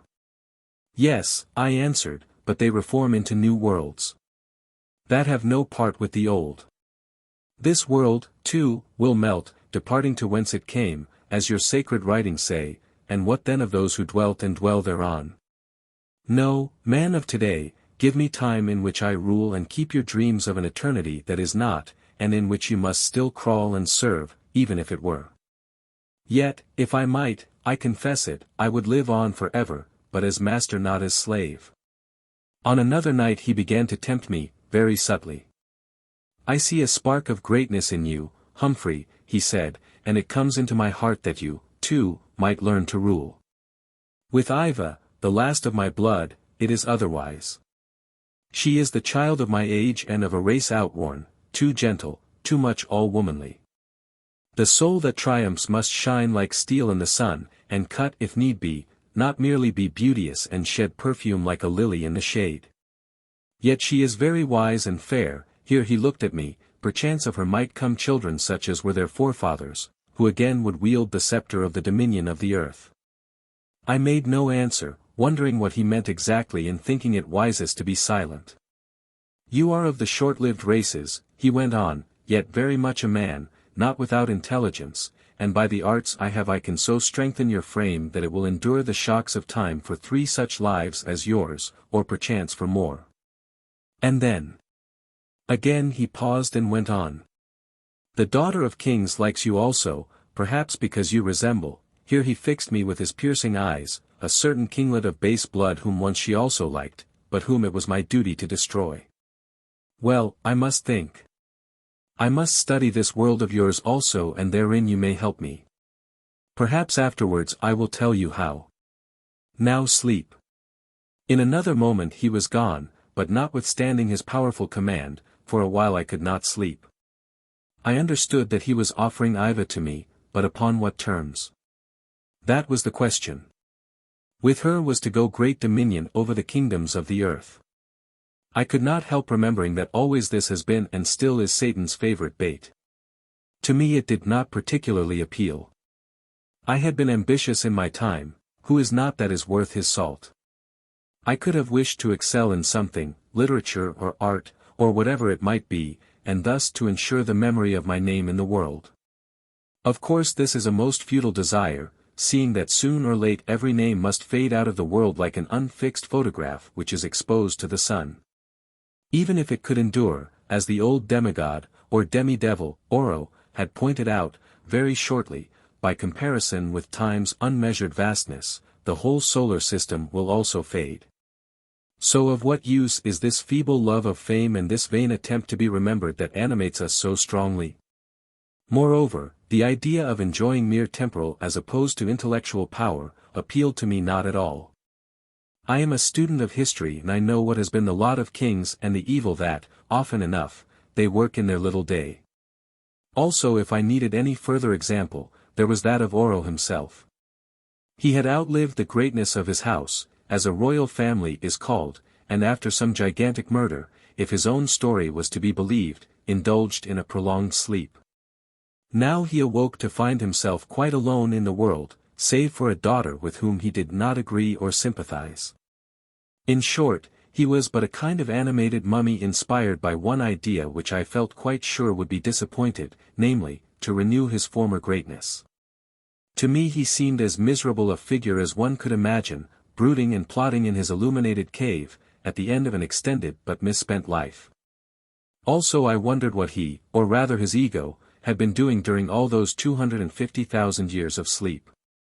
Possibly if Yva's theory, as I understood it, were correct, he had reincarnated as Attila, or Tamerlane, or Napoleon, or even as Shaka the terrible Zulu king.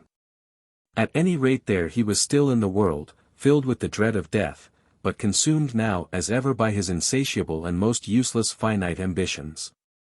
Yva, also. Her case was his, but yet how different. In all this long night of time she had but ripened into one of the sweetest and most gentle women that ever the world bore. She, too, was great in her way, it appeared in her every word and gesture, but where was the ferocity of her father? Where his desire to reach to splendor by treading on a blood-stained road paved with broken human hearts? It did not exist. Her nature was different although her body came of a long line of these power-loving kings. Why this profound difference of the spirit? Like everything else it was a mystery. The two were as far apart as the poles. Everyone must have hated Oro, from the beginning, however much he feared him, but everyone who came in touch with her must have loved Yva. Here I may break into my personal narrative to say that this, by their own confession, proved to be true of two such various persons as Bastin and Bickley. The truth, which I am sure it would be wrong to hide from you, Arbuthnot, said the former to me one day, is that during your long illness I fell in love, I suppose that is the right word, with the glittering lady. After thinking the matter over also, I conceived that it would be proper to tell her so if only to clear the air and prevent future misunderstandings. As I remarked to her on that occasion, I had hesitated long, as I was not certain how she would fill the place of the wife of the incumbent of an English parish. Mothers' meetings, and the rest, I suggested. Exactly so, Arbuthnot. Also there were the views of the bishop to be considered, who might have objected to the introduction into the diocese of a striking person who so recently had been a heathen, and to one in such strong contrast to my late beloved wife. I suppose you didn't consider the late Mrs. Bastin's views on the subject of remarriage. I remember that they were strong, I remarked rather maliciously. No, I did not think it necessary, since the scriptural instructions on the matter are very clear, and in another world no doubt all jealousies, even Sarah's, will be obliterated. Upon that point my conscience was quite easy. So when I found that, unlike her parent, the Lady Yva was much inclined to accept the principles of the faith in which it is my privilege to instruct her, I thought it proper to say to her that if ultimately she made up her mind to do so, of course this was a sine qua non, should be much honored, and as a man, not as a priest, it would make me most happy if she would take me as a husband. Of course I explained to her that I considered, under the circumstances, I could quite lawfully perform the marriage ceremony myself with you and Bickley as witnesses, even should Oro refuse to give her away.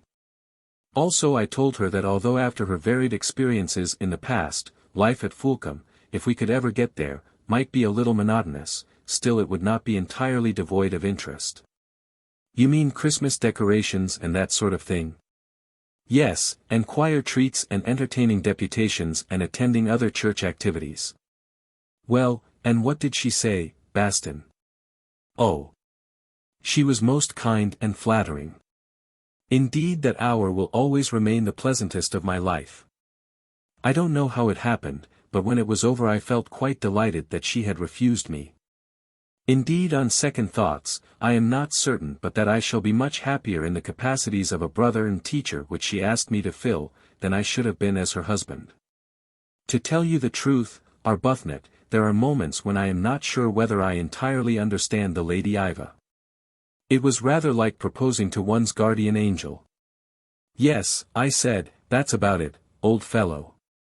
Guardian angel is not a bad name for her. Afterwards I received the confidence of Bickley. Look here, Arbuthnot, he said. I want to own up to something.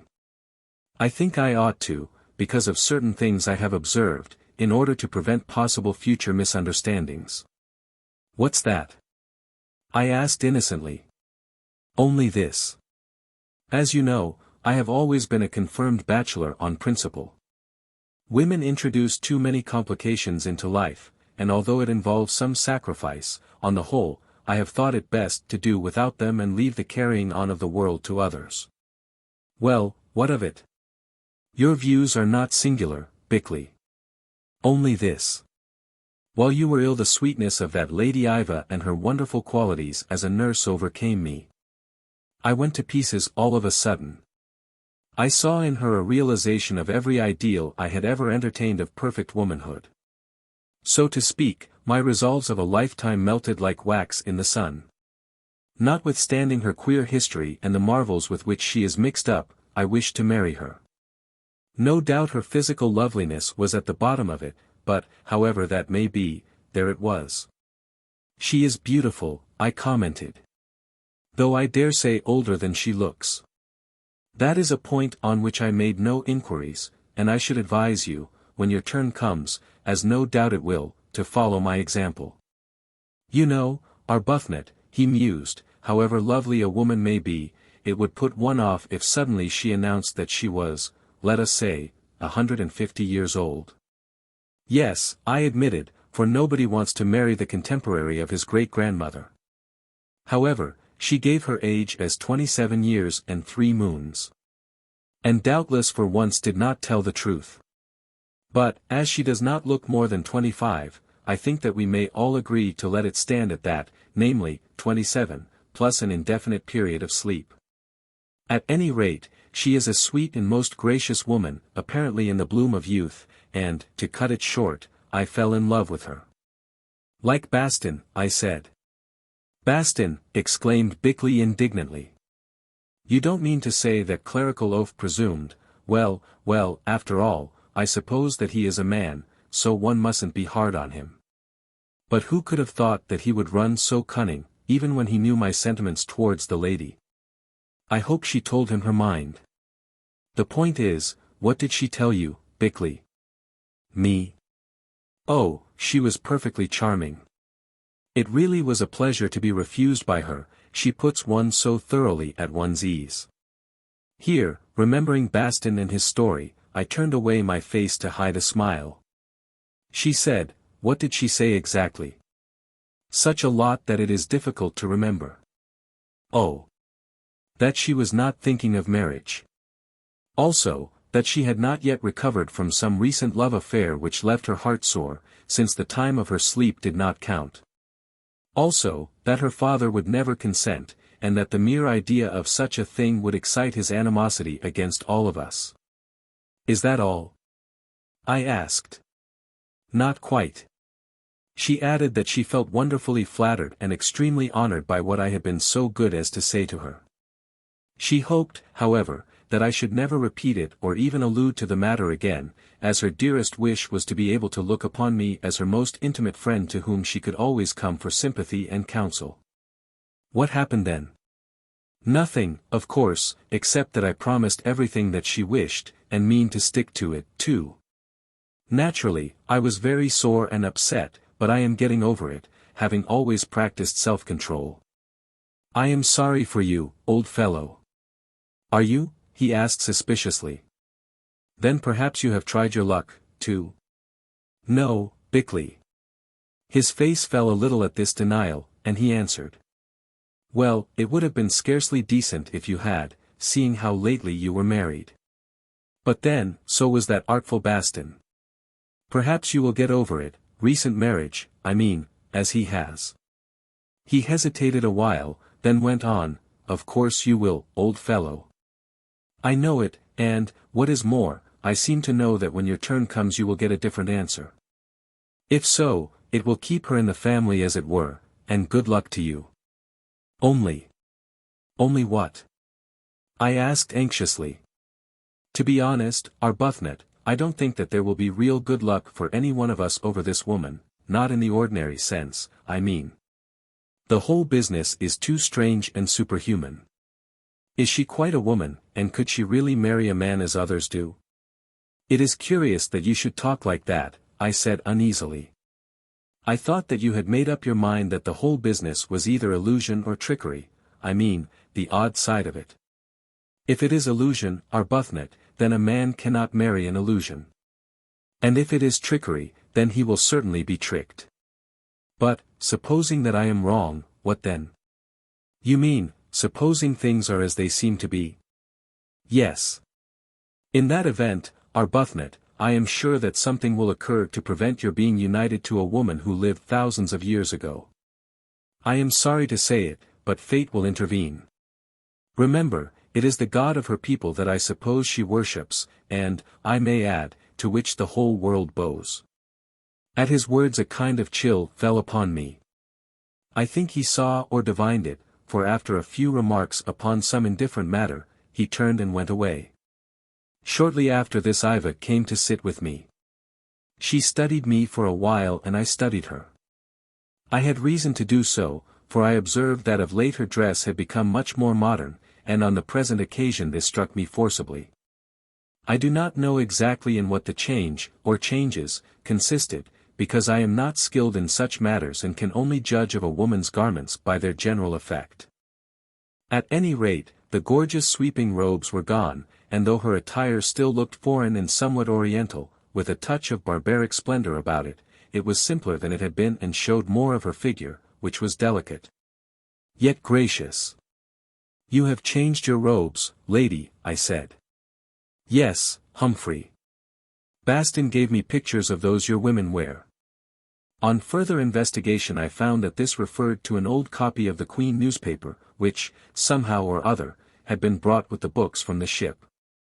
"I have tried to copy them a little," she added doubtfully. "How do you do it? Where do you get the material?"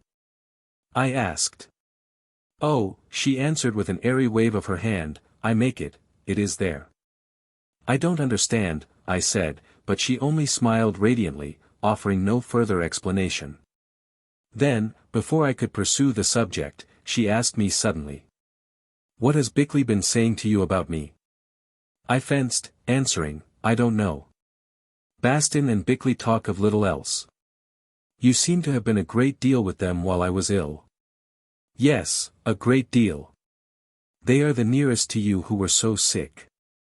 Is it not so?" "I don't know," I answered again.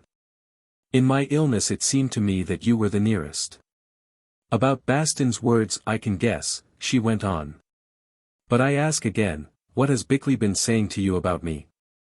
Of the first part, let it be, tell me the rest.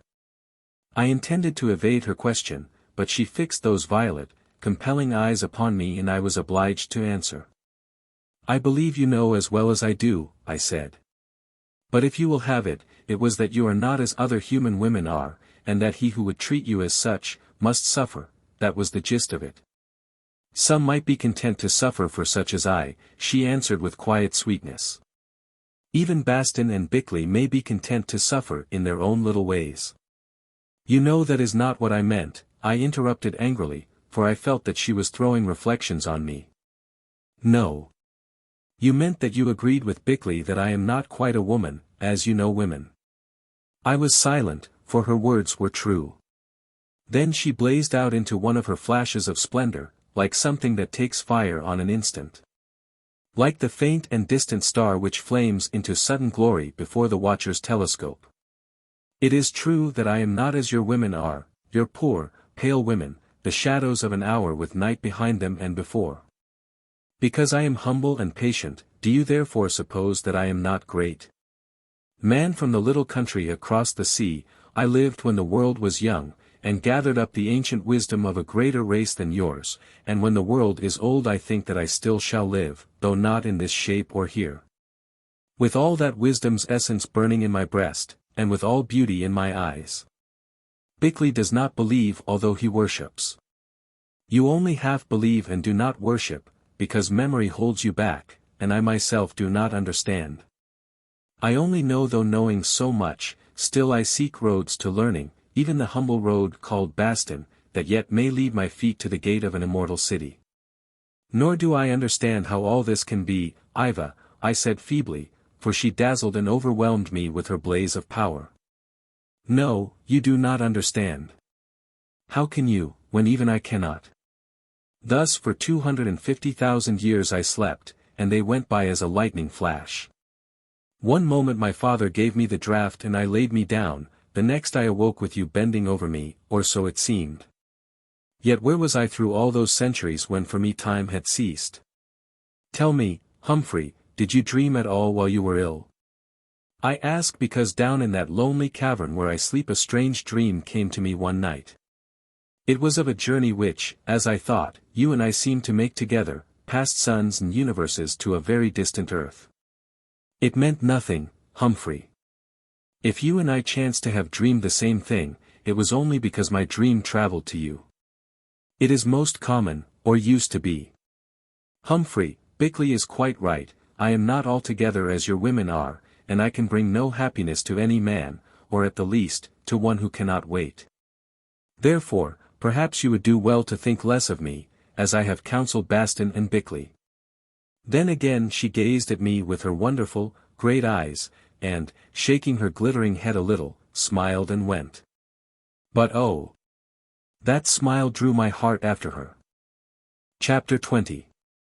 Oro and Arbuthnot travel by night. As time went on, Oro began to visit me more and more frequently, till at last scarcely a night went by that he did not appear mysteriously in my sleeping place. The odd thing was that neither Bickley nor Bastin seemed to be aware of these nocturnal calls. Indeed, when I mentioned them on one or two occasions, they stared at me and said it was strange that he should have come and gone as they saw nothing of him.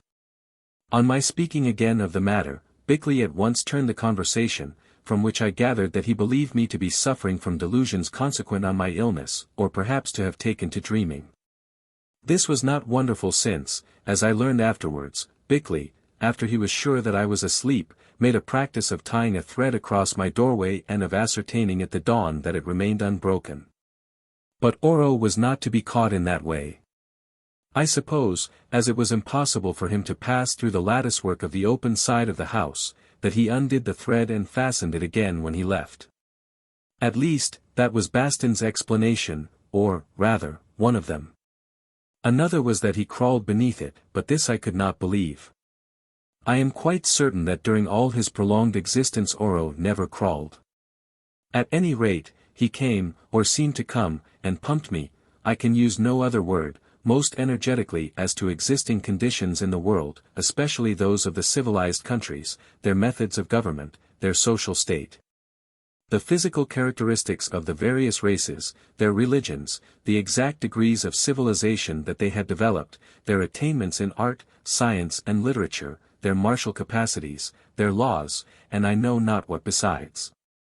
I told him all I could, but did not in the least seem to satisfy his perennial thirst for information. I should prefer to judge for myself, he said at last. Why are you so anxious to learn about all these nations, Oro? I asked, exhausted. Because the knowledge I gather may affect my plans for the future, he replied darkly.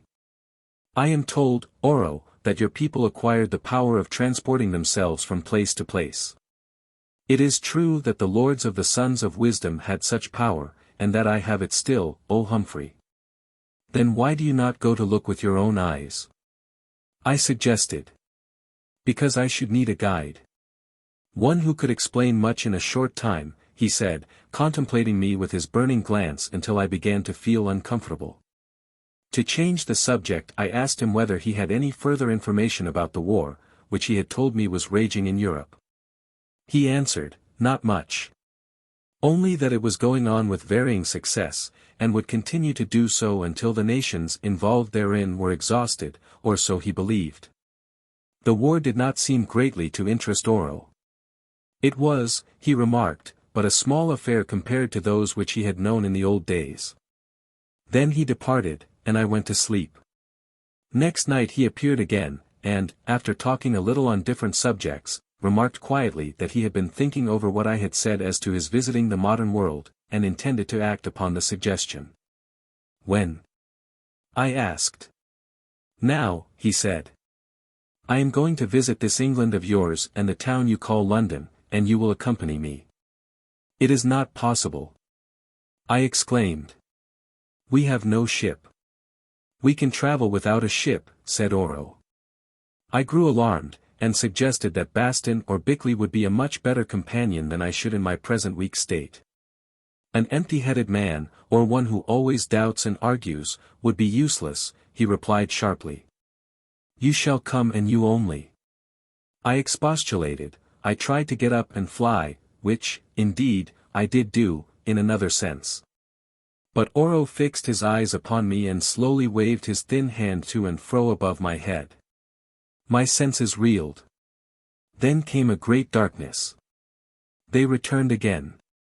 Now I was standing in an icy, reeking fog, which I knew could belong to one place only, London, in December, and at my side was Oro. Is this the climate of your wonderful city? He asked, or seemed to ask, in an aggrieved tone. I replied that it was, for about 3 months in the year, and began to look about me. Soon I found my bearings.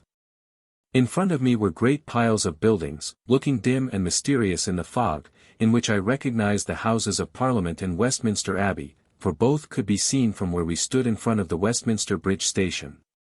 I explained their identity to Oro. Good, he said. Let us enter your place of talk. But I am not a member, and we have no passes for the strangers' gallery, I expostulated. We shall not need any, he replied contemptuously. Lead on. Thus adjured, I crossed the road, Oro following me. Looking round, to my horror I saw him right in the path of a motor bus which seemed to go over him. There's an end to Oro, thought I to myself. Well, at any rate, I have got home. Next instant he was at my side quite undisturbed by the incident of the bus. We came to a policeman at the door and I hesitated, expecting to be challenged. But the policeman seemed absolutely indifferent to our presence, even when Oro marched past him in his flowing robes. So I followed with a like success. Then I understood that we must be invisible. We passed to the lobby, where members were hurrying to and fro, and constituents and pressmen were gathered, and so on into the house. Oro walked up its floor and took his stand by the table, in front of the speaker. I followed him, none saying us no. As it chanced there was what is called a scene in progress, I think it was over Irish matters, the details are of no account.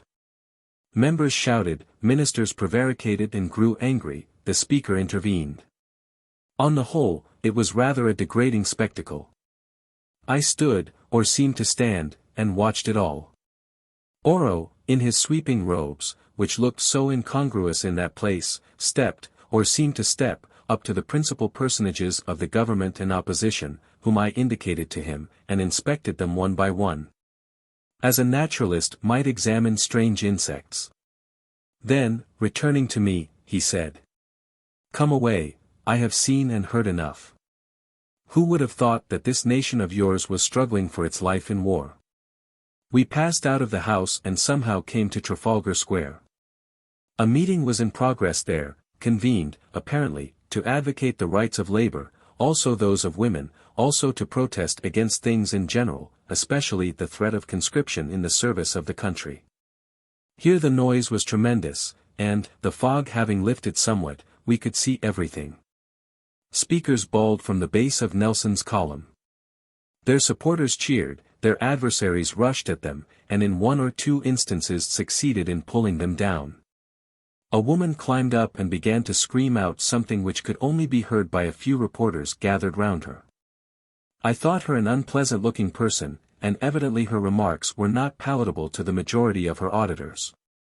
There was a rush, and she was dragged from the base of one of Landseer's lions on which she stood. Her skirt was half rent off her and her bodice split down the back. Finally, she was conveyed away, kicking, biting, and scratching, by a number of police. It was a disgusting sight, and tumult ensued. "Let us go," said Oro. "Your officers of order are good, the rest is not good." Later we found ourselves opposite to the doors of a famous restaurant where a magnificent and gigantic commissionaire helped ladies from motor cars, receiving in return money from the men who attended on them. We entered. It was the hour of dinner. The place sparkled with gems, and the naked backs of the women gleamed in the electric light. Course followed upon course, champagne flowed, a fine band played, everything was costly, everything was, in a sense, repellent. "These are the wealthy citizens of a nation engaged in fighting for its life," remarked Oro to me, stroking his long beard. "It is interesting, very interesting. Let us go." We went out and on, passing a public house crowded with women who had left their babies in charge of children in the icy street. It was a day of intercession for the success of England in the war. This was placarded everywhere. We entered, or, rather, Oro did, I following him, one of the churches in the Strand where an evening service was in progress. The preacher in the pulpit, a very able man, was holding forth upon the necessity for national repentance and self-denial. Also of prayer. In the body of the church exactly 32 people, most of them elderly women, were listening to him with an air of placid acceptance. "The priest talks well, but his hearers are not many," said Oro. "Let us go." We came to the flaunting doors of a great music hall and passed through them, though to others this would have been impossible, for the place was filled from floor to roof. In its promenades men were drinking and smoking, while gaudy women, painted and low-robed, leered at them. On the stage girls danced, throwing their legs above their heads. Then they vanished amidst applause, and a woman in a yellow robe, who pretended to be tipsy, sang a horrible and vulgar song full of topical allusions, which was received with screams of delight by the enormous audience. Here the hearers are very many, but those to whom they listen do not talk well. "Let us go," said Oro, and we went. At a recruiting station we paused a moment to consider posters supposed to be attractive, the very sight of which sent a thrill of shame through me. I remember that the inscription under one of them was, "What will your best girl say?" Is that how you gather your soldiers? "Later it will be otherwise," said Oro, and passed on. We reached Blackfriars and entered a hall at the doors of which stood women in poke bonnets, very sweet-faced, earnest-looking women. Their countenances seemed to strike Oro, and he motioned me to follow him into the hall. It was quite full of a miserable-looking congregation of perhaps 1,000 people. A man in the blue and red uniform of the Salvation Army was preaching of duty to God and country, of self-denial, hope and forgiveness. He seemed a humble person, but his words were earnest, and love flowed from him. Some of his miserable congregation wept, others stared at him open-mouthed, a few, who were very weary, slept. He called them up to receive pardon, and a number, led by the sweet-faced women, came and knelt before him. He and others whispered to them, then seemed to bless them, and they rose with their faces changed. "Let us go," said Oro. "I do not understand these rites, but at last in your great and wonderful city I have seen something that is pure and noble." We went out.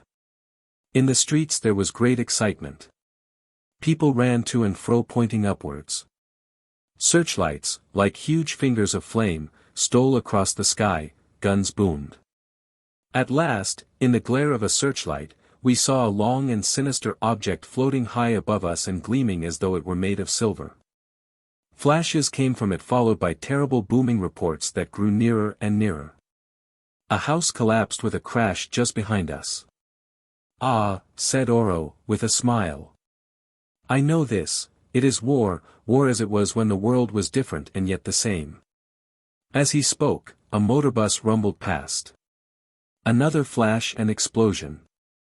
A man, walking with his arms round the waist of a girl just ahead of us, seemed to be tossed up and to melt. The girl fell in a heap on the pavement.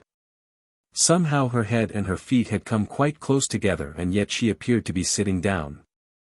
The motorbus burst into fragments and its passengers hurtled through the air, mere hideous lumps that had been men and women. The head of one of them came dancing down the pavement towards us, a cigar still stuck in the corner of its mouth. "Yes, this is war," said Oro. "It makes me young again to see it. But does this city of yours understand?" We watched a while. A crowd gathered. Policemen ran up, ambulances came. The place was cleared, and all that was left they carried away. A few minutes later another man passed by with his arm round the waist of another girl. Another motorbus rumbled up, and, avoiding the hole in the roadway, traveled on, its conductor keeping a keen lookout for fares. The street was cleared by the police. The airship continued its course, spawning bombs in the distance, and vanished. The incident was closed. "Let us go home," said Oro. "I have seen enough of your great and wonderful city. I would rest in the quiet of Nyo and think." The next thing that I remember was the voice of Bastin, saying, "If you don't mind, Arbuthnot, I wish that you would get up. The glittering lady," he still called her that, "is coming here to have a talk with me which I should prefer to be private. Excuse me for disturbing you, but you have overslept yourself. Indeed, I think it must be 9 o'clock, so far as I can judge by the sun, for my watch is very erratic now, ever since Bickley tried to clean it." "I am sorry, my dear fellow," I said sleepily, "but do you know I thought I was in London, in fact, I could swear that I have been there." "Then," interrupted Bickley, who had followed Bastin into the hut, giving me that doubtful glance with which I was now familiar, "I wish to goodness that you had brought back an evening paper with you." A night or two later I was again suddenly awakened to feel that Oro was approaching. He appeared like a ghost in the bright moonlight, greeted me, and said, "Tonight, Humphrey, we must make another journey. I would visit the seat of the war." "I do not wish to go," I said feebly. "What you wish does not matter," he replied. "I wish that you should go, and therefore you must." "Listen, Oro," I exclaimed. "I do not like this business, it seems dangerous to me." "There is no danger if you are obedient, Humphrey." "I think there is. I do not understand what happens. Do you make use of what the Lady Yva called the fourth dimension, so that our bodies pass over the seas and through mountains, like the vibrations of our wireless, of which I was speaking to you?" "No, Humphrey. That method is good and easy, but I do not use it because if I did we should be visible in the places which we visit, since they're all the atoms that make a man would collect together again and be a man." "What, then, do you do?" I asked, exasperated. "Man, Humphrey, is not one, he is many. Thus, amongst other things he has a double, which can see and hear, as he can in the flesh, if it is separated from the flesh." "The old Egyptians believed that," I said. "Did they?" "Doubtless they inherited the knowledge from us, the sons of wisdom.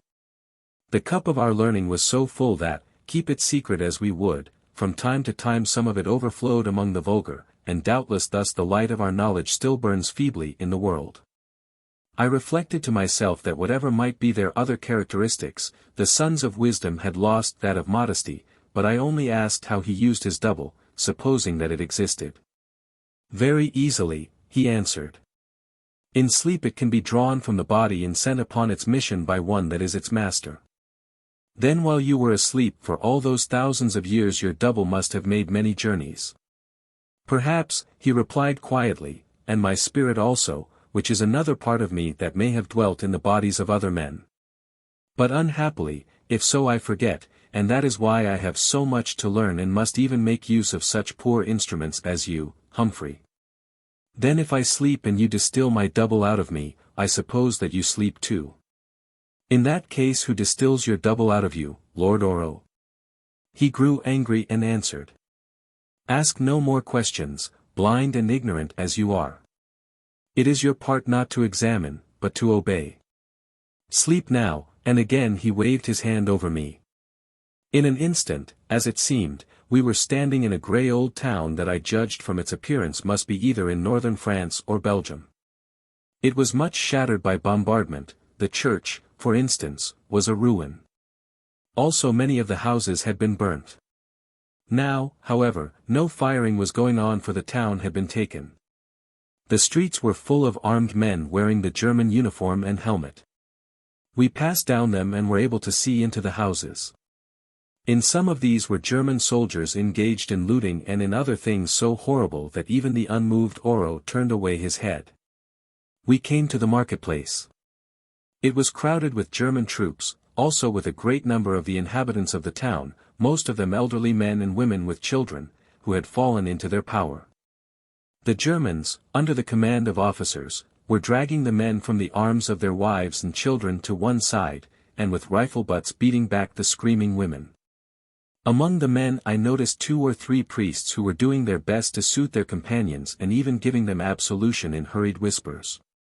At length the separation was effected, whereon at a hoarse word of command, a company of soldiers began to fire at the men and continued doing so until all had fallen.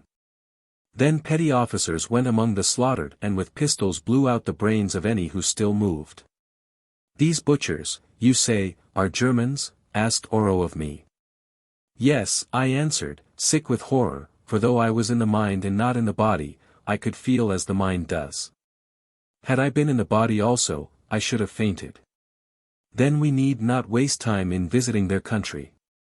It is enough. Let us go on. We passed out into the open land and came to a village. It was in the occupation of German cavalry. 2 of them held a little girl of 9 or 10, one by her body, the other by her right hand. An officer stood between them with a drawn sword fronting the terrified child. He was a horrible, coarse-faced man who looked to me as though he had been drinking. I'll teach the young devil to show us the wrong road and let those French swine escape, he shouted, and struck with the sword. The girl's right hand fell to the ground. War as practiced by the Germans, remarked Oro. Then he stepped, or seemed to step up to the man and whispered, or seemed to whisper, in his ear. I do not know what tongue or what spirit speech he used, or what he said, but the bloated-faced brute turned pale. Yes, he drew sick with fear. I think there are spirits in this place, he said with a German oath. I could have sworn that something told me that I was going to die. Mount. The Ulan mounted and began to ride away. Watch, said Oro. As he spoke out of a dark cloud appeared an aeroplane. Its pilot saw the band of Germans beneath and dropped a bomb. The aim was good, for the missile exploded in the midst of them, causing a great cloud of dust from which arose the screams of men and horses. Come and see, said Oro. We were there. Out of the cloud of dust appeared one man galloping furiously. He was a young fellow who, as I noted, had turned his head away and hidden his eyes with his hand when the horror was done yonder. All the others were dead except the officer who had worked the deed. He was still living, but both his hands and one of his feet had been blown away. Presently he died, screaming to God for mercy. We passed on and came to a barn with wide doors that swung a little in the wind, causing the rusted hinges to scream like a creature in pain. On each of these doors hung a dead man crucified. The hat of one of them lay upon the ground, and I knew from the shape of it that he was a colonial soldier. "Did you not tell me," said Oro after surveying them, "that these Germans are of your Christian faith?" "Yes. And the name of God is always on their rulers' lips." "Ah," he said, "I am glad that I worship fate. Bastin the priest need trouble me no more." "There is something behind fate," I said, quoting Bastin himself. "Perhaps. So indeed I have always held, but after much study I cannot understand the manner of its working. Fate is enough for me." We went on and came to a flat country that was lined with ditches, all of them full of men, Germans on one side, English and French upon the other. A terrible bombardment shook the earth, the shells raining upon the ditches. Presently that from the English guns ceased, and out of the trenches in front of them thousands of men were vomited, who ran forward through a hail of fire in which scores and hundreds fell. Across an open piece of ground that was pitted with shell craters. They came to barbed wire defenses, or what remained of them, cut the wire with nippers and pulled up the posts. Then through the gaps they surged in, shouting and hurling hand grenades. They reached the German trenches, they leapt into them, and from those holes arose a hellish din. Pistols were fired and everywhere bayonets flashed. Behind them rushed a horde of little, dark-skinned men, Indians who carried great knives in their hands. Those leapt over the first trench and running on with wild yells, dived into the second, those who were left of them, and there began hacking with their knives at the defenders and the soldiers who worked the spitting Maxim guns. In 20 minutes it was over, those lines of trenches were taken, and once more from either side the guns began to boom. "War again," said Oro, "clean, honest war, such as the God I call fate decrees for man. I have seen enough. Now I would visit those whom you call Turks. I understand they have another worship, and perhaps they are nobler than these Christians." We came to a hilly country which I recognized as Armenia, for once I traveled there, and stopped on an seashore. Here were the Turks in thousands. They were engaged in driving before them mobs of men, women and children in countless numbers. On and on they drove them till they reached the shore. There they massacred them with bayonets, with bullets, or by drowning. I remember a dreadful scene of a poor woman standing up to her waist in the water. 3 children were clinging to her, but I cannot go on, really I cannot go on. In the end a Turk waded out and bayoneted her while she strove to protect the last living child with her poor body whence it sprang. "These, I understand," said Oro, pointing to the Turkish soldiers, "worship a prophet who they say is the voice of God." "Yes," I answered, "and therefore they massacre these who are Christians because they worship God without a prophet." "And what do the Christians massacre each other for?" "Power and the wealth and territories that are power. That is, the king of the Germans wishes to rule the world, but the other nations do not desire his dominion. Therefore they fight for liberty and justice." "As it was, so it is and shall be," remarked Oro, "only with this difference. In the old world some were wise, but here," and he stopped, his eyes fixed upon the Armenian woman struggling in her death agony while the murderer drowned her child, then added, "Let us go." Our road ran across the sea. On it we saw a ship so large that it attracted Oro's attention, and for once he expressed astonishment. "In my day," he said, "we had no vessels of this greatness in the world. I wish to look upon it." We landed on the deck of the ship, or rather the floating palace, and examined her. She carried many passengers, some English, some American, and I pointed out to Oro the differences between the two peoples. These were not, he remarked, very wide, except that the American women wore more jewels, also that some of the American men, to whom we listened as they conversed, spoke of the greatness of their country, whereas the Englishmen, if they said anything concerning it, belittled their country. Presently, on the surface of the sea at a little distance appeared something strange, a small and ominous object like a can on the top of a pole. A voice cried out, "Submarine," and everyone near rushed to look. If those Germans try any of their monkey tricks on us, I guess the United States will give them hell, said another voice nearby. Then from the direction of the pole with the tin can on the top of it, came something which caused a disturbance in the smooth water and bubbles to rise in its wake. "A torpedo," cried some. "Shut your mouth," said the voice. "Who dare torpedo a vessel full of the citizens of the United States?" Next came a booming crash and a flood of upthrown water, in the wash of which that speaker was carried away into the deep. Then horror. Horror. Horror. Indescribable, as the mighty vessel went wallowing to her doom. Boats launched, boats overset, boats dragged under by her rushed through the water which could not be stayed. Maddened men and women running to and fro, their eyes starting from their heads, clasping children, fastening life belts over their costly gowns, or appearing from their cabins, their hands filled with jewels that they sought to save. Orders cried from high places by stern-faced officers doing their duty to the last. And a little way off that thin pole with a tin can on the top of it watching its work. Then the plunge of the enormous ship into the deep, its huge screws still whirling in the air and the boom of the bursting boilers. Lastly everything gone save a few boats floating on the quiet sea and around them dots that were the heads of struggling human beings. "Let us go home," said Oro. "I grow tired of this war of your Christian peoples. It is no better than that of the barbarian nations of the early world. Indeed it is worse, since then we worshipped fate and but a few of us had wisdom. Now you all claim wisdom and declare that you worship a God of mercy."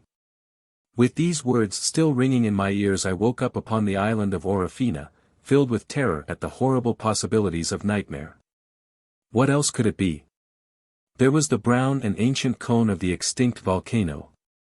There were the tall palms of the main island and the lake glittering in the sunlight between. There was Bastin conducting a kind of Sunday school of Orofenans upon the point of the Rock of Offerings, as now he had obtained the leave of Oro to do. There was the mouth of the cave, and issuing from it Bickley, who by help of one of the hurricane lamps had been making an examination of the buried remains of what he supposed to be flying machines. Without doubt it was nightmare, and I would say nothing to them about it for fear of mockery.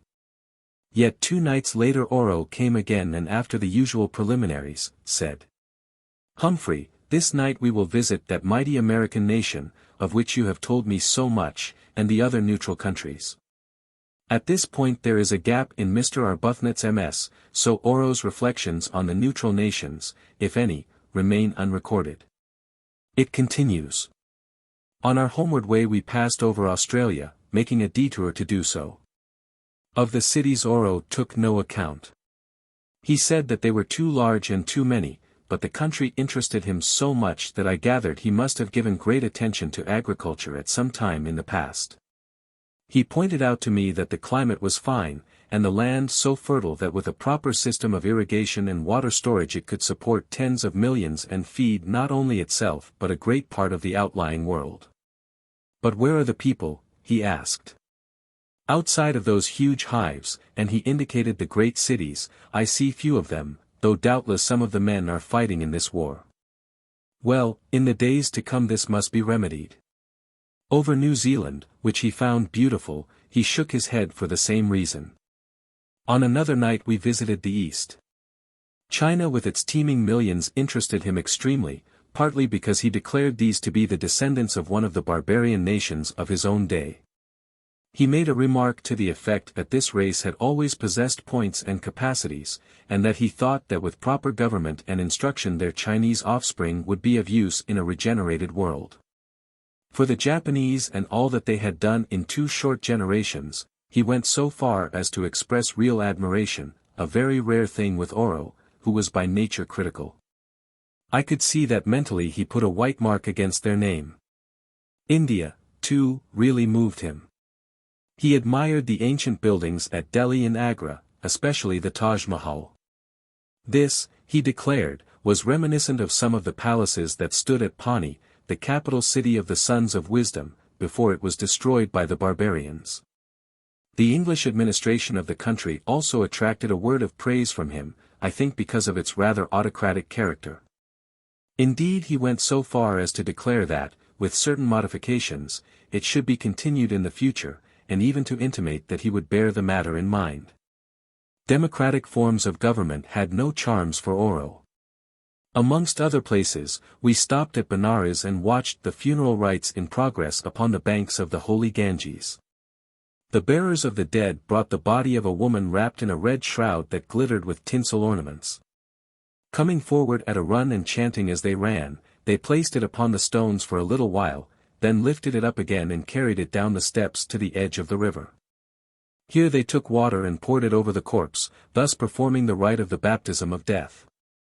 This done, they placed its feet in the water and left it looking very small and lonely.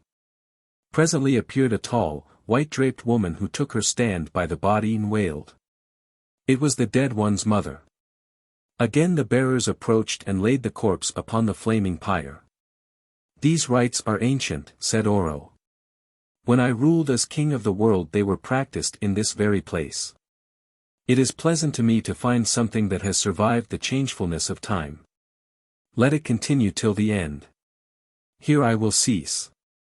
These experiences that I have recorded are but samples, for also we visited Russia and other countries. Perhaps, too, they were not experiences at all, but only dreams consequent on my state of health.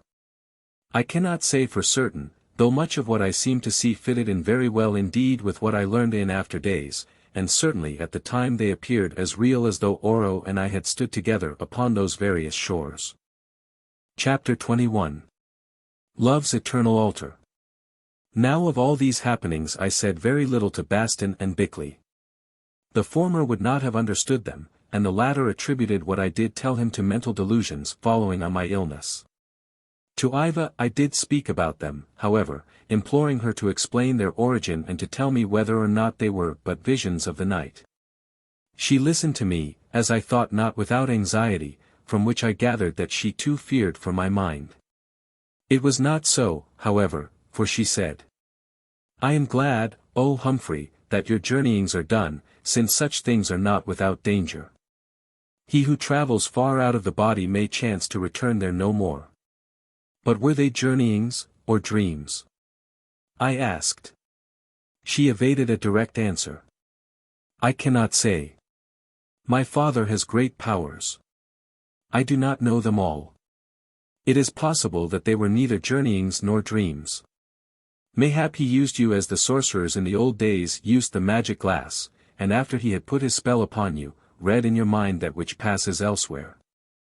I understood her to refer to what we call clairvoyance, when the person entranced reveals secret or distant things to the entrancer. This is a more or less established phenomenon and much less marvelous than the actual transportation of the spiritual self through space. Only I never knew of an instance in which the seer, on awaking, remembered the things that he had seen, as in my case. There, however, the matter rested, or rests, for I could extract nothing more from Yva, who appeared to me to have her orders on the point. Nor did Oro ever talk of what I had seemed to see in his company, although he continued from time to time to visit me at night. But now our conversation was of other matters. As Bastin had discovered, by some extraordinary gift he had soon learned how to read the English language, although he never spoke a single word in that tongue. Among our reference books that we brought from the yacht, was a thin paper edition of the Encyclopaedia Britannica, which he borrowed when he discovered that it contained compressed information about the various countries of the world. Also concerning almost every other matter. My belief is that within a month or so that marvelous old man not only read this stupendous work from end to end, but that he remembered everything of interest which it contained. At least, he would appear and show the fullest acquaintance with certain subjects or places, seeking further light from me concerning them, which very often I was quite unable to give him. An accident, as it chanced, whereof I need not set out the details, caused me to discover that his remarkable knowledge was limited. Thus, at one period, he knew little about any modern topic which began with a letter later in the alphabet than, let us say, C. A few days afterwards he was acquainted with those up to F, or G. And so on till he reached Z, when he appeared to me to know everything, and returned the book. Now, indeed, he was a monument of learning, very ancient and very new, and with some encyclopedia garnered facts or deductions of what had happened between. Moreover, he took to astronomical research, for more than once we saw him standing on the rock at night studying the heavens. On one of these occasions, when he had the two metal plates, of which I have spoken, in his hands, I ventured to approach and ask what he did. He replied that he was checking his calculations that he found to be quite correct, an exact period of 250,000 years having gone by since he laid himself down to sleep. Then, by aid of the plates, he pointed out to me certain alterations that had happened during that period in the positions of some of the stars. For instance, he showed me one which, by help of my glasses, I recognized as Sirius, and remarked that 250,000 years ago it was further away and much smaller. Now it was precisely in the place and of the size which he had predicted, and he pointed to it on his prophetic map. Again he indicated a star that the night glass told me was Capella, which, I suppose, is one of the most brilliant stars in the sky, and showed me that on the map he had made 250,000 years ago, it did not exist. As then it was too far north to appear thereon. Still, he observed, the passage of this vast period of time had produced but little effect upon the face of the heavens. To the human eye the majority of the stars had not moved so very far. And yet they travel fast, O Humphrey, he said. Consider then how great is their journey between the time they gather and that day when, worn out, once more they melt to vaporous gas. You think me long-lived who compared to them exist but a tiny fraction of a second, nearly all of which I have been doomed to pass in sleep. And, Humphrey, I desire to live, I, who have great plans and would shake the world. But my day draws in. A few brief centuries and I shall be gone, and, whither? If you lived as long as those stars, the end would be the same, Oro. Yes, but the life of the stars is very long, millions of years. Also, after death, they reform, as other stars.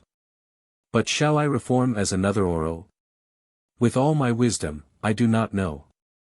It is known to Fate only, Fate the master of worlds and men and the gods they worship, Fate, whom it may please to spill my gathered knowledge, to be lost in the sands of time. It seems that you are great, I said, and have lived long and learned much. Yet the end of it is that your lot is neither worse nor better than that of us creatures of an hour. It is so, Humphrey. Presently you will die, and within a few centuries I shall die also and be as you are. You believe that you will live again eternally. It may be so because you do believe, since fate allows faith to shape the future, if only for a little while. But in me wisdom has destroyed faith and therefore I must die. Even if I sleep again for tens of thousands of years, what will it help me, seeing that sleep is unconsciousness and that I shall only wake again to die, since sleep does not restore to us our youth. He ceased, and walked up and down the rock with a troubled mien. Then he stood in front of me and said in a triumphant voice, "At least, while I live I will rule, and then let come what may come. I know that you do not believe, and the first victory of this new day of mine shall be to make you believe.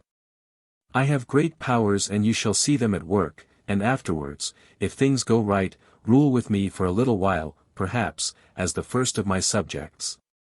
Hearken now, in one small matter my calculations, made so long ago, have gone wrong. They showed me that at this time a day of earthquakes, such as those that again and again have rocked and split the world, would recur.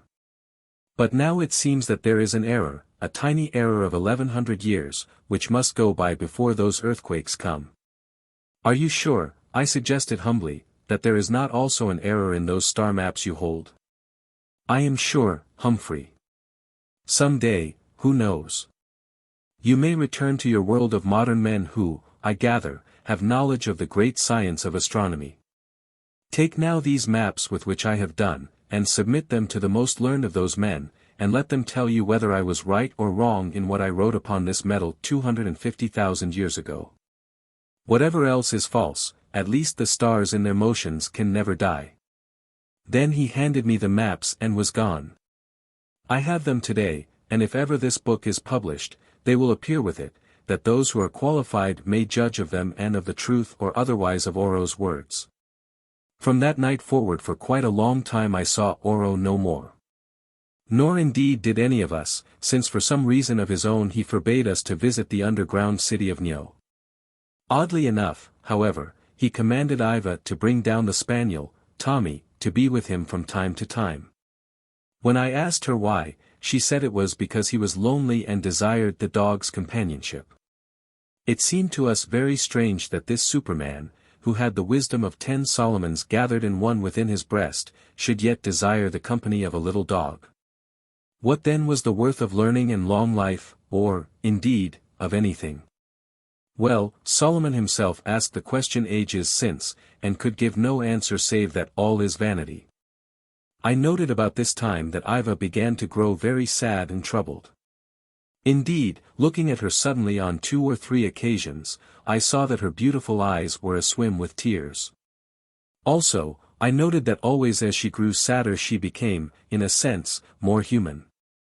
In the beginning she was, as it were, far away. One could never forget that she was the child of some alien race whose eyes had looked upon the world when, by comparison, humanity was young. At times, indeed, she might have been the denizen of another planet, strayed to Earth. Although she never flaunted it, one felt that her simplest word hid secret wisdom, that to her books were open in which we could not read. Moreover, as I have said, occasionally power flamed out of her, power that was beyond our ken and understanding. Yet with all this there was nothing elfish about her, nothing uncanny. She was always kind, and, as we could feel, innately good and gentle-hearted, just a woman made half divine by gifts and experience that others lack. She did not even make use of her wondrous beauty to madden men, as she might well have done had she been so minded. It is true that both Bastin and Bickley fell in love with her, but that was only because all with whom she had to do must love her, and then, when she told them that it might not be, it was in such a fashion that no soreness was left behind. They went on loving her, that was all, but as men love their sisters or their daughters, as we conceive that they may love in that land where there is no marrying or giving in marriage. But now, in her sadness, she drew ever nearer to us, and especially to myself, more in tune with our age and thought. In truth, save for her royal and glittering loveliness in which there was some quality which proclaimed her of another blood, and for that reserve of hidden power which at times would look out of her eyes or break through her words, she might in most ways have been some singularly gifted and beautiful modern woman. The time has come when I must speak of my relations with Yva and of their climax. As may have been guessed, from the first I began to love her. While the weeks went on that love grew and grew, until it utterly possessed me, although for a certain reason connected with one dead, at first I fought against it. Yet it did not develop quite in the fashion that might have been expected. There was no blazing up of passion's fire, rather was there an ever-increasing glow of the holiest affection, till at last it became a lamp by which I must guide my feet through life and death. This love of mine seemed not of earth but from the stars. As yet I had said nothing to her of it because in some way I felt that she did not wish me to do so, felt also that she was well aware of all that passed within my heart and desired, as it were, to give it time to ripen there. Then one day there came a change, and though no glance or touch of Yva's told me so, I knew that the bars were taken down and that I might speak. It was a night of full moon. All that afternoon she had been talking to Bastin apart, I suppose about religion, for I saw that he had some books in his hand from which he was expounding something to her in his slow, earnest way. Then she came and sat with us while we took our evening meal. I remember that mine consisted of some of the life water which she had brought with her and fruit, for, as I think I have said, I had acquired her dislike to meat, also that she ate some plantains. Throwing the skins for Tommy to fetch and laughing at his play.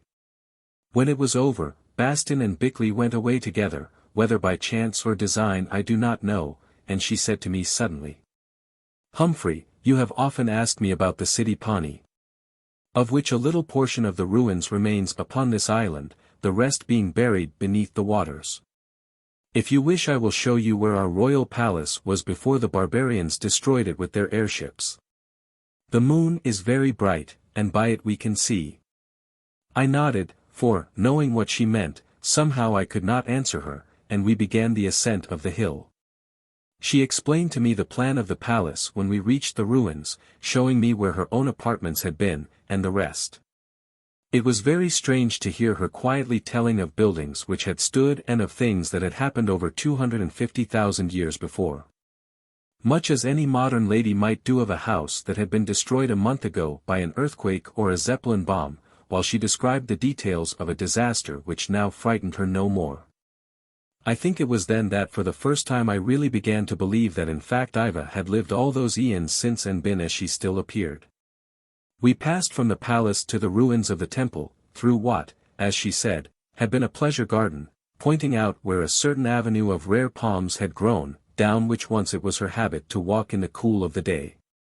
Or, rather, there were two terrace temples, one dedicated to fate like that in the underground city of Nyo, and the other to love. Of the temple to fate she told me her father had been the high priest, and of the temple to love she was the high priestess. Then it was that I understood why she had brought me here. She led the way to a marble block covered with worn-out carvings and almost buried in the debris. This, she said, was the altar of offerings. I asked her what offerings, and she replied with a smile. Only wine, to signify the spirit of life, and flowers to symbolize its fragrance, and she laid her finger on a cup-like depression, still apparent in the marble, into which the wine was poured. Indeed, I gathered that there was nothing coarse or bacchanalian about this worship of a prototype of Aphrodite, on the contrary, that it was more or less spiritual and ethereal. We sat down on the altar stone. I wondered a little that she should have done so, but she read my thought, and answered. Sometimes we change our faiths, Humphrey, or perhaps they grow. Also, have I not told you that sacrifices were offered on this altar? And she sighed and smiled. I do not know which was the sweeter, the smile or the sigh. We looked at the water glimmering in the crater beneath us on the edge of which we sat. We looked at heaven above in which the great moon sailed royally. Then we looked into each other's eyes. I love you, I said. I know it, she answered gently. You have loved me from the first, have you not? Even when I lay asleep in the coffin you began to love me, but until you dreamed a certain dream you would not admit it. Yva, what was the meaning of that dream? I cannot say, Humphrey. But I tell you this. As you will learn in time, one spirit may be clothed in different garments of the flesh. I did not understand her, but, in some strange way, her words brought to my mind those that Natalie spoke at the last, and I answered. Yva, when my wife lay dying she bade me seek her elsewhere, for certainly I should find her. Doubtless she meant beyond the shores of death, or perhaps she also dreamed. She bent her head, looking at me very strangely. Your wife, too, may have had the gift of dreams, Humphrey. As you dream and I dream, so mayhap she dreamed. Of dreams, then, let us say no more, since I think that they have served their purpose, and all three of us understand. Then I stretched out my arms, and next instant my head lay upon her perfumed breast. She lifted it and kissed me on the lips, saying, with this kiss again I give myself to you. But oh! Humphrey, do not ask too much of the God of my people, fate, and she looked me in the eyes and sighed. What do you mean? I asked, trembling. Many, many things. Among them, that happiness is not for mortals, and remember that though my life began long ago, I am mortal as you are, and that in eternity time makes no difference. And if so, Yva, what then? Do we meet but to part? Who said it? Not I, Humphrey, I tell you this. Nor earth, nor heaven, nor hell have any bars through which love cannot burst its way towards reunion and completeness. Only there must be love, manifested in many shapes and at many times, but ever striving to its end, which is not of the flesh. Love that has lost itself, love scorned, love defeated, love that seems false, love betrayed, love gone astray, love wandering through the worlds, love asleep and living in its sleep, love awake and yet sleeping. All love that has in it the germ of life. It matters not what form love takes. If it be true I tell you that it will win its way, and in the many that it has seemed to worship, still find the one, though perchance not here. At her words a numb fear gripped my heart. Not here. Then where? I said. Ask your dead wife, Humphrey. Ask the dumb stars. Ask the God you worship, for I cannot answer, save in one word, somewhere. Man, be not afraid. Do you think that such as you and I can be lost in the aching abysms of space? I know but little, yet I tell you that we are its rulers. I tell you that we, too, are gods, if only we can aspire and believe. For the doubting and timid there is naught. For those who see with the eyes of the soul and stretch out their hands to grasp there is all. Even Bastin will tell you this. But, I said, life is short. Those worlds are far away, and you are near. She became wonderful, mysterious. Near I am far, she said, and far I am near, if only this love of yours is strong enough to follow and to clasp. And, Humphrey, it needs strength, for here I am afraid that it will bear little of such fruit as men desire to pluck. Again terror took hold of me, and I looked at her, for I did not know what to say or ask. Listen, she went on. Already my father has offered me to you in marriage, has he not, but at a price which you do not understand? Believe me, it is one that you should never pay, since the rule of the world can be too dearly bought by the slaughter of half the world. And if you would pay it, I cannot. But this is madness. I exclaimed. Your father has no powers over our earth. I would that I could think so, Humphrey. I tell you that he has powers and that it is his purpose to use them as he has done before. You, too, he would use, and me. And, if so, Yva, we are lords of ourselves. Let us take each other while we may. Bastin is a priest. Lords of ourselves. Why, for aught I know, at this very moment Oro watches us in his thought and laughs. Only in death, Humphrey, shall we pass beyond his reach and become lords of ourselves. It is monstrous. I cried. There is the boat, let us fly away. What boat can bear us out of stretch of the arm of the old god of my people, fate, whereof Oro is the high priest? Nay, here we must wait our doom. Doom, I said, doom. What then is about to happen? A terrible thing, as I think, Humphrey. Or, rather, it will not happen. Why not, if it must? Beloved, she whispered, Bastin has expounded to me a new faith whereof the master word is sacrifice. The terrible thing will not happen because of sacrifice. Ask me no more. She mused a while, seated there in the moonlight upon the ancient altar of sacrifice, the veil she wore falling about her face and making her mysterious. Then she threw it back, showing her lovely eyes and glittering hair, and laughed. We have still an earthly hour, she said, therefore let us forget the far, dead past and the eternities to come and be joyful in that hour. Now throw your arms about me and I will tell you strange stories of lost days, and you shall look into my eyes and learn wisdom, and you shall kiss my lips and taste of bliss, you, who were and are and shall be, you. The beloved of Yva from the beginning to the end of time. Chapter 22. The Command. I think that both Bastin and Bickley, by instinct as it were, knew what had passed between Yva and myself and that she had promised herself to me. They showed this by the way in which they avoided any mention of her name.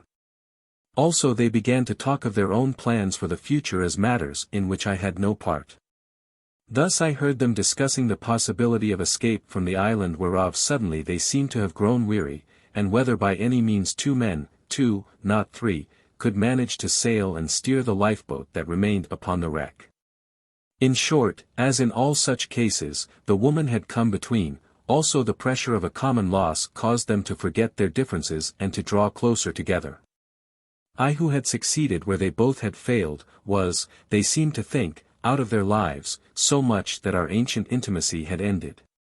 This attitude hurt me, perhaps because in many respects the situation was awkward.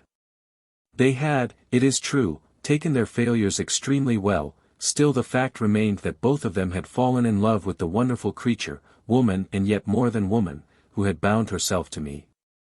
How then could we go on living together, I in prospective possession of the object that all had desired, and they without the pale?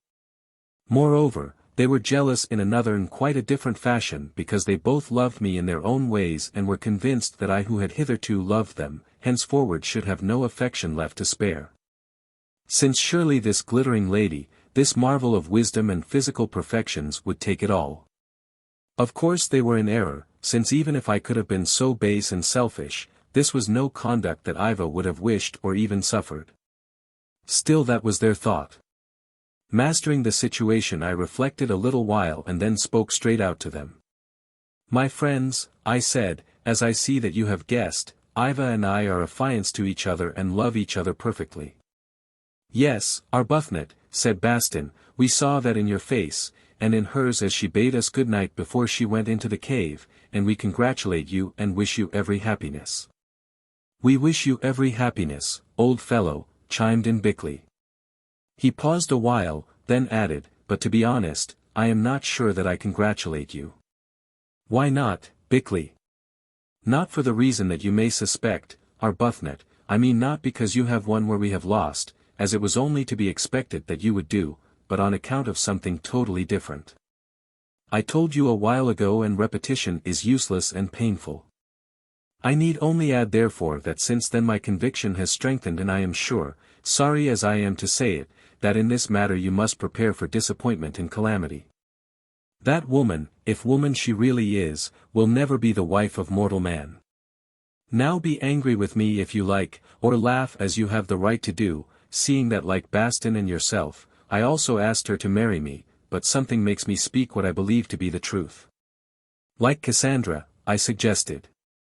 Yes, like Cassandra, who was not a popular person. At first I was inclined to resent Bickley's words, who would not have been in the circumstances. Then of a sudden there rushed in upon my mind the conviction that he spoke the truth. In this world Yva was not for me or any man. Moreover she knew it, the knowledge peeped out of every word she spoke in our passionate love scene by the lake. She was aware, and subconsciously I was aware, that we were plighting our troth, not for time but for eternity. With time we had little left to do, not for long would she wear the ring I gave her on that holy night. Even Bastin, whose perceptions normally were not acute, felt that the situation was strained and awkward and broke in with a curious air of forced satisfaction. It's uncommonly lucky for you, old boy, that you happen to have a clergyman in your party, as I shall be able to marry you in a respectable fashion. Of course I can't say that the glittering lady is as yet absolutely converted to our faith, but I am certain that she has absorbed enough of its principles to justify me in uniting her in Christian wedlock. Yes, I answered, she has absorbed its principles, she told me as much herself. Sacrifice, for instance, and as I spoke the word my eyes filled with tears. Sacrifice! Broke in Bickley with an angry snort, for he needed a vent to his mental disturbance. Rubbish! Why should every religion demand sacrifice as savages do? By it alone they stand condemned. Because as I think, sacrifice is the law of life, at least of all life that is worth the living, I answered sadly enough.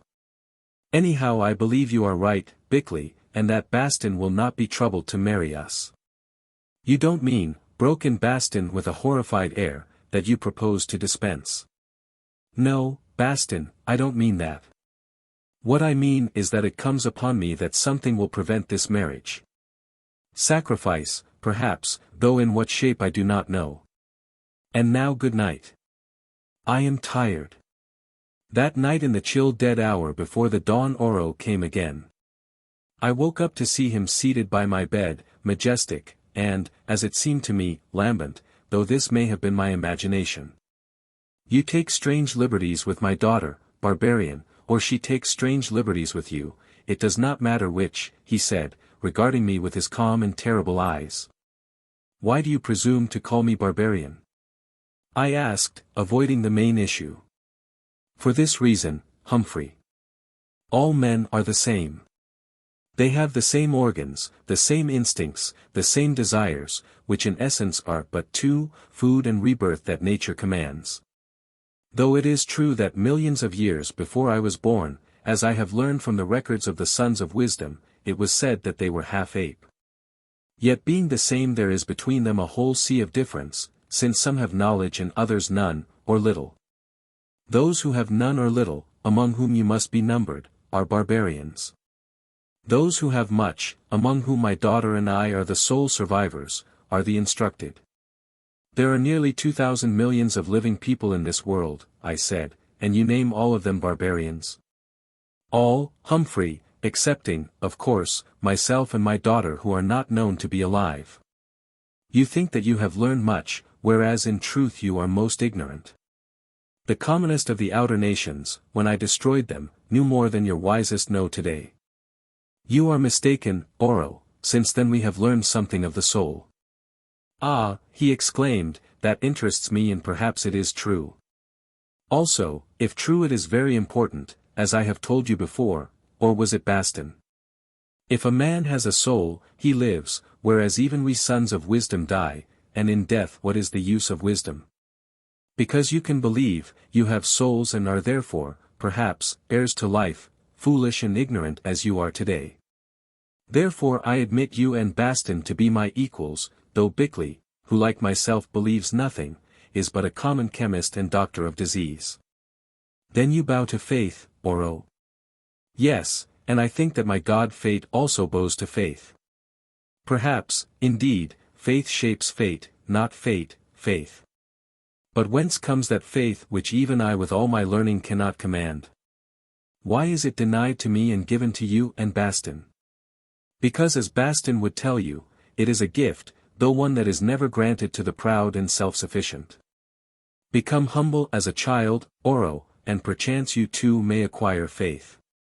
And how shall I become humble? By putting away all dreams of power and its exercise, if such you have, and in repentance walking quietly to the gates of death, I replied. For you, Humphrey, who have little or none of these things, that may be easy. But for me who have much, if not all, it is otherwise. You ask me to abandon the certain for the uncertain, the known for the unknown, and from a half-god communing with the stars, to become an earthworm crawling in mud and lifting blind eyes towards the darkness of everlasting night. A god who must die is no god, half or whole, Oro, the earthworm that lives on is greater than he. Mayhap. Yet while I endure I will be as a god, so that when night comes, if come it must, I shall have played my part and left my mark upon this little world of ours. Have done, he added with a burst of impatience. What will you of my daughter? What man has always willed of woman, herself, body and soul? Her soul perchance is yours, if she has one, but her body is mine to give or withhold. Yet it can be bought at a price, he added slowly. So she told me, Oro. I can guess what she told you. Did I not watch you yonder by the lake when you gave her a ring graved with the signs of life and everlastingness? The question is, will you pay the price? Not so, the question is, what is the price? This. To enter my service and henceforth do my will, without debate or cavil. For what reward, Oro? Yva and the dominion of the earth while you shall live, neither more nor less. And what is your will? That you shall learn in due course. On the second night from this I command the three of you to wait upon me at sundown in the buried halls of Nyo. Till then you see no more of Yva, for I do not trust her. She, too, has powers, though as yet she does not use them, and perchance she would forget her oaths, and following some new star of love, for a little while vanish with you out of my reach. Be in the sepulchre at the hour of sundown on the second day from this, all three of you, if you would continue to live upon the earth. Afterwards you shall learn my will and make your choice between Yva with majesty and her loss with death. Then suddenly he was gone. Next morning I told the others what had passed, and we talked the matter over. The trouble was, of course, that Bickley did not believe me. He had no faith in my alleged interviews with Oro, which he set down to delusions of a semi-mesmeric character. This was not strange, since it appeared that on the previous night he had watched the door of my sleeping place until dawn broke, which it did long after Oro had departed, and he had not seen him either come or go. Although the moon was shining brightly. When he told me this I could only answer that all the same he had been there as, if he could speak, Tommy would have been able to certify. As it chanced the dog was sleeping with me and at the first sound of the approach of someone, woke up and growled.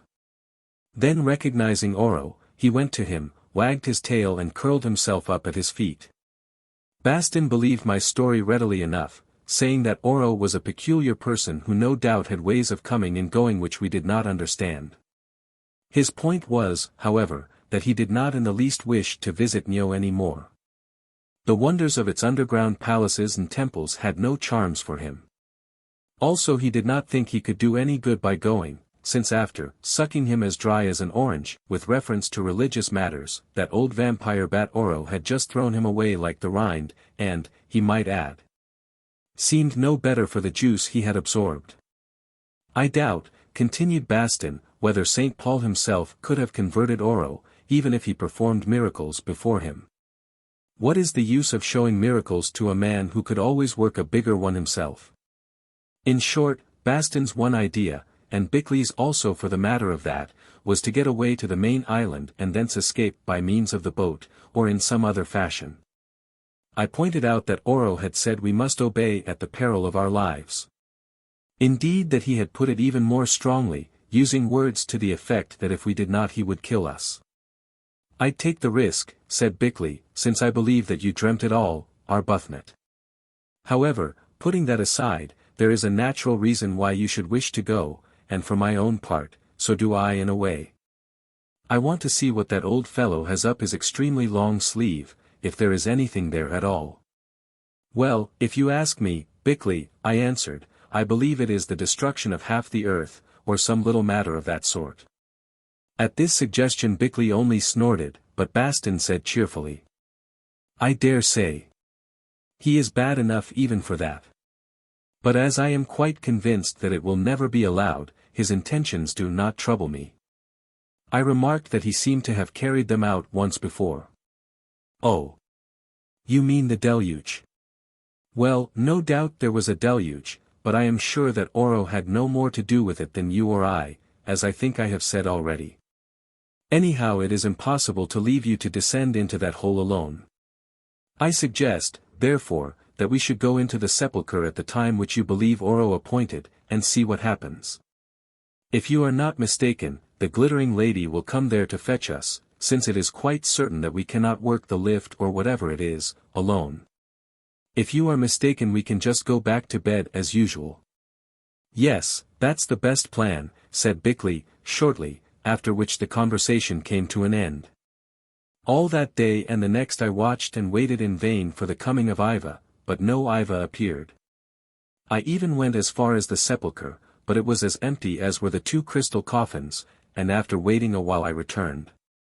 Although I did not say so to Bickley, to me it was evident that Oro, as he had said, was determined to cut off all communication between us. The second day drew to its close. Our simple preparations were complete. They consisted mainly in making ready our hurricane lamps and packing up a little food, enough to keep us for 3 or 4 days if necessary, together with some matches and a good supply of oil, since, as Bastin put it, he was determined not to be caught like the foolish virgins in the parable. You see, he added, one never knows when it might please that old wretch to turn off the incandescent gas or electric light, or whatever it is he uses to illumine his family catacombs, and then it would be awkward if we had no oil.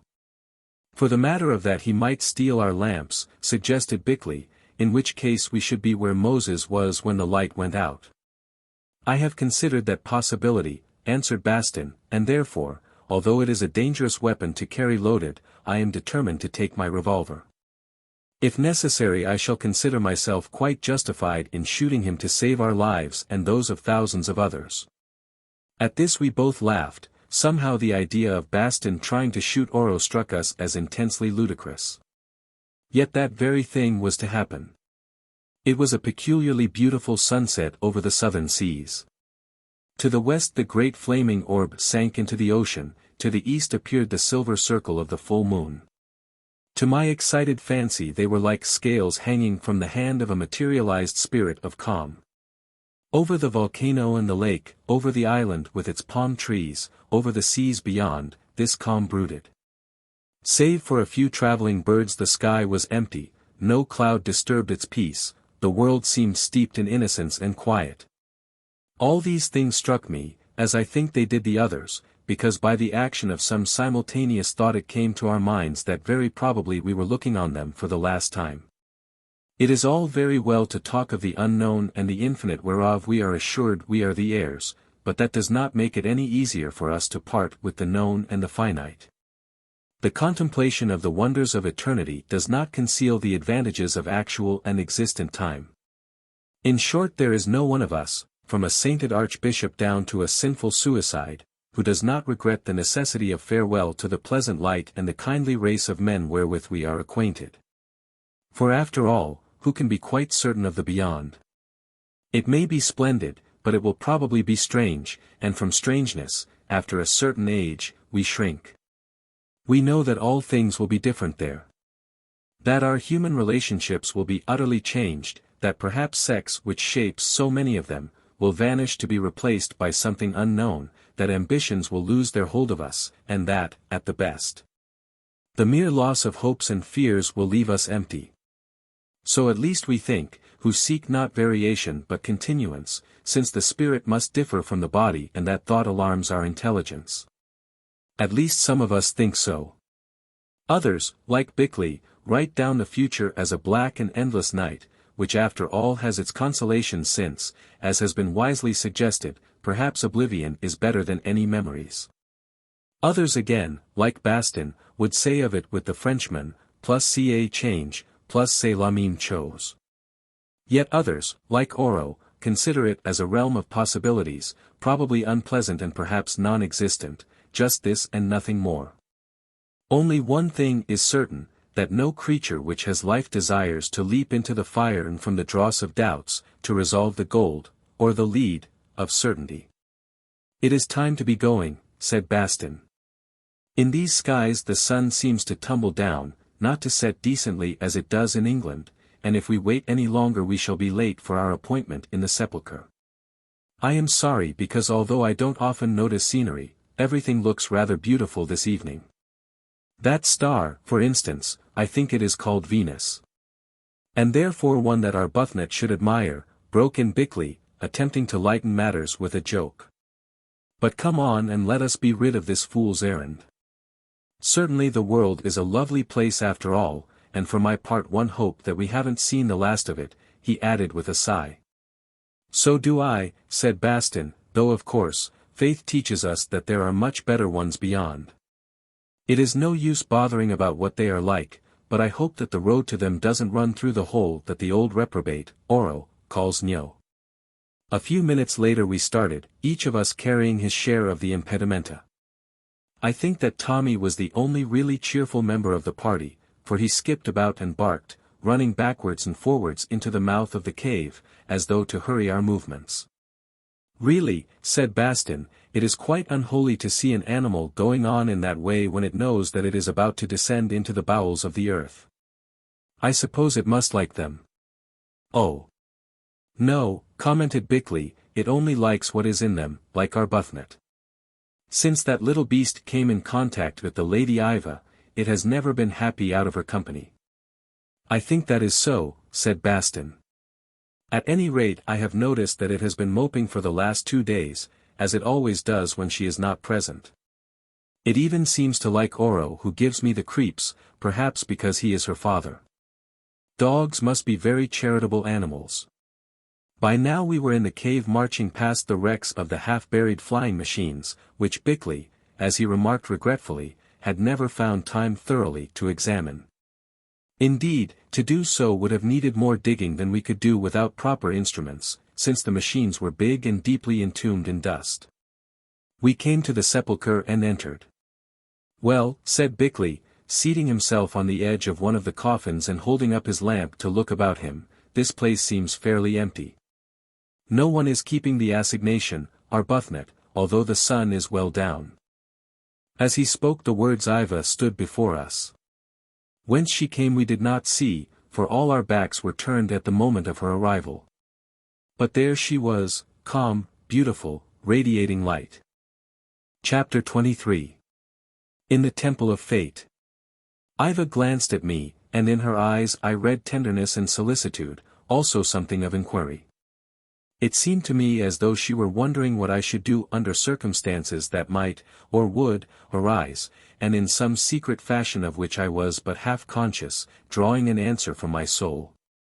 Then she turned, and, smiling in her dazzling way, said, "So, Bickley, as usual, you did not believe? Because you did not see him, therefore the Lord Oro, my father, never spoke with Humphrey. As though the Lord Oro could not pass you without your knowledge, or, perchance, send thoughts clothed in his own shape to work his errand. How do you know that I did not believe Arbuthnot's story?" Bickley asked in a rather cross voice and avoiding the direct issue. "Do you also send thoughts to work your errands clothed in your own shape, Lady Yva?" "Alas! Not so, though perhaps I could if I might. It is very simple, Bickley. Standing here, I heard you say that although the sun was well down there was no one to meet you as Humphrey had expected, and from those words and your voice I guessed the rest. Your knowledge of the English language is improving fast, Lady Yva. Also, when I spoke, you were not here. At least I was very near, Bickley, and these walls are thinner than you think," she answered, contemplating what seemed to be solid rock with eyes that were full of innocence. "Oh! Friend," she went on suddenly, "I wonder what there is which will cause you to believe that you do not know all, that there exist many things beyond the reach of your learning and imagination. Well, in a day or two, perhaps, even you will admit as much, and confess it to me, elsewhere," and she sighed. "I am ready to confess now that much happens which I do not understand at present, because I have not the key to the trick," he replied. Yva shook her head at him and smiled again. Then she motioned to all of us to stand close to her, and, stooping, lifted Tommy in her arms. Next moment that marvel happened which I have described already, and we were whirling downwards through space, to find ourselves in a very little time standing safe in the caves of Nyo, breathless with the swiftness of our descent. How and on what we descended neither I nor the others ever learned. It was and must remain one of the unexplained mysteries of our great experience. "Whither now, Yva?" I asked, staring about me at the radiant vastness. "The Lord Oro would speak with you, Humphrey. Follow. And I pray you all do not make him wrath, for his mood is not gentle." So once more we proceeded down the empty streets of that underground abode which, except that it was better illuminated, reminded me of the Greek conception of Hades. We came to the sacred fountain over which stood the guardian statue of life, pouring from the cup she held the waters of good and ill that mingled into one health-giving wine. "Drink, all of you," she said. "For I think before the sun sets again upon the earth we shall need strength, every one of us." So we drank, and she drank herself, and once more felt the blood go dancing through our veins as though the draught had been some nectar of the gods. Then, having extinguished the lanterns which we still carried, for here they were needless, and we wished to save our oil, we followed her through the great doors into the vast hall of audience and advanced up it between the endless, empty seats. At its head, on the dais beneath the arching shell, sat Oro on his throne. As before, he wore the jeweled cap and the gorgeous, flowing robes, while the table in front of him was still strewn with sheets of metal on which he wrote with a pen, or stylus, that glittered like a diamond for his own fierce eyes. Then he lifted his head and beckoned to us to ascend the dais. "You are here. It is well," he said, which was all his greeting. Only when Tommy ran up to him he bent down and patted the dog's head with his long, thin hand, and, as he did so, his face softened. It was evident to me that Tommy was more welcome to him than were the rest of us. There was a long silence while, one by one, he searched us with his piercing glance. It rested on me, the last of the three of us, and from me travelled to Yva. "I wonder why I have sent for you," he said at length, with a mirthless laugh. I think it must be that I may convince Bickley, the skeptic, that there are powers which he does not understand, but that I have the strength to move. Also, perhaps, that your lives may be spared for my own purposes in that which is about to happen. Hearken. My labors are finished. My calculations are complete, and he pointed to the sheets of metal before him that were covered with Kabbalistic signs. Tomorrow I am about to do what once before I did, and to plunge half the world in the deeps of ocean and lift again from the depths that which has been buried for 250,000 years. Which half? Asked Bickley. That is my secret, physician, and the answer to it lies written here in signs you cannot read. Certain countries will vanish, others will be spared. I say that it is my secret. Then, Oro, if you could do what you threaten, you would drown hundreds of millions of people. If I could do, he exclaimed, glaring at Bickley. Well, tomorrow you shall see what I can do. Oh. Why do I grow angry with this fool? For the rest, yes, they must drown. What does it matter? Their end will be swift, some few minutes of terror, that is all, and in one short century every one of them would have been dead. An expression of horror gathered on Bastin's face. Do you really mean to murder hundreds of millions of people? He asked, in a thick, slow voice. I have said that I intend to send them to that heaven or that hell of which you are so fond of talking, preacher, somewhat more quickly than otherwise they would have found their way thither. They have disappointed me, they have failed. Therefore, let them go and make room for others who will succeed. Then you are a greater assassin than any that the world has bred, or than all of them put together. There is nobody as bad, even in the book of Revelation. Shouted Bastin, in a kind of fury. Moreover, I am not like Bickley. I know enough of you and your hellish powers to believe that what you plan, that you can do. I believe it also, sneered Oro. But how comes it that the Great One whom you worship does not prevent the deed, if he exists, and it be evil? He will prevent it, raved Bastin. Even now he commands me to prevent it, and I obey. Then, drawing the revolver from his pocket, he pointed it at Oro's breast, adding, Swear not to commit this crime, or I will kill you. So the man of peace would become a man of blood, mused Oro, and kill that I may not kill for the good of the world. Why, what is the matter with that toy of yours, preacher? And he pointed to the pistol. Well might he ask, for as he spoke the revolver flew out of Bastin's hand. High into the air it flew, and as it went discharged itself, all the 6 chambers of it, in rapid succession, while Bastin stood staring at his arm and hand which he seemed unable to withdraw. Do you still threaten me with that outstretched hand, preacher? Mocked Oro. I can't move it, said Bastin, it seems turned to stone. Be thankful that you also are not turned to stone.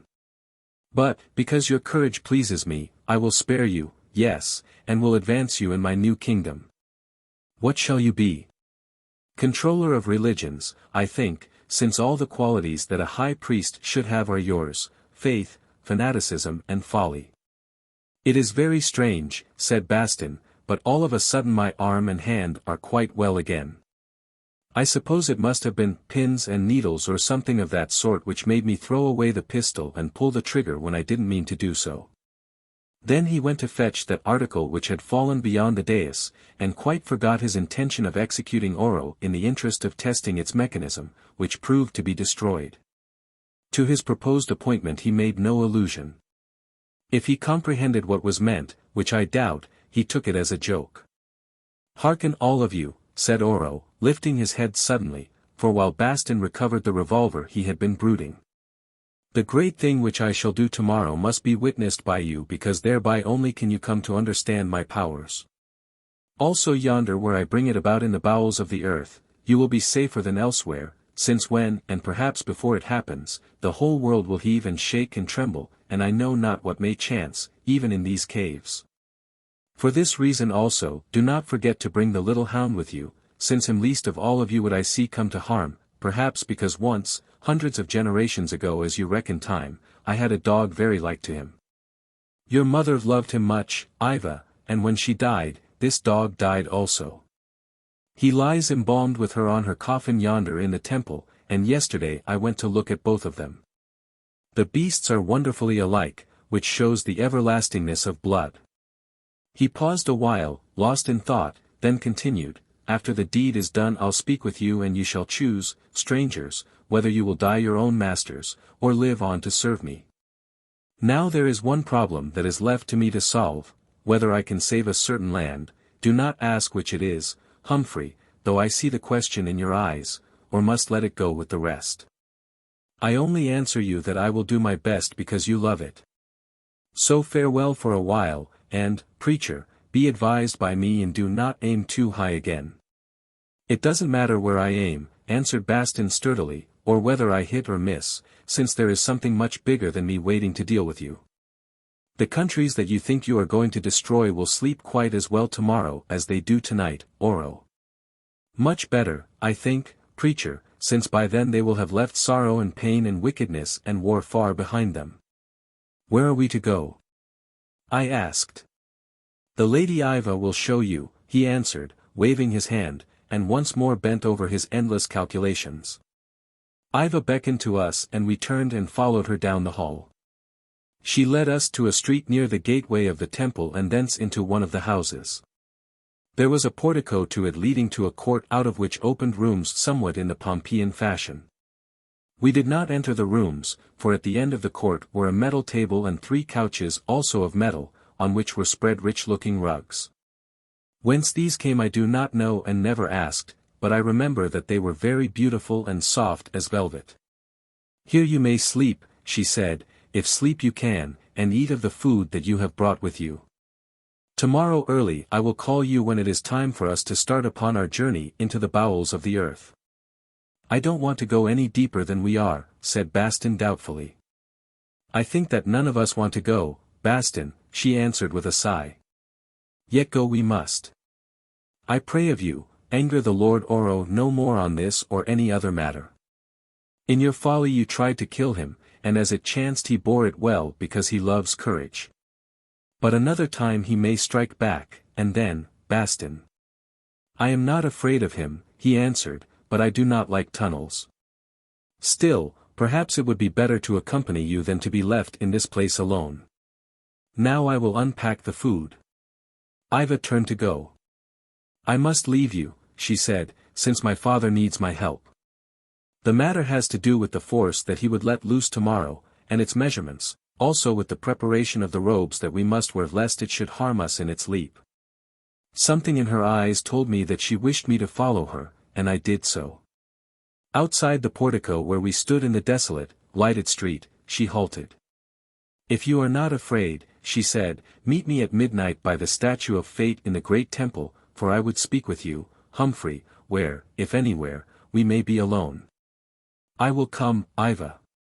You know the road, and the gates are open, Humphrey." Then she gave me her hand to kiss and glided away. I returned to the others and we ate, somewhat sparingly, for we wished to save our food in case of need, and having drunk of the life water, were not hungry. Also we talked a little, but by common consent avoided the subject of the morrow and what it might bring forth. We knew that terrible things were afoot, but lacking any knowledge of what these might be, thought it useless to discuss them. Indeed we were too depressed, so much so that even Bastin and Bickley ceased from arguing. The latter was so overcome by the exhibition of Oro's powers when he caused the pistol to leap into the air and discharge itself, that he could not even pluck up courage to laugh at the failure of Bastin's efforts to do justice on the old Superman. Or rather to prevent him from attempting a colossal crime. At length we lay down on the couches to rest, Bastin remarking that he wished he could turn off the light, also that he did not in the least regret having tried to kill Oro. Sleep seemed to come to the others quickly, but I could only doze, to wake up from time to time. Of this I was not sorry, since whenever I dropped off dreams seemed to pursue me. For the most part they were of my dead wife. She appeared to be trying to console me for some loss, but the strange thing was that sometimes she spoke with her own voice and sometimes with Yva's, and sometimes looked at me with her own eyes and sometimes with those of Yva. I remember nothing else about these dreams, which were very confused. After one of them, the most vivid of all, I awoke and looked at my watch. It was 11:30, almost time for me to be starting. The other two seemed to be fast asleep. Presently I rose and crept down the court without waking them. Outside the portico, which by the way was a curious example of the survival of custom in architecture, since none was needed in that weatherless place, I turned to the right and followed the wide street to the temple enclosure. Through the pillared courts I went, my footsteps, although I walked as softly as I could, echoing loudly in that intense silence, through the great doors into the utter solitude of the vast and perfect fane. Words cannot tell the loneliness of that place. It flowed over me like a sea and seemed to swallow up my being, so that even the wildest and most dangerous beast would have been welcome as a companion. I was as terrified as a child that wakes to find itself deserted in the dark. Also an uncanny sense of terrors to come oppressed me, till I could have cried aloud if only to hear the sound of a mortal voice. Yonder was the grim statue of Fate, the oracle of the kings of the sons of wisdom, which was believed to bow its stony head in answer to their prayers. I ran to it, eager for its terrible shelter, for on either side of it were figures of human beings. Even their cold marble was company of a sort, though alas! Over all frowned Fate. Let anyone imagine himself standing alone beneath the dome of St. Paul's, in the center of that cathedral brilliant with mysterious light, and stretched all about it a London that had been dead and absolutely unpeopled for tens of thousands of years. If he can do this he will gather some idea of my physical state. Let him add to his mind picture a knowledge that on the following day something was to happen not unlike the end of the world, as prognosticated by the book of Revelation and by most astronomers. And he will have some idea of my mental perturbations. Add to the mixture a most mystic yet very real love affair and an assignation before that symbol of the cold fate which seems to sway the universes down to the tiniest detail of individual lives, and he may begin to understand what I, Humphrey Arbuthnot, experienced during my vigil in this sanctuary of a vanished race. It seemed long before Yva came, but at last she did come.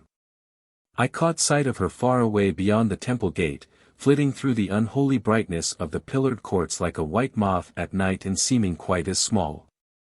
She approached. Now she was as a ghost, and then drawing near, changed into a living, breathing, lovely woman. I opened my arms, and with something like a sob she sank into them and we kissed as mortals do. I could not come more quickly, she said. The Lord Oro needed me, and those calculations were long and difficult. Also twice he must visit the place whither we shall go tomorrow, and that took time. Then it is close at hand. I said. Humphrey, be not foolish. Do you not remember, who have travelled with him, that Oro can throw his soul afar and bring it back again laden with knowledge, as the feet of a bee are laden with golden dust? Well, he went and went again, and I must wait. And then the robes and shields, they must be prepared by his arts and mine. Oh! Ask not what they are, there is no time to tell, and it matters nothing. Some folk are wise and some are foolish, but all which matters is that within them flows the blood of life and that life breeds love, and that love, as I believe, although Oro does not, breeds immortality. And if so, what is time but as a grain of sand upon the shore? This, Yva, it is ours, who can count on nothing else. Oh! Humphrey, if I thought that, no more wretched creature would breathe tonight upon this great world. What do you mean? I asked, growing fearful, more at her manner and her look than at her words. Nothing, nothing, except that time is so very short. A kiss, a touch, a little light and a little darkness, and it is gone. Ask my father Oro who has lived 1,000 years and slept for tens of thousands, as I have, and he will say the same. It is against time that he fights, he who, believing in nothing beyond, will inherit nothing, as Bastin says. He to whom time has brought nothing save a passing, blood-stained greatness, and triumph ending in darkness and disaster, and hope that will surely suffer hope's eclipse, and power that must lay down its coronet in dust. And what has it brought to you, Yva, beyond a fair body and a soul of strength? It has brought a spirit, Humphrey. Between them the body and the soul have bred a spirit, and in the fires of tribulation from that spirit has been distilled the essence of eternal love. That is time's gift to me, and therefore, although still he rules me here, I mock at fate, and she waved her hand with a gesture of defiance at the stern-faced, sexless effigy which sat above us, the sword across its knees. Look! Look! She went on in a swelling voice of music, pointing to the statues of the dotard and the beauteous woman. They implore fate, they worship fate. I do not implore, I do not worship or ask a sign as even Oro does and as did his forefathers. I rise above and triumph. As fate, the god of my people, sets his foot upon the sun, so I set my foot upon fate, and thence, like a swimmer from a rock, leap into the waters of immortality. I looked at her whose presence, as happened from time to time, had grown majestic beyond that of woman. I studied her deep eyes which were full of lights, not of this world, and I grew afraid. What do you mean? I asked. Yva, you talk like one who has finished with life. It passes, she answered quickly. Life passes like breath fading from a mirror. So should all talk who breathe beneath the sun. Yes, Yva, but if you went and left me still breathing on that mocking glass. If so, what of it? Will not your breath fade also and join mine where all vapors go? Or if it were yours that faded and mine that remained for some few hours, is it not the same? I think, Humphrey, that already you have seen a beloved breath melt from the glass of life, she added, looking at me earnestly. I bowed my head and answered. Yes, and therefore I am ashamed. Oh! Why should you be ashamed, Humphrey, who are not sure but that two breaths may yet be one breath? How do you know that there is a difference between them?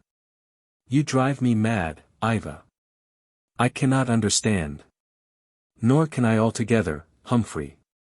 Why should I, seeing that I am no more than woman, as you are no more than man? I would always have you remember, Humphrey, that I am no spirit or sorceress, but just a woman, like her you lost. I looked at her doubtfully and answered. Women do not sleep for 200,000 years. Women do not take dream journeys to the stars. Women do not make the dead past live again before the watcher's eyes. Their hair does not glimmer in the dusk nor do their bodies gleam, nor have they such strength of soul or eyes so wonderful, or loveliness so great. These words appeared to distress her who, as it seemed to me, was above all things anxious to prove herself woman and no more. All these qualities are nothing, Humphrey, she cried. As for the beauty, such as it is, it comes to me with my blood, and with it the glitter of my hair which is the heritage of those who for generations have drunk of the life water. My mother was lovelier than I, as was her mother, or so I have heard, since only the fairest were the wives of the kings of the children of wisdom. For the rest, such arts as I have spring not from magic, but from knowledge which your people will acquire in days to come, that is, if Oro spares them. Surely you above all should know that I am only woman, she added very slowly and searching my face with her eyes. Why, Yva? During the little while that we have been together I have seen much which makes me doubt. Even Bickley the skeptic doubts also. I will tell you, though I am not sure that you will believe me. She glanced about her as though she were frightened lest someone should overhear her words or read her thoughts. Then she stretched out her hands and drawing my head towards her, put her lips to my ear and whispered. Because once you saw me die, as women often die, giving life for life. I saw you die. I gasped. She nodded, then continued to whisper in my ear, not in her own voice, but another's. Go where you seem called to go, far away. Oh! The wonderful place in which you will find me, not knowing that you have found me. Goodbye for a little while. Only for a little while, my own, my own. I knew the voice as I knew the words, and knowing, I think that I should have fallen to the ground, had she not supported me with her strong arms. Who told you? I stammered. Was it Bickley or Bastin? They knew, though neither of them heard those holy words. Not Bickley nor Bastin, she answered, shaking her head, no, nor you yourself, awake or sleeping, though once, by the lake yonder, you said to me that when a certain one lay dying, she bade you seek her elsewhere. For certainly you would find her. Humphrey, I cannot say who told me those words because I do not know. I think they are a memory, Humphrey. That would mean that you, Yva, are the same as one who was, not called Yva. The same as one who was called Natalie, Humphrey, she replied in solemn accents. One whom you loved and whom you lost. Then you think that we live again upon this earth? Again and yet again, until the time comes for us to leave the earth forever. Of this, indeed, I am sure, for that knowledge was part of the secret wisdom of my people. But you were not dead. You only slept. The sleep was a death sleep which went by like a flash, yes, in an instant, or so it seemed. Only the shell of the body remained preserved by mortal arts, and when the returning spirit and the light of life were poured into it again, it awoke. But during this long death sleep, that spirit may have spoken through other lips and that light may have shone through other eyes, though of these I remember nothing. Then that dream of our visit to a certain star may be no dream. I think no dream, and you, too, have thought as much. In a way, yes, Yva. But I could not believe and turned from what I held to be a fantasy. It was natural, Humphrey, that you should not believe. Hearken. In this temple a while ago I showed you a picture of myself and of a man who loved me and whom I loved, and of his death at Oro's hands. Did you note anything about that man? Bickley did, I answered. Was he right? I think that he was right, since otherwise I should not have loved you, Humphrey. I remember nothing of that man, Yva. It is probable that you would not, since you and he are very far apart, while between you and him flow wide seas of death, wherein are set islands of life, perhaps many of them. But I remember much who seem to have left him but a very little while ago. When you awoke in your coffin and threw your arms about me, what did you think, Yva? I thought you were that man, Humphrey. There was silence between us and in that silence the truth came home to me. Then there before the effigy of fate and in the desolate, glowing temple we plighted anew our troth made holy by a past that thus so wonderfully lived again. Of this consecrated hour I say no more. Let each picture it as he will. A glory as of heaven fell upon us and in it we dwelt a space. Beloved, she whispered at length in a voice that was choked as though with tears, if it chances that we should be separated again for a little while, you will not grieve over much? Knowing all I should try not to grieve, Yva, seeing that in truth we never can be parted. But do you mean that I shall die? Being mortal either of us might seem to die, Humphrey, and she bent her head as though to hide her face. You know we go into dangers this day. Does Oro really purpose to destroy much of the world and has he in truth the power, Yva? He does so purpose and most certainly he has the power, unless some other power should stay his hand. What other power, Yva? Oh. Perhaps that which you worship, that which is called love. The love of man may avert the massacre of men. I hope so with all my heart. Hist. Oro comes. I know that he comes, though not in search of us who are very far from his thought tonight. Follow me.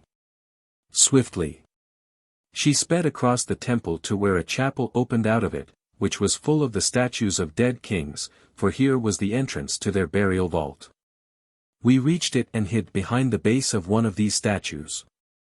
By standing to our full height, without being seen we still could see between the feet of the statue that stood upon a pedestal. Then Oro came. Chapter 24. The Chariot of the Pit. Oro came and of necessity alone. Yet there was that in his air as he advanced into the temple, which suggested a monarch surrounded by the pomp and panoply of a great court. He marched, his head held high, as though heralds and pursuivants went in front of him, as though nobles surrounded him and guards or regiments followed after him. Let it be admitted that he was a great figure in his gorgeous robes, with his long white beard, his hawk-like features, his tall shape and his glittering eyes, which even at that distance I could see.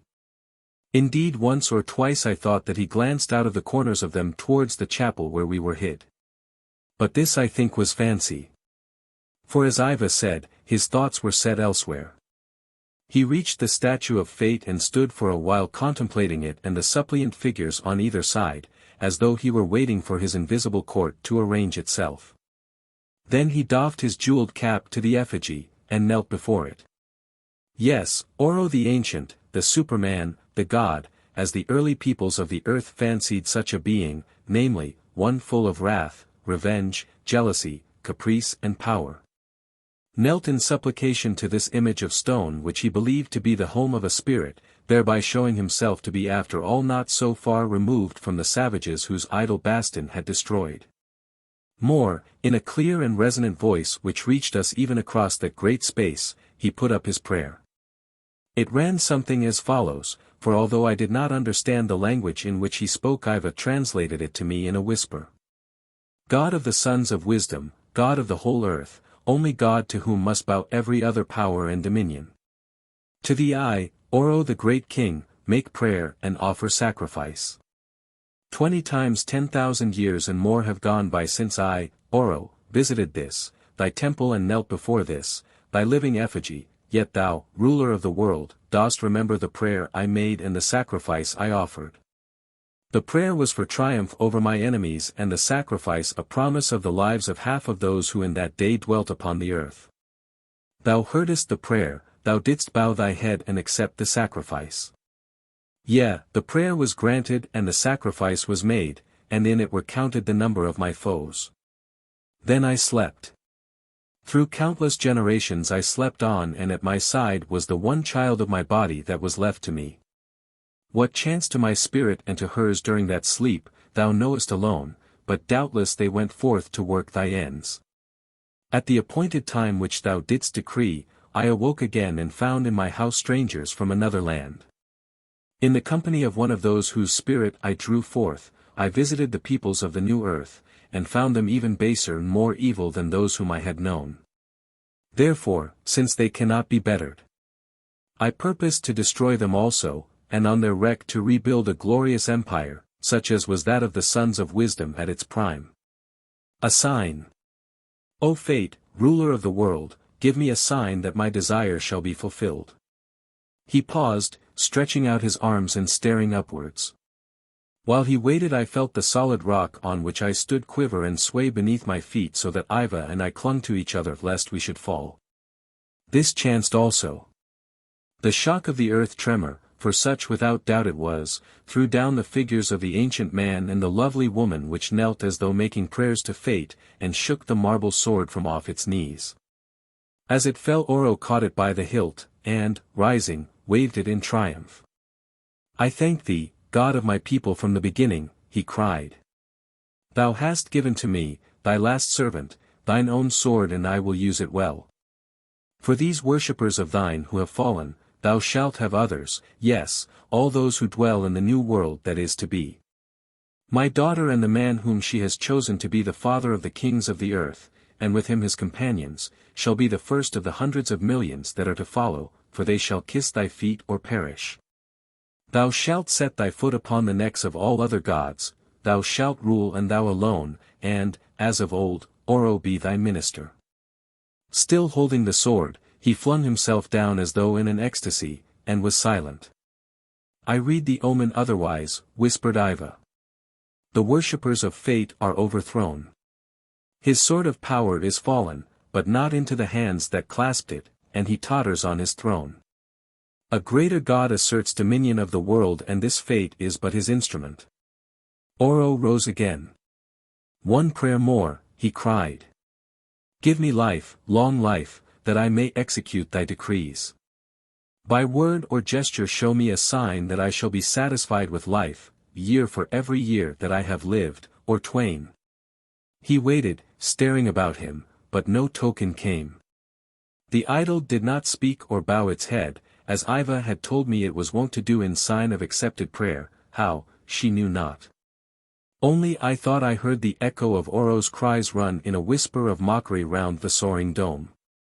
Once more Oro flung himself upon his knees and began to pray in a veritable agony. God of my forefathers, God of my lost people, I will hide naught from thee, he said. I who fear nothing else, fear death. The priest fool yonder with his new faith, has spoken blundering words of judgment and damnation which, though I do not believe them, yet stick in my heart like arrows. I will stamp out his faith, and with this ancient sword of thine drive back the new gods into the darkness whence they came. Yet what if some water of truth flows through the channel of his leaden lips, and what if because I have ruled and will rule as thou didst decree, therefore, in some dim place of souls, I must bear these burdens of terror and of doom which I have bound upon the backs of others? Nay, it cannot be, for what power is there in all the universe that dares to make a slave of Oro and to afflict him with stripes? Yet this can be and mayhap will be, that presently I lose my path in the ways of everlasting darkness, and become strengthless and forgotten as are those who went before me, while my crown of power shines on younger brows. Alas! I grow old, since eons of sleep have not renewed my strength. My time is short and yet I would not die as mortals must. Oh! God of my people, whom I have served so well, save me from the death I dread. For I would not die. Give me a sign.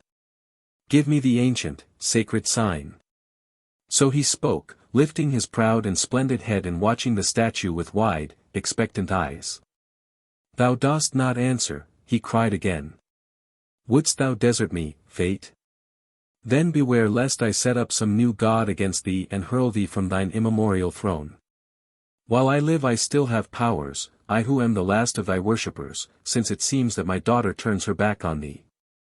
I will get me to the sepulchre of the kings and take counsel with the dust of that wizard who first taught me wisdom. Even from the depths of death he must come to my call clad in a mockery of life, and comfort me. A little while yet I will wait, and if thou answer not, then fate, soon I'll tear the scepter from thy hand, and thou shalt join the company of dead gods. And throwing aside the sword, again Oro laid down his head upon the ground and stretched out his arms in the last abasement of supplication. Come, whispered Yva, while there is yet time. Presently he will seek this place to descend to the sepulchre, and if he learns that we have read his heart and know him for a coward deserted of his outworn god, surely he will blot us out. Come, and be swift and silent. We crept out of the chapel, Yva leading, and along the circle of the great dome till we reached the gates. Here I glanced back and perceived that Oro, looking unutterably small in that vastness, looking like a dead man, still lay outstretched before the stern-faced, unanswering effigy which, with all his wisdom, he believed to be living and divine. Perhaps once it was, but if so its star had set for ever, like those of Ammon, Jupiter and Baal, and he was its last worshipper. Now we were safe, but still we sped on till we reached the portico of our sleeping place. Then Yva turned and spoke. It is horrible, she said, and my soul sickens. Oh, I thank the strength which made it that I have no desire to rule the earth, and, being innocent of death, do not fear to die and cross his threshold. Yes, it is horrible, I answered. Yet all men fear death.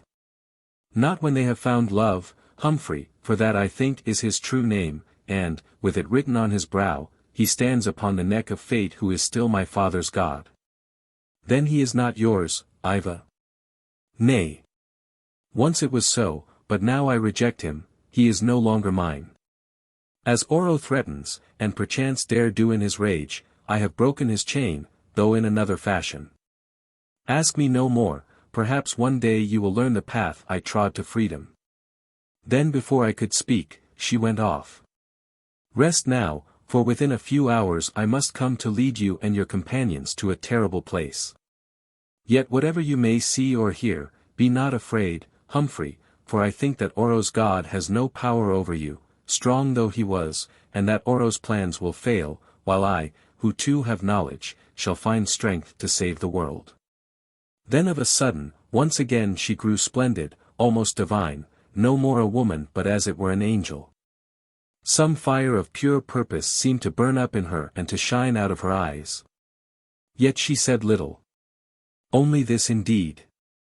To everyone, I think, there comes the moment of opportunity when choice must be made between what is great and what is small, between self and its desires and the good of other wanderers in the way. This day that moment may draw near to you or me, and if so, surely we shall greet it well. Such is Bastin's lesson, which I have striven to learn. Then she flung her arms about me and kissed me on the brow as a mother might, and was gone. Strangely enough, perhaps because of my mental exhaustion, for what I had passed through seemed to overwhelm me so that I could no longer so much as think with clearness. Even after all that I have described, I slept like a child and awoke refreshed and well. I looked at my watch to find that it was now 8 o'clock in the morning in this horrible place where there was neither morn, nor noon, nor night, but only an eternal brightness that came I knew not whence, and never learned. I found that I was alone, since Bickley and Bastin had gone to fill our bottles with the life water. Presently they returned and we ate a little. With that water to drink one did not need much food. It was a somewhat silent meal, for our circumstances were a check on talk. Moreover, I thought that the others looked at me rather oddly. Perhaps they guessed something of my midnight visit to the temple, but if so they thought it wisest to say nothing. Nor did I enlighten them. Shortly after we had finished Yva appeared. She was wonderfully quiet and gentle in her manner, calm also, and greeted all of us with much sweetness. Of our experiences during the night she said no word to me, even when we were alone. One difference I noticed about her, however. That she was clothed in garments such as I had never seen her wear before. They were close-fitting, save for a flowing cape, and made of some grey material, not unlike a coarse homespun or even asbestos cloth. Still they became her very well, and when I remarked upon them, all she answered was that part of our road would be rough. Even her feet were shod with high buskins of this grey stuff. Presently she touched Bastin on the shoulder and said that she would speak with him apart. They went together into one of the chambers of that dwelling and there remained for perhaps the half of an hour. It was towards the end of this time that in the intense silence I heard a crash from the direction of the temple, as though something heavy had fallen to the rocky floor. Bickley also heard this sound. When the two reappeared I noticed that though still quite calm, Yva looked radiant, and, if I may say so, even more human and womanly than I had ever seen her, while Bastin also seemed very happy. One has strange experiences in life, yes, very strange, he remarked, apparently addressing the air, which left me wondering to what particular experience he might refer. Well, I thought that I could guess. Friends, said Yva, it is time for us to be going and I am your guide. You will meet the Lord Oro at the end of your journey. I pray you to bring those lamps of yours with you, since all the road is not lightened like this place. I should like to ask, said Bickley, whither we go and for what object, points on which up to the present we have had no definite information. We go, friend Bickley, deep into the bowels of the world, far deeper, I think, than any mortal men have gone hitherto, that is, of your race. Then we shall perish of heat, said Bickley, for with every 1,000 feet the temperature rises many degrees. Not so. You will pass through a zone of heat, but so swiftly that if you hold your breath you will not suffer overmuch. Then you will come to a place where a great draught blows which will keep you cool, and thence travel on to the end. Yes, but to what end, Lady Yva? That you will see for yourselves, and with it other wondrous things. Here some new idea seemed to strike her, and after a little hesitation she added. Yet why should you go? Oro has commanded it, it is true, but I think that at the last he will forget. It must be decided swiftly. There is yet time. I can place you in safety in the sepulchre of sleep where you found us. Thence cross to the main island and sail away quickly in your boat out into the great sea, where I believe you will find succor. Know that after disobeying him, you must meet Oro no more lest it should be the worse for you. If that be your will, let us start. What say you? She looked at me. I say, Yva, that I am willing to go if you come with us. Not otherwise. I say, said Bickley, that I want to see all this supernatural rubbish thoroughly exploded, and that therefore I should prefer to go on with the business. And I say, said Bastin, that my most earnest desire is to be clear of the whole thing, which wearies and perplexes me more than I can tell. Only I am not going to run away, unless you think it desirable to do so too, Lady Yva. I want you to understand that I am not in the least afraid of the Lord Oro, and do not for one moment believe that he will be allowed to bring about disaster to the world, as I understand is his wicked object. Therefore on the whole I am indifferent and quite prepared to accept any decision at which the rest of you may arrive. Be it understood, said Yva with a little smile when Bastin had finished his sermonette, that I must join my father in the bowels of the earth for a reason which will be made plain afterwards. Therefore, if you go we part, as I think to meet no more. Still my advice is that you should go. 1. To this our only answer was to attend to the lighting of our lamps and the disposal of our small impedimenta, such as our tins of oil and water bottles. Yva noted this and laughed outright. Courage did not die with the sons of wisdom, she said. Then we set out, Yva walking ahead of us and Tommy frisking at her side. Our road led us through the temple. As we passed the great gates I started, for there, in the center of that glorious building, I perceived a change. The statue of fate was no more. It lay broken upon the pavement among those fragments of its two worshippers which I had seen shaken down some hours before. What does this mean? I whispered to Yva. I have felt no other earthquake. I do not know, she answered, or if I know I may not say. Yet learn that no god can live on without a single worshipper, and, in a fashion, that idol was alive, though this you will not believe. How very remarkable, said Bastin, contemplating the ruin. If I were superstitious, which I am not, I should say that this occurrence was an omen indicating the final fall of a false god. At any rate it is dead now, and I wonder what caused it. I felt an earth tremor last night, said Bickley, though it is odd that it should only have affected this particular statue. 1,000 pities, for it was a wonderful work of art. Then I remembered and reminded Bickley of the crash which we had heard while Yva and Bastin were absent on some secret business in the chamber. Walking the length of the great church, if so it could be called, we came to an apse at the head of it where, had it been Christian, the altar would have stood. In this apse was a little open door through which we passed. Beyond it lay a space of rough rock that looked as though it had been partially prepared for the erection of buildings and then abandoned. All this space was lighted, however, like the rest of the city of Nyo, and in the same mysterious way. Led by Yva, we threaded our path between the rough stones, following a steep downward slope. Thus we walked for perhaps half a mile, till at length we came to the mouth of a huge pit that must, I imagine, have lain quite 1,000 feet below the level of the temple. I looked over the edge of this pit and shrank back terrified. It seemed to be bottomless. Moreover, a great wind rushed up it with a roaring sound like to that of an angry sea. Or rather there were two winds, perhaps draughts would be a better term, if I may apply it to an air movement of so fierce and terrible a nature. One of these rushed up the pit, and one rushed down. Or it may have been that the up-rush alternated with the down-rush. Really it is impossible to say. What is this place?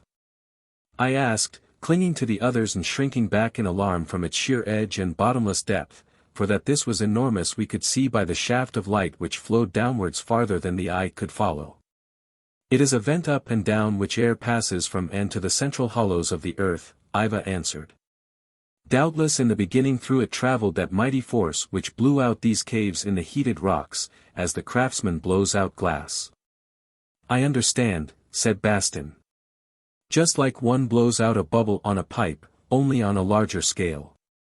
Well, it is very interesting, but I have seen enough of it. Also I am afraid of being blown away. I fear that you must see more, answered Yva with a smile, since we are about to descend this pit. Do you mean that we are to go down that hole, and if so, how? I don't see any lift, or moving staircase, or anything of that sort. Easily and safely enough, Bastin. See. As she spoke a great flat rock of the size of a small room appeared, borne upwards, as I suppose, by the terrific draught which roared past us on its upward course.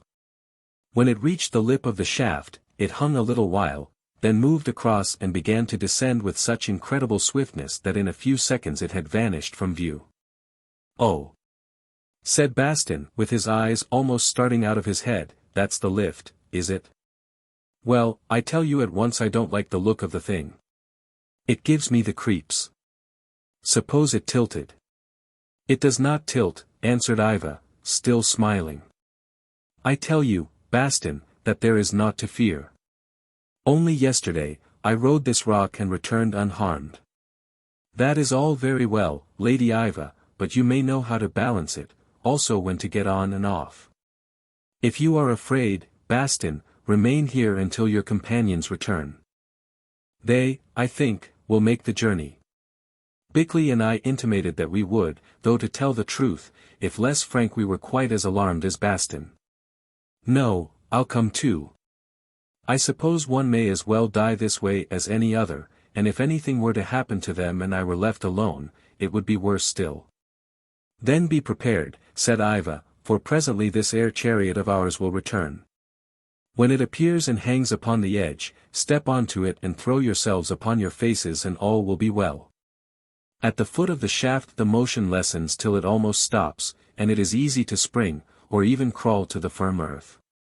Then she stooped down and lifted Tommy, who was sniffing suspiciously at the edge of the pit, his long ears blown straight above his head, holding him beneath her left arm and under her cloak, that he might not see and be frightened. We waited a while in silence, perhaps for 5 or 6 minutes, among the most disagreeable, I think, that I ever passed. Then far down in the brightness below appeared a black speck that seemed to grow in size as it rushed upwards. It comes, said Yva. Prepare and do as I do. Do not spring, or run, lest you should go too far. Step gently onto the rock and to its center, and there lie down. Trust in me, all of you. There's nothing else to do, groaned Bastin. The great stone appeared and, as before, hung at the edge of the pit. Yva stepped onto it quietly, as she did so, catching hold of my wrist with her disengaged hand. I followed her feeling very sick, and promptly sat down. Then came Bickley with the air of the virtuous hero of a romance walking a pirate's plank, and also sat down. Only Bastin hesitated until the stone began to move away. Then with an ejaculation of, "Here goes," he jumped over the intervening crack of space and landed in the middle of us like a sack of coal. Had I not been seated really I think he would have knocked me off the rock. As it was, with one hand he gripped me by the beard and with the other grasped Yva's robe, of neither of which would he leave go for quite a long time, although we forced him on to his face. The lantern which he held flew from his grasp and descended the shaft on its own account. "You silly fool," exclaimed Bickley, whose perturbation showed itself in anger. "There goes one of our lamps." "Hang the lamp," muttered the prostrate Bastin. "We shan't want it in heaven, or the other place either." Now the stone, which had quivered a little beneath the impact of Bastin, steadied itself again and with a slow and majestic movement sailed to the other side of the gulf. There it felt the force of gravity, or perhaps the weight of the returning air pressed on it, which I do not know. At any rate it began to fall, slowly at first, then more swiftly, and afterwards at an incredible pace, so that in a few seconds the mouth of the pit above us grew small and presently vanished quite away. I looked up at Yva, who was standing composedly in the midst of our prostrate shapes. She bent down and called in my ear. "All is well. The heat begins, but it will not endure for long." I nodded and glanced over the edge of the stone at Bastin's lantern, which was sailing alongside of us, till presently we passed it. Bastin had lit it before we started, I think in a moment of aberration, and it burned for quite a long while, showing like a star when the shaft grew darker as it did by degrees, a circumstance that testifies to the excellence of the make. Which is one advertised not to go out in any wind. Not that we felt wind, or even draught, perhaps because we were traveling with it. Then we entered the heat zone. About this there was no doubt, for the perspiration burst out all over me and the burning air scorched my lungs. Also Tommy thrust his head from beneath the cloak with his tongue hanging out and his mouth wide open. "Hold your breaths," cried Yva, and we obeyed until we nearly burst. At least I did, but what happened to the others I do not know. Fortunately it was soon over and the air began to grow cool again. By now we had traveled an enormous distance, it seemed to be miles on miles, and I noticed that our terrific speed was slackening, also that the shaft grew more narrow. Till at length there were only a few feet between the edge of the stone and its walls. The result of this, or so I supposed, was that the compressed air acted as a buffer, lessening our momentum, till at length the huge stone moved but very slowly. "Be ready to follow me," cried Yva again, and we rose to our feet, that is, Bickley and I did, but poor Bastin was semi-comatose. The stone stopped and Yva sprang from it to a rock platform level with which it lay. We followed, dragging Bastin between us. As we did so something hit me gently on the head. It was Bastin's lamp, which I seized. "We are safe. Sit down and rest," said Yva, leading us a few paces away. We obeyed and presently by the dim light saw the stone begin to stir again, this time upwards. In another 20 seconds it was away on its never-ending journey. "Does it always go on like that?" said Bastin, sitting up and staring after it. "Tens of thousands of years ago it was journeying thus, and tens of thousands of years hence it will still be journeying, or so I think," she replied. "Why not, since the strength of the draft never changes and there is nothing to wear it except the air?" Somehow the vision of this huge stone, first loosed and set in motion by heaven knows what agency, traveling from aeon to aeon up and down that shaft in obedience to some law I did not understand, impressed my imagination like a nightmare. Indeed I often dream of it to this day. I looked about me. We were in some cavernous place that could be but dimly seen, for here the light that flowed down the shaft from the upper caves where it was mysteriously created, scarcely shone, and often indeed was entirely cut off. When the ever-journeying stone was in the narrowest parts of the passage. I could see, however, that this cavern stretched away both to right and left of us, while I felt that from the left, as we sat facing the shaft, there drew down a strong blast of fresh air which suggested that somewhere, however far away, it must open on to the upper world. For the rest its bottom and walls seemed to be smooth as though they had been planed in the past ages by the action of cosmic forces. Bickley noticed this the first and pointed it out to me. We had little time to observe, however, for presently Yva said, "If you are rested, friends, I pray you light those lamps of yours, since we must walk a while in darkness." We did and started, still traveling downhill. Yva walked ahead with me and Tommy who seemed somewhat depressed and clung close to our heels. The other two followed, arguing strenuously about I know not what. It was their way of working off irritation and alarms. I asked Yva what was about to happen, for a great fear oppressed me. "I am not sure, beloved," she answered in a sweet and gentle voice, "who do not know all Oro's secrets, but as I think, great things. We are now deep in the bowels of the world, and presently, perhaps, you will see some of its mighty forces whereof your ignorant races have no knowledge, doing their everlasting work." "Then how is it that we can breathe here?" I asked. "Because this road that we are following connects with the upper air we used to do so, since once I followed it. It is a long road and the climb is steep, but at last it leads to the light of the blessed sun, nor are there any pitfalls in the path. Would that we might tread it together, Humphrey," she added with passion, "and be rid of mysteries and the gloom, or that light which is worse than gloom." "Why not?" I asked eagerly. "Why should we not turn and flee?" "Who can flee from my father, the Lord Oro?" she replied. "He would snare us before we had gone a mile. Moreover, if we fled, by tomorrow half the world must perish. And how can we save it by not flying, Yva?" "I do not know, Humphrey, yet I think it will be saved, perchance by sacrifice. That is the keystone of your faith, is it not? Therefore if it is asked of you to save the world, you will not shrink from it, will you, Humphrey?" "I hope not," I replied, without enthusiasm, I admit. Indeed it struck me that a business of this sort was better fitted to Bastin than to myself, or at any rate to his profession. I think she guessed my thoughts, for by the light of the lamp I saw her smile in her dazzling way. Then after a swift glance behind her, she turned and suddenly kissed me, as she did so calling down everlasting blessings on my head and on my spirit.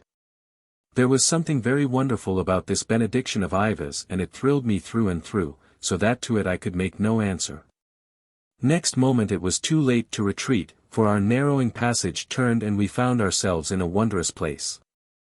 I call it wondrous because of it we could see neither the beginning nor the end, nor the roof, nor aught else save the rock on which we walked, and the side or wall that our hands touched. Nor was this because of darkness, since although it was not illuminated like the upper caverns, light of a sort was present. It was a very strange light, consisting of brilliant and intermittent flashes, or globes of blue and lambent flame which seemed to leap from nowhere into nowhere, or sometimes to hang poised in mid-air. "How odd they are," said the voice of Bastin behind me. "They remind me of those blue sparks which jump up from the wires of the tramways in London on a dark night. You know, don't you, Bickley? I mean when the conductor pulls round that long stick with an iron wheel on the top of it." "Nobody but you could have thought of such a comparison, Bastin," answered Bickley. "Still, multiplied 1,000-fold they are not unlike." Nor indeed were they, except that each blue flash was as big as the full moon, and in one place or another they were so continuous that one could have read a letter by their light. Also the effect of them was ghastly, most unnatural, terrifying, too, since even their brilliance could not reveal the extent of that gigantic hollow in the bowels of the world wherein they leapt to and fro like lightnings, or hung like huge, uncanny lanterns. Chapter 25. Sacrifice. The air in this place must be charged with some form of electricity, but the odd thing is that it does not seem to harm us, said Bickley in a matter-of-fact fashion, as though he were determined not to be astonished. "To me it looks more like marsh fires or St. Elmo lights, though how these can be where there is no vapor, I do not know," I answered. As I spoke a particularly large ball of flame fell from above. It resembled a shooting star or a meteor more than anything else that I had ever seen, and made me wonder whether we were not perhaps standing beneath some inky, unseen sky. Next moment I forgot such speculations, for in its blue light, which made him terrible and ghastly, I perceived Oro standing in front of us clad in a long cloak. "Dear me," said Bastin, "he looks just like the devil, doesn't he? And now I come to think of it, this isn't at all a bad imitation of hell." "How do you know it is an imitation?" asked Bickley. "Because whatever might be the case with you, Bickley, if it were, the Lady Yva and I should not be here." Even then I could not help smiling at this repartee, but the argument went no further, for Oro held up his hand and Yva bent the knee in greeting to him.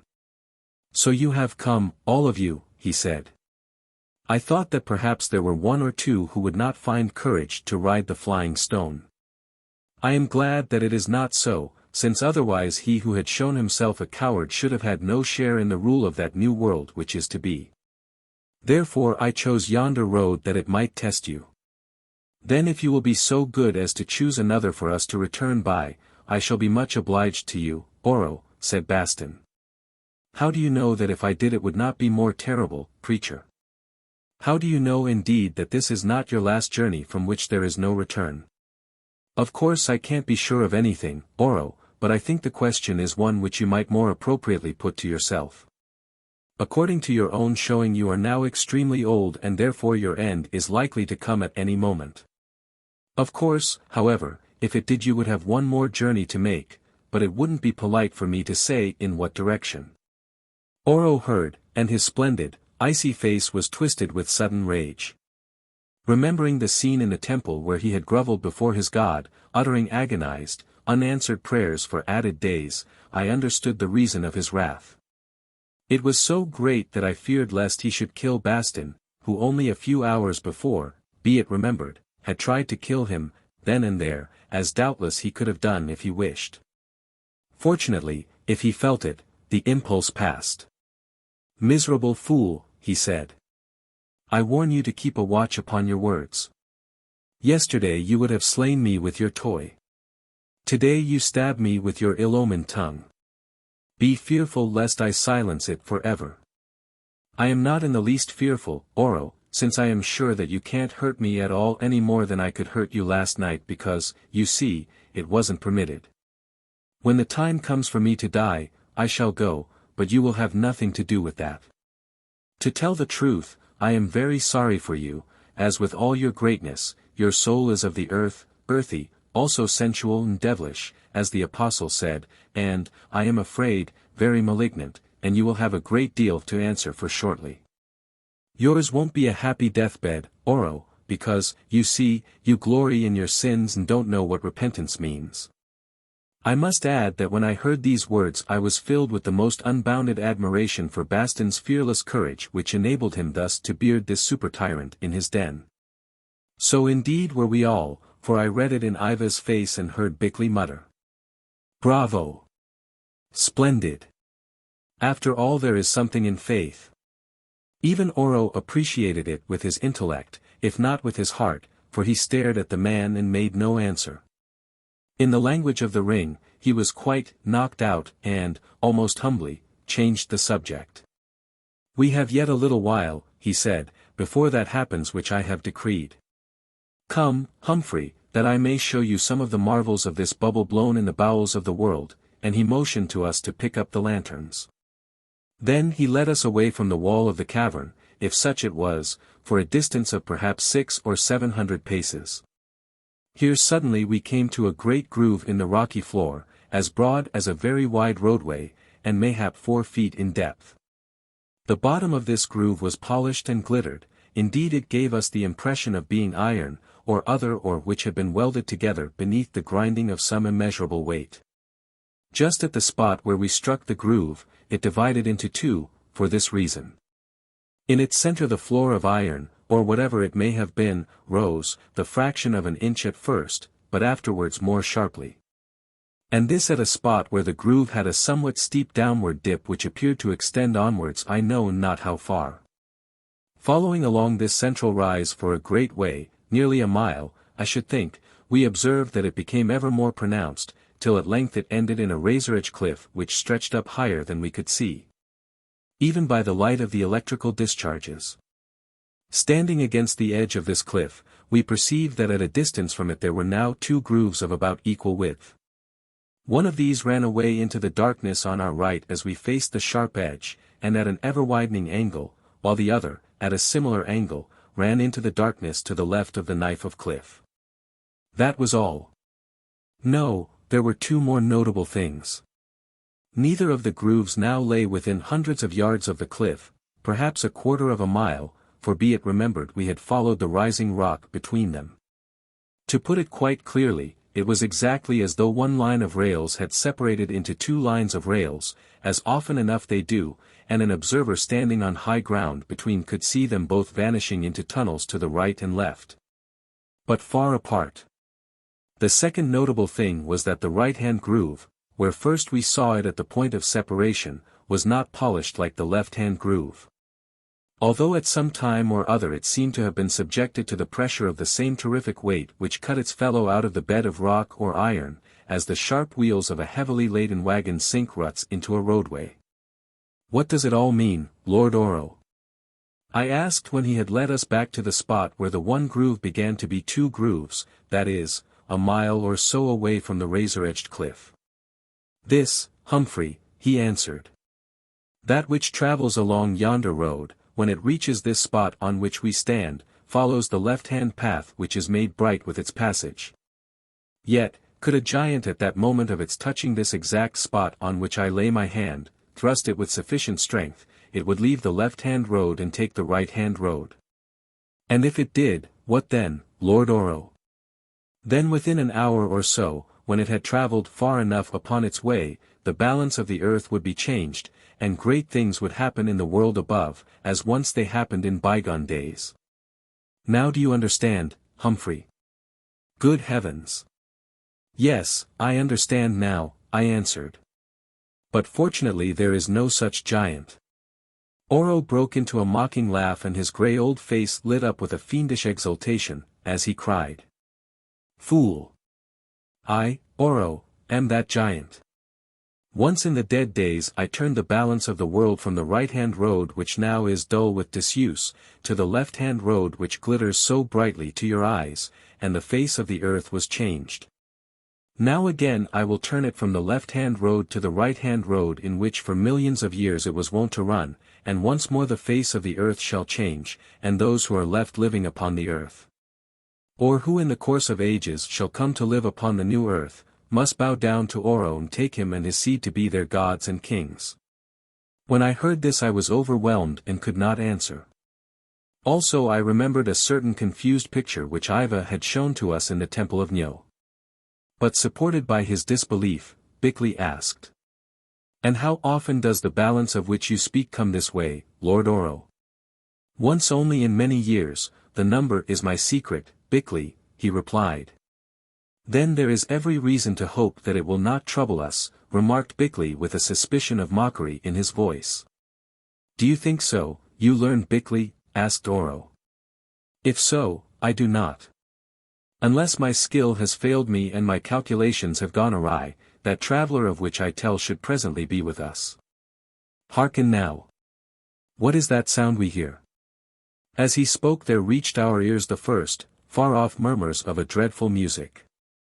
I cannot describe it in words because that is impossible, but it was something like to the buzz of 1,000 humming tops such as are loved by children because of their weird song. "Back to the wall," cried Oro triumphantly. "The time is short." So back we went, Oro pausing a while behind and overtaking us with long, determined strides. Yva led us, gliding at my side and, as I thought, now and again glanced at my face with a look that was half anxious and half pitiful. Also twice she stooped and patted Tommy. We reached the wall, though not quite at the spot whence we had started to examine the grooved roads. At least I think this was so, since now for the first time I observed a kind of little window in its rocky face. It stood about 5 feet from its floor level, and was perhaps 10 inches square, not more. In short, except for its shape it resembled a ship's porthole rather than a window. Its substance appeared to be talc, or some such material, an inches thick, yet through it, after Oro had cast aside some sort of covering, came a glare like that of a searchlight. In fact it was a searchlight so far as concerned one of its purposes. By this window or porthole lay a pile of cloaks, also 4 objects which looked like Zulu battle shields cut in some unknown metal or material. Very deftly, very quietly, Yva lifted these cloaks and wrapped one of them about each of us, and while she was thus employed I noticed that they were of a substance very similar to that of the gown she wore, which I have described, but harder. Next she gave one of the metal-like shields to each of us, bidding us hold them in front of our bodies and heads. And only to look through certain slits in them in which were eyepieces that appeared to be of the same horny stuff as the searchlight window. Further, she commanded us to stand in a row with our backs against the rock wall, at certain spots which she indicated with great precision, and whatever we saw or heard on no account to move. So there we stood, Bickley next to me, and beyond him Bastin. Then Yva took the 4th shield, as I noted a much larger one than ours, and placed herself between me and the searchlight or porthole. On the other side of this was Oro who had no shield. These arrangements took some minutes and during that time occupied all our attention. When they were completed, however, our curiosity and fear began to reassert themselves. I looked about me and perceived that Oro had his right hand upon what seemed to be a rough stone rod, in shape not unlike that with which railway points are moved. He shouted to us to stand still and keep the shields over our faces. Then very gently he pressed upon the lever. The porthole sank the fraction of an inch, and instantly there leapt from it a most terrific blaze of lightning, which shot across the blackness in front and, as lightning does, revealed far, far away another wall, or rather cliff, like that against which we leant. "All works well," exclaimed Oro in a satisfied voice, lifting his hand from the rod, "and the strength which I have stored will be more than enough." Meanwhile the humming noise came nearer and grew in volume. "I say," said Bickley, "as you know, I have been skeptical, but I don't like this business." "Oro, what are you going to do?" "Sink half the world beneath the seas," said Oro, "and raise up that which I drowned more than 2,000 centuries ago." "But as you do not believe that I have this power, Bickley, why do you ask such questions?" I believe that you have it, which was why I tried to shoot you yesterday, said Bastin. For your soul's sake I beg you to desist from an attempt which I am sure will not succeed, but which will certainly involve your eternal damnation, since the failure will be no fault of yours. Then I spoke also, saying, I implore you, Lord Oro, to let this business be. I do not know exactly how much or how little you can do, but I understand that your object is to slay men by millions in order to raise up another world of which you will be the absolute king, as you were of some past empire that has been destroyed. Either through your agency or otherwise. No good can come of such ambitions. Like Bastin, for your soul's sake I pray you to let them be. What Humphrey says I repeat, said Yva. My father, although you know it not, you seek great evil, and from these hopes you will harvest nothing save a loss of which you do not dream. Moreover, your plans will fail. Now I who am, like yourself, of the children of wisdom, have spoken, for the first and last time, and my words are true. I pray you give them weight, my father. Oro heard, and grew furious. What, he said. Are you against me, every one, and my own daughter also? I would lift you up, I would make you rulers of a new world, I would destroy your vile civilizations which I have studied with my eyes, that I may build better.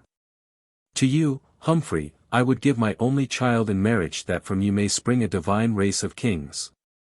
And yet you are against me and set up your puny scruples as a barrier across my path of wisdom. Well, I tread them down, I go on my appointed way. But beware how you try to hold me back. If any one of you should attempt to come between me and my ends, know that I will destroy you all. Obey or die. Well, he has had his chance and he won't take it, said Bastin in the silence that followed. The man must go to the devil his own way and there is nothing more to be said. I say the silence, but it was no more silent. The distant humming grew to a roar, the roar to a hellish hurricane of sound which presently drowned all attempts at ordinary speech. Then bellowing like 10 millions of bulls, at length far away there appeared something terrible. I can only describe its appearance as that of an attenuated mountain on fire. When it drew nearer I perceived that it was more like a ballet dancer whirling round and round upon her toes, or rather all the ballet dancers in the world rolled into one and then multiplied 1,000,000 times in size. No, it was like a mushroom with two stalks, one above and one below, or a huge top with a point on which it spun, a swelling belly and another point above. But what a top! It must have been 2,000 feet high, if it was an inch, and its circumference who could measure. On it came, dancing, swaying and spinning at a rate inconceivable, so that it looked like a gigantic wheel of fire. Yet it was not fire that clothed it but rather some phosphorescence, since from it came no heat. Yes, a phosphorescence arranged in bands of ghastly blue and lurid red, with streaks of other colors running up between, and a kind of waving fringe of purple. The fire mountain thundered on with a voice like to that of avalanches or of icebergs crashing from their parent glaciers to the sea. Its terrific aspect was appalling, and its weight caused the solid rock to quiver like a leaf. Watching it, we felt as ants might feel at the advent of the crack of doom, for its mere height and girth and size overwhelmed us. We could not even speak. The last words I heard were from the mouth of Oro, who screamed out, "Behold the balance of the world, you miserable, doubting men, and behold me change its path, turning it as the steersman turns a ship." Then he made certain signs to Yva, who in obedience to them approached the porthole or searchlight, to which she did something that I could not distinguish. The effect was to make the beam of light much stronger and sharper, also to shift it on to the point or foot of the spinning mountain and, by an aiming of the lens from time to time, to keep it there. This went on for a while, since the dreadful thing did not travel fast notwithstanding the frightful speed of its revolutions. I should doubt indeed if it advanced more quickly than a man could walk, at any rate so it seemed to us. But we had no means of judging its real rate of progress, whereof we knew as little as we did of the course it followed in the bowels of the earth.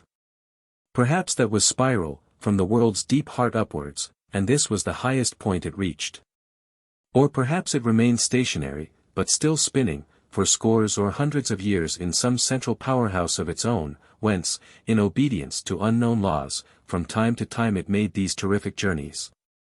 No one knows, unless perhaps Oro did, in which case he kept the information to himself, and no one will ever know.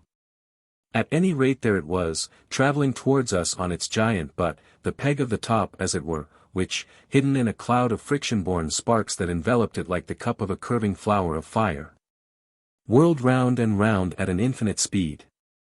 It was on this flaming flower that the searchlight played steadily, doubtless that Oro might mark and measure its monstrous progress. "He is going to try to send the thing down the right-hand path," I shouted into Bickley's ear. "Can't be done. Nothing can shift a traveling weight of tens of millions of tons 1 inch, Bickley roared back, trying to look confident. Clearly, however, Yva thought that it could be done, for of a sudden she cast down her shield and, throwing herself upon her knees, stretched out her hands in supplication to her father. I understood, as did we all, that she was imploring him to abandon his hellish purpose. He glared at her and shook his head. Then, as she still went on praying, he struck her across the face with his hand and pushed her to her feet again. My blood boiled as I saw it, and I think I should have sprung at him, had not Bickley caught hold of me, shouting, "Don't, or he will kill her and us too." Yva lifted her shield and returned to her station, and in the blue discharges which now flashed almost continuously, and the phosphorescent glare of the advancing mountain, I saw that though her beautiful face worked beneath the pain of the blow, her eyes remained serene and purposeful. Even then I wondered, what was the purpose shining through them? Also I wondered if I was about to be called upon to make that sacrifice of which she had spoken, and if so, how? Of one thing I was determined, that if the call came it should not find me deaf. Yet all the while I was horribly afraid. At another sign from Oro, Yva did something more to the lens. Again, being alongside of her, I could not see what it was.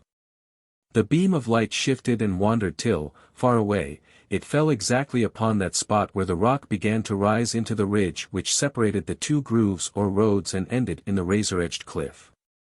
Moreover I observed that Oro, who left it the last of us, had either placed something white to mark this first infinitesimal bulging of the floor of the groove, or had smeared it with chalk or shining pigment. I observed also what I had not been able to see before, that a thin white line ran across the floor, no doubt to give the precise direction of this painted rise of rock, and that the glare of the searchlight now lay exactly over that line. The monstrous, flaming gyroscope fashioned in nature's workshop, for such without doubt it was drawing near, emitting as it came a tumult of sounds which, with the echoes that they caused, almost overwhelmed our senses. Poor little Tommy, already cowed, although he was a bold-natured beast, broke down entirely, and I could see from his open mouth that he was howling with terror. He stared about him, then ran to Yva and pawed at her, evidently asking to be taken into her arms. She thrust him away, almost fiercely, and made signs to me to lift him up and hold him beneath my shield. This I did, reflecting sadly that if I was to be sacrificed, Tommy must share my fate. I even thought of passing him on to Bickley, but had no time. Indeed, I could not attract his attention, for Bickley was staring with all his eyes at the nightmare-like spectacle which was in progress about us. Indeed, no nightmare, no wild imagination of which the mind of man is capable, could rival the aspect of its stupendous facts. Think of them. The unmeasured space of blackness threaded by those globes of ghastly incandescence that now hung a while and now shot upwards, downwards, across, apparently without origin or end, like a stream of meteors that had gone mad. Then the traveling mountain, 2,000 feet in height, or more, with its enormous saucer-like rim painted round with bands of lurid red and blue, and about its grinding foot the tulip bloom of emitted flame.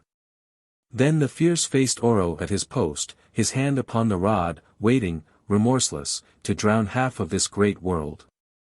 With the lovely Yva standing calm-eyed like a saint in hell and watching me above the edge of the shield which such a saint might bear to turn aside the fiery darts of the wicked. And lastly we three men flattened terror-stricken, against the wall. Nightmare.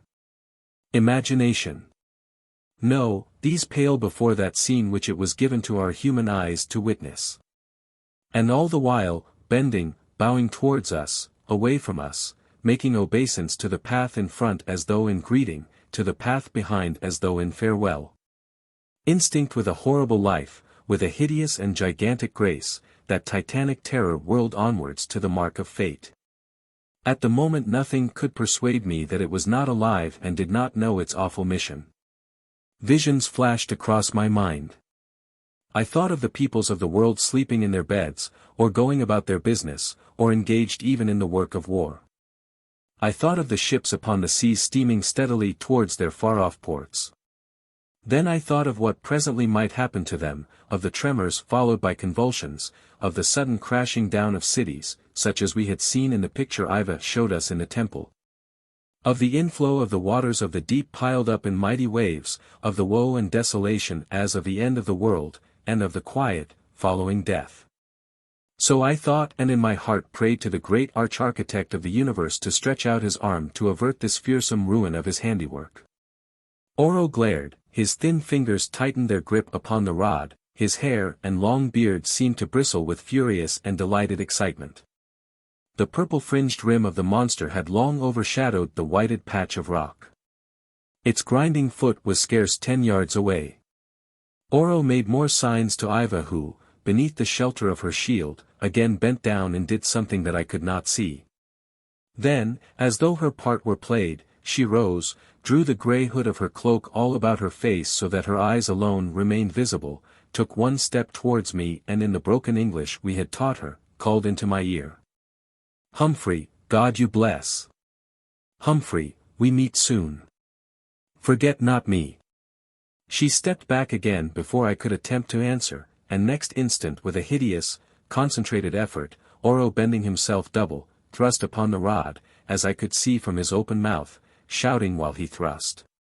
At the same moment, with a swift spring, Yva leapt immediately in front of the lens or window, so that the metallic shield with which she covered herself pressed against its substance.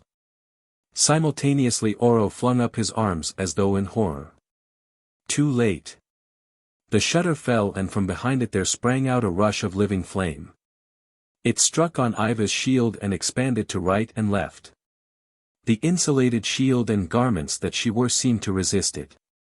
For a fraction of time she stood there like a glowing angel, wrapped in fire. Then she was swept outwards and upwards and at a little distance dissolved like a ghost and vanished from our sight. Yva was ashes. Yva was gone. The sacrifice was consummated. And not in vain. Not in vain. On her poor breast she had received the full blast of that hellish lightning flash. Yet whilst destroying, it turned away from her, seeking the free paths of the air. So it came about that its obstructed strength struck the foot of the travelling gyroscope, diffused and did not suffice to thrust it that one necessary inch on which depended the fate of half the world, or missing it altogether.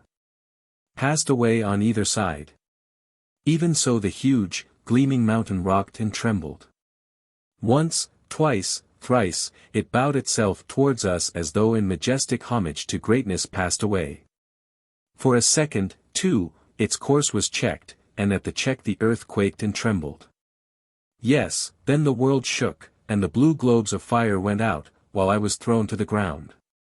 When they returned again, the flaming monster was once more sailing majestically upon its way and down the accustomed left-hand path. Indeed the sacrifice was not in vain. The world shook, but Yva had saved the world. Chapter 26. Tommy.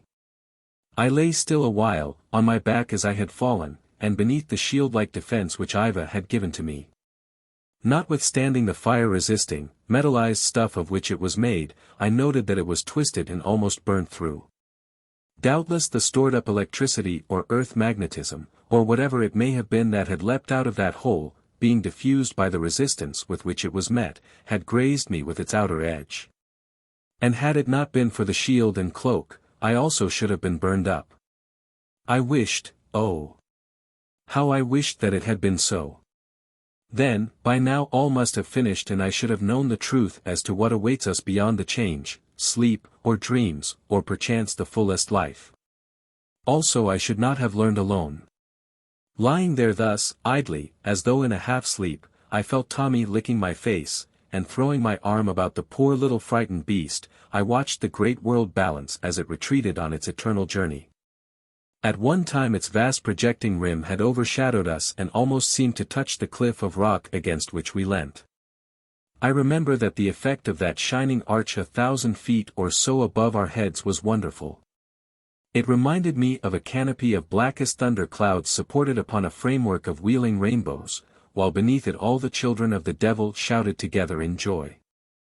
I noted this effect only a few seconds before Yva spoke to me and leapt into the path of the flash.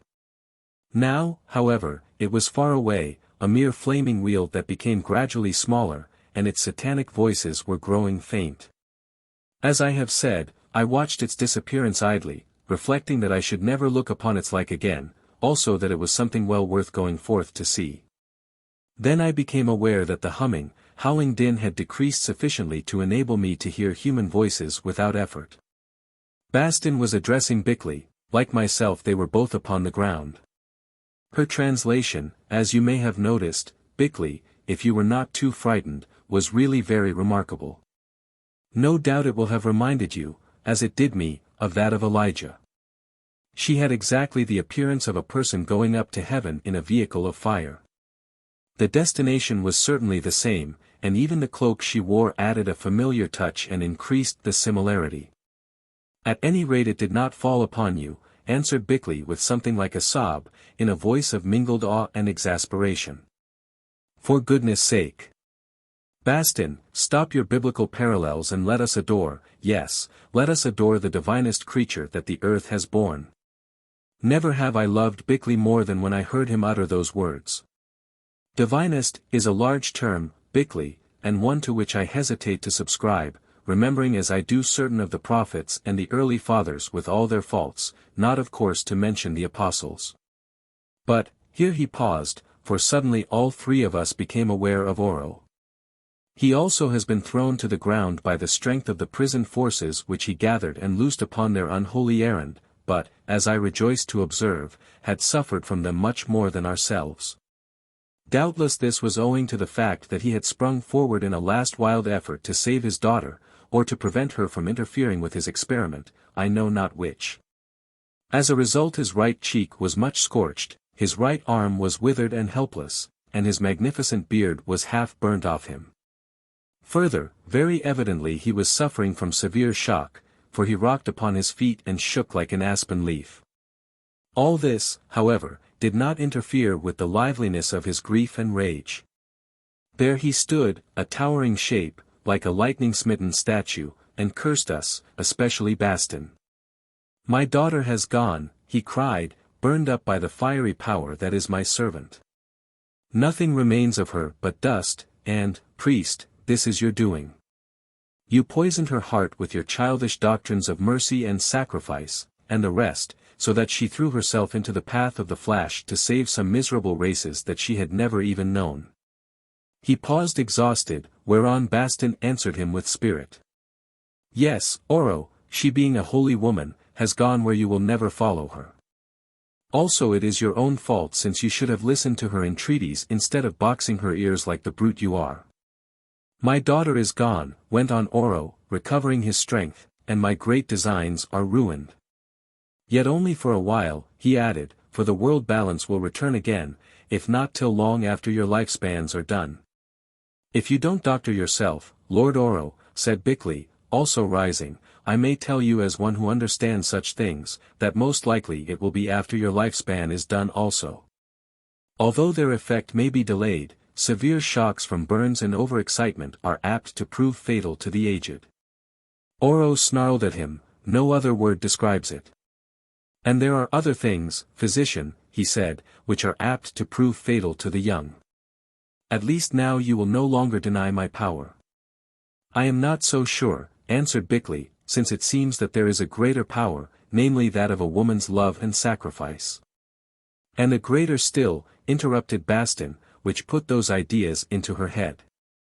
As for you, Humphrey, went on Oro, I rejoice to think that you at least have lost two things that man desires above all other things, the woman you sought and the future kingship of the world. I stood up and faced him. The first I have gained, although how, you do not understand, Oro, I answered. And of the second, seeing that it would have come through you, on your conditions, I am indeed glad to be rid. I wish no power that springs from murder, and no gifts from one who answered his daughter's prayer with blows. For a moment he seemed remorseful. She vexed me with her foolishness, he said. Then his rage blazed up again. And it was you who taught it to her, he went on. You are guilty, all three of you, and therefore I am left with none to serve me in my age, therefore also my mighty schemes are overthrown. Also, Oro, if you speak truth, therefore half the world is saved, I added quietly, and one has left it of whom it was unworthy. You think that these civilizations of yours, as you are pleased to call them, are saved, do you? He sneered. Yet, even if Bickley were right and I should die and become powerless, I tell you that they are already damned. I have studied them in your books and seen them with my eyes, and I say that they are rotten before ever they are ripe, and that their end shall be the end of the sons of wisdom, to die for lack of increase. That is why I would have saved the East, because in it alone there is increase, and thence alone can rise the great last race of man which I would have given to your children for an heritage. Moreover, think not that you Westerners have done with wars.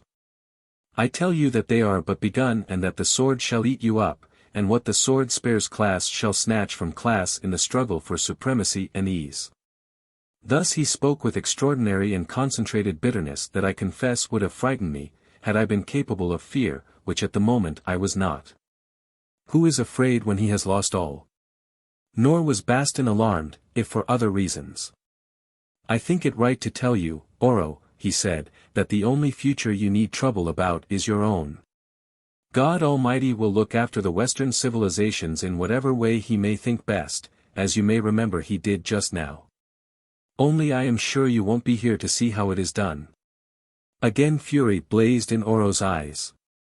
At least I will look after you, you half-bred dogs, who yap out ill-omened prophecies of death into my face. Since the three of you loved my daughter whom you brought to her doom, and were by her beloved, if differently, I think it best that you should follow on her road. How? That is the question. Shall I leave you to starve in these great caves? Nay, look not towards the road of escape which doubtless she pointed out to you, for, as Humphrey knows, I can travel swiftly and I will make sure that you find it blocked. Or shall I, and he glanced upwards at the great globes of wandering fire, as though he purposed to summon them to be our death, as doubtless he could have done. I do not care what you do, I answered wearily. Only I would beg you to strike quickly. Yet for my friends I am sorry, since it was I who led them on this quest, and for you, too, Tommy, I added, looking at the poor little hound. You were foolish, Tommy, I went on, when you sent it out that old tyrant in his coffin, at least for our own sake. Indeed the dog was terribly scared. He whined continually and from time to time ran a little way and then returned to us, suggesting that we should go from this horror-haunted spot. Lastly, as though he understood that it was Oro who kept us there, he went to him and jumping up, licked his hand in a beseeching fashion. The Superman looked at the dog and as he looked the rage went out of his face and was replaced by something resembling pity. I do not wish the beast to die, he muttered to himself in low reflective tones, as though he thought aloud, for of them all it alone liked and did not fear me. I might take it with me but still it would perish of grief in the loneliness of the caves. Moreover, she loved it whom I shall see no more, yes, Yva, as he spoke the name his voice broke a little. Yet if I suffer them to escape they will tell my story to the world and make me a laughingstock. Well, if they do, what does it matter? None of those Western fools would believe it, thinking that they knew all. Like Bickley they would mock and say that they were mad, or liars.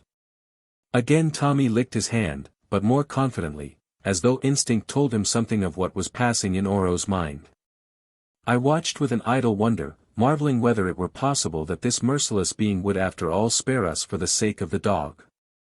So, strange to say, it came about, for suddenly Oro looked up and said, "Get you gone, and quickly, before my mood changes. The hound has saved you." For its sake I give you your lives, who otherwise should certainly have died. She who has gone pointed out to you, I doubt not, a road that runs to the upper air. I think that it is still open. Indeed, he added, closing his eyes for a moment, I see that it is still open, if long and difficult. Follow it, and should you win through, take your boat and sail away as swiftly as you can. Whether you die or live I care nothing, but my hands will be clean of your blood, although yours are stained with Yva's. Begone. And my curse go with you.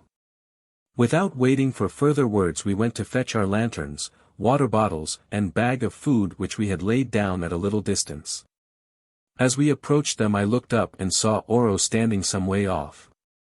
The light from one of the blue globes of fire which passed close above his head, shone upon him and made him ghastly. Moreover, it seemed to me as though approaching death had written its name upon his malevolent countenance. I turned my head away, for about his aspect in those sinister surroundings there was something horrible, something menacing and repellent to man, and of him I wished to see no more. Nor indeed did I, for when I glanced in that direction again Oro was gone. I supposed that he had retreated into the shadows where no light played. We gathered up our gear, and while the others were relighting the lanterns, I walked a few paces forward to the spot where Yva had been dissolved in the devouring fire. Something caught my eye upon the rocky floor. I picked it up. It was the ring, or rather the remains of the ring that I had given her on that night when we declared our love amidst the ruins by the crater lake. She had never worn it on her hand but for her own reasons, as she told me, suspended it upon her breast beneath her robe. It was an ancient ring that I had bought in Egypt, fashioned of gold in which was set a very hard basalt or other black stone. On this was engraved the ankh or looped cross, which was the Egyptian symbol of life, and round it a snake, the symbol of eternity. The gold was for the most part melted, but the stone, being so hard and protected by the shield and asbestos cloak, for such I suppose it was, had resisted the fury of the flash. Only now it was white instead of black, like a burnt onyx that had known the funeral pyre. Indeed, perhaps it was an onyx. I kissed it and hid it away, for it seemed to me to convey a greeting and with it a promise. Then we started, a very sad and dejected trio. Leaving with a shudder that vast place where the blue lights played eternally, we came to the shaft up and down which the travelling stone pursued its endless path, and saw it arrive and depart again. I wonder he did not send us that way, said Bickley, pointing to it. I am sure I am very glad it never occurred to him, answered Bastin, for I am certain that we could not have made the journey again without our guide, Yva. I looked at him and he ceased. Somehow I could not bear, as yet, to hear her beloved name spoken by other lips. Then we entered the passage that she pointed out to us, and began a most terrible journey which, so far as we could judge, for we lost any exact count of time, took us about 60 hours. The road, it is true, was smooth and unblocked, but the ascent was fearfully steep and slippery, so much so that often we were obliged to pull each other up it and lie down to rest. Had it not been for those large, felt-covered bottles of life water, I am sure we should never have won through. But this marvelous elixir, drunk a little at a time, always reinvigorated us and gave us strength to push on. Also we had some food, and fortunately our spare oil held out, for the darkness in that tunnel was complete. Tommy became so exhausted that at length we must carry him by turns. He would have died had it not been for the water. Indeed I thought that he was going to die. After our last rest and a short sleep, however, he seemed to begin to recover. And generally there was something in his manner which suggested to us that he knew himself to be not far from the surface of the earth towards which we had crawled upwards for thousands upon thousands of feet. Fortunately without meeting with any zone of heat which was not bearable. We were right, for when we had staggered forward a little further, suddenly Tommy ran ahead of us and vanished. Then we heard him barking but where we could not see, since the tunnel appeared to take a turn and continue, but this time on a downward course, while the sound of the barks came from our right. We searched with the lanterns which were now beginning to die and found a little hole almost filled with fallen pieces of rock. We scooped these away with our hands, making an aperture large enough to creep through. A few more yards and we saw light, the blessed light of the moon, and in it stood Tommy barking hoarsely. Next we heard the sound of the sea. We struggled on desperately and presently pushed our way through bushes and vegetation on to a steep declivity. Down this we rolled and scrambled, to find ourselves at last lying upon a sandy beach, whilst above us the full moon shone in the heavens. Here, with a prayer of thankfulness, we flung ourselves down and slept. If it had not been for Tommy and we had gone further along the tunnel, which I have little doubt stretched on beneath the sea, where, I wonder, should we have slept that night?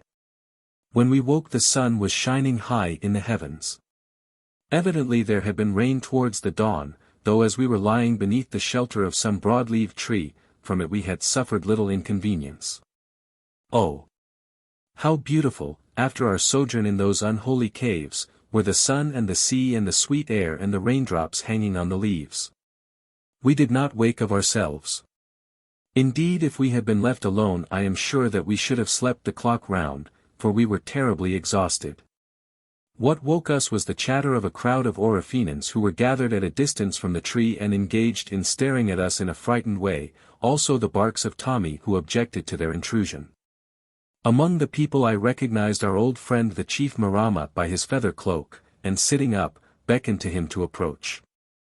After a good deal of hesitation he came, walking delicately like Agag, and stopping from time to study us, as though he were not sure that we were real. "What frightens you, Marama?" I asked him. "You frighten us, O friend from the sea.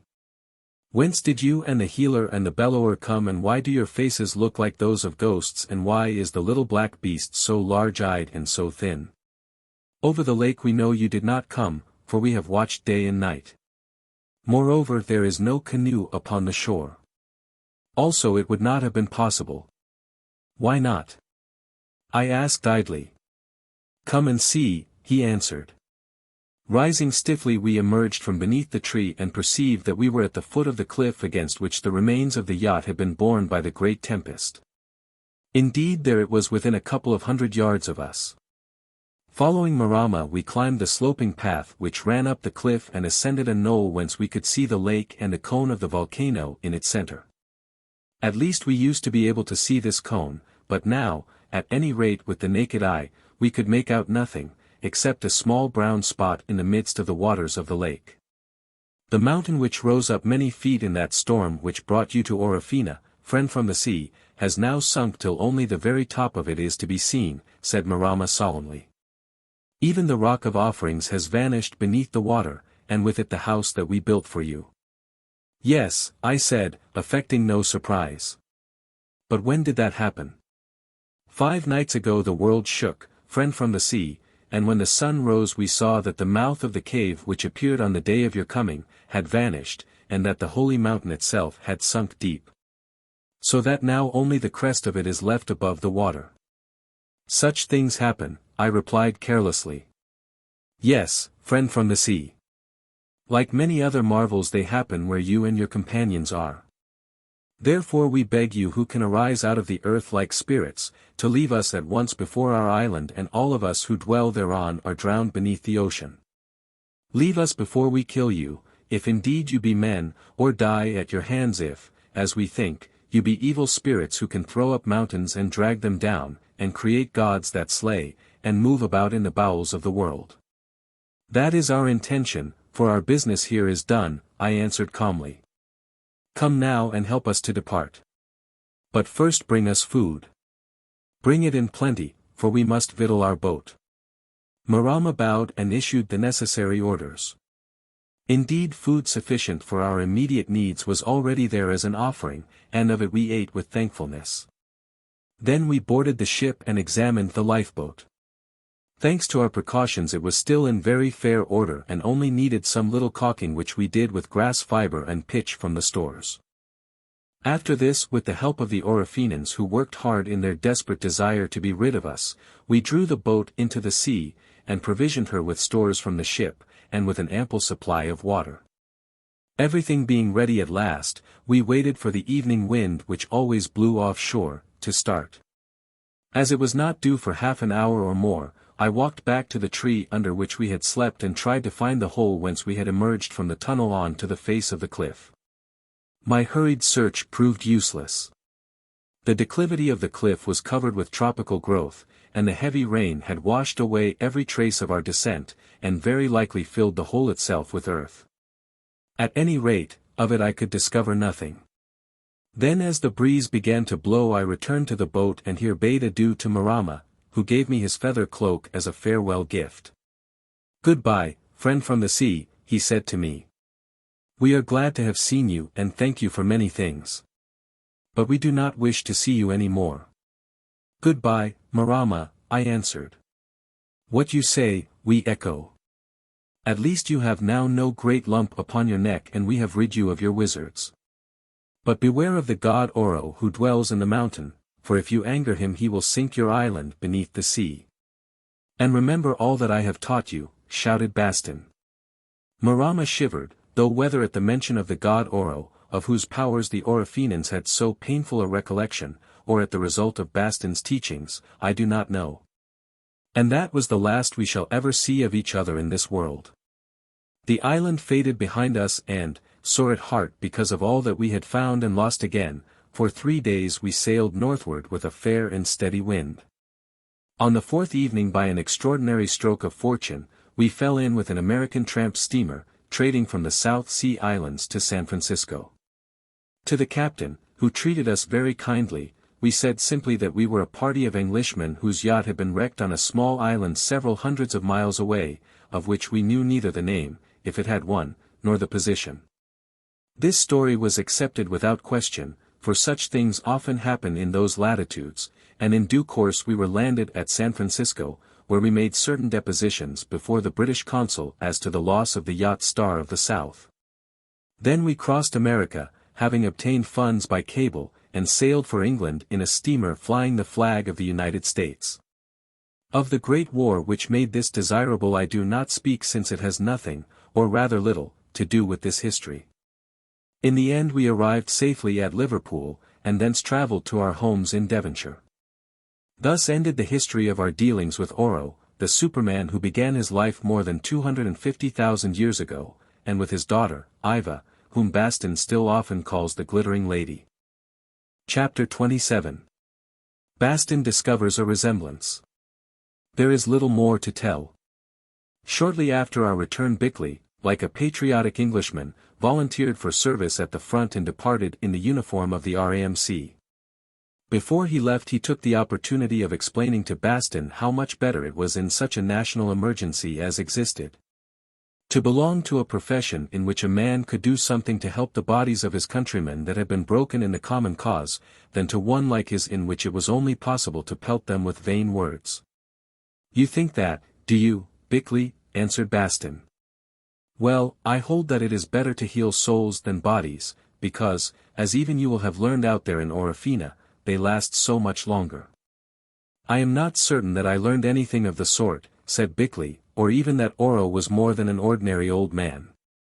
He said that he had lived 1,000 years, but what was there to prove this except his word, which is worth nothing?" "There was the Lady Yva's word also, which is worth a great deal, Bickley." "Yes, but she may have meant 1,000 moons. Further, as according to her own showing she was still quite young, how could she know her father's age?" "Quite so, Bickley.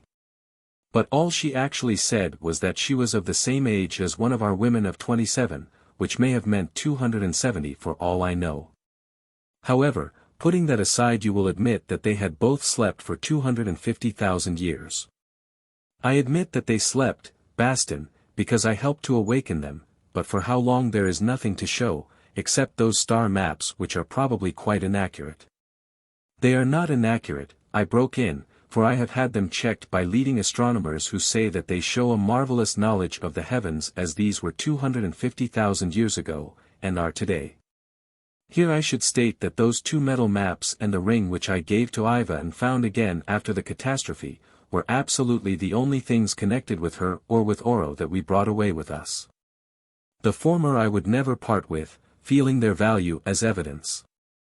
Therefore, when we descended to the city Nyo and the depths beneath, I took them with me wrapped in cloth in my pocket. Thus they were preserved. Everything else went when the rock of offerings and the cave mouth sank beneath the waters of the lake. This may have happened either in the earth tremor, which no doubt was caused by the advance of the terrific world balance, or when the electric power, though diffused and turned by Yva's insulated body, struck the great gyroscope's traveling foot with sufficient strength, not to shift it indeed on to the right-hand path as Oro had designed, but still to cause it to stagger and even perhaps to halt for the fraction of a second. Even this pause may have been enough to cause convulsions of the earth above. Indeed, I gathered from Marama and other Orofenans that such convulsions had occurred on and around the island at what must have corresponded with that moment of the loosing of the force. This loss of our belongings in the house of the Rock of Offerings was the more grievous because among them were some Kodak photographs which I had taken, including portraits of Oro and one of Yva that was really excellent. To say nothing of pictures of the mouth of the cave and of the ruins and crater lake above. How bitterly I regret that I did not keep these photographs in my pocket with the map plates. Even if the star maps are correct, still it proves nothing, said Bickley, since possibly Oro's astronomical skill might have enabled him to draw that of the sky at any period, though I allow this is impossible. I doubt his taking so much trouble merely to deceive 3 wanderers who lacked the knowledge even to check them, I said. But all this misses the point, Bickley. However long they had slept, that man and woman did arise from seeming death. They did dwell in those marvelous caves with their evidences of departed civilizations, and they did show us that fearful, world-wandering gyroscope. These things we saw. I admit that we saw them, Arbuthnot, and I admit that they are one and all beyond human comprehension. To that extent I am converted, and, I may add, humbled, said Bickley. So you ought to be, exclaimed Bastin, seeing that you always swore that there was nothing in the world that is not capable of a perfectly natural explanation. Of which all these things may be capable, Bastin, if only we held the key. Very well, Bickley, but how do you explain what the Lady Yva did? I may tell you now what she commanded me to conceal at the time, namely, that she became a Christian. So much so that by her own will, I baptized and confirmed her on the very morning of her sacrifice. Doubtless it was this that changed her heart so much that she became willing, of course without my knowledge, to leave everything she cared for, here he looked hard at me, and lay down her life to save the world. Half of which she believed was about to be drowned by Oro. Now, considering her history and upbringing, I call this a spiritual marvel, much greater than any you now admit, and one you can't explain, Bickley. No, I cannot explain, or, at any rate, I will not try, he answered, also staring hard at me. Whatever she believed, or did not believe, and whatever would or would not have happened, she was a great and wonderful woman whose memory I worship.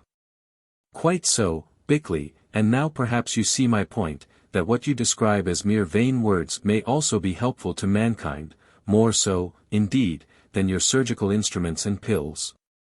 You couldn't convert Oro, anyway, exclaimed Bickley, with irritation. No, Bickley, but then I have always understood that the devil is beyond conversion because he is beyond repentance. You see, I think that if that old scoundrel was not the devil himself, at any rate he was a bit of him, and, if I am right, I am not ashamed to have failed in his case. Even Oro was not utterly bad, Bastin, I said, reflecting on certain traits of mercy that he had shown, or that I dreamed him to have shown in the course of our mysterious midnight journeys to various parts of the earth. Also I remembered that he had loved Tommy and for his sake had spared our lives. Lastly, I do not altogether wonder that he came to certain hasty conclusions as to the value of our modern civilizations. I am very glad to hear it, Humphrey, since while there is a spark left the whole fire may burn up again, and I believe that to the divine mercy there are no limits, though Oro will have a long road to travel before he finds it. And now I have something to say. It has troubled me very much that I was obliged to leave those Orofenans wandering in a kind of religious twilight. You couldn't help that, said Bickley, seeing that if you had stopped, by now you would have been wandering in religious light. Still, I am not sure that I ought not to have stopped. I seem to have deserted a field that was open to me.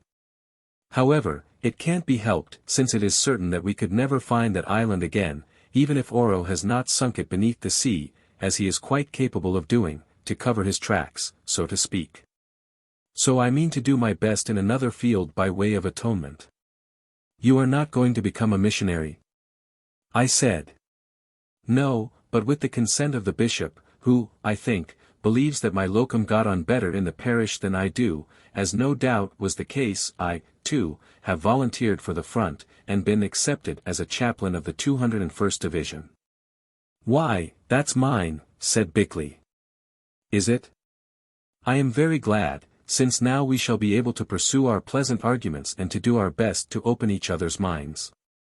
You fellows are more fortunate than I am, I remarked. I also volunteered, but they wouldn't take me, even as a Tommy, although I misstated my age. They told me, or at least a specialist whom I saw did afterwards, that the blow I got on the head from that sorcerer's boy. I know, broke in Bickley almost roughly. Of course, things might go wrong at any time. But with care you may live to old age. I am sorry to hear it, I said with a sigh, at least I think I am. Meanwhile, fortunately there is much that I can do at home. Indeed, a course of action has been suggested to me by an old friend who is now in authority. Once more Bickley and Bastin in their war-stained uniforms were dining at my table, and on the very night of their return from the front, which was unexpected. Indeed, Tommy nearly died of joy on hearing their voices in the hall. They, who played a worthy part in the great struggle, had much to tell me, and naturally their more recent experiences had overlaid to some extent those which we shared in the mysterious island of Orofena. Indeed, we did not speak of these until, just as they were going away, Bastin paused beneath a very beautiful portrait of my late wife, the work of an artist famous for his power of bringing out the inner character, or what some might call the soul, of the sitter. He stared at it for a while in his short-sighted way, then said, "Do you know, Arbuthnot, it has sometimes occurred to me, and never more than at this moment, that although they were different in height and so on, there was a really curious physical resemblance between your late wife and the Lady Yva." "Yes," I answered. "I think so too." Bickley also examined the portrait very carefully, and as he did so I saw him start. Then he turned away, saying nothing. Such is the summary of all that has been important in my life. It is, I admit, an odd story and one which suggests problems that I cannot solve. Bastin deals with such things by that acceptance which is the privilege and hallmark of faith. Bickley disposes, or used to dispose, of them by a blank denial which carries no conviction, and least of all to himself. What is life to most of us who, like Bickley, think ourselves learned? A round, short but still with time and to spare wherein to be dull and lonesome. A fateful treadmill to which we were condemned we know not how, but apparently through the casual passions of those who went before us and are now forgotten, causing us, as the Bible says, to be born in sin. Up which we walk wearily we know not why, seeming never to make progress, off which we fall outworn we know not when or whither. Such upon the surface it appears to be, nor in fact does our ascertained knowledge, as Bickley would sum it up, take us much further. No prophet has yet arisen who attempted to define either the origin or the reasons of life. Even the very greatest of them himself is quite silent on this matter. We are tempted to wonder why. Is it because life as expressed in the higher of human beings, is, or will be too vast, too multiform and too glorious for any definition which we could understand? Is it because in the end it will involve for some, if not for all, majesty on unfathomed majesty, and glory upon unimaginable glory such as at present far outpass the limits of our thought? The experiences which I have recorded in these pages awake in my heart a hope that this may be so. Bastin is wont, like many others, to talk in a light fashion of eternity without in the least comprehending what he means by that gigantic term. It is not too much to say that eternity, something without beginning and without end, and involving, it would appear, an everlasting changelessness, is a state beyond human comprehension. As a matter of fact we mortals do not think in constellations, so to speak, or in eons, but by the measures of our own small earth and of our few days thereon. We cannot really conceive of an existence stretching over even 1,000 years, such as that which Oro claimed in the Bible accords to a certain early race of men, omitting of course his 2,500 centuries of sleep. And yet what is this but one grain in the hourglass of time, one day in the lost record of our earth, of its sisters the planets and its father the sun, to say nothing of the universes beyond? It is because I have come in touch with a prolonged though perfectly finite existence of the sort, that I try to pass on the reflections which the fact of it awoke in me. There are other reflections connected with Yva and the marvel of her love and its various manifestations which arise also. But these I keep to myself. They concern the wonder of woman's heart, which is a microcosm of the hopes and fears and desires and despairs of this humanity of ours whereof from age to age she is the mother. Humphrey Arbuthnot. Note by J. R. Bickley, M.R.C.S. Within about 6 months of the date on which he wrote the last words of this history of our joint adventures, my dear friend, Humphrey Arbuthnot, died suddenly, as I had foreseen that probably he would do. From the results of the injury he received in the island of Orofena. He left me the sole executor to his will, under which he divided his property into 3 parts. 1/3 he bequeathed to me, 1/3, which is strictly tied up, to Bastin, and 1/3 to be devoted, under my direction, to the advancement of science. His end appears to have been instantaneous, resulting from an effusion of blood upon the brain. When I was summoned I found him lying dead by the writing desk in his library at Fulham Priory. He had been writing at the desk, for on it was a piece of paper on which appear these words, "I have seen her." There the writing ends, not stating whom he thought he had seen in the moments of mental disturbance or delusion which preceded his decease. Save for certain verbal corrections, I published this manuscript without comment as the will directs, only adding that it sets out our mutual experiences very faithfully, though Arbuthnot's deductions from them are not always my own. I would say also that I am contemplating another visit to the South Sea Islands, where I wish to make some further investigations.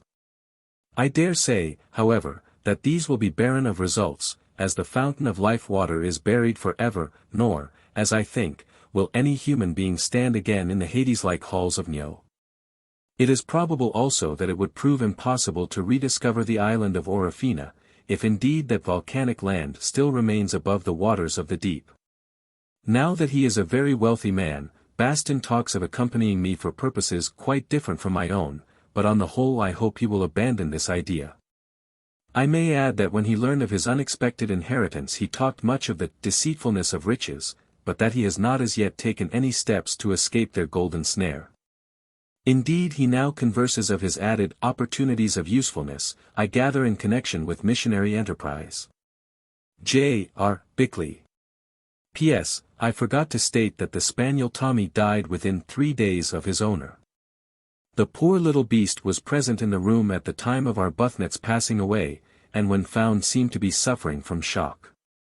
From that moment Tommy refused food and finally was discovered quite dead and lying by the body on Marama's feather cloak, which Arbuthnot often used as a dressing gown.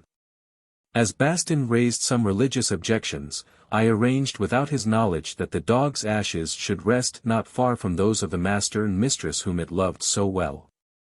J.R.B.